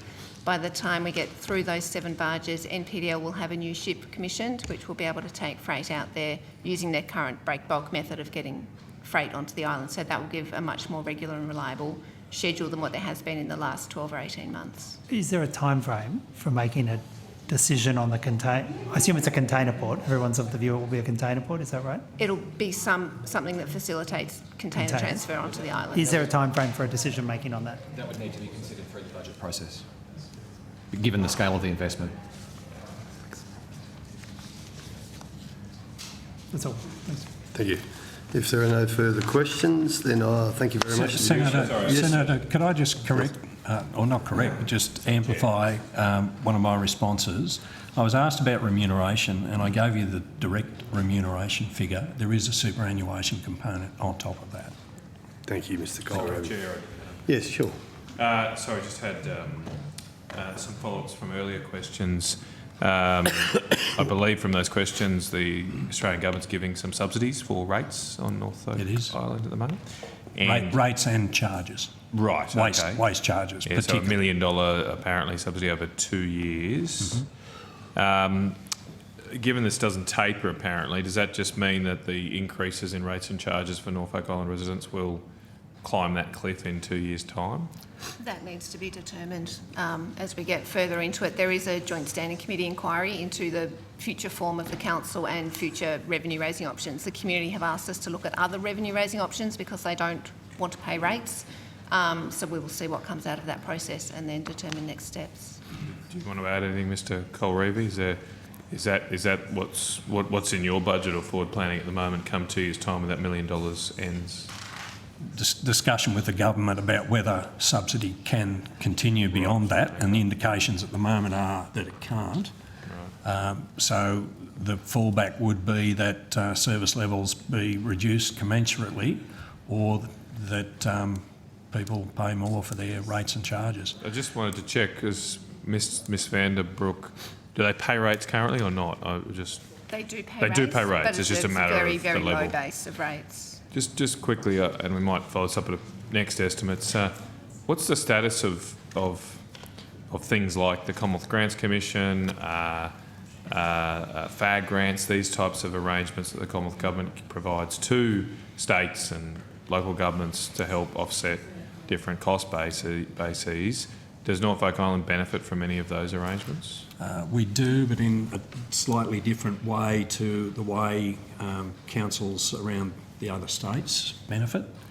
And there was some adjustment made specifically to recognise the disconnect between the island and the way FAGS works for other councils. Right. But yes, we are a recipient of the equivalent of a Commonwealth grant. Do you get FAGs as such, or is it something similar?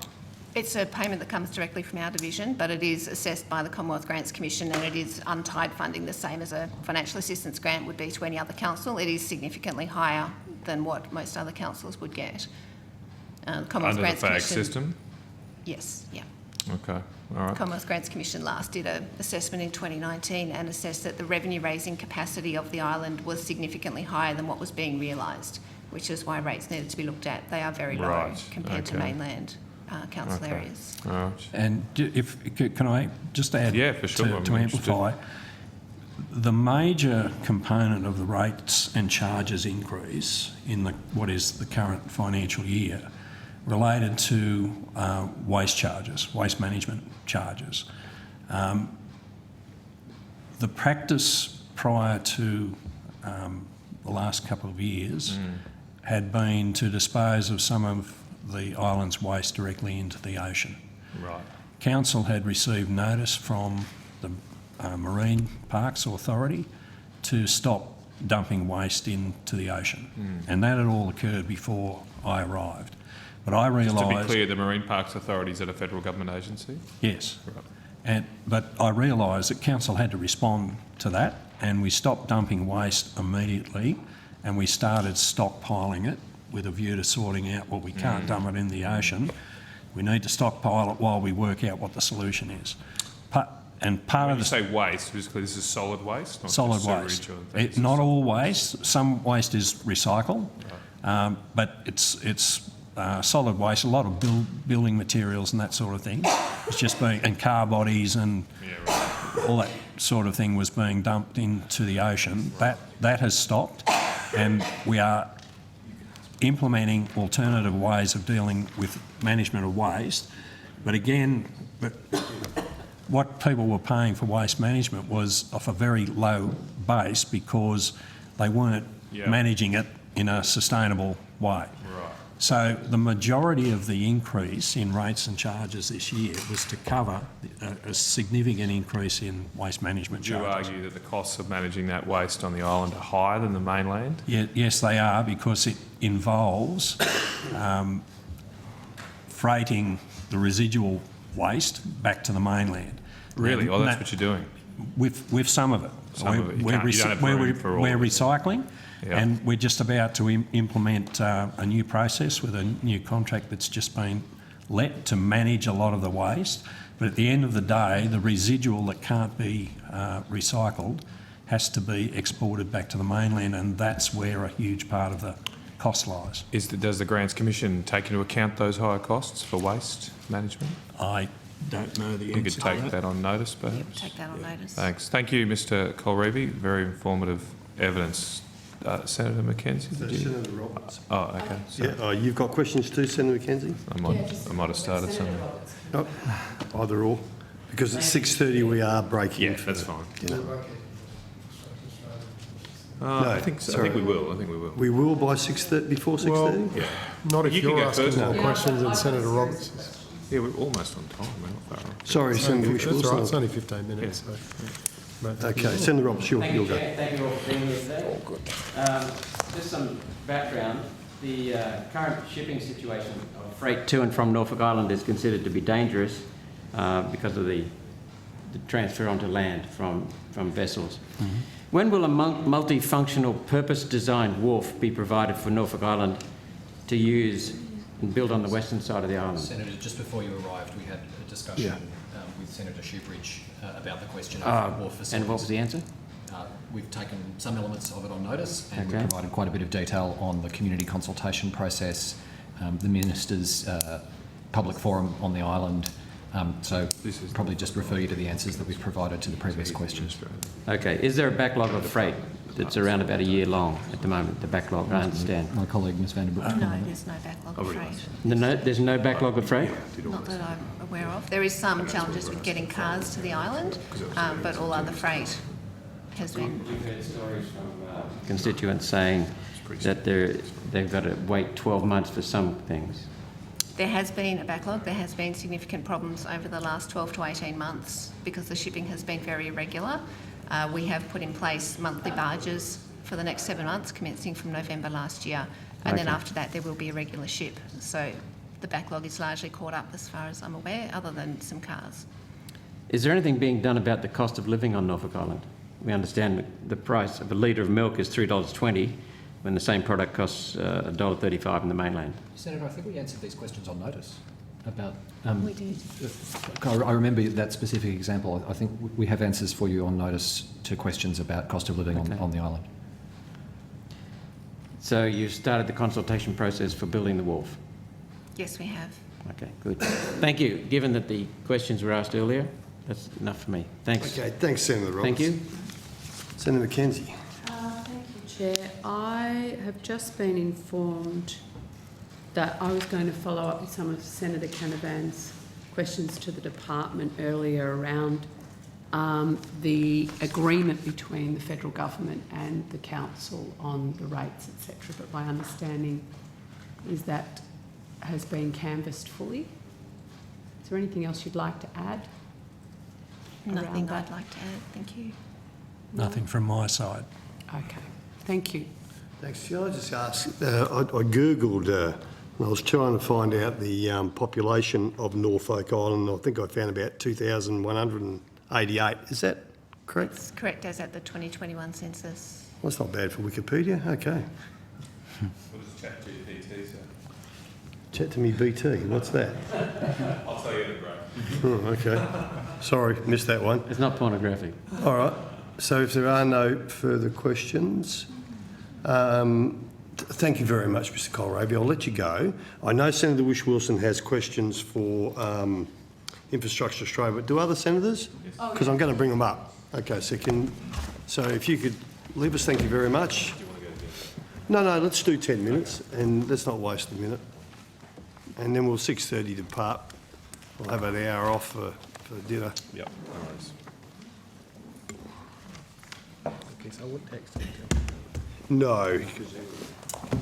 You want to start? He won't be very happy. Yeah, unless... Mr. Bourne, and who we got there? Mr. Kopp. How long have you got?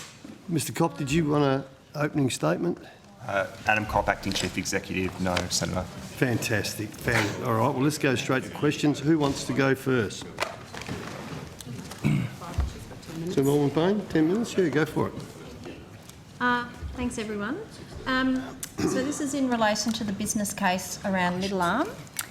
So a business case released via FOI reveals that the Northern Territory Government's submission for Middle Arm to be put on the Infrastructure Australia priority list disclosed that it was for, and I quote, a new gas demand centre, end quote, at Middle Arm, which could have, quote, downstream gas processing, end quote, including manufacturing of petrochemicals using gas from the Beetaloo Basin, such as paints, chemicals, fertilisers, plastics and fuel.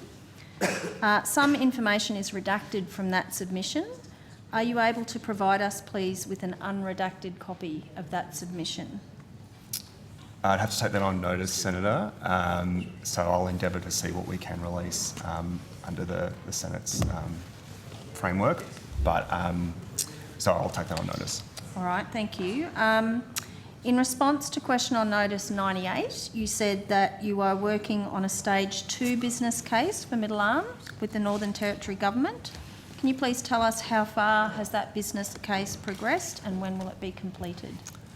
So I'll refer to Mr. Tucker for more detail, but we received what's called a stage 1 submission, which was put on the infrastructure priority list. It's an identification of a problem to solve. We understand that they're working on a stage 2 submission, which is looking at the potential solutions to solve that problem. So, David, did you want to expand on that? Thank you, Senator. David Tucker, I'm Chief of Project Advisory and Evaluation. So the Northern Territory Government have advised us that they have completed their Stage 2 assessment, and it's waiting to go through their Cabinet approval before it can be formally released to us. Okay, so do you have an expected time frame around that? In the first half of this year, I would expect. Okay, all right, thank you. In response to question on notice 28, you said that you had been provided with economic modelling by the Northern Territory Government regarding the different scenarios at Middle Arm. Can you provide us with a copy of that modelling? I will take that on notice, Senator. Generally, we do need to have regard to Commonwealth-state relations in regards to our work, so it's important that proponent states are able to share freely the information about the project that they're submitting. So I'll certainly endeavour to look at how we can release that for you, but just letting you know there's a Commonwealth-state relations aspect to it. Yes, we've heard that a lot around the Gabba project too. Who prepared the modelling for the Northern Territory Government? I don't know that information, Senator. So again, we would have to take that on notice. We often don't find that information out. We just receive the models themselves. All right, well, we'd very much appreciate it if you're able to find that and give it to us on notice. Thank you. Thanks, Chair. I'm done. Oh, that's easy. Thanks, Senator Allman-Payne. Senator Canavan. Thank you, Chair. I just have some questions about the Sun Cable project. I believe you added that or gave it some status, I think investment ready status or some such, mid last year. Is that correct? We did, yes. Okay. Take me through how did you get to that stage? I mean, what was the assessment process you did to classify as investment ready? I might refer to Mr. Tucker, Chief of Project Advisory. Thank you, Senator. So we assess this proposal in the same way that we assess every proposal, using our assessment framework. We have three overarching criteria. So for every assessment, the first is strategic fit, which considers the alignment to state, territory or Commonwealth government policies and strategic plans.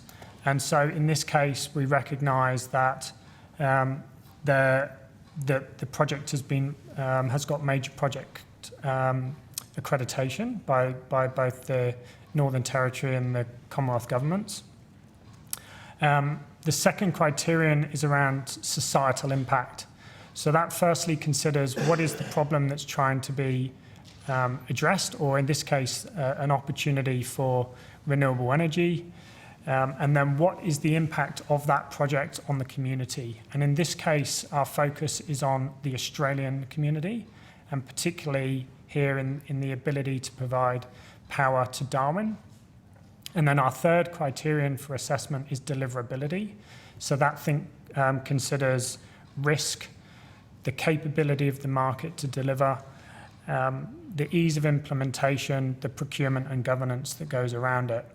And we recognise that there are challenges to take this project forward, and indeed that the proponent would need to secure financing and regulatory approvals, but we were satisfied that there was sufficient evidence to show that there was a pathway in which that could be achieved. So did the proponent submit any information to you as part of that assessment process? Of course, they submitted a business case that met all of the information requirements that we have as part of our checklist. Right. What do you go through? Do you try and provide some due diligence of that information, that business case? Of course, yes. Right. Okay. Well, did they provide you a IRR or NPV associated with the project? Yes, they provided us with an economic model that presented costs and benefits and therefore an NPV. What was the NPV of the project? The benefit cost ratio was 2.4. Oh, just and the NPV was 4.2 billion. And that, well, I suppose I was particularly want to clarify is that NPV is on a commercial basis or a private entity basis? It's not capturing any non-commercial benefits? No, that's on a a social benefit basis, Right, so an okay. economic So that basis. 2.4 cost benefit ratio was So it's the benefit to social the Australian community. Did they provide any information on its pure economics and their ability to repay capital and make a return? No, we're not interested in commercial return for private sector. We're interested in the benefit to the Australian public. Right. So did you have a split between the economic or the purely private benefits and the social benefits of that 2.4? They don't divide it up like that? I believe that the purely commercial material was actually withheld because it is commercial in confidence and Right. it wasn't necessary for us to undertake our work. Well, it's a fairly large cost-benefit ratio, obviously. Seems a bit too large from my perspective. Too good to be true. Obviously, the project's now gone into administration. Are you reassessing it at all from that perspective, given it's fallen over for now at least? No, we're not reassessing it at this stage. We've had some engagement with Sun Cable to get an understanding of their ability to move forward, and we'll likely update our listing just to note that there is an element of administration and what's going to happen going forward based on what they provided to us. Right. So we think as an economic proposal, like benefit to the community, it has merit, but we haven't made a finding on the commercials of it. Right. So going back to that 2.4, what were the big elements of the social benefit that went into that? I presume they provided some split in terms of reduction in carbon emissions, all this sort of stuff. So what was the big driver of emissions that? benefits was the biggest. The carbon emissions? The biggest benefit, yeah. Right. And how big were, how large did they assess the carbon emission reductions, either in million tonnes terms or financial terms, if that's the one you've got? I will just look that up for you while we continue to... That's all right.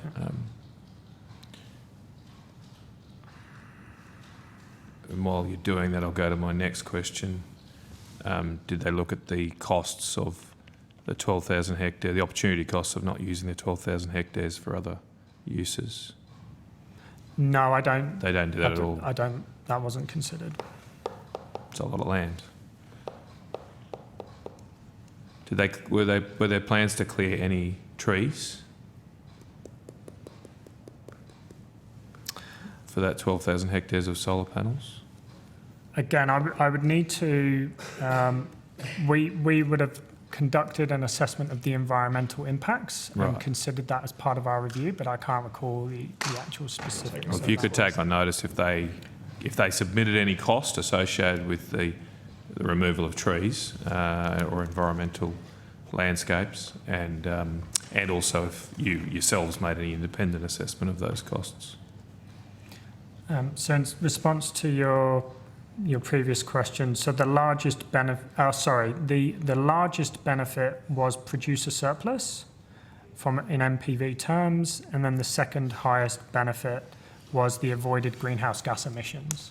Was that producer surplus enough to alone to have a greater than 1 cost benefit ratio? No, it wouldn't be. Sorry? No, it wouldn't be. It wasn't. I mean, it depends how you define producer surplus, I suppose, but isn't that a bit of a proxy for their commercial benefits, so to speak? So was there analysis already showing that it wasn't commercial?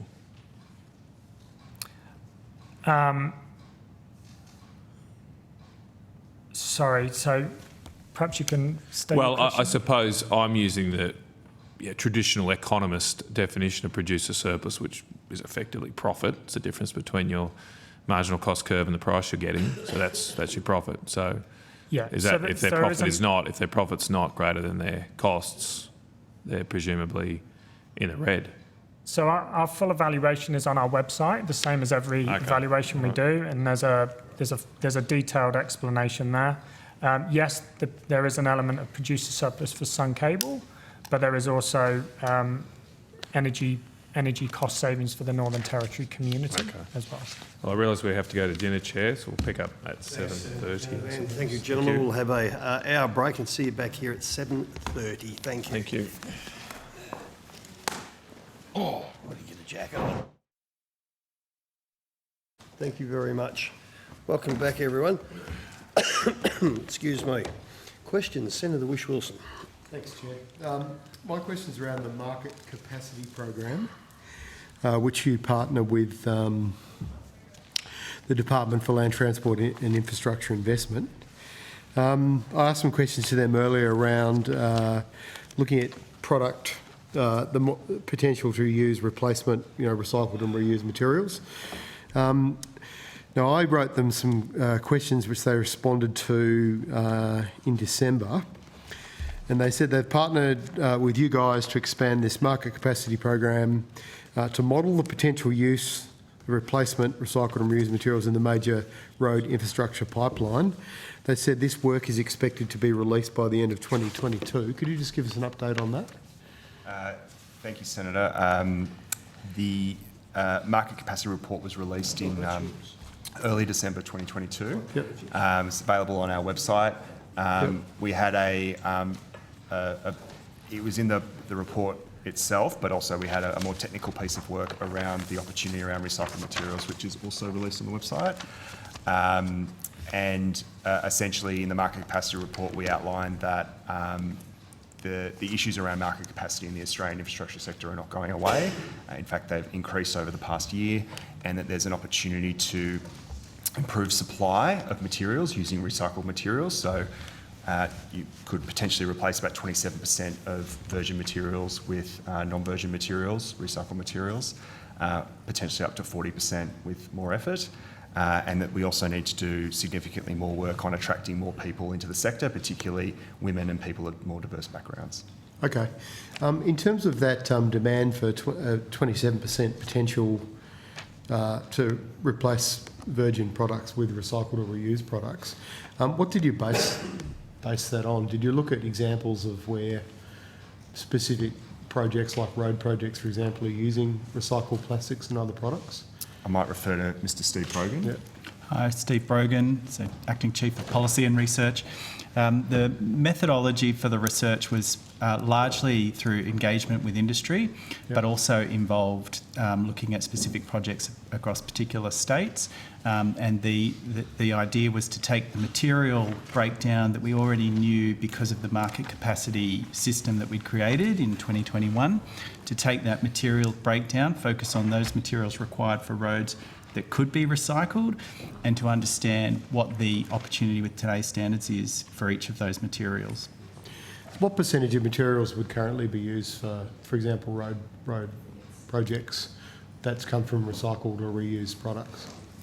So we currently estimate that to be 27% of the materials could be recycled. Could be, but what's currently being used? So we haven't, the analysis didn't quantify that for all Australian projects. The methodology didn't enable us to calculate that figure. Right. So are we dealing with mostly pilot projects at the moment for individual construction? I'm obviously quite interested in the federal government's partnering with states on where we're spending the federal buck, like how we can get more recycled products or reusable products into major infrastructure projects. What comes next now that you've done this forecasting?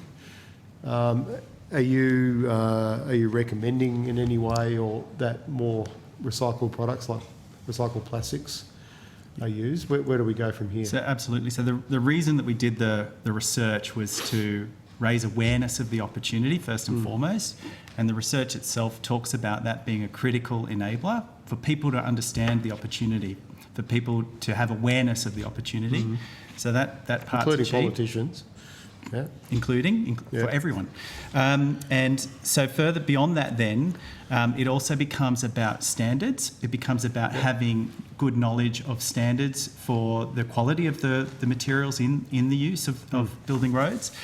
And I should point out that it was a piece of research that focused specifically on road infrastructure. Yep, good. And then the other area that is new and important to consider is that it's not the same geographically around Australia. So there needs to be effort put into upscaling our ability to enable the circular economy in regions right across Australia. Is there any areas in particular around Australia that are leading at the moment?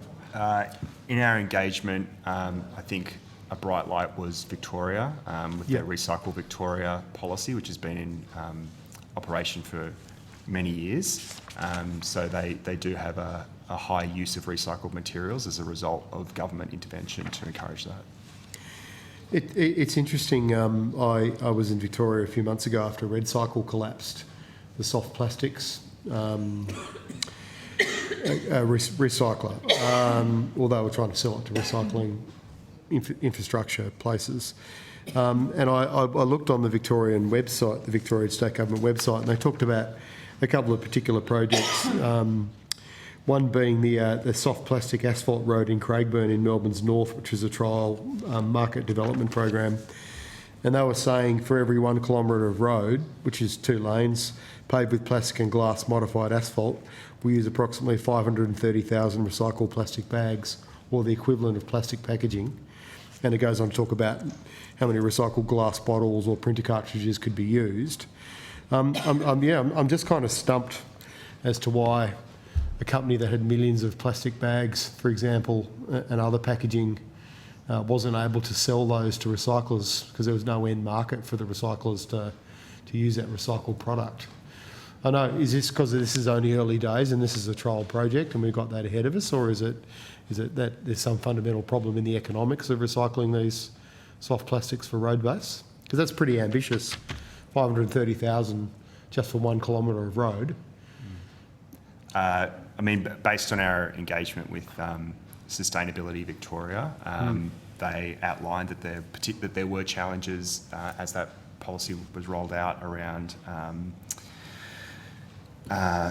making sure that the recycling infrastructure was in place to the quality that was, and was giving the product that was the quality that was needed for actual use in road projects. Okay. So it would get to a certain level of quality, but then the end user wouldn't really like the product to be in using it. So there was a piece of work that they had to do to invest in the sector to kind of bridge that gap a little bit more.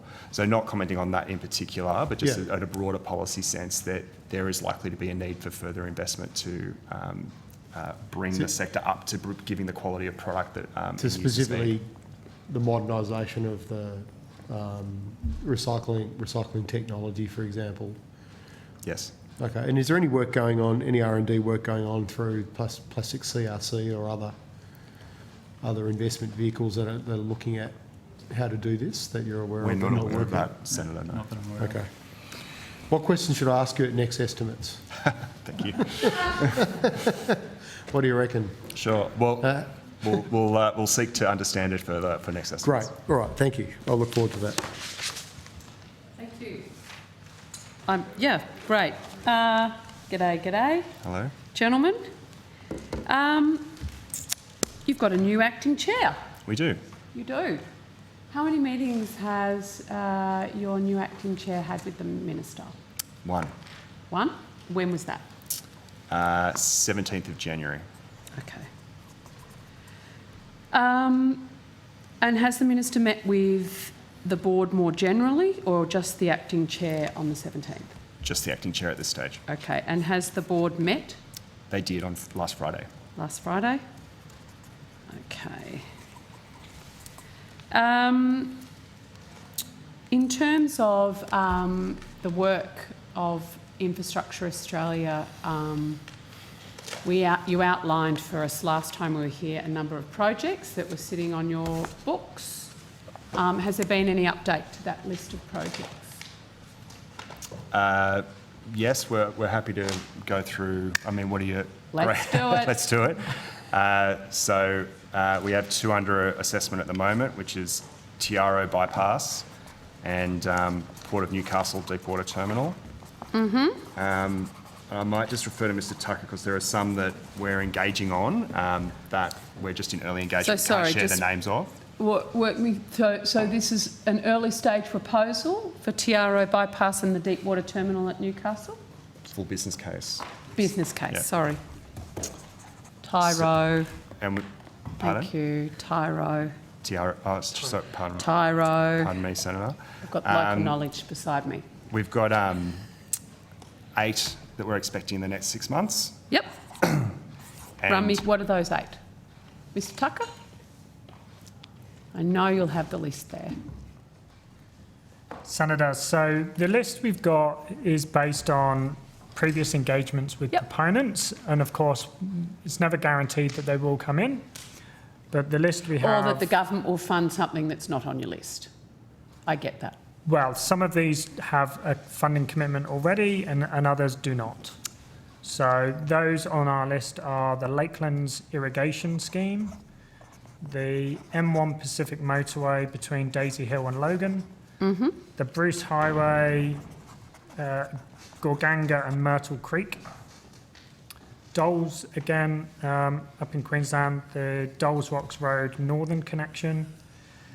In New South Wales, the Newell Highway upgrade, heavy-duty pavement upgrades. In New South Wales, again, zero-emission buses. The Wyong zero-emission buses. What is that project? So that's a project by the New South Wales government to transition their existing bus fleet to zero emissions. Are they the only state government with that sort of proposal coming to you? Coming to us that we're aware of, yes. Yeah, okay. There are other jurisdictions such as South Australia who are seeking to do the same thing. Yeah, but they're not coming through Infrastructure Australia. Yeah. The final two, Wyong Town Centre, the Pacific Highway at Wyong, and we've spoken to the port operator in Hobart for the Macquarie Wharf upgrade. Okay. Quite a lot going on there. Is there any update since the Victorian election? All the writs are in, everyone's appointed, etc., on the suburban rail loop business case? We understand that they'll be sending us a stage 2 options analysis in the coming months, is our understanding, but we haven't received anything further from the jurisdiction. Okay. And in terms of new projects assessment since the last estimates, really those 8, are there the new projects that you've been doing a first pass of? We've had engagement with a number of proponents, which would be new from the list we provided at the last estimates. I can read some of those out. So we've had engagement on the Western Sydney Freight Line and Intermodal Terminal project. Yep.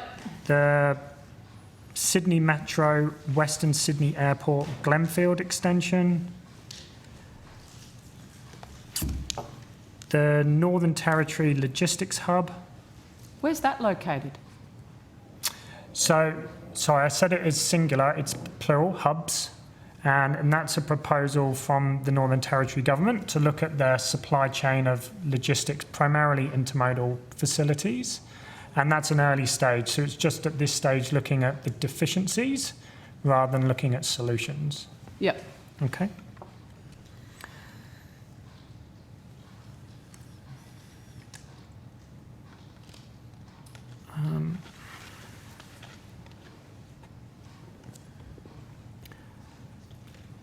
The only other project that I don't think was on the list we previously provided, and therefore is new engagement, would be some engagement with the Queensland Government on the Toowoomba to Gladstone Inland Rail extension. Ah, such as which? It's a big line. Correct. So there is funding in place for a business case, and therefore we've just had engagement on the work that's been undertaken and a briefing on that. But no materials have been. And does the cost-benefit analysis include all of the economic opportunities that would be available, existing on that line as it exists, or is proposed now? Because I've just so we haven't received a cost-benefit analysis, but I understand the intention is to look at the full corridor. Right, because there are some concerns that some major enterprises aren't being included by the Queensland Government in that cost-benefit analysis, which would be a disappointment if that somehow impacted its rating negatively. I just wanted to ask if the Minister has requested you look at any projects since we last met? Not at this stage, no. No. Okay. And just finally, have you been asked to run your eye over or been involved in any of the infrastructure projects for the Brisbane Olympics? No, we haven't. Any of the transport projects that have all been We haven't been inverted asked at commas this- for the Olympics? We haven't been asked at this stage, but consistent with government policy, we'd expect to see anything that's attracting over $250 million of Commonwealth funding. Sorry, just say that again, please, Mr. Cox. $250 million of Commonwealth funding. $250 million of funding should come through you. Yep, that's the government policy. Yes, I understand that. You're supposed to be quite central to a lot of things they do that they haven't yet accessed you for. So given that things like the redevelopment of the Gabba is being touted in excess of $2.5 billion, you would have full expectation that that would be going through your internal processes. Currently, according to our Act and Statement of Expectations, we only look at hard economic infrastructure, so that doesn't include social infrastructure like sporting infrastructure. So you would own, from the Olympics bid and the legacy projects within what was put to the IOC, you would be only looking at those transport pieces, the road and the rail developments. Is that correct? Correct. And you haven't received anything yet? Not yet. In your expertise, what is the runway for getting a project from woe to go finished? You're very experienced at these. It would depend on the nature of the project. Yes. So just say it's a big road in a capital city or a rail line in a capital city. Is that something you could get completed with design, tendering, construction within 5 years? There's no question it would be challenging, Mr. Tucker. So I mentioned on our list we've got the M1 upgrade between Daisy Hill and Logan. So that's already in the runway. In the runway, on the runway, heading to the runway. For the road corridor. Last year we completed the evaluation for a section of the rail line between Brisbane and the Gold Coast. Yep. And so that was recognised as a key piece of infrastructure to support Olympic Games movement. Yep. But at this stage, we're not aware of any other transport-specific infrastructure that needs to be delivered specifically for the Games. It's mostly in the social infrastructure space. Okay, thank you so much. Senator McDonald, I believe, has some questions. Thank you very much. I just wanted to follow up on Lakelands. You mentioned that was one of the projects that you'd identified. Can you give me some more detail on where you're up to with that, please? Honestly, Senator, I can't give you any more information. It's on a list. It's something that we haven't had any specific engagement with the proponent on, other than to say it's a submission that we might receive. Oh, right. Sorry, I misunderstood. I thought chat lists, right. But we haven't received actually any information at this point. Oh, it's an exciting project, so sure, look forward to that. Thanks very much. That was all I wanted to ask.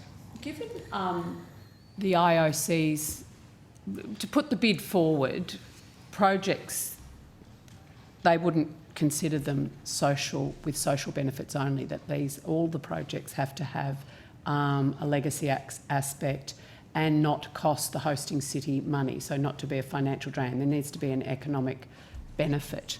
Has there been any discussion post-government about re-examining the mandate of Infrastructure Australia to include projects that have both social, economic and environmental benefits? It's canvassed in the government response to the review into Infrastructure Australia, but currently under our existing governance framework of our Act and SOE, we have no role in assessing the social infrastructure. And what about environmental infrastructure? We certainly have regard to environmental impacts of infrastructure in our usual valuation processes. Our Act was changed to have regard to the climate change targets. So environmental is an aspect of what we look at. Okay, thank you. Matt's got some questions. I just have one more following up on that too. Have you been asked to provide assistance or analyse the Pioneer pumped hydro project in North Queensland? Right. No, Senator, we've not had any engagement on that. So no engagement at all? None at all. Terrific. Thank you. Okay. Any more questions? Thank you. First, sorry, Chair, thank you. I just wanted to check, I know when I was Minister for Northern Australia, there was some work going on about assessing the merit of traditional cost-benefit analysis, particularly as it applies to regional areas, and whether or not that actually captured some of the potential growth and uptick in benefits that could occur rather than just looking at a static level of current demand. Is that still continuing? Or is it completed, that work? So in terms of the discount rate, the Department of Treasury is currently looking at what might need to change in terms of the discount rate, which currently we use 7%, and that's set nationally. We are doing work in how to better, I guess, expand business case science to have regard to things that potentially can't monetise or monetising benefits that aren't currently monetised. And I might ask Mr Tucker to talk to. Yeah, Senator, so we published an update of our assessment framework in mid-2021, and that showed that we were looking far more broadly and holistically at every proposal, and that would be along the lines of those 3 criterion that I mentioned to you earlier. So we don't just look at economics, but we look at a whole wide range of strategic, societal and deliverability aspects of each proposal that we receive, and as well as the social, economic and environmental elements, we're also looking at sustainability and resilience. So yes, there is an element of what is captured through cost-benefit analysis, but we also look at a wide range of other factors to inform our decision making. So a proposal can, for example, assume or factor in a level of growth and demand, for example. That's not something that's dismissed. I suppose one issue always in rural areas is sometimes there's not a lot of traffic on particular roads per se. Often that's because the road is quite poor, and so people avoid it. Obviously, by upgrading it, you might change that. So that can be factored in assessments. It's a fundamental part of every assessment that we look at existing demand and future demand and how that will change with infrastructure provision. Okay, cool. Just wanted to go, I realised Senator McKenzie mentioned the new interim chair. I believe you've got an interim board as well. That's correct? I've got 1, 2, 3, 4, 5, 6, 7, 8 members of that board. Is that right? Can I just go through where do each of the board members live? Not their street. No, just yeah. the city. The state? The city. The city, actually, is what I'd like. The state or the city? The city. Yeah. The city. I might have to take that on notice, Senator. I couldn't give you all Well, a quick 8. perusal of their biographies on your website obviously doesn't identify exactly that detail. I can't see one that lives outside a capital city. Am I wrong? Is this one? Any of those 8 interim board members live outside a capital city? So Gabrielle Traynor splits her time between Sydney and Tilba in New South Wales. Vanessa Guthrie lives in the Byron hinterland. And Claire Gardner-Barnes lives on the Gold Coast. Okay. Tilba, where's Tilba? I'm just looking for it. That sounds... It's south coast of New South Wales. Ah, okay, right. Not at this stage. Not one from Northern Australia. Mr Betts assured me that there would be an assessment that included one Some have from holiday. a regional from Northern Australia. He must have forgotten.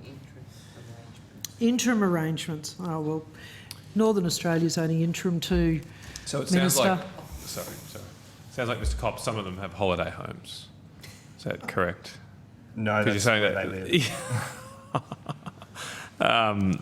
Yeah, I'm not quite sure you'd classify them from the bush, so to speak. So just along the lines of Senator McDonald's point, and maybe someone from the department could help me out here if they're here, what the criteria for the permanent board, is there any weighting or priority given to members living outside capital cities or having experience living outside capital cities? Anyone? Presumably there are department officials still here, no? No, They're all gone. Okay, all right. Do you know of any criteria that's being applied at all, Mr. Tucker or Mr. Cobb? For the future... For the permanent board?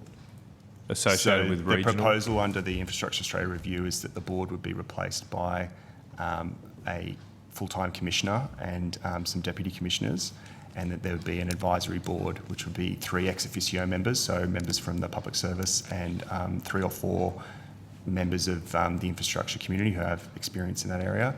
I don't believe any framework has been put in place around selecting based on where people live. But there will be frameworks about people's gender. I'm not aware of any framework. There's a broader government policy and approach on gender. Right, okay, well that concerns me greatly because it is very, very different living outside of capital cities in regards to infrastructure requirements. And myself have done plenty of assessment of infrastructure projects and financial models. That's all very well and good, but there's nothing like the first-hand experience of actually having to put up with substandard infrastructure. So I think that is a great fail if that is what the government does end up doing. Just, I wanted to ask a little bit about I think you might have mentioned the review that Mike Murdoch and Nicole Lockwood was conducting. Has that been considered by Cabinet yet? I believe so. It's been released. It was released on the 8th of December. Right. The review and the government response to the review.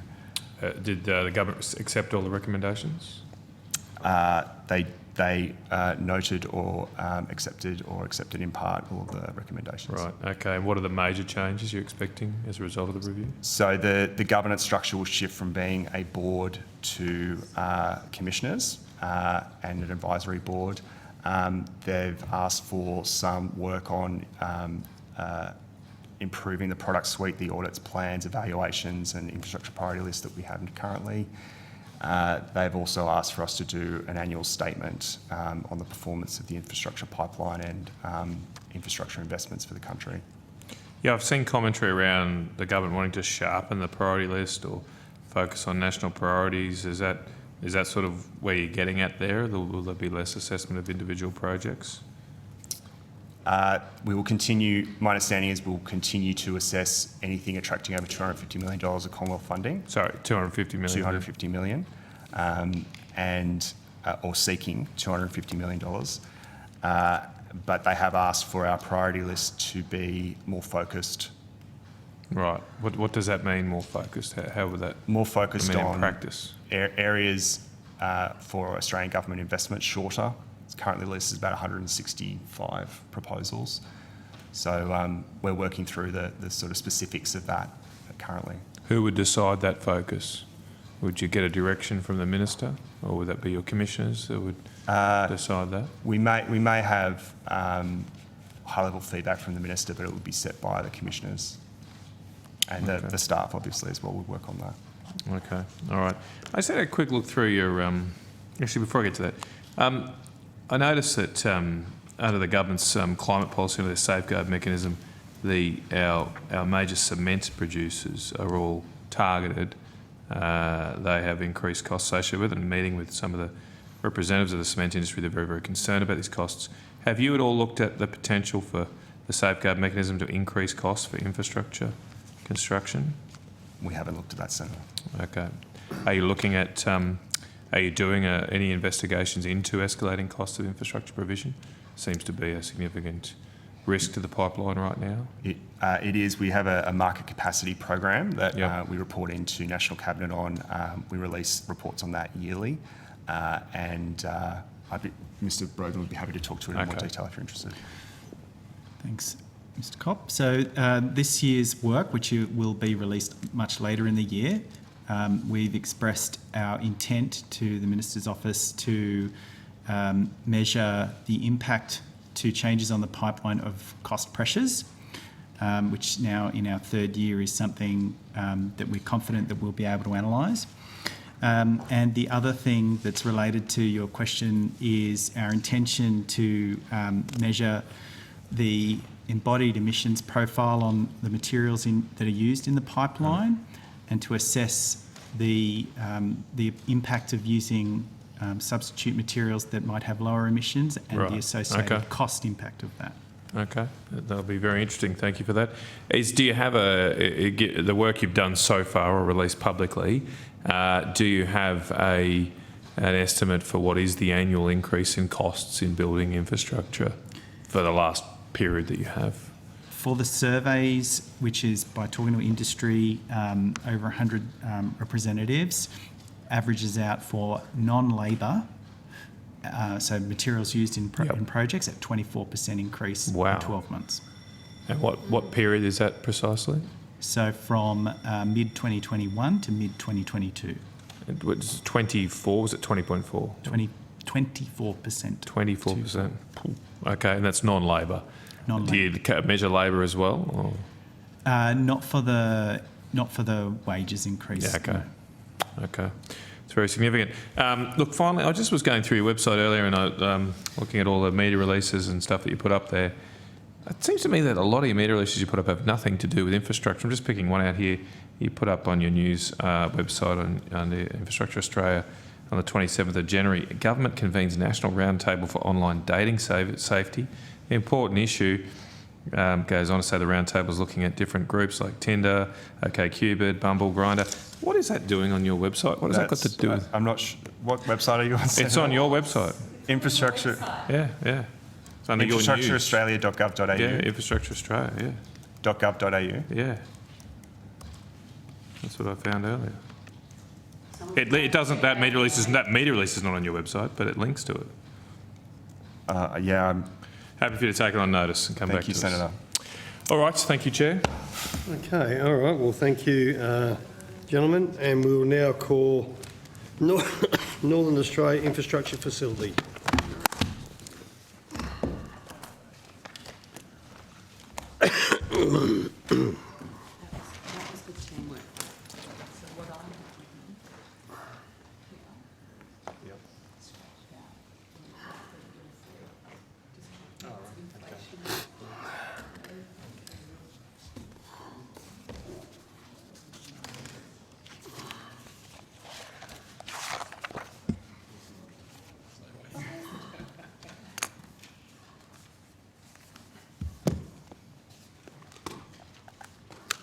Okay, Mr. Doyle, do you wish to make a brief opening statement? No, thank you. No, thank you.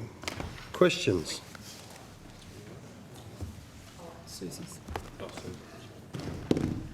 Good evening, Mr. Doyle. Great to see you. How many loans or projects are currently in the NAIF pipeline? In total, as at the end of December, there's 86 in our full pipeline, Senator. And how many current NAIF loans are equity loans? None. None. Sorry, in the pipeline there would be 2, but none have reached investment decision. What feedback are you getting on the ability for businesses to use equity as part of their funding? It's mixed. There's some opportunities early, Senator, where people come in and have a chat and try to understand our processes. So it is mixed, but there is some appetite for it in some areas. What sectors are the 2 that you've got in the pipelines? One is... Sorry, I'll just on it for you.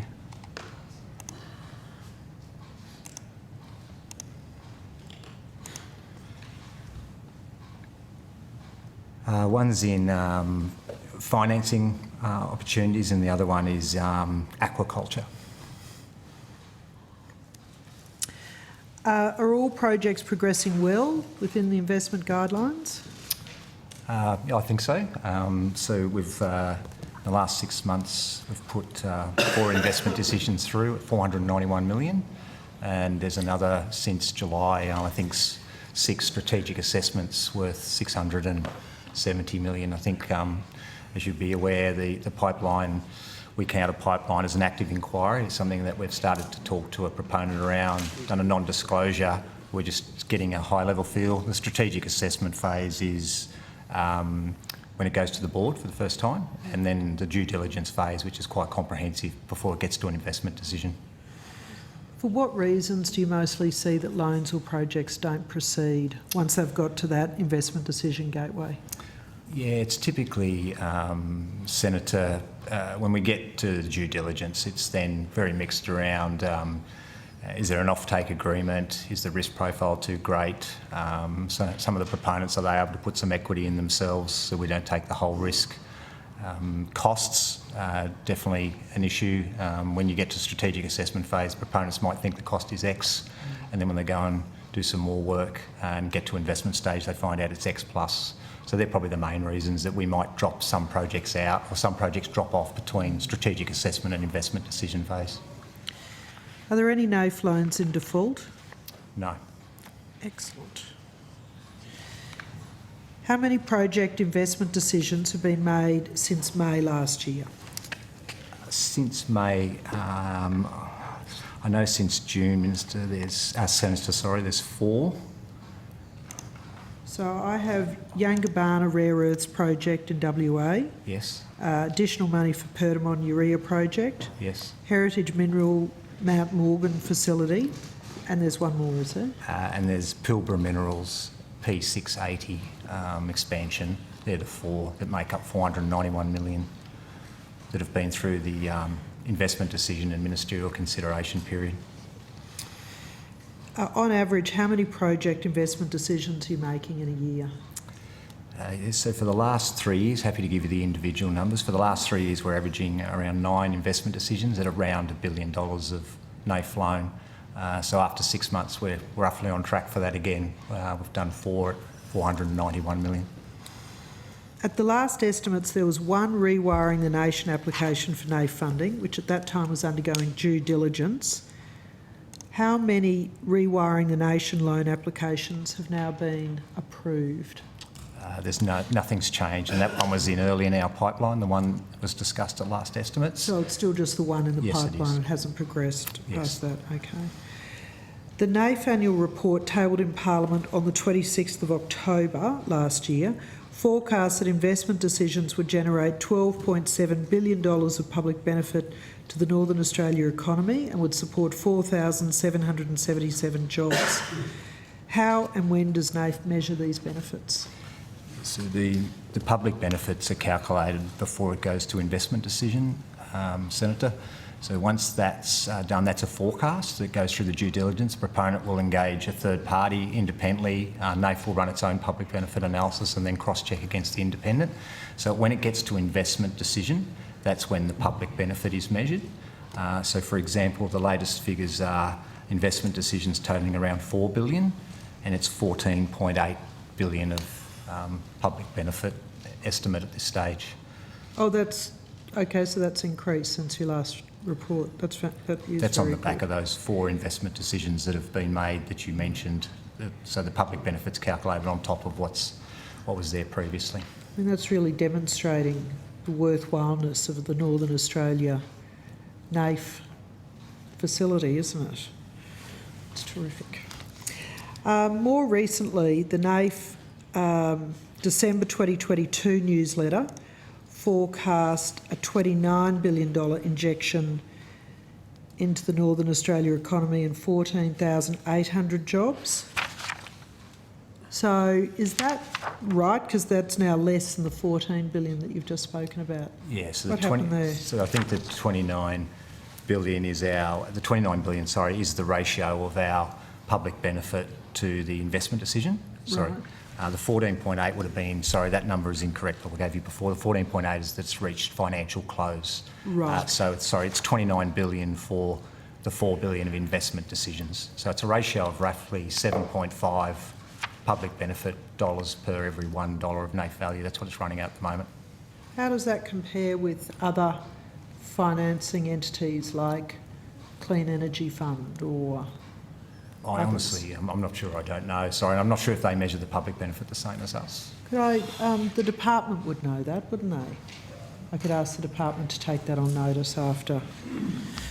I'll write to the department and ask them to take that on notice. So 7 times. That's right, thank you. Since the last estimates, how much have proponents drawn from the NAIF? The current drawdown at the end of December is just under 1.1 billion. So at the 30th of June last year, Senator, it was 813 million. So roughly nearly 300 million has gone out in the last 6 months. we're estimating that that will be somewhere between 1.4 and 1.5 by the end of this financial year. How much will that leave you on available lending? So we have a $5 billion facility at the moment. So that's the drawdown. From a commitment point of view, the obviously commitment and investment decision is $4 billion. And then there's a gap between the 4 and the 1.1 because of the time it takes to move through the process, and construction starts and the drawdown commences from our projects. In relation to the Climate Change Consequential Amendments Bill of 2022, has NAIF rejected any project applications that may have been in conflict? No. The NAIF environmental footprint in financial year 21-22 operated from 6 office locations, with the NAIF head office in Cairns. Would you please update me on personnel changes, updates, cost increases, and of course, most importantly, geographical locations? I might start, and hopefully I've covered all your questions. I'll do the first one. So as at last week, we have 18 staff in Cairns, 2 in Townsville, 2 in Darwin, 5 in Perth, 4 in Brisbane, 14 in Sydney, for a total of 45. At the moment, that works out to be 60% based in the north. That is counting Perth, which I know is always the one. So that's now 60%. That's increased. It was 47% at the end of June last year. Well done. So your other questions were? So personnel changes. Oh, so the total number of staff is 45. Yes. What was it when there was 47% were based in Northern Australia? What was your total number That then? was 38, Senator. And those new positions have all been, where are they? 10 of the last 11 staff recruited have all been in Cairns, 6, 1 in Darwin, 3 in Perth and 1 in Sydney in the last 11. I know that doesn't add up to the 7, but they're the total of the last 11 we've recruited, sorry. Well, I think one of those, that one in Sydney, I did ring you about, and that was a replacement of a position, so not ideal in Northern Australia's views, but we did have a conversation about that. So according to LinkedIn, you've got a 14% increase in headcount growth. That sounds about right, doesn't it? Okay. LinkedIn's working. That's good.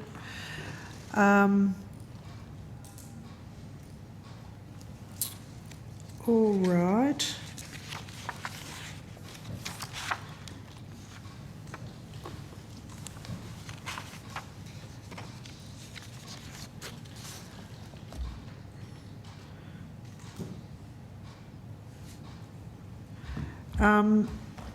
And cost increases. So you've got 45, headcount of 45. What are you budgeted to staff up to? Have you got vacant positions? Our appropriation amount is 20.9 million, the budget that was set. The amount that, the number of headcount that you could come up to is around 57.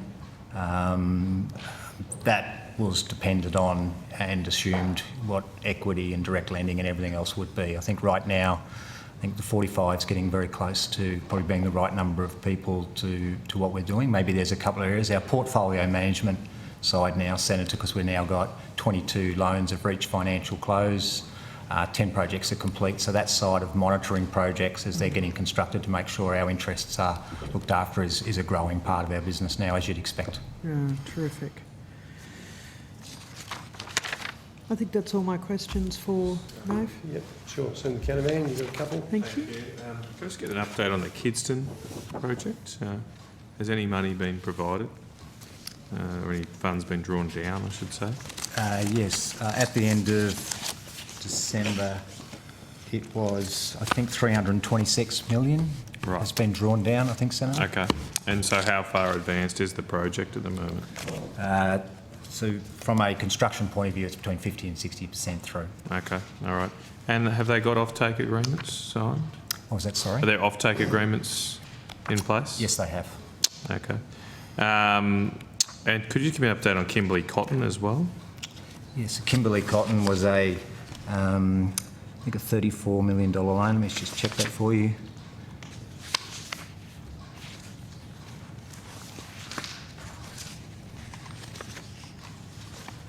Sorry.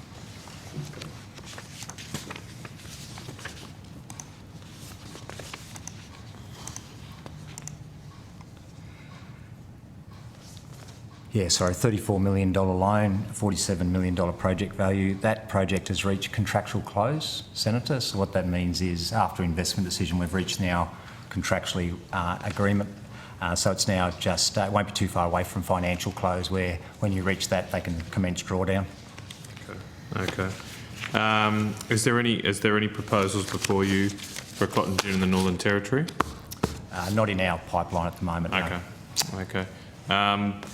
I'm not sure if Senator McDonald asked, how much funds have been drawn down so far? Just under 1.1 billion at the end of December. Okay, thanks. All right, thank you, Chair. Thanks, Canavan. So it sounds like everyone's happy with your work, Mr Doyle. So we'll let you escape. Thank you very much. And we'll now call Australian Rail Track Corporation. But while I do, Minister, I'll let you know that Senator Whish-Wilson did request AMSA, so much to Mr Kinley's delight. He doesn't have questions for AMSA. So does anyone else have questions for AMSA, or do they get an early pass? Oh, I've got some. Yeah. Mr Kinley, tried me best, so you're not going anywhere. Chair, can I just make Oh yes, Senator White, yes, sorry.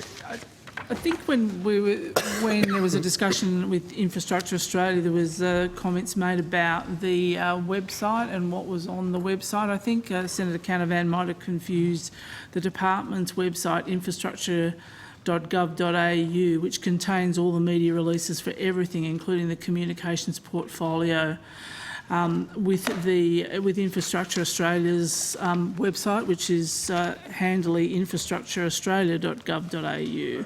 So there's a difference in the websites, and that's why it would have been more general. Pardon? Well, you know, here to help. Thank you, Senator White. That's As all right. usual, you are always a calming influence. Thank you. Now, Mr Campbell, welcome. Do you have a very brief opening statement that you may wish to read? Thank you, Senator. I don't. I would just like to introduce Rebecca Pickering, Acting Chief Executive, Inland Rail, and Mr Simon Ormsby, Group Executive for Interstate. Thank you very much. Questions? Senator Canavan? Did you want to start, Senator? Senator McKenzie? I would like an update. I just wanted to understand, have you had a change of your board arrangements? Board personnel, people on the board? Yeah. Yes, we have. Did you want to? When did that change occur? So we had two. So Warren Truss retired at the end of November, Honourable Warren Truss, and Jenny Seabrook left the board, give or take, the same time, sometime the end of November. I can't remember the exact date. I think it was the 24th of November. And then in the last, what was announced today, that we had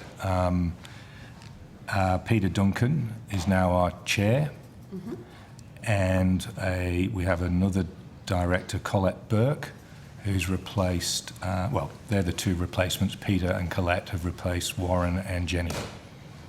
Okay, thank you so much. What was the process for selecting Mr Duncan and Ms Burke?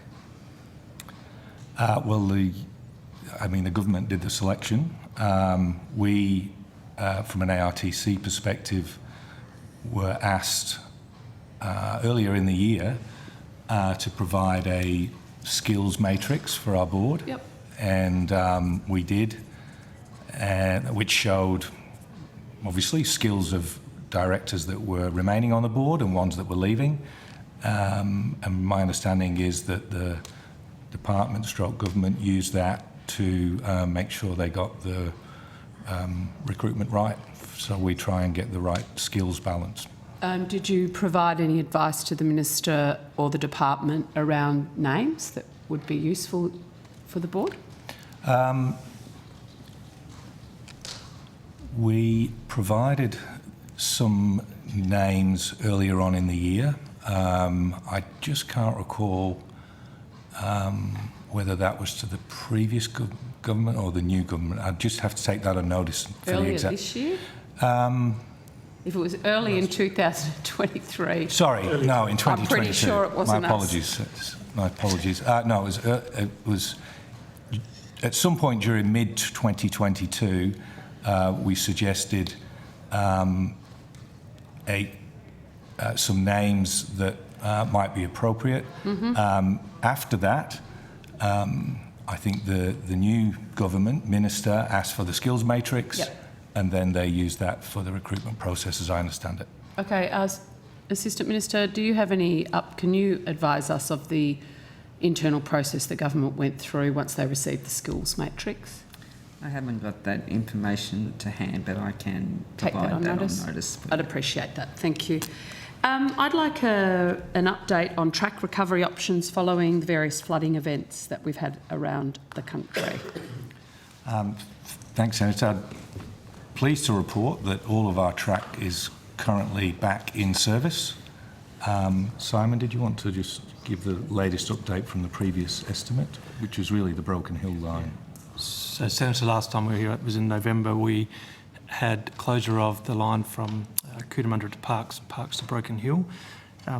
Those lines were reopened in around 4 stages. So 20 November, Warringah to Cootamundra was reopened between Cootamundra and Parkes, and then 4th of December, Warringah to Parkes was reopened. So that Cootamundra to Parkes fully reopened by the 4th of December. On the Parkes to Broken Hill line, which was closed 25th October. Hang on, sorry, Mr Ormsby. Yes. I'm getting old and can't hear very well. What did you say? It closed when? So it closed 25th of October. Right. Parkes to Broken Hill. Yep. It was the first section, Condobolin to Parkes, was reopened on the 24th of November. Yep. That's about 100 kilometres. Then the major section, 700 kilometres, Condobolin to Broken Hill, was reopened on the 23rd of January. Tracks were reopened about 8 days ahead of the schedule for the full reopening. They were reopened with full service capability, but some speed restriction. Yep. And initially freight services ran. There was about a week before the passenger trains came on. Now the full suite of services are running, and we've lifted the speed restrictions on that track. So we're back to full operation, full capability. For that now, I've got Main Southern Line in New South Wales, Main Western Line in New South Wales, which I presume is what you've just given me there. The South Australia Darwin line that's all up and going with no more speed restrictions. That's all fantastic. And the derailment near Geelong? That track was closed from Monday to Monday, so 7 days in about mid-November. So that's well and truly reopened, and that was reopened at full capability. And any other breaks to service? No. I haven't got on my list. Senator, none that I'm aware of, no. Well, I would hope you'd be aware of them. So your list is pretty comprehensive. Yep. In terms of the last conversation we had around this, the ARTC did talk about vulnerabilities in your track network that exist with respect to flooding, flash flooding, etc. Have you made any progress on your assessment of sections of your track in that regard? So there's 2 parts. So we announced, undertook a decision within the corporation to invest an additional $170 million on upgrade works coming into this financial year. So that's spread over 3 years. So we've to date, I have the number written down somewhere, about $35 million into that $170 million spend in the first 6 months. Rather than the money that you've spent, what has actually been achieved with that 35? How many kilometres have been flooded? Significant amount of re-railing, strengthening, and we're undertaking initial work around culverts, and importantly, I think, sort of getting to your question, we've also undertaking some major hydrology studies across the whole of the network. So we've broken the network into 3 components based on priority of risk. So we call it part A of that covers Crystal Brook to Kalgoorlie, and a main section on the main south between Sydney and Melbourne, in New South Wales, and a section between Sydney and Brisbane. that were identified based on some other analysis around weather exposure and previous incidents. So we have those results. We're in the process of analysing those results. We have that study work completed. Part B then picks up the Broken Hill to Parks and some other priority sections. That's scheduled for completion in June, and then the remainder of the network is to be done by the end of the year. Okay. With respect to the flooding events going back, has the ARTC been in receipt of any assistance from the federal or state governments, but predominantly federal, around disaster recovery support in terms of your rebuild? No, Senator. So you've had to find within your own means the ability to recover from these flooding events? Yeah, that's the case so far. So either our own means or in some cases insurance. Right.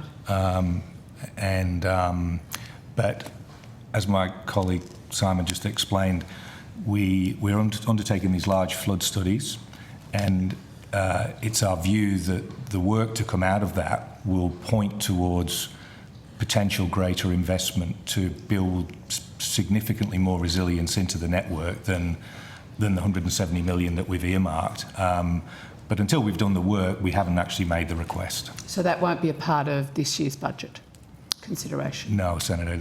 We won't have the work completed in time, I would doubt. I doubt. Yep.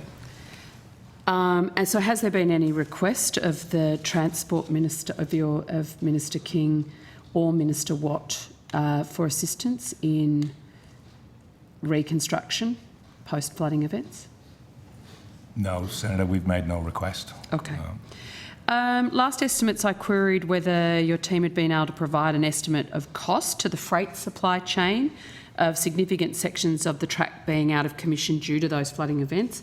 Has any work been done on that economic analysis? Not yet, Senator. We've got our own internal costs, which we've needed for insurance purposes. We've had discussions with our customers about their costs. We need to do the work to understand the broader impact. The broader impact, because we'd expect to be asked about that if we're to put forward a case for investment for resilience. Obviously, with the cost, there would need to be an understanding of what we'd expect the benefits to be. So, but we haven't started to do that work yet. Okay. Has the Minister discussed the outcome of Kerry Schott's review of Inland Rail with the ARTC board? Not with the board, no. We've had management and board have had no briefing yet. And we haven't seen a copy of the review or anything like that. Right, no high level, broad brush. I think my understanding is our new chair has had a discussion with Kerry Schott, but we haven't discussed any aspect of the review at the board meeting, for example, last week. Can you provide an update on approvals and construction for the Narrabri to North Star section of the Inland Rail? Hi, Senator. You can sit on the other side of Minister Brown. Yeah, everyone's huddled at one end. Progress to date, so we opened a further section of the Narrabri to North Star track, stages 2C and D, about a further 60 kilometres of track late last year. So overall, we've got about 77 kilometres of that Narrabri to North Star section open and operational, and we have largely completed this construction of the rest, but it hasn't been commissioned and is not yet back in operation. But that is due in the second quarter of this year. So April, May, there should be trains running along that full 177 kilometres. Okay, so North Star to border?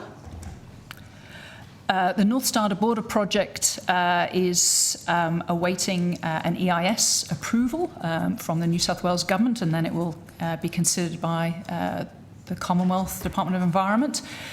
In the absence of that approval, we're progressing with just engagement with our preferred contractor, so doing preliminary early design and scoping works. But the hope is that we will get that approval this quarter. One-stop shop would be great, wouldn't it? Stocking Ingal to Parks? Yes. So the environmental approvals for that section are secured. So we do have a review of environmental factors. That project is currently in the tender phase, and those tenders are currently being assessed. We are intending to award that contract this financial year. And Beveridge to Albury? So we secured the environmental and heritage approvals for that project in October and awarded a contract to McConnell Dowell late last year, 31st of October. We had a sod turning ceremony at Glenrowan on the 1st of February this year to mark the commencement of construction. I just live up the road. I would have loved to have gone to that. Could have invited me. I'll drop the Minister a line. Yeah, so that's a 270 kilometre section. So we've launched the first four enhancement sites work there. So we're very pleased that work is underway in Victoria. Fantastic, so am I. I understand that it's been very, very successful, that 103 kilometre section, and the department gave us some analysis that they'd done about the economic benefits, particularly to local Aboriginal and Torres Strait Islanders community in terms of employment opportunities. Are you able to provide any details as to the tonnage of the produce that's actually, or the economic value of the produce that's being moved on this new line? I'll have to look to my colleague who operates the line. The line operator. We'd have to take specific tonnage figures on notice, Senator. Okay, happy. We can provide to you. Now, I do need an update on the EIS process for, now apologies to anyone for my pronunciation, Ilabo to Albury? Yes. Did I get that right? Yes. Wow. Yes. Yeah, Ilabo. No, I knew it. So it's a 170 kilometre section that is awaiting EIS approval. So that has been on public exhibition, and the Department of Planning and Environment in New South Wales is currently processing those submissions. And we will respond accordingly. That is also in market, so it's being tendered. Subject to receiving the approval, because generally what we do is we await until the EIS and all the environmental conditions are understood before we award the contract. If we have that EIS in time, we would also intend to award that contract this financial year. Narromine to Narrabri? So similar to the North Star to Border project, we're hoping to secure the EIS approval on that imminently. And in the meantime, we have also been working with our preferred contractor on that project. That's a 300 kilometre greenfield section. And so they are progressing early works, so utility relocations, geotechnical studies and the likes in preparation for full-scale construction later, commencing at the back end of the year. Right. Ilabo to Stocking Ingal? Ingal? Yes, so that project is also has been on public exhibition for its EIS, and that's also with the Department of Planning and Environment. That project is currently out to market. We have not yet received the tenders for that, but they are coming in imminently. And Narrabri to North Star, I'm assuming that's phase 2, but you can give that to me on notice. So work is proceeding to the tune of many, many millions of dollars. That's correct. Is there anything to suggest that this work will be halted from the federal government? Not that has been communicated to us, no. Nothing that's been communicated. No. Has the ARTC been consulted for the SHOT review? Yeah, we had many meetings. Many meetings? On notice, I'd like to know how many Yeah. and who attended. Yeah. With both Dr. Schott and also members of the review. Yep. Provided various information over the period of the months. And there was nothing ever to indicate that the project would be at risk? Nothing was ever indicated to me. I take it nobody else. Okay, thank you. Just one, I've spent a few days out west of my home state recently, and the Maroona to Portland rail line was raised with me. Now, Mr Campbell, you're nodding your head.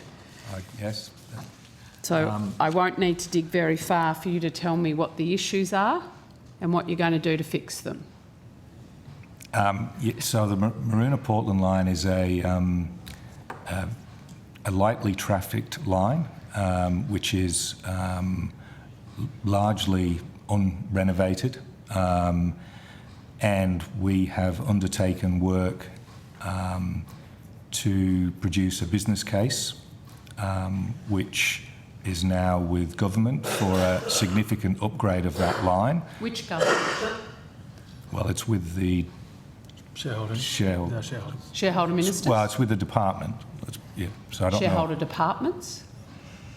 Let's be clear here. I can't be clear. It's certainly with the departments. Whether it's gone any further than departments, I can't say. But it's certainly with the departments, and my understanding is they're doing an assessment of the business case. Okay, did you have something to add? Sorry, Commonwealth departments. Commonwealth departments, thank you. Yeah.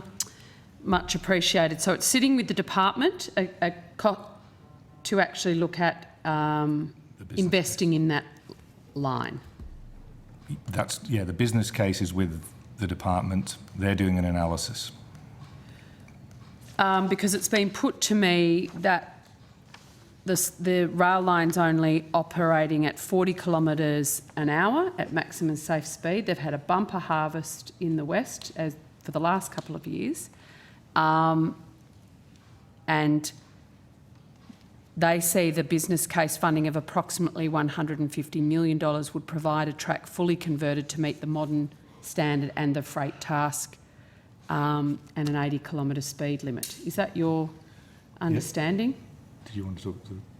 So that's, Senator, yes. So that, historically, that track has, we actually had about 2 years where it didn't see a train. Yep. There is demand. Was that now. during a drought? It was during a drought, yep. Yeah, because so you're not growing much grain in the west. Correct. But when you have a great season, yep, there's a lot of grain. So the business case work has canvassed a whole range of customers and potential users of the track. From an ARTC perspective, the option to upgrade that track to the standard that's comparable with interstate is not commercially viable, but the business case did canvass a whole range of options, including upgrading it to the same level as interstate. Okay.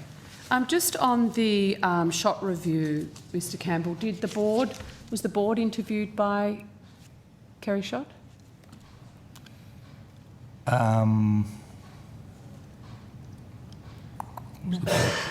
Some members of the board met Kerry Schott, yes. Who? Warren Truss,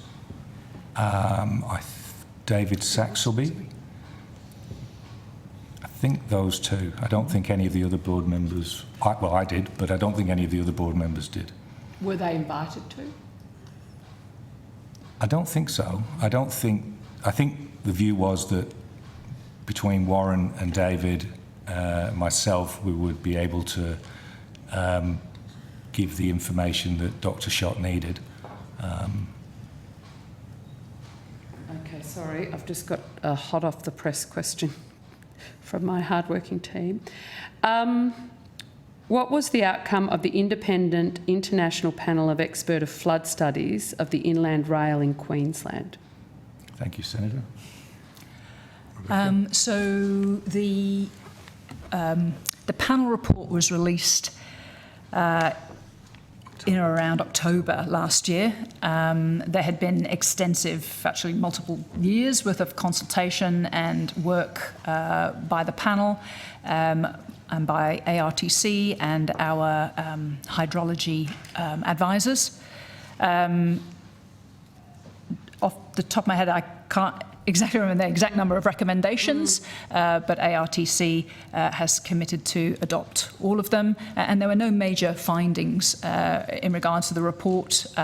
So in the end, the report found that ARTC's hydrology and flood modelling work was of an appropriate standard for where we were in the design phase, but we will pick up all of the recommendations from the report as our design work evolves and continues. And do you anticipate having to go to government for additional funding to implement those recommendations? I think we probably need to understand that as the design evolves.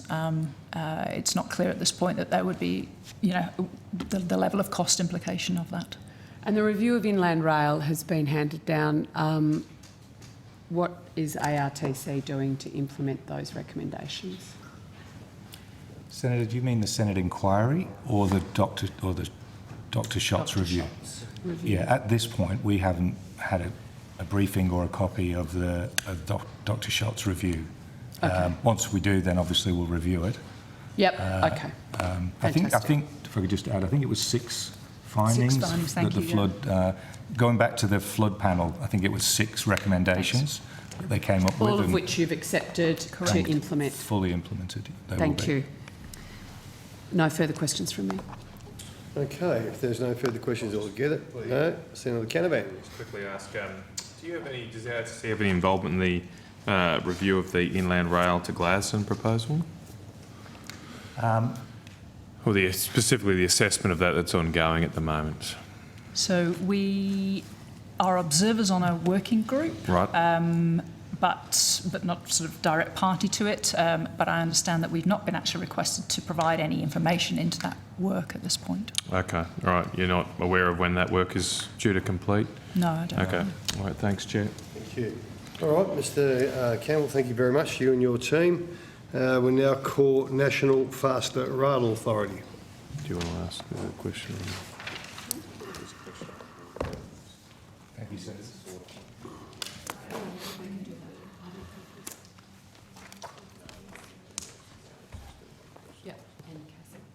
Now, we had put quarter of an hour aside for the remaining witnesses, so let's see how we go because we're still behind, but not by too much. Catch up right now. Beautiful.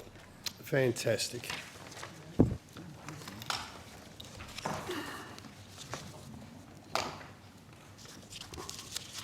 Okay, welcome. Do you wish to make a very brief opening statement, Mr. Bro or Mr. Whalen? No, happy to leave all the time for questions. Thank you very much. Thanks for the invitation. Very well. Thank you. Thanks for coming, gentlemen.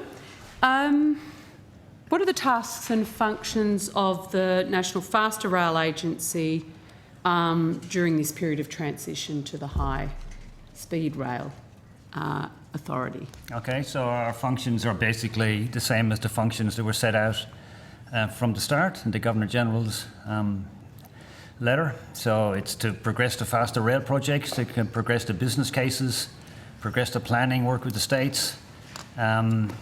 We are doing some thinking behind the scenes on high-speed rail also, and working with the department to answer any technical questions, because questions do come up every now and then about what is high-speed rail and what is faster rail and what is fast rail, for example. So providing technical advice as need be. Also in our functions, there is a function to provide the government advice on future-proofing corridors for high-speed rail. So some of the business cases already have looked at high-speed rail options, and we'd be looking at, in the long term, how you progress from rail to faster rail, potentially ultimately to high-speed rail, should the government wish to do so. Has the agency had any specific task assigned to it by the Minister since the legislation passed Parliament? No. How many staff do you have? We have 10. You have 20% of them are here. Yep, 20% of them are here. That's fine. How many, and what is your budget? Our budget this year is 3.65 million, and that'll go down to 2.6 in the next few years as we transition and morph into the High Speed Rail Authority, which will have its own budget. So have all staff agreed to transition to the new High Speed Rail Authority? Senator, that's a process that we're currently working through with the department as to which staff go into the High Speed Rail Authority and which staff may go up to the department, and with the general principle that they will have a choice where they go. So we're potentially... Okay, righto. So I thought the High Speed Rail Authority had to be stood up within 6 months after Royal Assent. Yes, it will. But you're talking about your ongoing budget going on for many years. So potentially we've got we're going to have a High Speed Rail Authority and the Faster Rail Agency. No. So when the High Coexisting? No. So when the High Speed Rail Authority is established, the National Faster Rail Agency won't exist anymore. And there will be decisions made about which faster rail projects go back to the department and which of them would be done by the High Speed Rail Authority. So, for example, Sydney-Newcastle has obviously got high speed rail implications, so it would look after that corridor, for example. But there's sufficient budget in the High Speed Rail Authority set out to do the tasks that the High Speed Rail Authority needs to, and the faster rail projects that would go to the department would be looked after there. So what's the process of appointing board members to the new High Speed Rail Authority? Well, that's set out in the legislation. It's looked after by the department. It's a merit-based selection process. Has the board recruitment process commenced? Has it commenced? That's probably an issue for the department. It's in the process. But I think that given how integrated both your organisation are and this new one will be, I'm assuming you'd know. The department is looking after the transition, all the transition processes and the establishment process for the High Speed Rail Authority, and we are continuing with our normal functions regarding faster rail and being kept informed and consulted about what's happening with the High Speed Rail Authority. Have you been consulted about who'd be a good board member for the new authority? No, and I wouldn't expect to be. Why? Don't you know all the people that are got their heads in the It has to be a merit selection process by an independent process. Yeah, of course. No, I haven't been. But I haven't been asked. Who's got their head around high speed rail and faster rail? Yep. There'd be only a handful of people. No, I haven't been asked, Senator. Okay, thank you. No more questions. I'll put the rest on notice. Thank you. No further questions. Mr. Wright, thank you very much. Oh, thanks very much. Thank you, gentlemen. You'll be able to get home now and have a cuppa. Oh, thank you. Thank you, and we'll now call Casa. Casa? Yes, mate.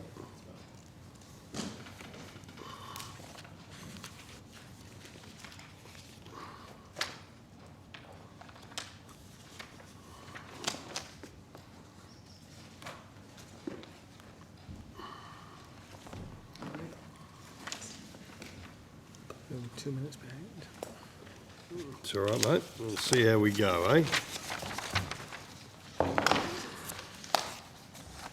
Welcome, Ms Spence.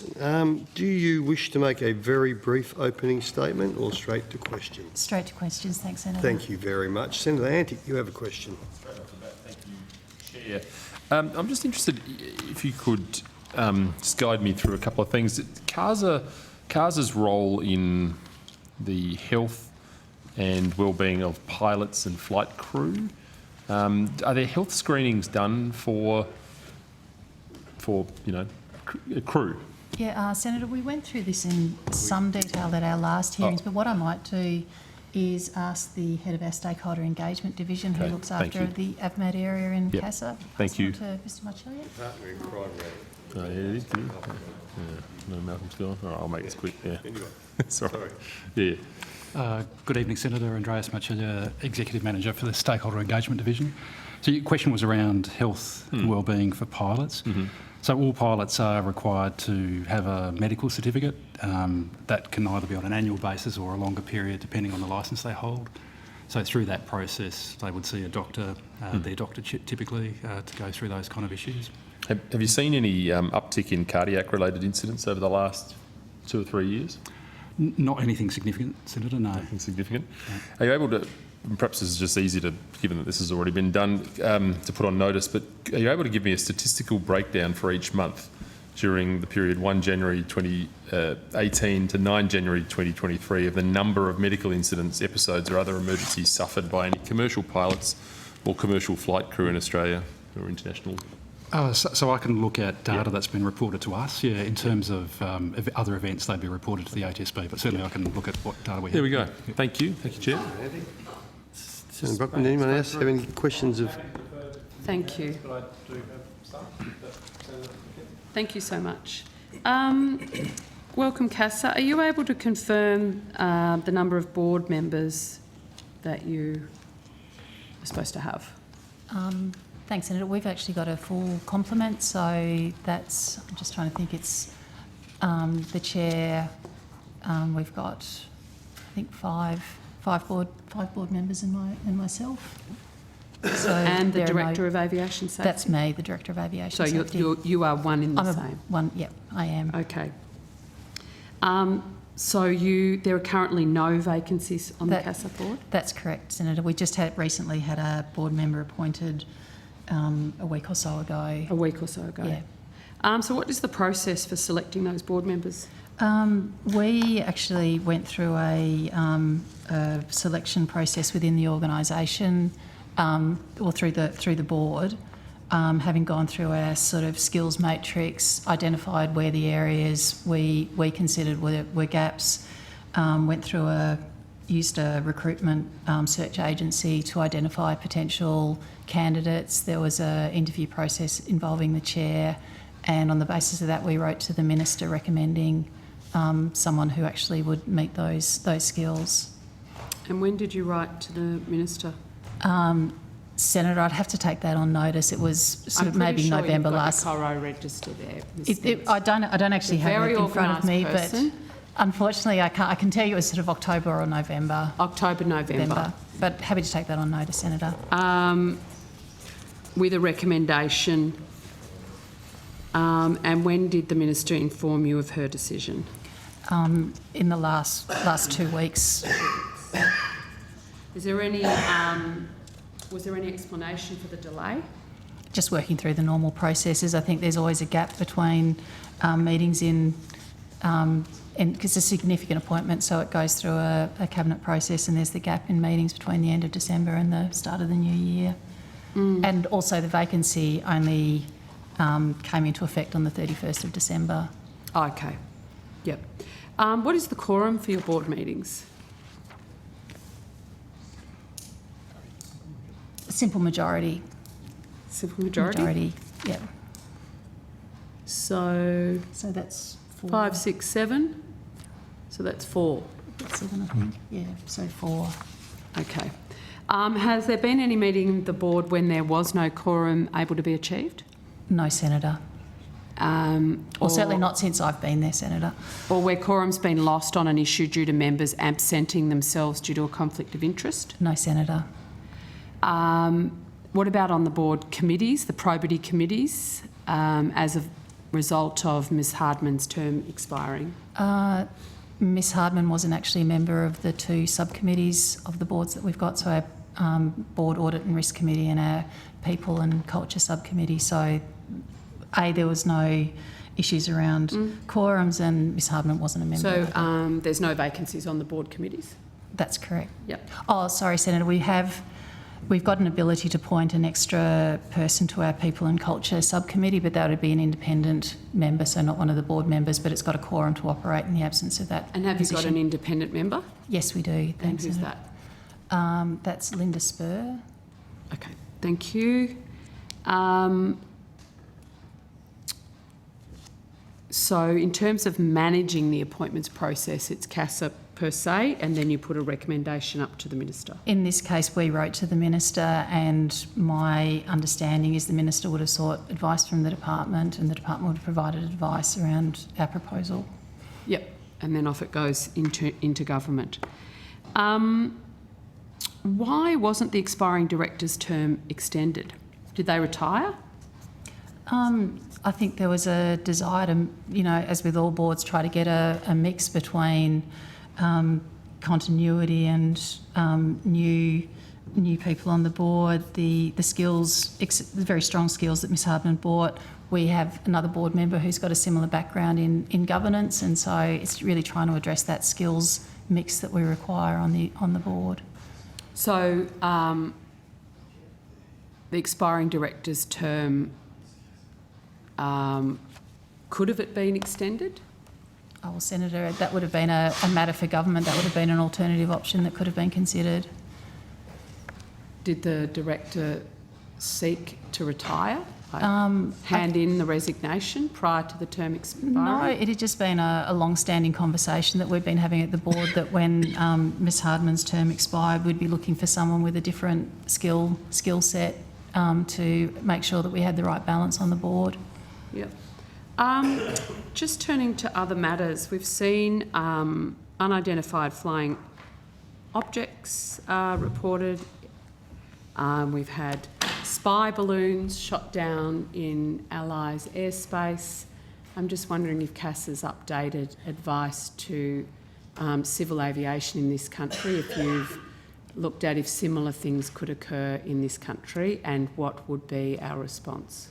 Senator, there'd be a fair bit of speculation in there. We haven't had any similar circumstances in Australia. Should something like that occur, then obviously we would engage with appropriate agencies and work out what advice we should be providing to the civil aviation community. Well, I'm pretty sure the Canadians, the Americans and the other nations impacted didn't wait for that to occur before they had the measures available to shut down airspace. Like the aviation sector knew what to do in the event of those incidents. So my question is to you, have you updated advice to civil aviation in response to these events? Sorry, Senator. Are you going to? What conversations have been had domestically about that? So, Senator, we've got very well established arrangements in place that can be turned on very quickly in order to shut airspace down. If you'd like a more detailed explanation of how those work, I'm happy to pass on to Mr Monaghan. Thank you. Certainly. Chris Monaghan, Executive Manager for National Operations and Standards. In terms of your question of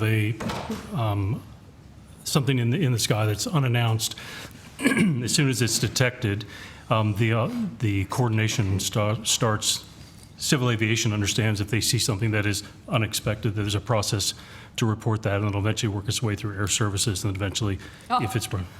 And sorry... it works through air services before anything happens. No. Please explain. They would, if somebody saw something in the air, they would have to tell somebody, and that process starts. Now, if the determination is made that airspace needs to be controlled, there's ability to create temporary restricted areas that can be manipulated as required and can be updated hourly and daily as required to facilitate wherever that, in the case of something like you've described, whatever the flight path of the track is. Because some of these were at elevation of 40,000 feet, 20,000 feet, where we have all manner of craft in our skies. Can you just walk me through? So, who do you call? Who do you call in Australia? You said if somebody sees something. Well, this is my question. We're talking about a balloon that looks like it would fit in that movie, but.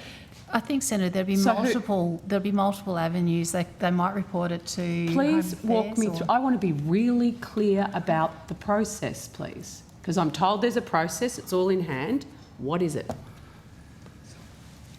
I think, Senator, I can talk to you about the process as soon as it's brought to our attention. If there is, and we would then, as saying, we've got very well-known arrangements in place for how to alert the civil aviation community. So I can I'm talk not you through working for those. CASA, it may be well known within CASA, it may be well known within the aviation industry. It's not well known in the Senate, and it's not well known in the Australian public. Please talk me through the process. Should a similar event occur domestically here? There is a gentleman here nodding his head very enthusiastically. So, please Senator, help. What I wanted to let you know is we run a 24-hour safety reporting line. So if a member of the public was to see something, they could come to us. What Ms Spence is saying is that we would expect in a normal course of events that an object will be detected either by Air Services Australia, who run the civil air traffic system, or by our Defence Department, and they would notify us, and that would start the coordination. So in an operational sense, they would be the two key avenues that we. And then, so what happens? Are we able to shut airspace very quickly? So, at a tactical sense, yeah, Air Services Australia could manage traffic in a tactical sense to avoid the area. If it required airspace to be shut down or excluded or restricted areas, we run a 24-hour service, again, in our Office of Airspace Management, where that could happen. And of course, depending on the nature of the event, different agencies would be involved. Do you run simulations of these type of events? I know in other departments when we've had national crises, there's been simulations between different agencies, state and territory governments, Commonwealth departments, to make sure everybody knows what to do in the event of such an incident. Do you run simulations of these sort of events so everyone is not just got the manual but knows which button to press? It's something, I mean, obviously the recent events have sort of brought have brought it sort of into focus that now is a good time to do it. We have been talking about it. We haven't done one sort of in the last 18 months, but it's certainly something that as an organisation we've been involved in previously, and we're working towards doing a similar kind of exercise, but it would be, as you say, in consultation with the other key agencies to make sure that all parts of the system are tested. So you said nothing in the last 18 months. When was the last simulation? I'm sorry, Senator, that's before my time, but I'm happy to take it on notice and provide that to the committee. Mr Monaghan? Not during my time for that specific situation you described. No one knows. Okay, I'd appreciate that on notice. And it would be CASA that would be tasked with as the lead, or who would be the lead? Not necessarily, for the Senator. civil aviation aspect. The last one of those simulations that I was involved in was when I was still within the department, and the department actually coordinated, and that was around what to do if there was a similar incident to one of the UK airports when there were drones which were spotted at the airport, and we ran a desktop simulation, but that was run by the department. So again, I just have to take on notice the last time that one of those We spent a long time getting regulations in around drones, didn't we? No. I know, I remember all... Around that. Yeah. I think it was a couple of years. Yeah. Yeah. But there's no, with respect to what to do in these sort of situations, there's no ambiguity, and there's no need to update the current guidelines. No, Senator. As I said, we would use those sorts of arrangements for a whole range of things that might occur. Can I just get a bit of an update on the Qantas flight with its single engine fail coming in from New Zealand, and any action CAS has taken as a result of that? Yes, Senator. Obviously, we've taken very seriously the reports to see if there was any safety concerns. From our perspective, the use of turnarounds is an important part of industry's ability to deal with potential incidents, and so an important part of their safety management systems. We've done our own analysis, not just on the New Zealand turnaround, but just looking at the number that have been happening and been reported. And so analysis of both ATSB and Air Services occurrence data going over a 10-year time frame revealed no material increase in the number of or severity of air turnback type occurrences in 2023 to the start of 2023 to date. Is CASA aware of the difficulties that arose during COVID but have continued of access to appropriate parts, certain skill sets and certification? Yes, Senator, we're very conscious of the impact on the supply chain, and something that we've been working So when you say you've been working on it? We've been more focused on the skills side of issues rather than sort of some of those supply chain issues around parts. But I know we spoke, I think, a bit at our last hearing about the things that we've done to try and support industry through the challenges associated with some of the supply chain fragility.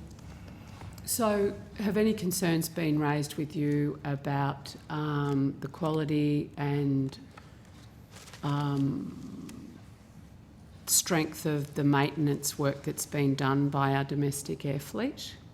No, Senator. Not no that, one's raised any concerns about not that I'm aware availability of parts, the certification of parts? There are a couple of issues there in terms of there are certainly concerns about the availability of parts, but we've been able to work within the system to provide some relief without compromising safety. Correct. What does that look like? That means giving people more.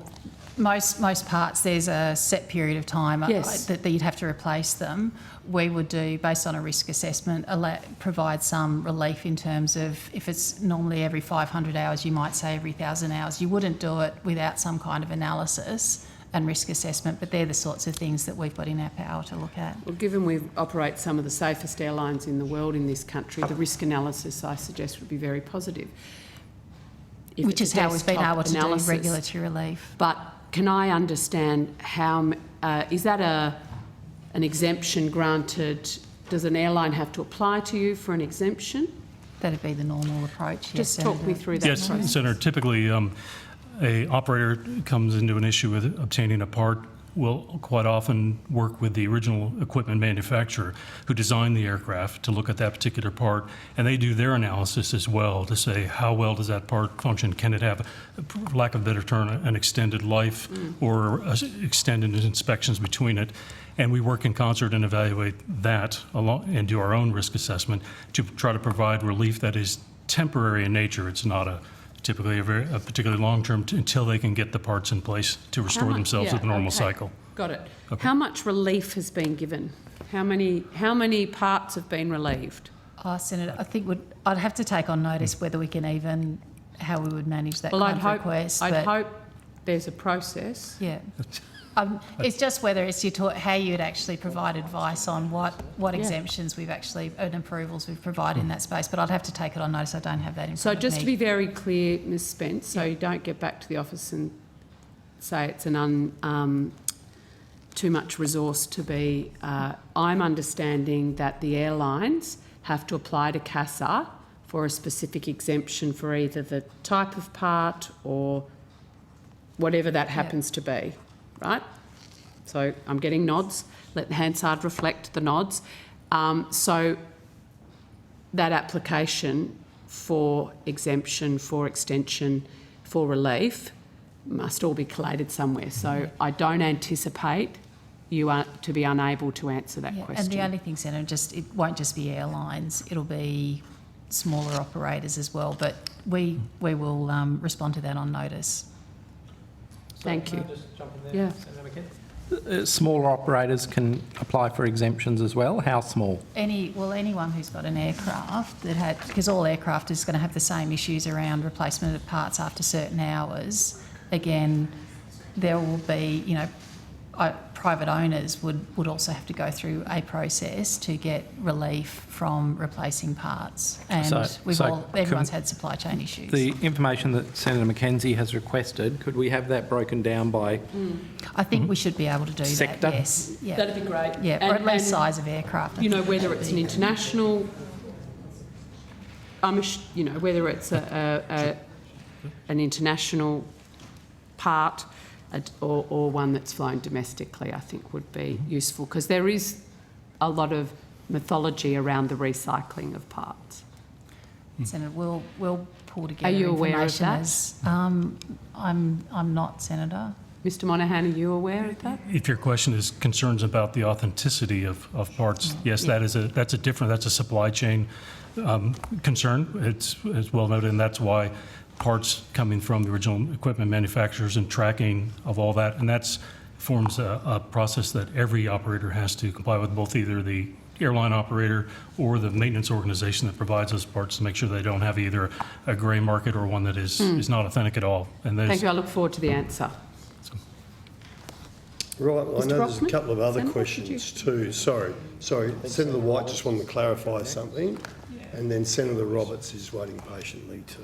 And yourself. Yeah, sorry, Senator Brockman. Just with airline parts, part of the issue is how many they have in stock. isn't it? How many the airlines have in stock. And so large airlines often have lots of things in stock because they have a wider range of aircraft, and they also know when they've got to do their maintenance. Am I correct about that? I think they've got very sophisticated inventory They programs in do. place. I know about them a lot. So have you noticed that as part of this problem that Senator McKenzie says exists, is because some of those larger airlines don't want to keep the parts in stock because it's inventory that is, contingent? Senator, I've got no evidence in front of me that suggests that the airlines have been increasing their use of the exemptions. I just know that we've been using that regulatory relief across the aviation community. It may well be more weighted towards smaller single operators than it is amongst our airlines, Because but we'd take it on notice. Parts are money, aren't they? And the airlines make their money by being in the air, don't they? So there's no benefit necessarily other than an on-book benefit for not being in the air. Yeah, Senator, I've got nothing, no advice suggesting that there's sort of some kind of gaming thing going on with the airlines, but we can provide factual advice around. Yeah, it what would be exemptions interesting we've breakdown been by provided. airline and breakdown by type. And I guess you would have a fairly good idea of what the inventory that they keep on various aircraft. We would be more focused on how they meet their requirements than what they so have their on. regular maintenance, their full-on maintenance. Yeah, thank you. Thanks, Senator White. Senator Roberts, then Senator. I'll go to Senator Brockman, sorry. Thank you, Chair, and thank you all for being here. Now, we specifically requested Dr. Kate Manderson be here. She's not. I didn't receive that advice. Apology, Senator. Who would be her direct supervisor? So it's not her direct supervisor, but Mr. Marcellier is supervisor. Medical. Sorry? Covers the medical side of things? Yes, that's okay, correct. Thank you. Does Dr. Manderson's role as Principal Medical Officer for CASA have her full attention?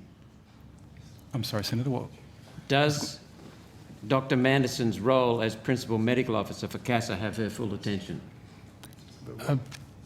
She's dedicated to the role, absolutely. Well, the reason I ask is because I understand that in 2020 she was, quoting from her Twitter, a chair of 2 boards, a director for 3 more, owned 4 medical practices and a COVID clinic, among many other pursuits.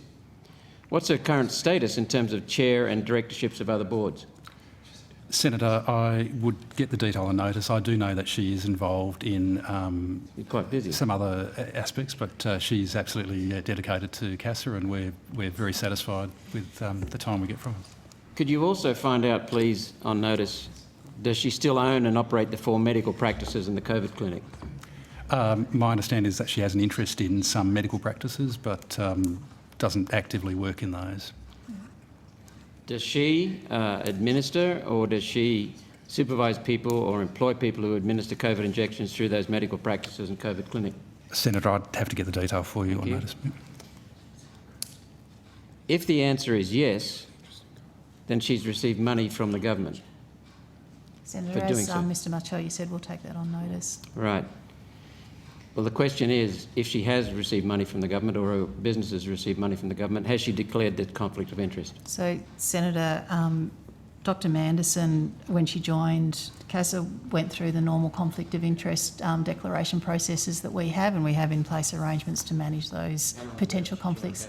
2021, I think it was, we'll take that on notice. So Senator, one of the important elements to note is that it's a requirement for medical practitioners to maintain some medical practice. So our doctors do typically have an involvement in the medical profession, and that's a requirement of them being able to maintain their Just the certification. level of involvement and whether or not there's money from the government. Sure. They're 2 important questions. So there's no... Well, we'll take it on notice. We'll take it on notice, thanks, Senator. I turn, before I get to something else that's happening in the United States, and ask you whether it's happening here with regard to medicals. Are you aware, my office sent you this paper? Yes, Senator. Okay. Are you aware, you would have seen a copy of the adverse events and deaths attributed to various vaccines in the history, the last 14 vaccines that have been withdrawn? Senator, as I think we went through in some detail at our last hearings, we've got no evidence in Australia to suggest any issues associated with vaccinations in Australia. No, and that's what bothers me, because you also, I repeatedly asked you, Mr Machaya, that on whose advice did CASA allow the airlines to mandate injections? And I only could get back the experts. So, Senator, I think we went through last time, we didn't have any involvement in the mandates, and that was a matter between airlines and the medical authorities in Australia. Why did you allow the mandates? It's not a matter for us. We have no view on it, one way or the other. It's a matter between airlines. Let's see why I think it is a matter, and ask you questions about this. That paper that you received was written by 7 medical people, professionals.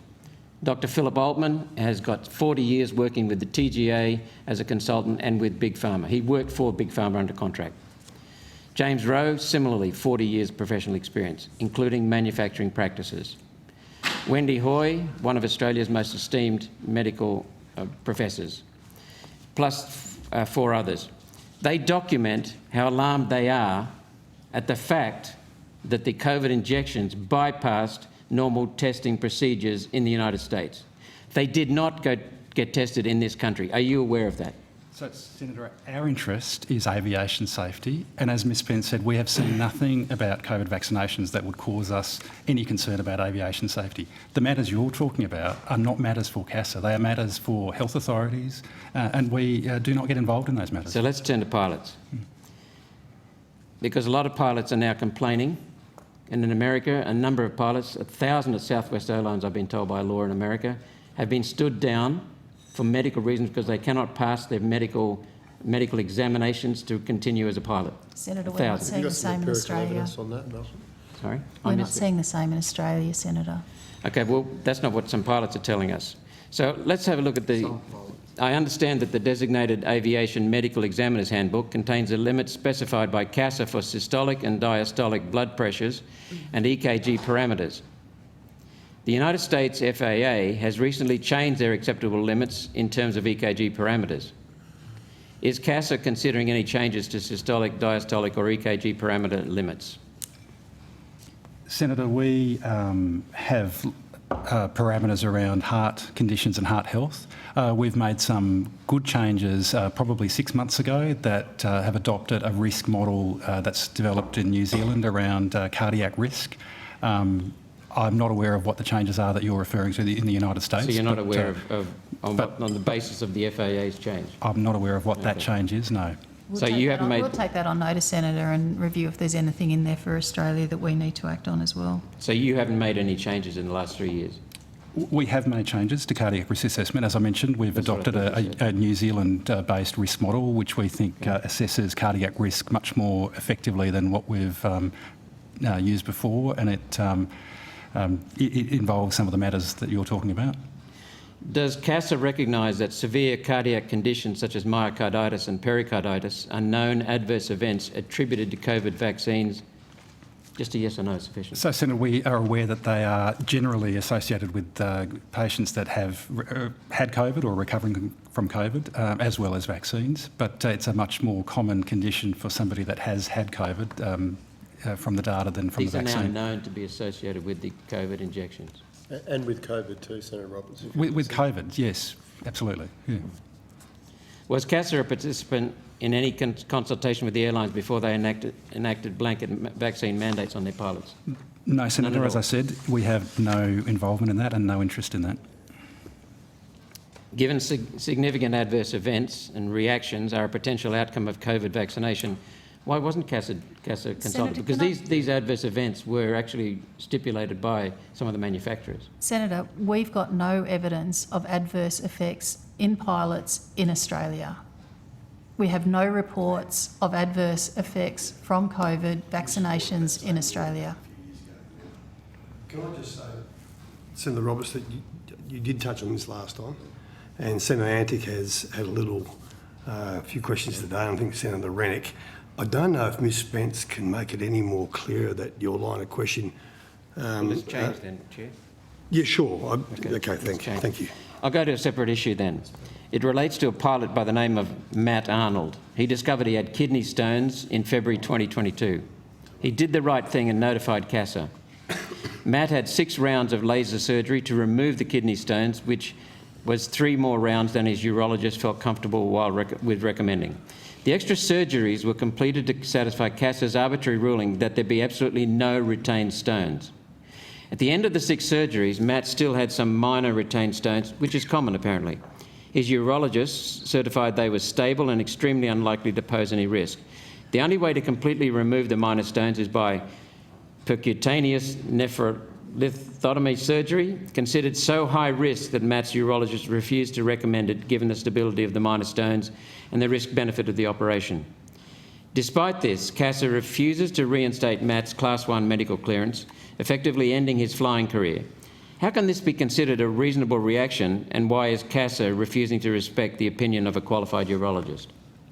So, Senator, I don't know the circumstances of the individual case you've talked about. What I can tell you is that we do consider kidney stones to be quite a serious safety-relevant condition, and the reason for that is that kidney stones can bring on very rapid onset of debilitating pain, and in flight you can imagine that would be quite a serious event. So while I don't know the details of the case you're talking about, that is a condition that we treat quite seriously. Do you still maintain, as you did last Senate estimates, that there is no perverse incentive for pilots to not report medical conditions given CASA is unreasonable in their treatment of reports? Senator, can I just make a point that we process around 25,000 medical applications every year. We refuse 100. So I think it's important to note that while you'll be able to find individual cases where there have been issues, and we can, I think we could talk through those in details, but I think the suggestion that we are unreasonable does not align with the statistics. So I asked you, do you still maintain that there is no perverse incentive for pilots to not report medical conditions? I still do maintain that, Okay. Senator. Is it possible that there is a pilot flying in Australia right now with an entire kidney removed and you wouldn't know about it because their career would be at risk if they told you? Of course that's possible, Senator. Why are pilots prohibited from taking the weight loss drug Duramine or phentermine? They can't even fly after they stop taking it until they receive a medical clearance. Senator, we publish clinical guidance on a number of medications. I don't know the detail of that specific medication, but there would be a safety-relevant effect that would require that provision. If you'd like the detail, we can get the detail Yes, for you on please. notice. Would that be tested in an aviation environment? I don't know what you mean by tested. Well, how do you assess the drugs? Senator, we'll take that on notice. So I'd like to know whether or not you've tested it in the aviation environment. How many reports of pericarditis and myocarditis have been made to CASA? We'll take that on notice, Senator. My understanding is that CASA, through its medical officers, can essentially override a medical examiner's conclusions or issues. Is this accurate? Yes, Senator, we could if there was a concern with the outcome. But as I said, of the 25,000 applications that come into CASA every year, only 100 are refused. So I think it's important to keep that in mind when asking these questions.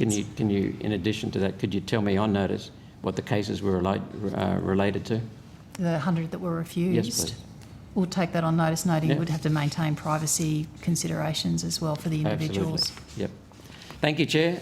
All right, thanks, Senator Roberts. Now, Senator Brockman, you've been waiting patiently, and we have a 9:30 break. So Yeah, no, I understand. I'll get through this as quickly as I can, and these aren't particularly time-urgent questions, so I can come back to them at the budget estimates round.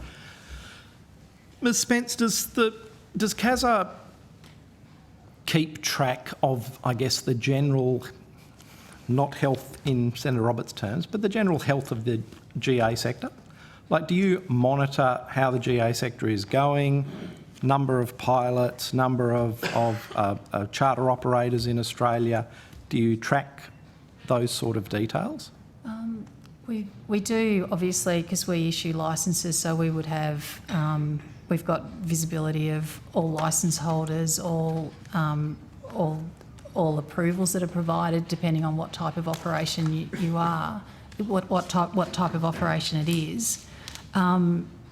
I wouldn't say that we necessarily monitor the health. I'd say that's probably more of a departmental issue, but we are mindful of the impact of our regulations on the GA industry. And one of the things that we did actually introduce probably about the middle of last year was a general aviation work plan, because there are a lot of issues raised about the impact of our regulations on the sustainability of the GA sector. And so we thought it was important that we were very transparent on the work that we're actually doing to address the issues that industry are raising with us, which are having the most significant impacts, and just trying to get that balance between maintaining a safe system but also making sure that we don't have unnecessary regulations that are precluding some operators from doing what they can safely do.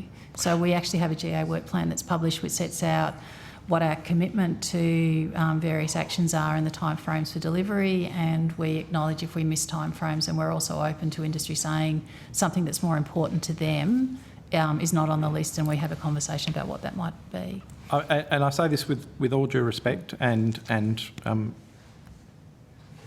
you could say it right across government and agencies. It's very rare to actually see a rollback of regulation to make things easier for the sector you're regulating. Can you point to a concrete example of where you've actually made it easier for the sector you're regulating? So things like examiner proficiency checks, so making sure that someone who is actually a flight examiner, previously they had to be approved, they had to be checked by a CASA officer. Back in June we actually changed that, so an appropriate qualified industry representative could do that, and that sort of precluded, there were some bottlenecks around people getting their checks. We also introduced an arrangement in September 22, which again, rather than CASA always being the person to do it, we've allowed flight examiner rating courses to be delivered by industry. We've provided grade 1 training and endorsement holders with more privileges. We've established a multi-engine helicopter class rating.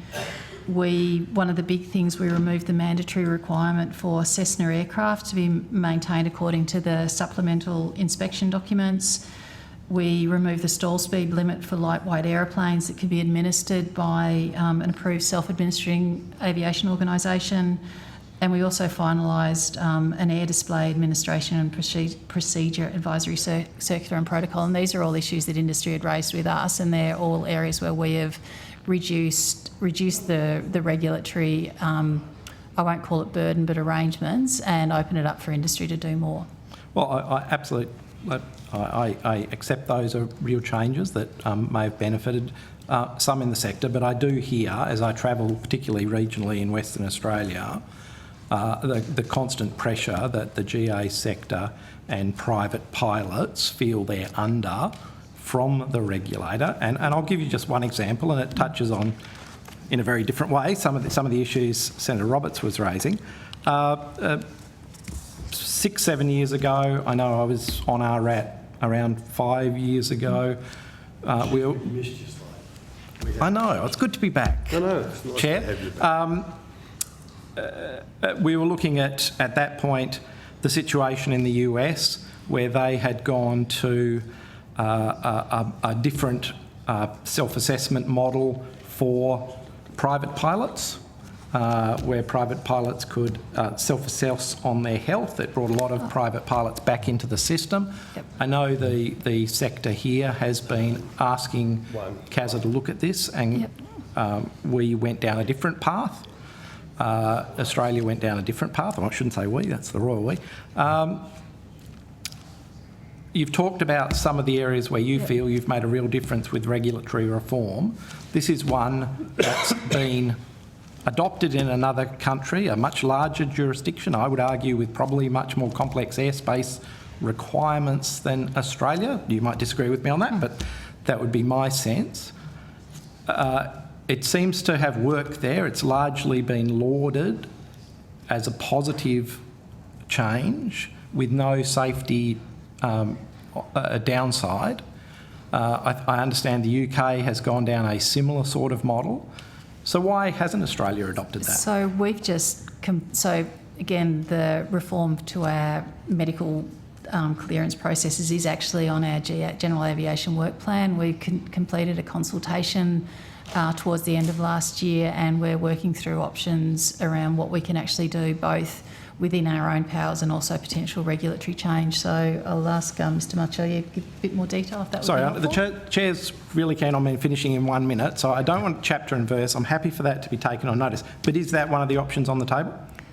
It is. It is one of the options on the table? We're considering what other jurisdictions are doing, absolutely. I think there are some misconceptions about the US system because it's often described as a self-declare, I sign myself off, when in fact you are required to go and see a doctor in the US as part of that system. So we're looking both at that model, and we're also looking at a model where you can actually... But it's you could do a general GP checkup, could be going to see a doctor, correct? Yes, and we do actually have that here now. We call it a basic Class 2 certificate. It's not exactly the same, but it's a similar concept. But we are, to answer your question, we're looking at all of those different models, and we're currently formulating the policy informed by the consultation that Ms Spence mentioned. We expect to have reforms in place during this calendar year on that During issue. this calendar year? Yeah. And when will you go to consultation with the industry on that, or is that happening now? So we've done the first round late last year. We expect to be consulting on final kind of settings probably middle of this year. Could this committee be kept informed of that process, please, Absolutely. Chair? Happy to, yeah. Very happy Excellent. What I might do, Senator Brockman, is just with the indulgence of Hansard and Broadcasting and the staff, there's just one single questions. I'd like to finish CASA so Ms Spence and her team could run away. Did you want one more? We'll just delay the smoko break for about 5 or 10 minutes. I'm happy to come back at budget, Chair. No, and I'm happy to send them away. Yep. Oh, that's good. Okay, fine. Now, a very quick one, Senator Wishwater. Very quick couple of questions and maybe Hang on, that super was quick. one that went to a couple. You just did this ex-Senator Fiona Nash on One with Part A and Part B. Look, just quickly, do you have any jurisdiction or do you have any interagency liaison around weather balloons, which there are thousands of, and whether they present a flight safety risk? We would have, I genuinely don't know the specifics on weather balloons, but anything that's in airspace that could create a potential risk, as we were discussing with Senator McKenzie before, if there was an identification of a risk, we could close the airspace down. I don't know what we can do around Perhaps I can, I want to make sure I understand your question. Your question is, if anyone is going to launch a balloon, let's say like you've described, into the air, they have an obligation to then engage to make sure they have the right approvals to do it and they're in the right kind of airspace. It starts then, there's a different question. Once it's in the air, should something go awry or should they do something having not done that process? And that's the one we discussed earlier. But if you're a company, a commercial company that wants to use it for testing of some kind or weather or whatever research we get often, those people have to come to us to get a flight approval to do that. To get a flight approval, Yes. and then they have to have a system in place to track. I'm sorry. Then they have to have a system in place to track the air balloon, because some of them go into the ionosphere. Yes, especially the high altitude, high dwell ones. Absolutely. So how high would some commercial flights go into long haul? It depends on what they want to do. If they're high altitude, high dwell, going to be there for a long time, they can be very high. They can be 50 or 60,000 feet, especially if they're doing atmospheric or research or something like that. It all depends on their business model. And if you don't know this, perhaps you could take it on notice. Has there been any collisions with weather balloons that you're aware of? No, not that I'm aware of at all. So it is pretty well managed then? Yes, and it's not a high volume business. And usually what you're concerned about, the risk would be probably the transitory time where they're going through would be the traditional altitudes. Those higher altitudes, there's not many people operating at 60 and 70,000 feet. It's coming and going at altitude is where they are. And those are well managed as part of their application and part of the approval process. Thank you very much. That's all I want to know. Well, Thank done, you, Chair. Thank you, Senator Wishwater. Yes, Senator White. Are you able to tell us how many Australian registered aircraft that were, taken to the graveyards in Alice Springs and overseas have returned back into service, and how many remain out of service? I know, I'm firing up at 9:30. Part of it will be the graveyard is they go into storage that's different than no longer being used. That'd be for individual airlines to determine if they brought that aircraft back. It's sometimes a capital decision over the course of that, but we don't keep I understand that, but track. they're Australian registered, so presumably if they've come back, you would know that they've come back into service, because you'd know who went in, Australian registered. I'm not talking about the others, I'm talking about Australian registered. Yeah, Senator, if somebody maintains a registration, they don't need to notify us that they've parked it. So we don't keep that data directly, but the numbers are small. So most of the Australian airlines kept their domestic fleets operating, and some of the international, like the A380s that Qantas had were parked. So the numbers are small, but we would have to make inquiries. We wouldn't keep that data on hand. I should take that on notice. I'm interested in how many were put put aside, and then how many have come back. We'd have to pull the airlines to see what. How many days. But for the assurance part of it is when they put it in storage, there is a manufacturer-driven checklist for how many days, whether it's 30, 60, 90, and then coming out the same way. I'm just interested in numbers. I do understand. Senator, we'll have a look at what data things, but as both Mr Monahan and Mr Marchia are saying, I don't think they have to actually notify us if they're putting it into storage. Thank you. All right, just Senator Canavan, did you have any more? Safe? Great, thank you. Just, I'm loath to ask this, but as you're walking out the door, Ms Spence, this committee did do a GA inquiry. Yep. So there's a lot of questions coming to the Secretariat, how far away the government is from a response. You don't have to tell me here, it's all right. You might want to ask the department, Senator. Okay. All right, thank you. Thank you. Someone's tweeted. Okay, oh, sorry, Larissa. Someone's tweeted that now, unfamiliar objects spotted above Sydney. Yeah. You can kick off? Yeah, sure. Yeah, I'm going to services. Yeah, that's all right. No worries. It's 9:35, sorry. We'll now break till 9:35 plus 15, and we'll see you back here then. 9:50. Thank you. With Air Services, thank you. Now, you know the spiel as well as I do. Do you wish to make a very brief opening statement? No, I do not. Fantastic, thank you very much. Now, Senator Waters, you have another commitment, so Senator McKenzie, Senator Waters has to go at 10 o'clock to another committee. So can we flick across to Senator Waters? Okay. Hello folks, thanks for joining us so late in the evening. It's 10 to 10 at night time. I've got some questions about the Brisbane flight paths, and first of all, I've been told by some Brisbane community members that the Queensland Police have recently checked in on them after they submitted complaints to Air Services about flight noise. Now, I understand there's been over 14,000 complaints to Air Services since July of 2020, so my question is, what's elevated some of those complaints to complaints that Air Services have referred to the police? Anything you can tell me about that, please? Senator Jason Harfield, Chief Executive Officer, that is news to me. So I'll take that on. It is news to me, so I'll take that on notice. Okay, yes, thank you. Appreciate any advice you can provide. Do you know how many of those 14,000 complaints were referred to the police? No, I have no idea. I'll take that on notice. Okay. And does any, just on a related topic, does any particular volume or nature of complaint trigger any sort of review of flight paths or noise attenuation measures? Is there any sort of volume at which you do a thing? Not to volume, Senator. All complaints are looked at and reviewed, and where there is the potential of doing noise improvements, then they will be taken and assessed appropriately. Where we've had, in regards to the Brisbane flight paths, we've just recently conducted the post-implementation review, and that has taken on both community engagement, community input, as well as the complaints that have been made over the time, and has formulated the plan going forward. Okay, can you provide me on notice with as much detail about that as possible? I know the community members probably already know all of that, but it will help me with context. But nonetheless, I've got some specific questions about the SOD props, and in particular the increase in overwater flights. I'm interested, on a Quan response, you told me that the number of flights that have flown over the water, over Moreton Bay, has increased when you compare March 2022 to July 2022 with July to November of that same year. But I'm interested in whether it's a proportionate increase or just a sheer number of increase as air flight have picked up after COVID. I'll ask Mr Curran to answer that. Thank you, Senator Peake, Current Air Services Chief Customer Experience and Strategy Officer. The increase that you referred to in simultaneous opposite direction parallel runway operations SOD props in the time frame from, I think it was August 24 of 2022 to November 23 was the information that we provided on our website. I believe that's the information you're referring to. There was approximately a 30% increase on the previous period.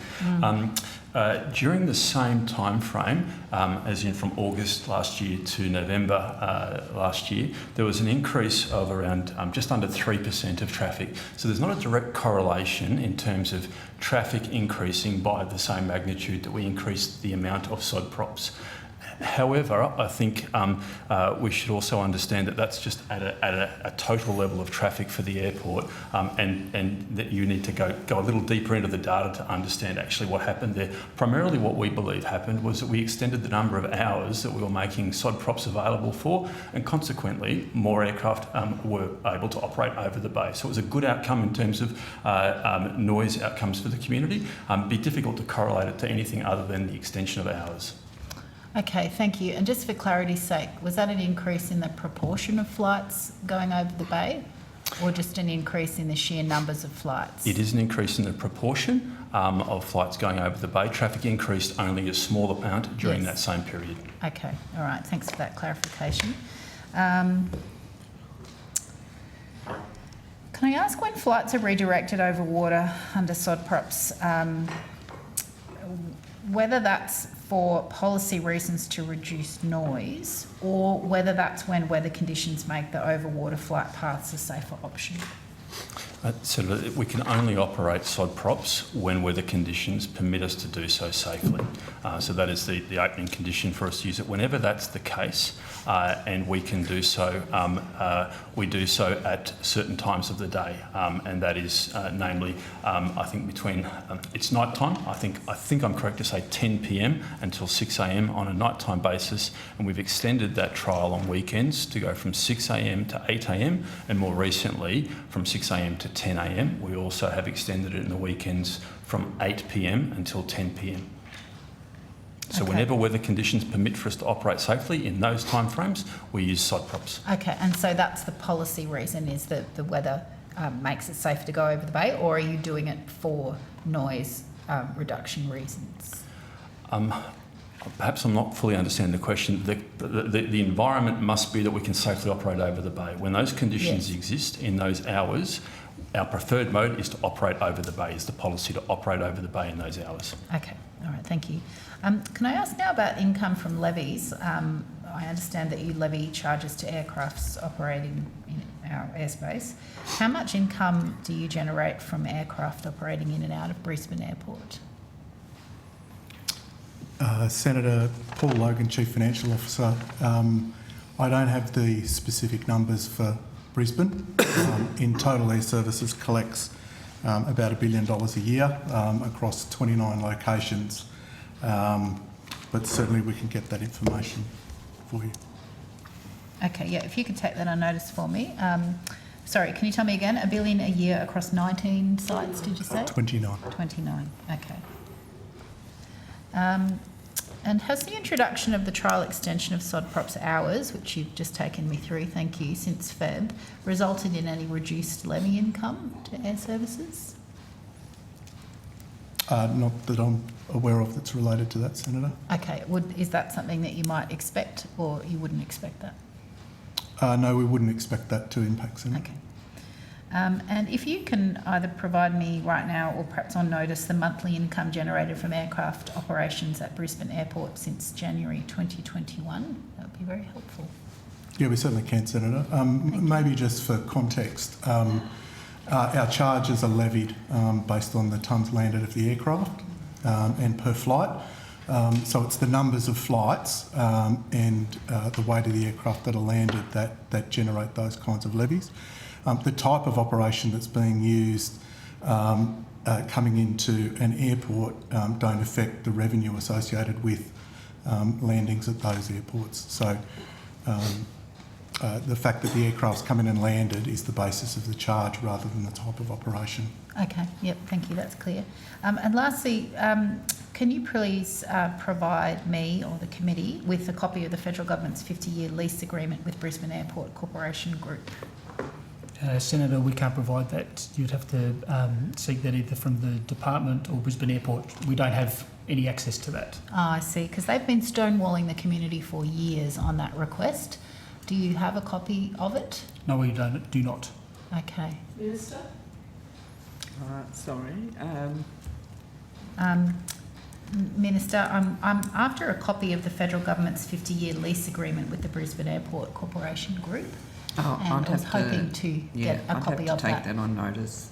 Thank you. I certainly don't have it to hand. All right, thank you. Thanks, Chair. Thanks, Senator Waters. Senator McKenzie. Thank you so much, Air Services Australia. What industry guidance is being provided from Air Services Australia to airlines and airspace users to maintain a safe airspace in light of current events abroad?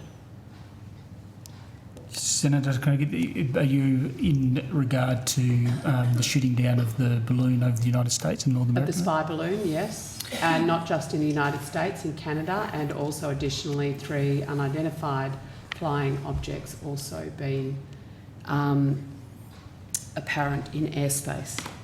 So, Senator, this unidentified or what we would call non-cooperative targets or unauthorised aerial vehicles is something that we deal with on a regular basis in the sense of have procedures in place, whether it's something that's high altitude, potential balloon, through to an unauthorised drone at lower levels, or a non-authorised access by somebody in an aircraft into another area. This is something that that we've dealt with predominantly and been much more heightened since September 11. We have procedures in place where the vast majority of the country is monitored also by Defence. Our feeds and surveillance is really based on what we would call a cooperative target, and we feed that to Defence. If we become aware, usually for high altitude objects, Defence will become much more aware of it before we do. So is that 40,000 feet, 20,000 60,000 feet, 70,000 feet, 80,000 feet. But anything under 60 is yours? We are managing the airspace from a civil environment, but Defence are also monitoring that airspace as well. If we, for example, hear from a pilot report or whatever, we would then report that to the relevant security agency, and we would then make sure that we're protecting flight away from that object to allow the security agency to determine and do what it has to do with that particular object. So, Mr Harfield, in response to my question, what industry guidance is being provided from Air Services Australia given the current events abroad? Nothing's been provided directly resulting of the current events, because it's standard operating procedures to do with unauthorised objects in current airspace today. When did we last do a simulation of such an event? You mentioned September the 11th, but that was a long time ago. So we do regular exercises with the military on a regular basis with their defence exercises into the north and various parts of Australia, which deal with unauthorised. This sort of event and the coordination that would have to be done between agencies. CASA said they hadn't been one in their memory of how long those officers have been part of CASA. When was the last simulation done of this type of event that we've seen overseas? I'd need to take that on notice. You've been the Chief Executive Officer for Air Services Australia for how long? About 7 years, Senator. Sorry? 7 years, Senator. 7 years, and you've been in senior management of Air Services Australia for how long? Since 2003, Senator. Since 2003. And you can't recall a simulation in that time? I can recall simulations. The So the question last 5 years, 10 years? My understanding is that we would have done something in the last 5 years around an unauthorised object, but I'd take it on notice to give you the specifics. Okay, thank you. In recent days, evidence suggests we should be vigilant against unmanned and off-radar objects. Have you updated advice or given any warnings for civil aviation in Australian airspace? No, Senator. Okay. A week ago, the FAA would have said the likelihood of these events occurring in American or Canadian airspace would have been, extremely remote. We're part of that same Defence Coordination and Strategic Military Network, and our proximity to the region these objects have originated from suggests we should be, if not as vigilant, more vigilant of something similar to occur. Has your risk assessment changed? Senator, I'm unaware of our risk assessment change, but I'm also unaware of the discussions that we've been having with the Department of Defence at the operational level, so I can take that on notice. Take that on notice. And do you have regular conversations with FAA? Regular in the sense of a normal liaison, yes. Yes, and has there been any communication with your counterparts in North American airspace around these incidents? Not to my knowledge. Okay, could you also take that on notice? I now want to turn to the topic that topic around the Brisbane airspace. It was something we covered with the department, which I'm sure you're very, very aware of. Has the temporary consultative committee with the Brisbane community concerned about noise from the Brisbane airport stopped as a result of you handing your report to the Minister in December? I'll ask Mr Curran to answer that. Thank you. Senator, I don't understand the question. The temporary... could you ask the question again? Sorry. The consultative committee you had with the community affected and impacted. There was a temporary forum? Yes. Yes? Is that still in... is that still running? Senator, I'm just wanting to understand, you're referring to BAPAF, the Brisbane Airport Post-Implementation Review Advisory Forum? I'm talking about the forum that was set up before you've had, whilst you were conducting the PIR, yes, which has been completed, as I understand. Is the forum still running? Yeah, thank you, Senator. Because the department said this morning that it had stopped, awaiting the setting up of a permanent consultative committee. Thank you, Senator. I just wanted to be clear, there's a number I'm of sure you will have forums. seen the evidence given by the department this Brisbane- morning, Mr Curran, or someone in your section should have made you aware of it.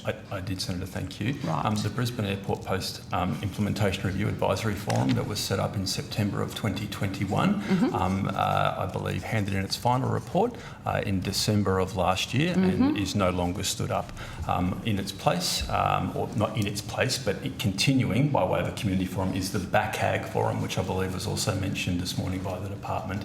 Air Services is continuing to engage with that forum, and we are aware that the department are working with the Minister's Office around the establishment of a permanent community noise forum. So when do you envisage that permanent forum to be stood up? Senator, I can't answer that question. It's a matter for the department and the Minister's Office. We're not involved in that decision making. Do you have a suggestion? Do you have any advice for the Minister, given you're getting all the stick? Senator, I don't think I'm in a position to give advice to the Minister on that, but we can continue to engage with the community through that BACAG forum that I just mentioned and through direct mechanisms which we would normally engage the community with. When are you next engaging with the BACAG? BACAG meet quarterly. They have a terms of reference that are independently chaired by, in fact, a member of the former BAPAF group that we just referred to. They have terms of reference that include representatives for all of the ministers, members of the House of Representatives that are immediately adjacent to Brisbane Airport and extends out to 30 kilometres from Brisbane Airport, as well as a range of residents' associations that are typically immediately adjacent to the airport. We meet with that and provide that forum and update on a quarterly basis. You'd obviously be supportive of any consultative committee that the government set up to address this issue? Yes, Senator. And be full participants in that? Yes? As appropriately determined by the government, yes. Why did Air Services only provide a workshop on the implementation review after Henry Pike, the member for Bowman, which covers Redland City, requested it despite the fact that the proposed changes to flight paths over Redlands were a significant aspect of the review? Senator, I have to take the specifics of that question on notice. I am aware of a number of meetings with residents in the Redlands Shire as well as with the member for Bowman. The exact timing of that I would have to take on When notice. was the workshop? We had a number of workshops, Senator. We did. Just let me know the dates. Okay. That'd be great.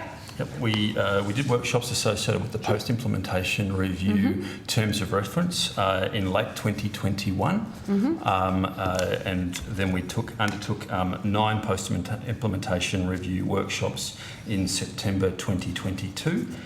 There was also a series of workshops that were undertaken by an entity called Trax International that were contracted as an independent consultant to review the post-implementation review, and they undertook a range of community workshops during July of 2022 also. Was there any consultation with Bayside residents of Redlands prior to SODPROP's trial being implemented? Senator, I think the answer to that may be no, and I would need to take that on notice to confirm though, but I believe the answer is no. I'd like to know why. And as I say, I believe the answer is no. I would need to take that on notice. I understand that part of the engagement with the community was initially focused around the areas that were immediately impacted with the implementation of the new flight paths in Brisbane. And as the post-implementation review proposal evolved and additional work on SODPROPs over the Bay operations became an option, the implications for broader Brisbane residents, as in Redland residents, which are further afield, became apparent, and we then subsequently undertook engagement.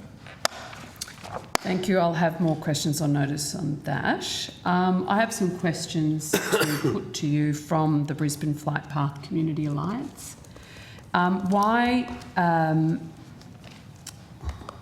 Is there a sense within Air Services Australia that certain Brisbane communities, inner city Brisbane communities, should be perform a buffering capacity for the rest of the East Coast at expense of their amenity, livability, health and wellbeing?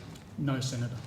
That is not the view of Air Services Australia? No, it is not. Do you accept that that is the perspective of the community that is suffering from the impact of this air path noise? Yes, I do, Senator. And are the solutions all in the PIR? Working through and balancing all with the community, etc. The post-implementation review is to take that into account and the noise action plan as a result. And is obviously community consultation is an important part of that. Correct. You're prepared to meet with the community? Yes. It seems the Minister isn't. Did you know that? I am aware that the Minister advised that she was not meeting with members of the community. Assistant Minister, do you think that's acceptable community consultation from the Minister? You've been sitting here listening to not just the Coalition but the Greens put forward the impact of these flight paths on these affected communities. Do you think a responsible Minister should actually meet with the community? The government is and understands the angst caused by airport developments in Brisbane, and as has been discussed earlier and just here a few minutes ago, we're in the later stages of forming a permanent community noise consultation body, and that will be formed in the coming months. All details. What precisely does Air Services mean by, and they quote, the management of community and political responses? Please provide some candid and frank examples to illustrate this. And I'm assuming they're quoting from, directly from Air Services Australia communication or the report. Senator, I'm not familiar with the quote. I would have to take that on. All right, I will go back and ask for further details on that, but I would appreciate when I do on notice some frank and candid examples. The document says, and they quote, "As evidence both internationally and within Australia, increased public pressure has resulted in operational restrictions at various airports.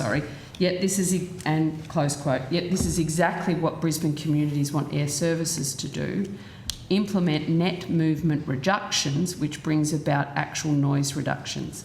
How does Air Services reconcile its industry key messages with Air Services' own community engagement framework, which promises meaningful, transparent engagement with community?" Senator, in terms of striking that balance between community and industry outcomes, and I think your reference there was specifically in relation to, was it suppression of demand? Was that It is the case when a master development plan, or a major development proposal such as has gone through for the Brisbane new parallel runway, that there's a forecast that's submitted as a part of that process for the growth, which is obviously linked to the necessity for the investment in the additional runway. That forecast is something that Air Services is, I beg your pardon, that forecast is a part of the process that's submitted through and approved by the relevant minister or ministers. And then Air Services is latterly engaged in the process of designing airspace to accommodate that forecast growth. It wouldn't be for Air Services to intervene after there's been an approval from the appropriate ministers to suppress that growth. What we try to do and seek to do is to design airspace and flight paths that minimise the impact on communities and the environment to accommodate that growth. Well, this community alliance feels that Air Services has lied to the Brisbane community previously. They believe the behaviour's been unethical. They're wanting to know, they feel the behaviour that put them in this situation is being repeated again. This is direct responses from them. What would you say to these community members and this alliance if they were before you and putting their claims that Air Services Australia has found yet again to be blatantly lying to communities around, again, the parallel runway, etc., and the conversations you were having with community back then and seem to still be having? I think part of the issue relates to the obligations under the Air Services Act to protect communities from the effects and association with the operation and use of aircraft. Now, I notice you're nodding, so I would really appreciate your response. Senator, thank you. This is the Brisbane Flight Path Community Alliance you're referring to, BFPCA. Yes. So we have engaged with the chair and previous chairs of the BFPCA since its inception. I beg your pardon, I seem to be losing the microphone. Since its inception, the previous chair was Mr David Diamond, and our head of community engagement had a number of face-to-face meetings as well as email telephone exchanges with the chair of BFPCA to do primarily three things: understand BFPCA's perspective, try to better explain the process Air Services was going through, and to establish an arrangement, if you will, whereby they would communicate to their members around key workshops and releases of information which Air Services was placing on our website from time to time. The talking points. No, I'm talking about, for example, the last contact that we had with the now current chair, Mr Marcus Foth of BFPCA, was on the 12th of December via a text exchange to notify the chair of BFPCA that we were putting the post-implementation review report live on our website with the intent that they would then engage with their members to keep them abreast of that update. We've tried to engage with them to have a constructive dialogue. I think it's also important to add that it's not the case that there's a single view from communities and community groups across Brisbane by any stretch of the imagination. There's a number of groups, from BFPCA to a recently formed group, the Redlanders Against Diversions and Amenity Reductions, RADAR, another group, the Sanford Area Aircraft Action Group. They all have differing views, and Air Services is, through its consultation, trying to understand those views, trying to understand how we can better balance those with our obligations around community, industry and environment. I just want to go to a Quan follow-up from October, November, marketing, promotion and communication for workshops. The question asked for the expenditure and copies of all advertisements around the workshops. You said you had several in Redlands in September, was it? Workshops? Anyway, irrespective of the month they were held, the answer confirms that zero budget was spent on advertising the PIR workshops, and instead Air Services relied on the community to spread the information via word of mouth. Why didn't Air Services Australia deem it necessary to spend substantial money on PR communication to, you know, if you like, get the community out and engaged? Senator, the approach that we took was really fivefold.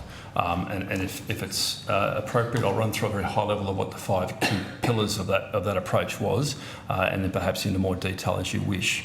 But the engagement strategy broadly rested around a number of undertakings that Air Services did itself via our Engage website and via engaging traditional media through interviews and the like, which we did not have to pay for. The second part of the community engagement was obviously, I beg your pardon, Air Services also undertook a range of workshops, etc. We also then had the Tracks International consultation process, where they engaged the community through a series of workshops, which I touched on earlier tonight.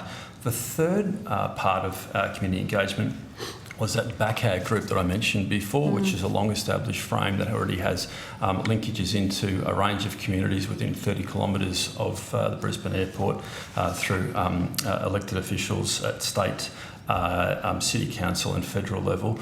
The third one was the BAPAF frame, which was an important body that was established, as I think you're aware, to inform the Air Services PIR, and part of its terms of reference were in fact directly to offer a broad Brisbane community perspective on aircraft noise and our post-implementation review. We met with BAPAF on 8 occasions to seek to understand what they were learning through their engagement with the Brisbane community. They published their reports on a quarterly basis on the Department of Infrastructure's website. And for example, I think it was in the first report, they had more than 365 submissions from community members. So we got a very strong input there from BAPAF. And the final one was engaging directly with these community groups and associations, as I've just touched on, whether that's the Pinken Bar Residents Association or BFPCA or the group in Sanford. And so we were able to tried to work with some of those community groups to get the message out around our workshops and around key moments as we went through the post-implementation review. You might have saved a few bucks, Mr. Curran. Would you do anything different now, knowing what you know now? Senator, I think there are definitely aspects that we can take learnings from this. And what would they be? Well, Senator, more broadly, I think that we would probably said about the third-party assurance frame earlier on in the process. The use of Tracks International was something that we consistently got positive feedback from community. I think it's fair to say Air Services had a trust deficit with the community at the commencement of the post-implementation review. That third-party assurance model was extremely helpful. We got that feedback directly from the community. We got it from BAPAF. We also got it from other stakeholders as we engaged them. It's probably a key point. Another element would be our flight path design principles, perhaps to place those more at the forefront of some of the dialogue that we had with community groups. So better consultation? Senator, I think we did extensive consultation. So no regrets? I'm not understanding, Mr. Curran. Like, I get all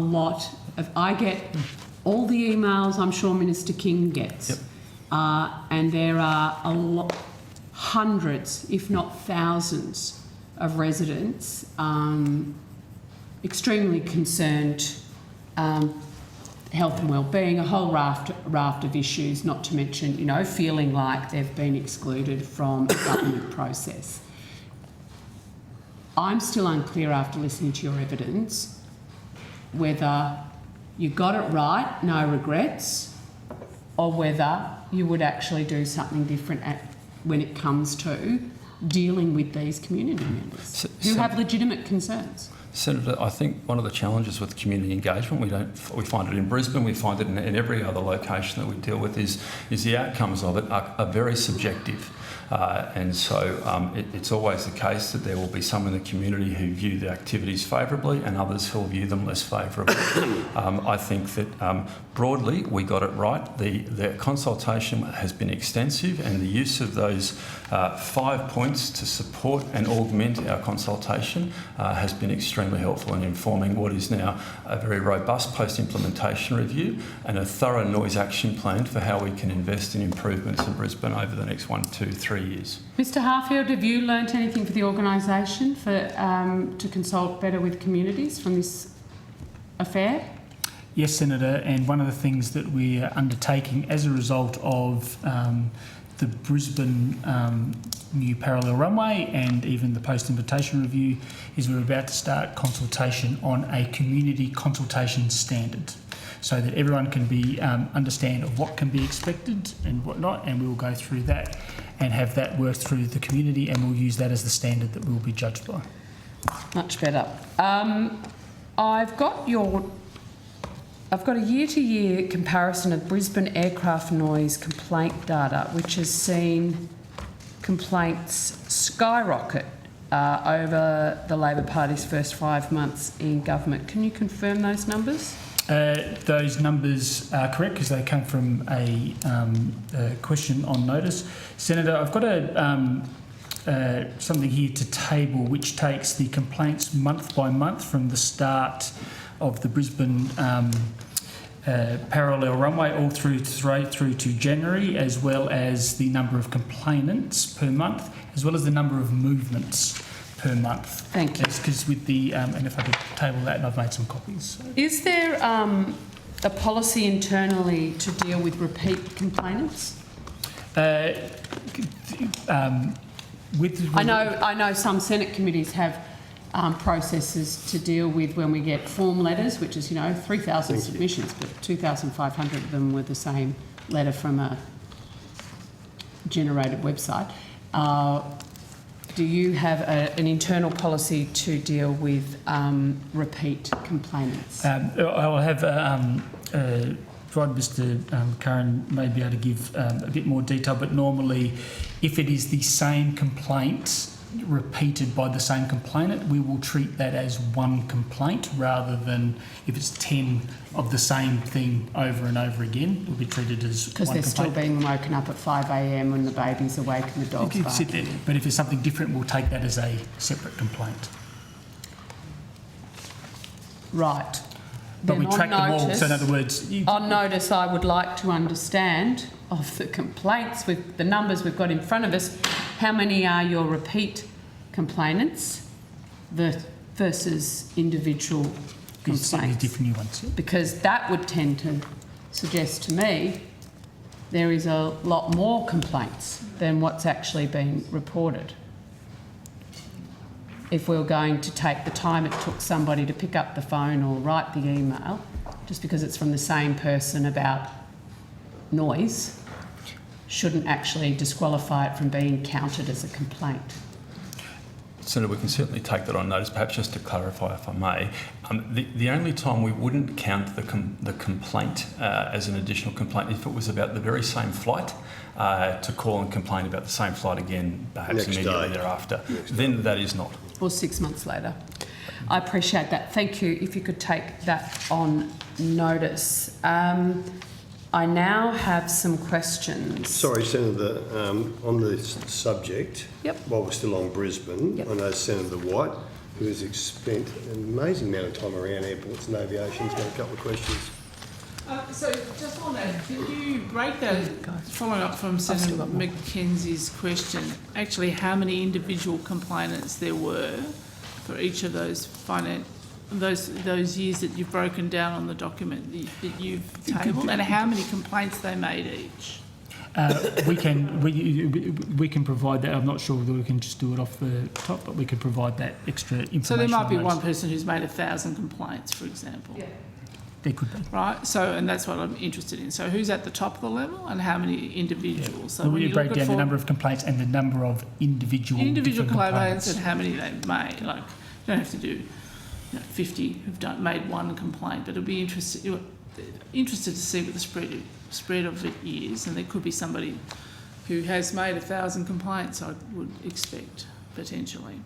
And can I also ask you, just in relation to those complaints, are they associated with any particular time of day? I mean, Senator Mackenzie suggested 5 a.m, but can you break down what they're complaining about? Like, are they talking about after midnight, or are they talking, say, at 8 p.m? What are they complaining I don't know about? if you can do the spread. Yeah, Senator, I couldn't give you detail of the annual data that we have now, but we certainly do have that information. We can provide that on notice by night time. There's a lot of seasonality to it as well. We typically see where the more, wind blows too. exactly. We typically see more complaints around arrivals rather than departures. And at certain times of year, when we see a change in that seasonality, we'll see a change in the way we use the runways, and therefore a change in noise patterns, and therefore a change in complaint behaviour.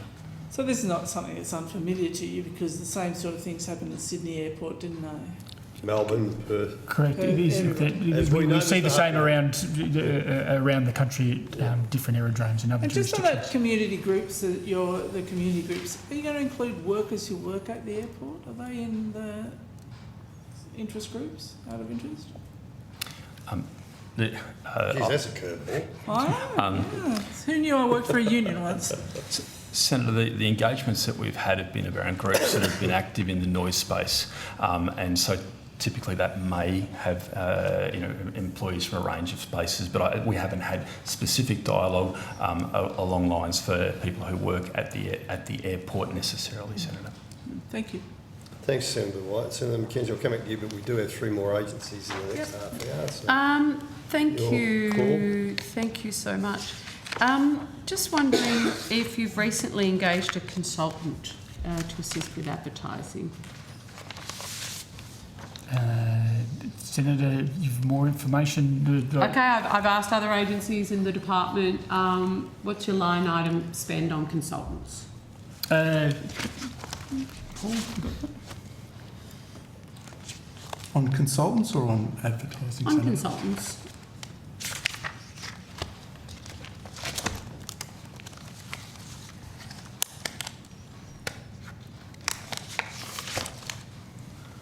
On consultants for financial year Today. 22-23, about $10.8 million. $10.8 million.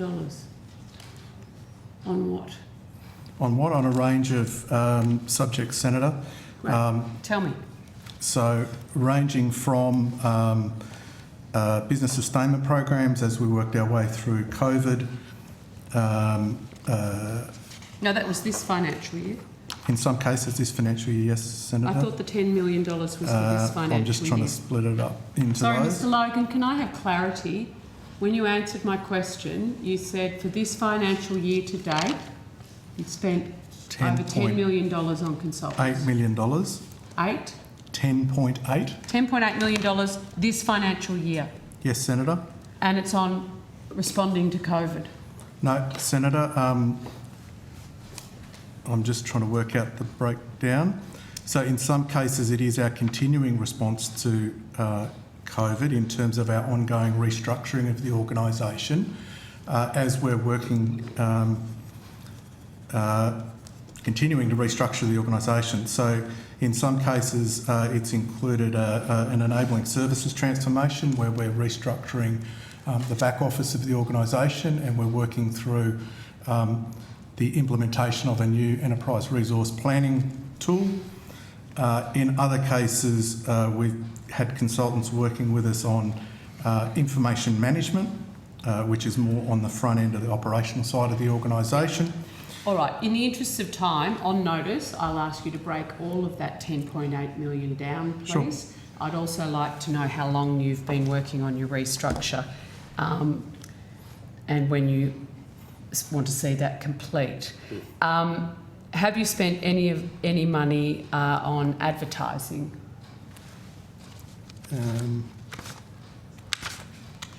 Just give me a moment, Senator.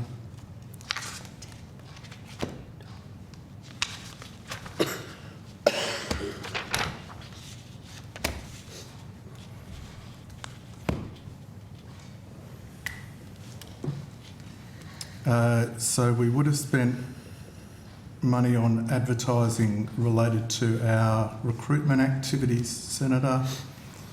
I don't have the specifics on it. We spent this financial year about $346,000 on a range of activities that run. I don't have the details specifically, Senator. We can provide them on notice. Okay. Were any of it, how much did it cost you to do the Connecting Australians to What Matters to Them campaign?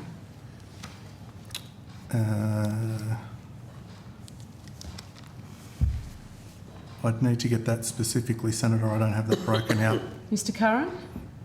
Senator, I'm not Do you familiar know about this campaign, Mr Harfield? I do know about the campaign. Okay, how much did it cost? I don't know how much it cost. We'll get that onto you on notice. So tell us very quickly why Air Services Australia felt they needed to do a campaign around connecting Australians to what matters to them. The reason that we battled it is that fostering the growth and understanding and coming out of COVID, what it was that actually matters as we continue to prepare for the continued growth that's occurring. The fact that one of the things is that there is a want for people to travel, and we've got to make sure that we're in front to respond to that, Senator. There is an upside to aviation, not just the downside of just aircraft noise. Isn't that the responsibility of the airlines themselves? Why is that Air Services Australia's responsibility?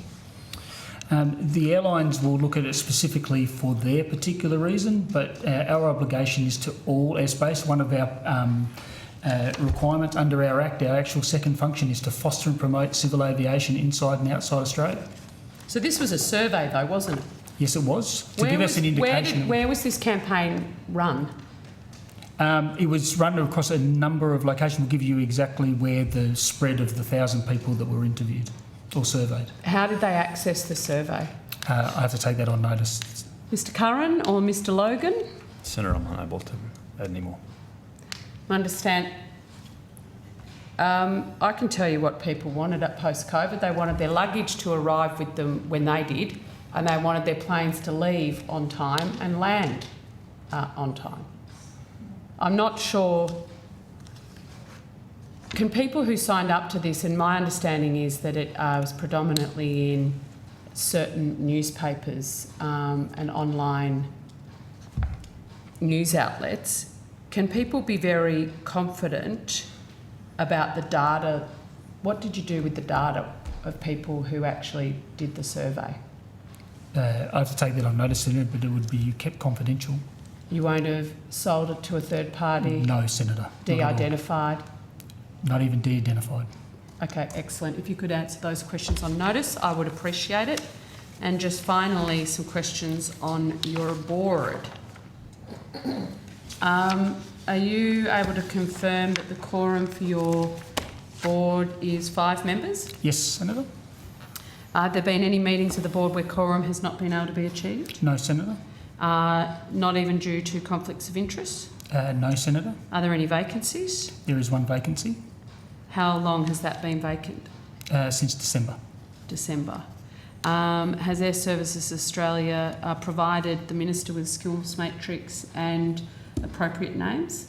We've traditionally and in the process of the current vacancy, but previously we've provided skill matrix and potential recommendations. So if the board, was it a snap resignation?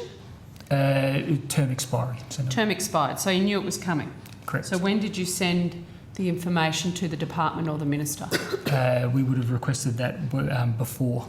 Absolutely. How long before? What is your I typical have to take that on process? notice because Mr Curran knows. He's the one that's probably had to say to someone, get that brief up. Senator, unfortunately, I don't. You don't know? Is it a couple of months? I'd have to take it on notice because it would be normally handled through the chair. Okay.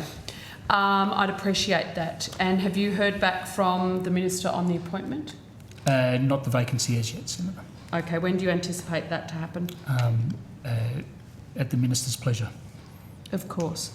So I understood there were 2 vacancies. Have you recently filled one? Correct. Can you just... The previous incumbent, Anne Brown, was reappointed. Okay, right. And did the Minister approve that reappointment? Yes. When did she reapprove that? Earlier this month, last month, we'll be in January. In January. And did her term expire at the same time as... Correct. So we had a gap of a few weeks. Right. But so the brief that you're going to get back to me on notice would have had both terms expiring? Correct. And the other person didn't want to be reappointed?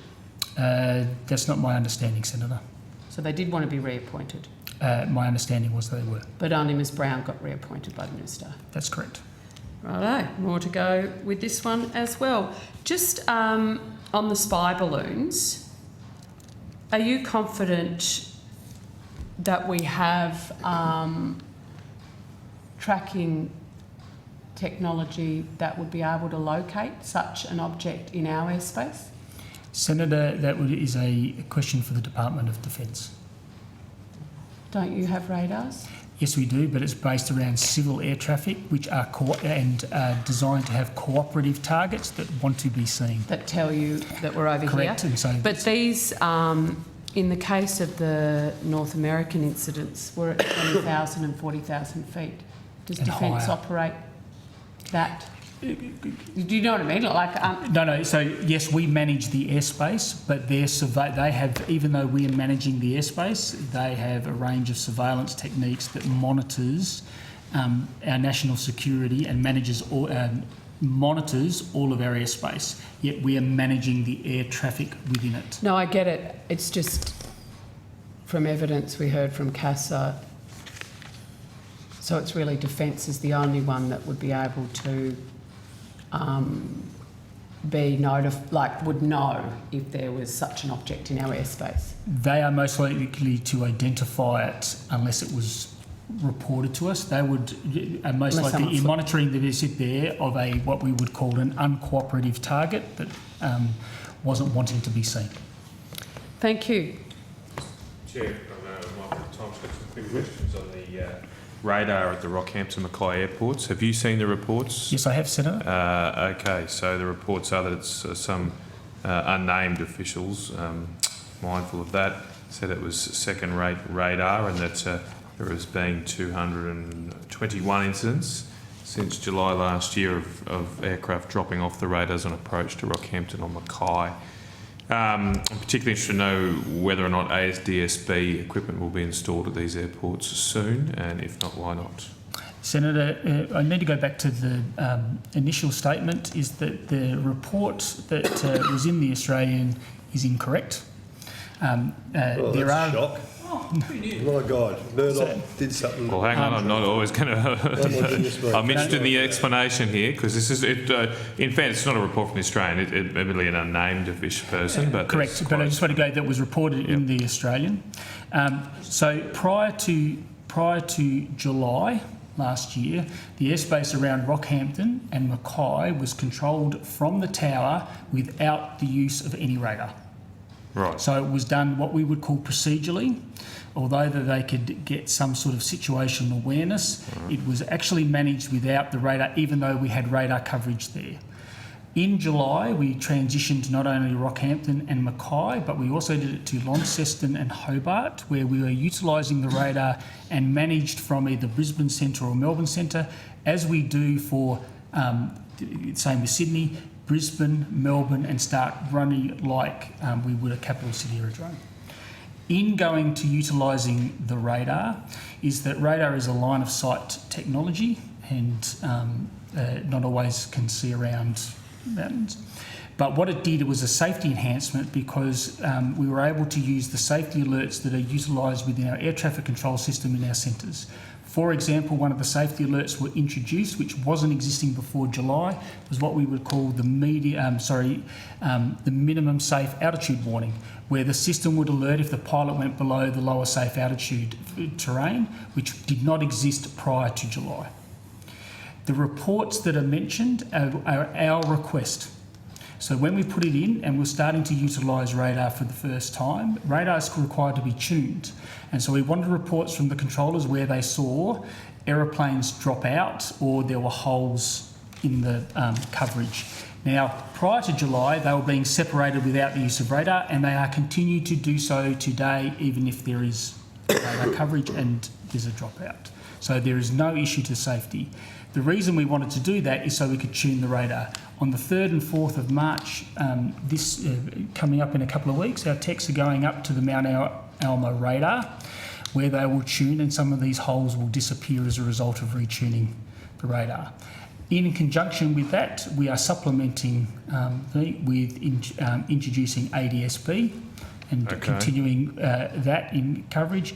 And in further that, because both radar and even ADSB being terrestrial type technologies, you might have seen recently is Skycraft, a company that's a spin-off from the University of New South Wales, put up their first satellite as a proof of concept, which we are starting to utilise for exploring that ADSB as well as communications are coming from satellite, which means we don't get holes anymore because it's looking down. So we're continuing trying to enhance safety, Senator, and that's the background. Right. So apparently this article is saying air traffic controllers are claiming that Air Services Australia is balking at the cost of installing a new TAR system and blame that for the delays in the ADSB as well. You're rejecting that? You say those air traffic controllers are wrong. Have you spoken to air traffic controllers yourself? Yeah, speak to them all the time, but nothing specific. This is the first this has been raised. They have not raised that with you? Correct. Okay. There was a report in the Australian that at least one shift manager had been asked to stop submitting safety reports. Have you investigated whether that is true? That I have investigated that. What was asked was that, similar to what Senator Mackenzie said about sub-complaints, that when we've identified a particular gap in the radar coverage, there's no point continuing to report on that time and time again because we've got an action in place to put anything new or something that we have not already got registered. Happy to take on the report, but there's no point continuing to report on the same issue when we've got something that's being done. And when will the ADSB system be installed in Rockhampton and Macquarie? So there is some ADSB already in place, and so we're making sure that feed comes into the system, and additional sites will come online early next year. Okay. And you might also want to brief the department they didn't have any idea that this was even reported, which shocked me given the nature of this article, and you'd think people in the aviation policy team would be monitoring the media for these sort of stories. But thank you very much for your information, Mr Hartfield. It's very helpful. Thank you. Thanks, Chair. All right. Well, thank you, Mr Hartfield, and to your officers. It is a terribly damning headline when you read that. So that's good. Thank you very much for clearing that up for us. Yep. So, Mr Hartfield, we'll let you run away, and Mr Cochrane and Mr Logan. Thank you so much. And we now call ATSB.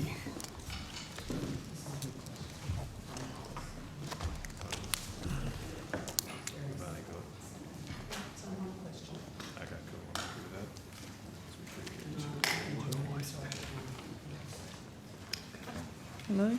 Oh, yeah. Good, thank you.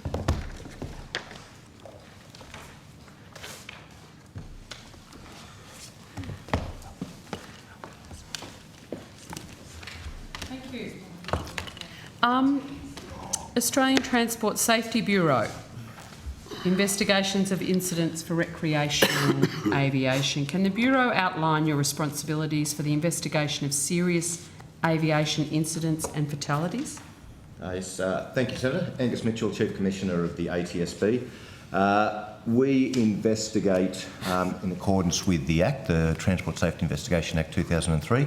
Also, I operate under a statement of expectation set by the government, and that gives us a list of priorities of how we investigate with the resources that we have. So there are certain benchmarks in terms of serious incidents and accidents. and that's across rail, aviation and maritime. Some of those are defined within our understanding signatory to ICAO in international protocols, equally to the IMO in maritime. Yep. And into rail, we don't have the overarching body as such in rail. So I know we've just pushed for time, so Certainly, Senator. I'll put what I can on notice, but I do need to get certain questions. Does Recreational Aviation Australia receive any support from Australian Transport Safety Bureau for the activities they conduct, such as supporting state police and coroners' investigations into serious aviation incidents? We support them insofar as in a number of matters, certainly on technical expertise. If there are technical matters or matters that we need to, whether materials failure, etc., that we have that technical capacity, we can offer support. Equally, we partner with RMIT in Melbourne and run a Transport Safety Investigator course, and there are spaces offered on that for them to attend. But in terms of their responsibilities with investigations, that is a question for them. Generally, my understanding it's on a voluntary basis that they may assist police and coroners. In terms of transport safety investigations, quite often there are a number of investigations that can go on concurrently. There can be ours, which are a no-blame safety investigation. You can have coronial inquiries, you can have others. Please. Can I go to actually your Act and your legislation where it outlines the type of investigations you would undertake? When it says the transport vehicle being destroyed or damaged, the transport vehicle being abandoned, it doesn't actually say whether that is civil, recreational, commercial. It just says the transport vehicle. So are you making the argument here tonight, Mr Mitchell, that you don't deal with recreational transport vehicles, you only deal with... So, to answer that, and I'll put a bit of context, we receive around 8,000 notifiable incidents every year across the three modes. We have resources to investigate approximately 60 investigations. So we have a prioritisation... It's a resourcing issue. Well, there is a resourcing. We certainly don't investigate every incident in transport safety. We do have a priority list which allows us to prioritise what comes across our desks as to what we would investigate and not. So Recreational Aviation Australia recently declined to investigate a fatal accident in Kaibong, Queensland, due to the burden these investigations were putting on the organisation. Has the Bureau had any discussion with Recreational Aviation Australia about their resourcing concerns? So I've certainly had discussions with RAOZ over that particular incident and others. There are a number of incidents. I think in that particular sector there is anywhere between 6 to 10 fatal accidents generally per year. Now, the recent decision by RAOZ not to investigate there is certainly one for them. But in terms of our priority list, our priorities do lie with general greatest benefit for travelling public and sport, recreational, experimental aircraft are lower down on our list. So, I mean, that's significant service that's now no longer to support police and coroners into the future. Recognising the resourcing concerns, have you asked the Minister for more resources in the upcoming budget round? We are certainly in discussions with the department around our resourcing and expectations. Our expectations need to be matched with resourcing, so it has been a long established position that we do not investigate in that recreational space, and that's been since 2014, since the Foresight Review was conducted. So the Minister would actually have to change the expectations for you to actually do that. Is that your argument here? I think it would be a combination of changing expectations or funding and potentially... Well, let's hope the Minister funds you appropriately so you can assist Recreational Aviation Australia with their coronial assistance. And I apologise we couldn't spend more time, but I'll have questions on notice. Thank you, Mr Mitchell. You're welcome, Senator. Thank you, Mr Mitchell. I'll let you escape. Sorry to keep you here so long for that short time, but... Happy to stay longer. We can go past 11. Oh. Happy. Your call. I don't have control over this. No, You won't no. stay 1 second later than 11 o'clock, I can guarantee you. How do you propose that Because I'll under be the shutting it down standing 11 orders? o'clock. Thanks, Mr Mitchell. You're welcome. Thank you. Thank you. Later, Right, okay. Western Sydney Airport, please. Yeah, I can go forever. Mr Hickey, welcome. Good evening, Senator. I don't think you want to make a brief opening statement, do you? No, I'm fine to take questions. Thank you. Thank Simon you. Hickey, Chief Executive Officer. Thank you very much. Could you Questions? provide an update on the status of the project, expenditure against investment and percentage of completion? Yeah, so we're on time and on budget to open at the end of 2026. We actually, all of our major contracts were awarded just prior to Christmas in year before last. And so we're actually getting construction up and out of the ground across all and the technology projects. And so we're continuing at pace. This year is an interesting year because we're also developing all the operational procedures.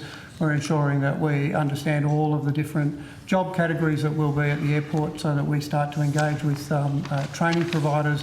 We're also engaging with airlines around the world. In terms of percentages, did you want to? I've got Shelley Turner, Chief Financial Officer. Shelley Turner, Chief Financial Officer. So as at December, we've drawn down cash of $2.737.8 billion. We are on track in terms of budget and progressing well, as Mr. Simon Hickey explained.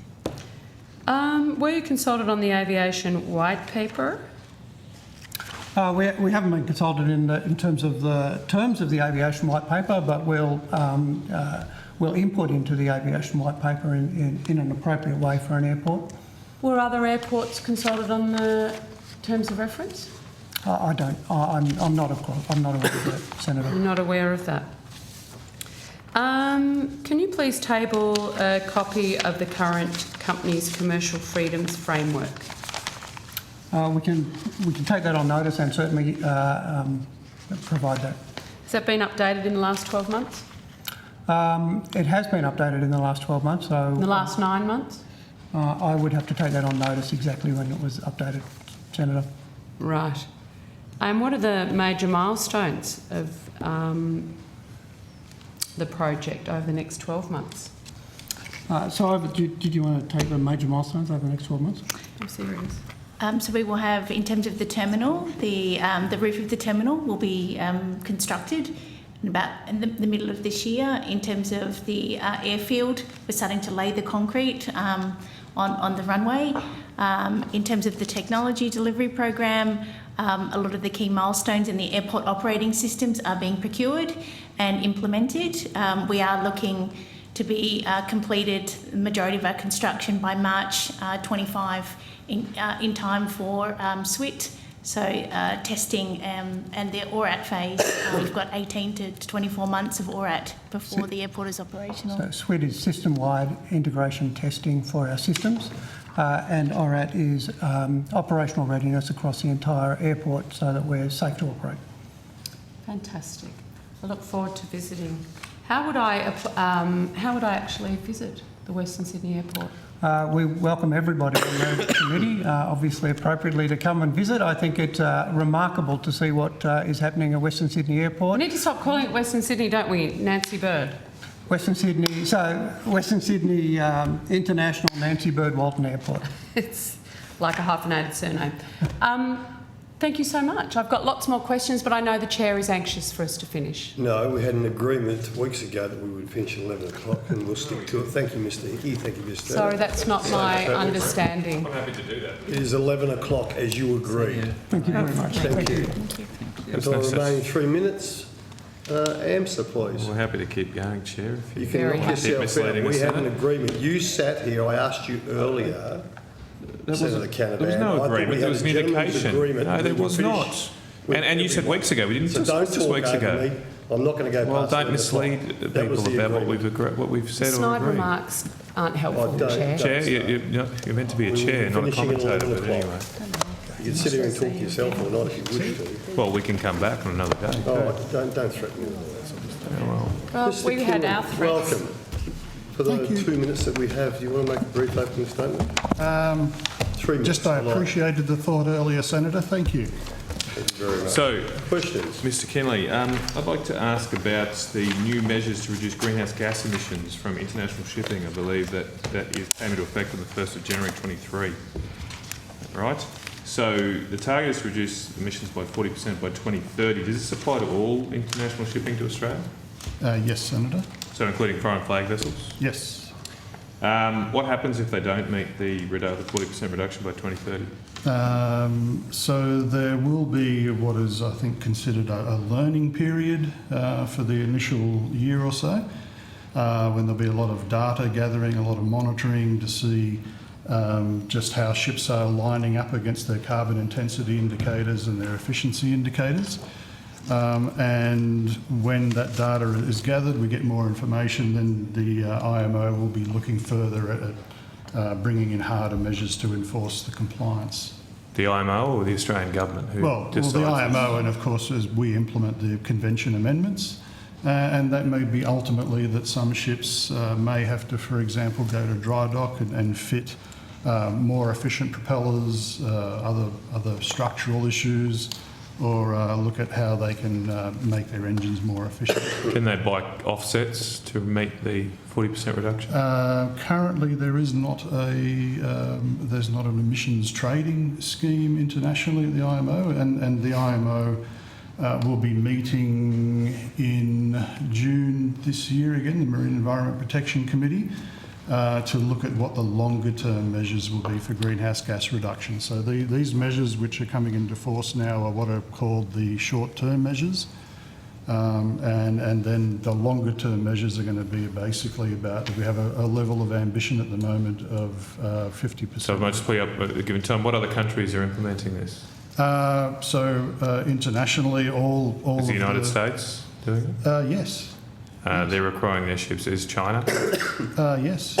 So Are we confident countries, that those countries are enforcing, are going to enforce the? well, I find that very hard to believe. the good thing about international shipping, Senator, is that they come into our ports and we actually have what's called a port state control regime, where we can go on board and we can actually make sure that they are complying with those conventions. And that is what we do. Carbon intensity, hey, you're not going to be able to see that in port. There will be data, there will be fuel data. Okay, we've got time. Thank you, Senator Canavan. Mr. Kinley, thank you very much. Thank It's you. now 11 I'll o'clock. have questions on your chair vacancies and the process. Okay, thank you, Senator. And I'll just say thank you very much, Minister, for your attendance, and to all the officials, to Hansard and Broadcasting, of course, Jerry, you and your teammates, superb effort. That concludes today's hearing. The committee now stands adjourned. Thanks, Jerry.